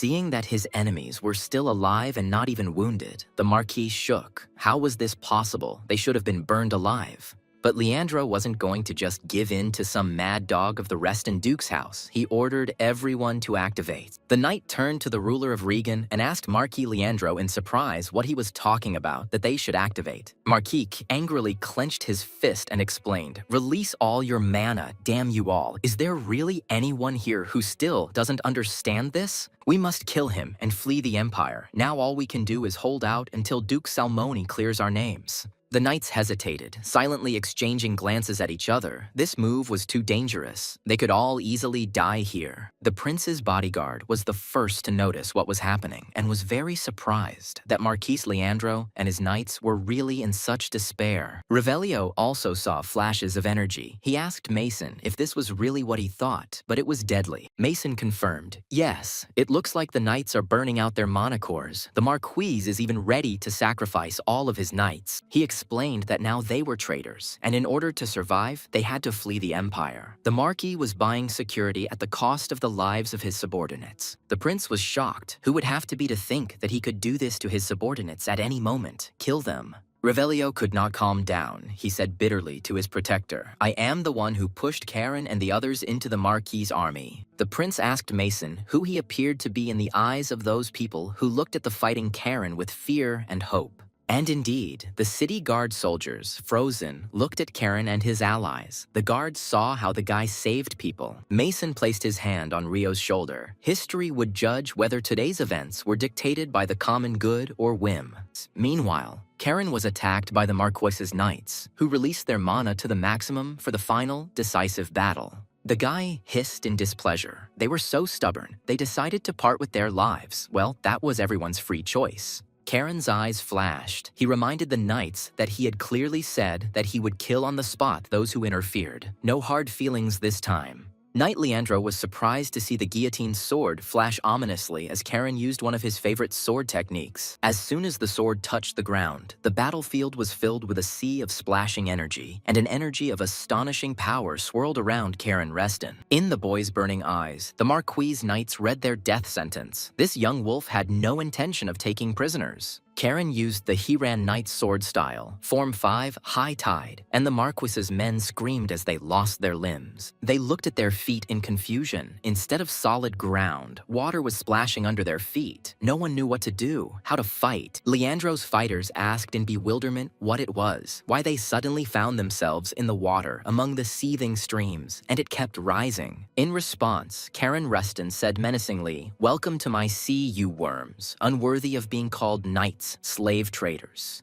Young Reston used the Hiran sect's sword style, 6th form, Stormy Stream, and cutting streams rushed towards Karen's enemies. The stunned knights of Regan's army looked in horror at the waves that appeared out of nowhere and carried them towards them like a raging stream. Those who were reached by the streams screamed in horror and pain, for the streams were like blades. They cut the knights into pieces, destroying them. The blue waters of the Corona Ocean turned a bloody red, and body parts of the Marquis's knights flew in all directions, accompanied by the groans of their enemies. The soldiers of Leandro's army were terrified that one man, and one so young, could cope with a strong army of trained knights. The flood ebbed, and Marquis Leandro looked in horror at the mangled bodies of his strongest knights and the streams of their blood. The ruler of Regan looked up at his opponent and again asked his youngest grandson, Hilo, why he was doing this to them. The Marquis, in despair, asked the young aristocrat, "Why go so far? Karen Reston, couldn't he do it differently?" The guy casually asked in response, "Isn't it obvious, because I so want to do something with such vile creatures?" Marquis Leandro yelled at the young impudent fellow, "Explain yourself like a nobleman. You are not killing me because of politics." Karen replied with a smile, "Good morning. It finally got through. Who needs your politics? Of course not. This is my personal desire." Leandro still didn't understand. He continued to question. "Then why?" Caron answered the Marquis contemptuously. "You have manure in your head." The Duke's grandson's face became terrifying, his smile eerie. He told Leandro that he despised people like the Marquis, that the sight of them made him sick. The prince and Mason watched this bloody massacre of the Marquise's fighters. Revelio's bodyguard was silent. He was shocked. Analyzing the battle, Mason wondered what Karen Reston's strength was. 6 stars or even higher, he easily dealt with a large squad. Mason Paul has seen many who have been called geniuses, but the rate at which Karen's power has grown is on a whole other level, and it's astounding.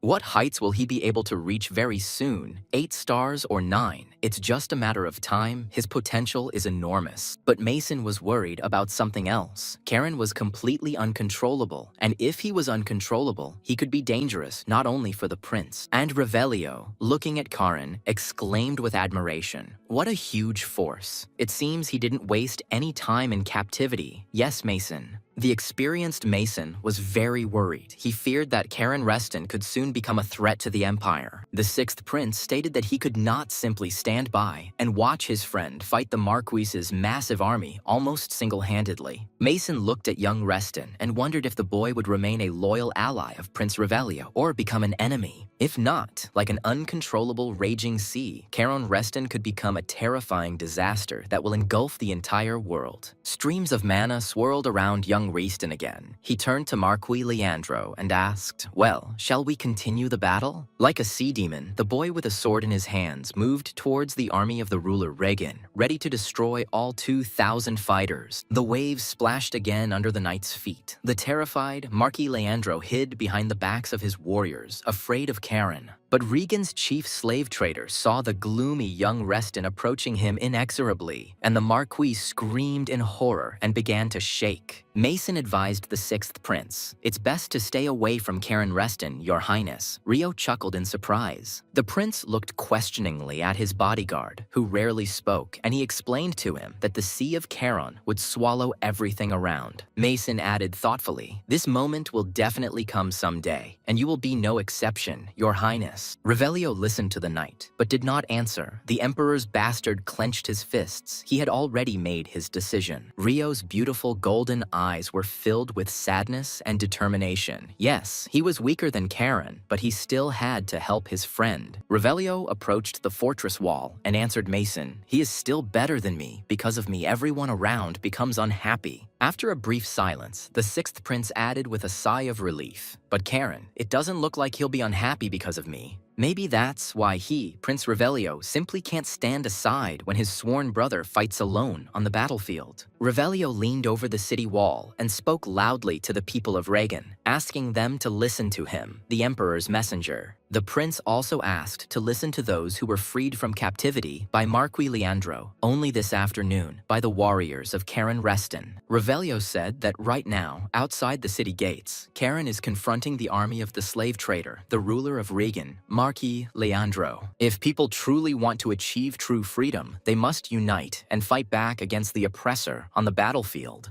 We must go beyond the city gates and help the glorious Karen Reston, who has spoken out against the slave trade in the glorious city of Regan. The prince spoke passionately to the townspeople. "We may not have knightly armor, we may not have famous names to be proud of, but if the townspeople want freedom that no one can ever take away from them, they must no longer entrust their fate to other people's hands." Meanwhile, Karen was rushing around the battlefield, killing one after another the defenders of the ruler of Regan, the slave trader Marquis Leandro. The prince closed his eyes, about to sum up his short but inspired speech that had burst straight from his ardent heart. Revelio's eyes flashed, and he shouted to the citizens of the empire looking at him, "Your souls belong to you and to no one else." Cobbler looked guiltily at the 6th prince. As a former slave, he was hurt by his speech, and at the same time, he felt ashamed. The good-natured giant Utala smiled happily. He liked this man, even though he was the prince of the people his tribe hated, the Fire Tigress.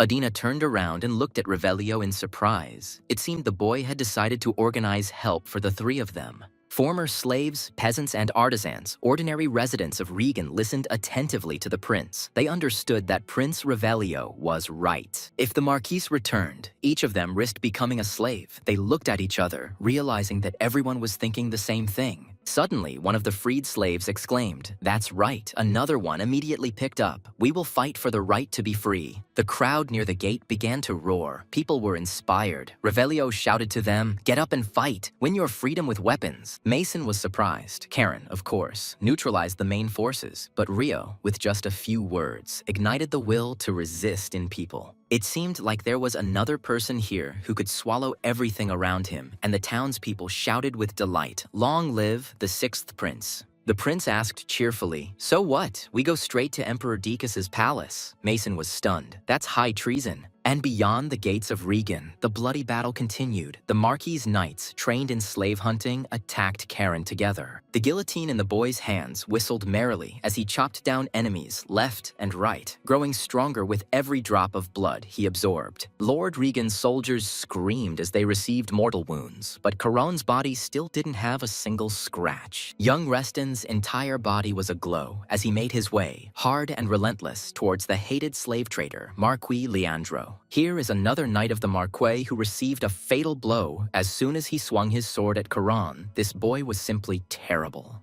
Having dealt with one, the guy immediately rushed towards another opponent who stood between him and the shaking slave trader. Marquis Leandro could not hold back a cry of horror as he saw young Reston kill his strongest guard knights one by one. The whole body of the ruler Regan shook with trembling. He shouted in despair to his confidants to hold this crazy dog. Only one knight remained near the Marquis. The frightened soldiers stood behind. Leandro, beside himself with fear, screamed, "Faster! Stop!"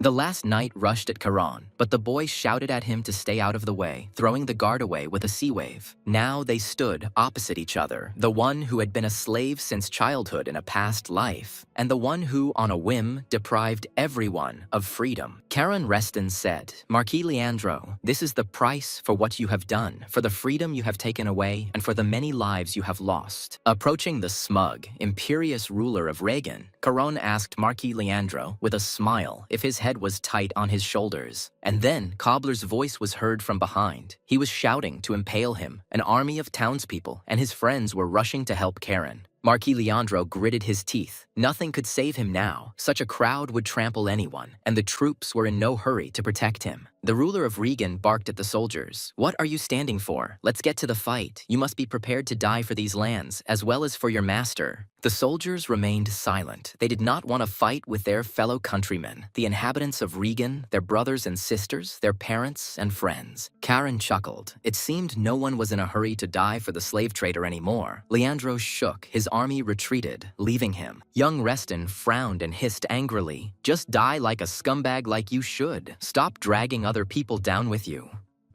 Marquis Leandro, in a fit of despair, screamed, "Karen Reston, you're finished. I'll tear you apart. No one will save you, not even your grandfather." Instead of answering, Karen swung his sword, and the head of the ruler of Regan flew off his shoulders, but the Marcox's powerful body still stood for a while. A stream of blood gushed out, and the decapitated Marquis Leandro began to slowly sink to the ground. He was no longer a threat to anyone. Karen lowered his sword and stood and watched as his slain enemy fell, as his blood spilled across the ground, as the slave trader's head rolled away. Seeing the severed head of the Marquis falling to the ground, the townspeople stopped. The horror of the murdered ruler was great. And only the worried Revelio continued to run to Karen. He was still very worried about his friend and sworn brother Reston. The prince hugged the boy and joyfully ruffled his golden hair, saying, "You definitely spent your 4 years in prison usefully." Enraged by this attack of affection from the prince, Karen shouted that he would now blow Rio's head off, but he laughed. "Oh, come on."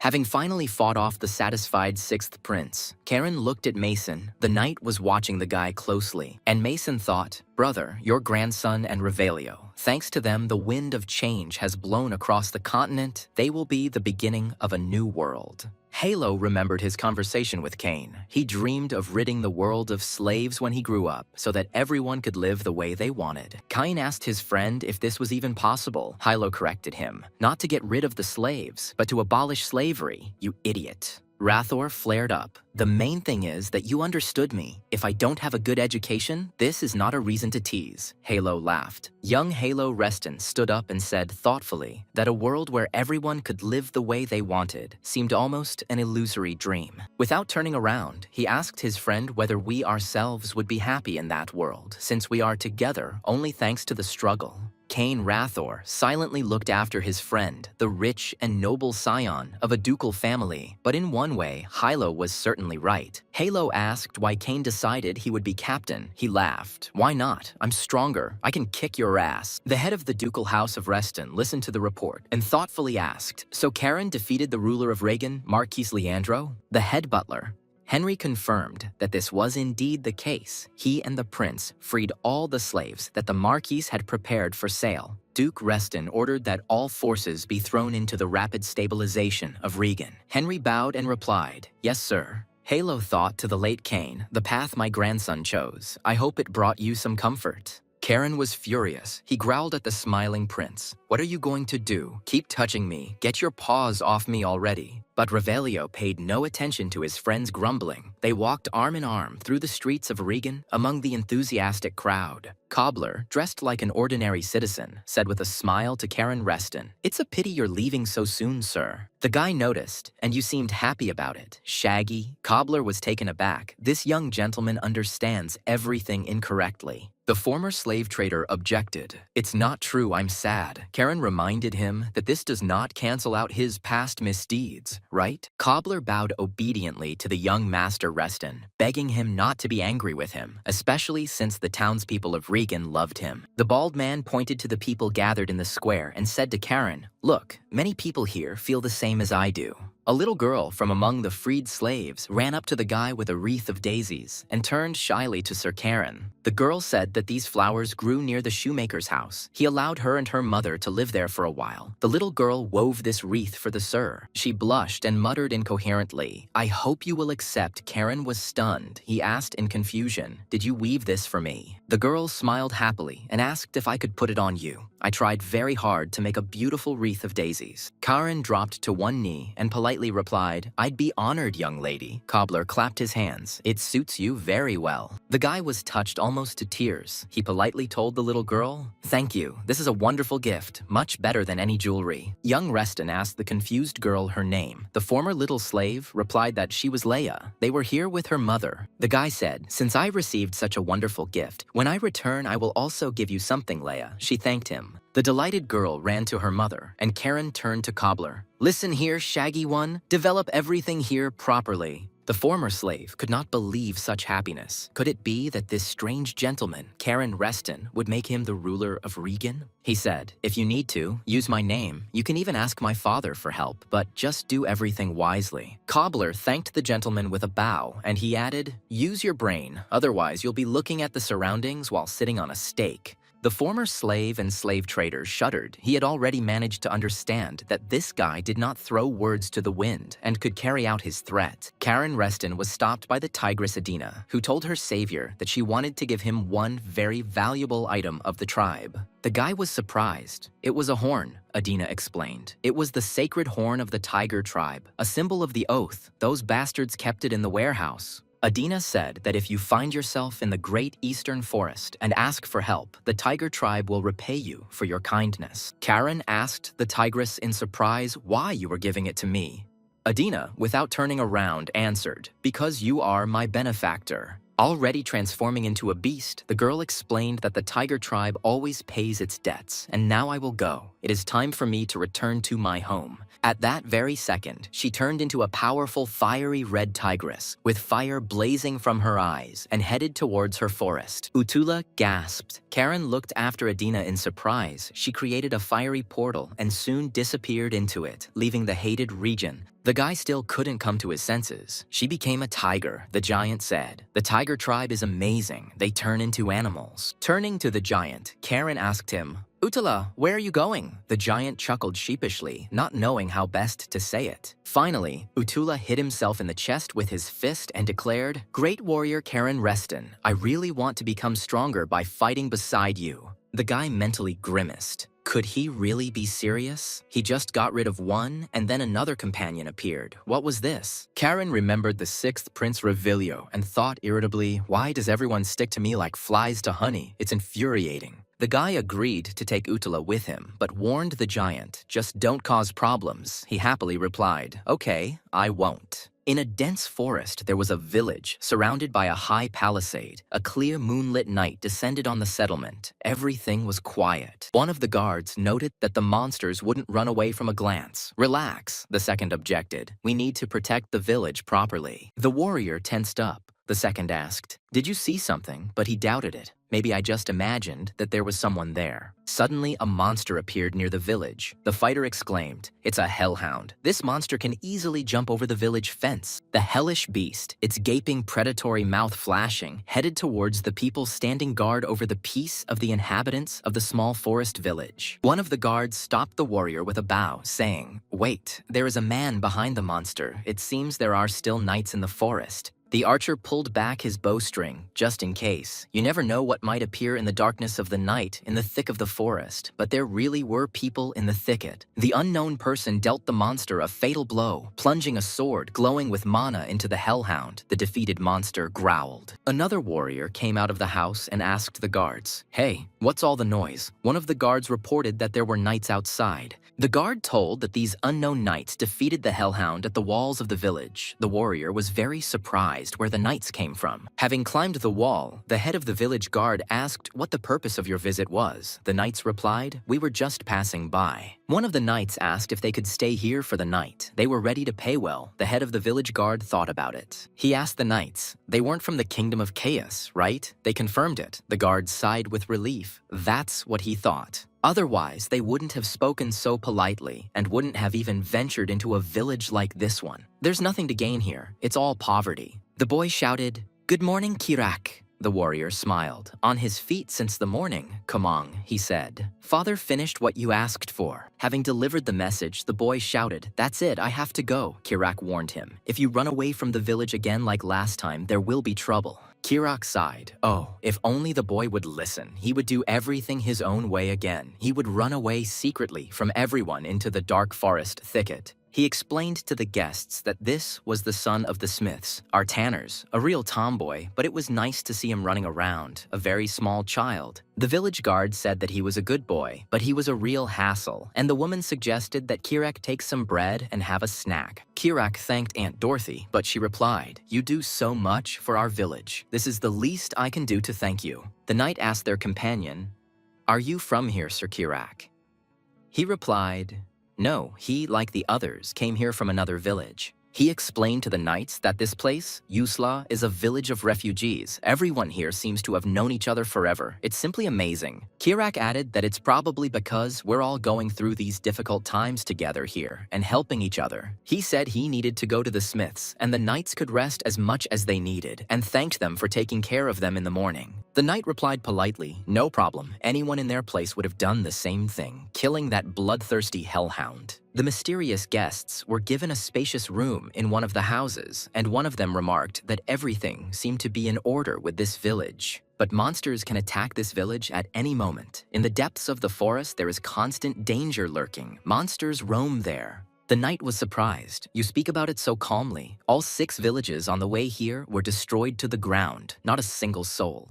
The knight's companion said thoughtfully, something is strange. We did not find a single dead body in the villages, and this is very suspicious. After a pause, the knight said that the 2 of us couldn't handle this, and, as luck would have it, right now, the connection with the order was lost. The girl answered, but they had asked the capital for reinforcements. Someone was bound to come to their aid. 4 years have passed. Maybe that guy, the Duke's grandson, will come. The second knight was alarmed. What? Who are you talking about? The young knight exclaimed, it can't be. Not him. The girl grinned. And you, brother, I see, are very afraid of him. Leo pulled down his hood and explained, "It's because you haven't really seen him, sister, and the South is like a powder keg right now. It could explode." Leo was perplexed. Would they really send such a bomb man there? He could easily start a war. The girl thought that's how it was. Meanwhile, Karen and Urha were walking through the forest. They needed to get to the kingdom of Kayas and also find Leo and Chloe in the south. And then Guillotine gave a voice, calling out to his master, who mentally asked what had happened, the demonic bloody sword. He replied that he felt dark magic nearby. Karen was surprised. "It can't be. We are almost at the Great Forest. There are elves here." Guillotine snorted with displeasure. "It's my job to warn." Karen remained silent. He was trying to figure out what was happening in the Great Empire. Dark magic next to the Great Forest was unthinkable. But at the same time, the guy knew perfectly well that the ancient sword was never wrong. They moved on cautiously with Utala. In the end, Karen was sent south to destroy monsters. So that's how it was supposed to be.